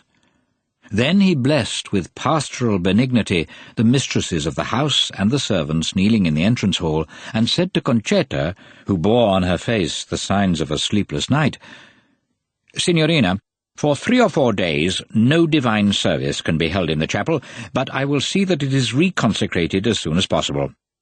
It seems to me that the picture of the Madonna of Pompeii could well take the place of the one now above the altar, which can join the fine works of art I have admired while passing through your rooms. As for the relics, I am leaving behind Don Pacchiotti, my secretary, and a most competent priest. He will examine the documents and tell you the results of his researches, and what he decides will be as if I had decided it myself." Benignly he let everyone kiss his ring, then climbed into the heavy carriage together with his small suite. The carriages had not yet reached the Falconeri turning before Carolina, with cheeks taut and darting eyes, exclaimed, "This Pope must be a Turk!" while Caterina had to be given smelling salts. Meanwhile, Concetta was chatting calmly to Don Pacchiotti, who had in the end accepted a cup of coffee and a baba. Then the priest asked for the keys of the case of documents, requested permission, and withdrew into the chapel, after first taking from his bag a small hammer and saw, a screwdriver, a magnifying glass, and a couple of pencils. He had been a pupil of the Vatican School of Paleography, and he was also Piedmontese. His labours were long and meticulous. The servants who passed by the chapel door heard the knocks of a hammer, the squeak of screws, and sighs. 3 hours later he re-emerged with his cassock full of dust and his hands black, but with a pleased look and a serene expression on his bespectacled face. He apologized for carrying a big wicker basket. "I took the liberty of appropriating this to put in what I'd discarded. May I set it down here?" And he placed his burden in a corner. It was overflowing with torn papers and cards, little boxes containing bits of bone and gristle. "I am happy to say that I have found 5 relics which are perfectly authentic and worthy of being objects of devotion. The rest are there," he said, pointing at the basket. "Could you tell me, Signorina, where I can brush myself down and wash my hands?" 5 minutes later he reappeared and dried his hands on a big towel on whose border pranced a leopard in red thread. "I forgot to say that the frames are all laid out on the chapel table. Some of them are really lovely." He said goodbye. "Ladies, my respects." But Caterina refused to kiss his hand. "And what are we to do with the things in the basket?" "Just whatever you like, ladies. Keep them or throw them on the rubbish heap. They have no value whatsoever." And when Concetta wanted to order a carriage to drive him back, he said, "Don't worry about that, Signorina.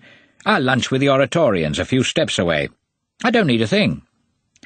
And putting his instruments back into his bag, off he went on light feet. Concetta withdrew to her room. She felt no emotion whatsoever. She seemed to be living in a world familiar yet alien, which had already ceded all the impulses it could give, and consisted now only of pure forms. The portrait of her father was just a few square inches of canvas, the green cases just a few square yards of wood. Later she was brought a letter. The envelope had a black seal with a big coronet in relief.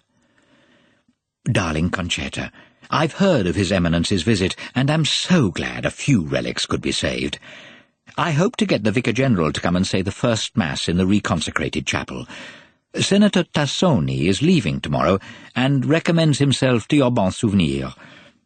I'll be coming over to visit you soon. Meanwhile, a warm embrace to you and to Carolina and Caterina too. Ever Angelica." Still she could feel nothing. Inner emptiness was total. But she did sense an unpleasant atmosphere exhaling from the heap of furs. That was today's distress. Even poor Bendico was hinting at bitter memories. She rang the bell. "Annetta," she said, "this dog has really become too moth-eaten and dusty. Take it out, throw it away." As the carcass was dragged off, the glass eyes stared at her with the humble reproach of things discarded in the hope of final riddance. A few minutes later, what remained of Bendico was flung into a corner of the yard visited every day by the dustman. During the flight down from the window, its form recomposed itself for an instant. In the air there seemed to be dancing a quadruped with long whiskers, its right foreleg raised in imprecation. Then all found peace in a little heap of livid dust.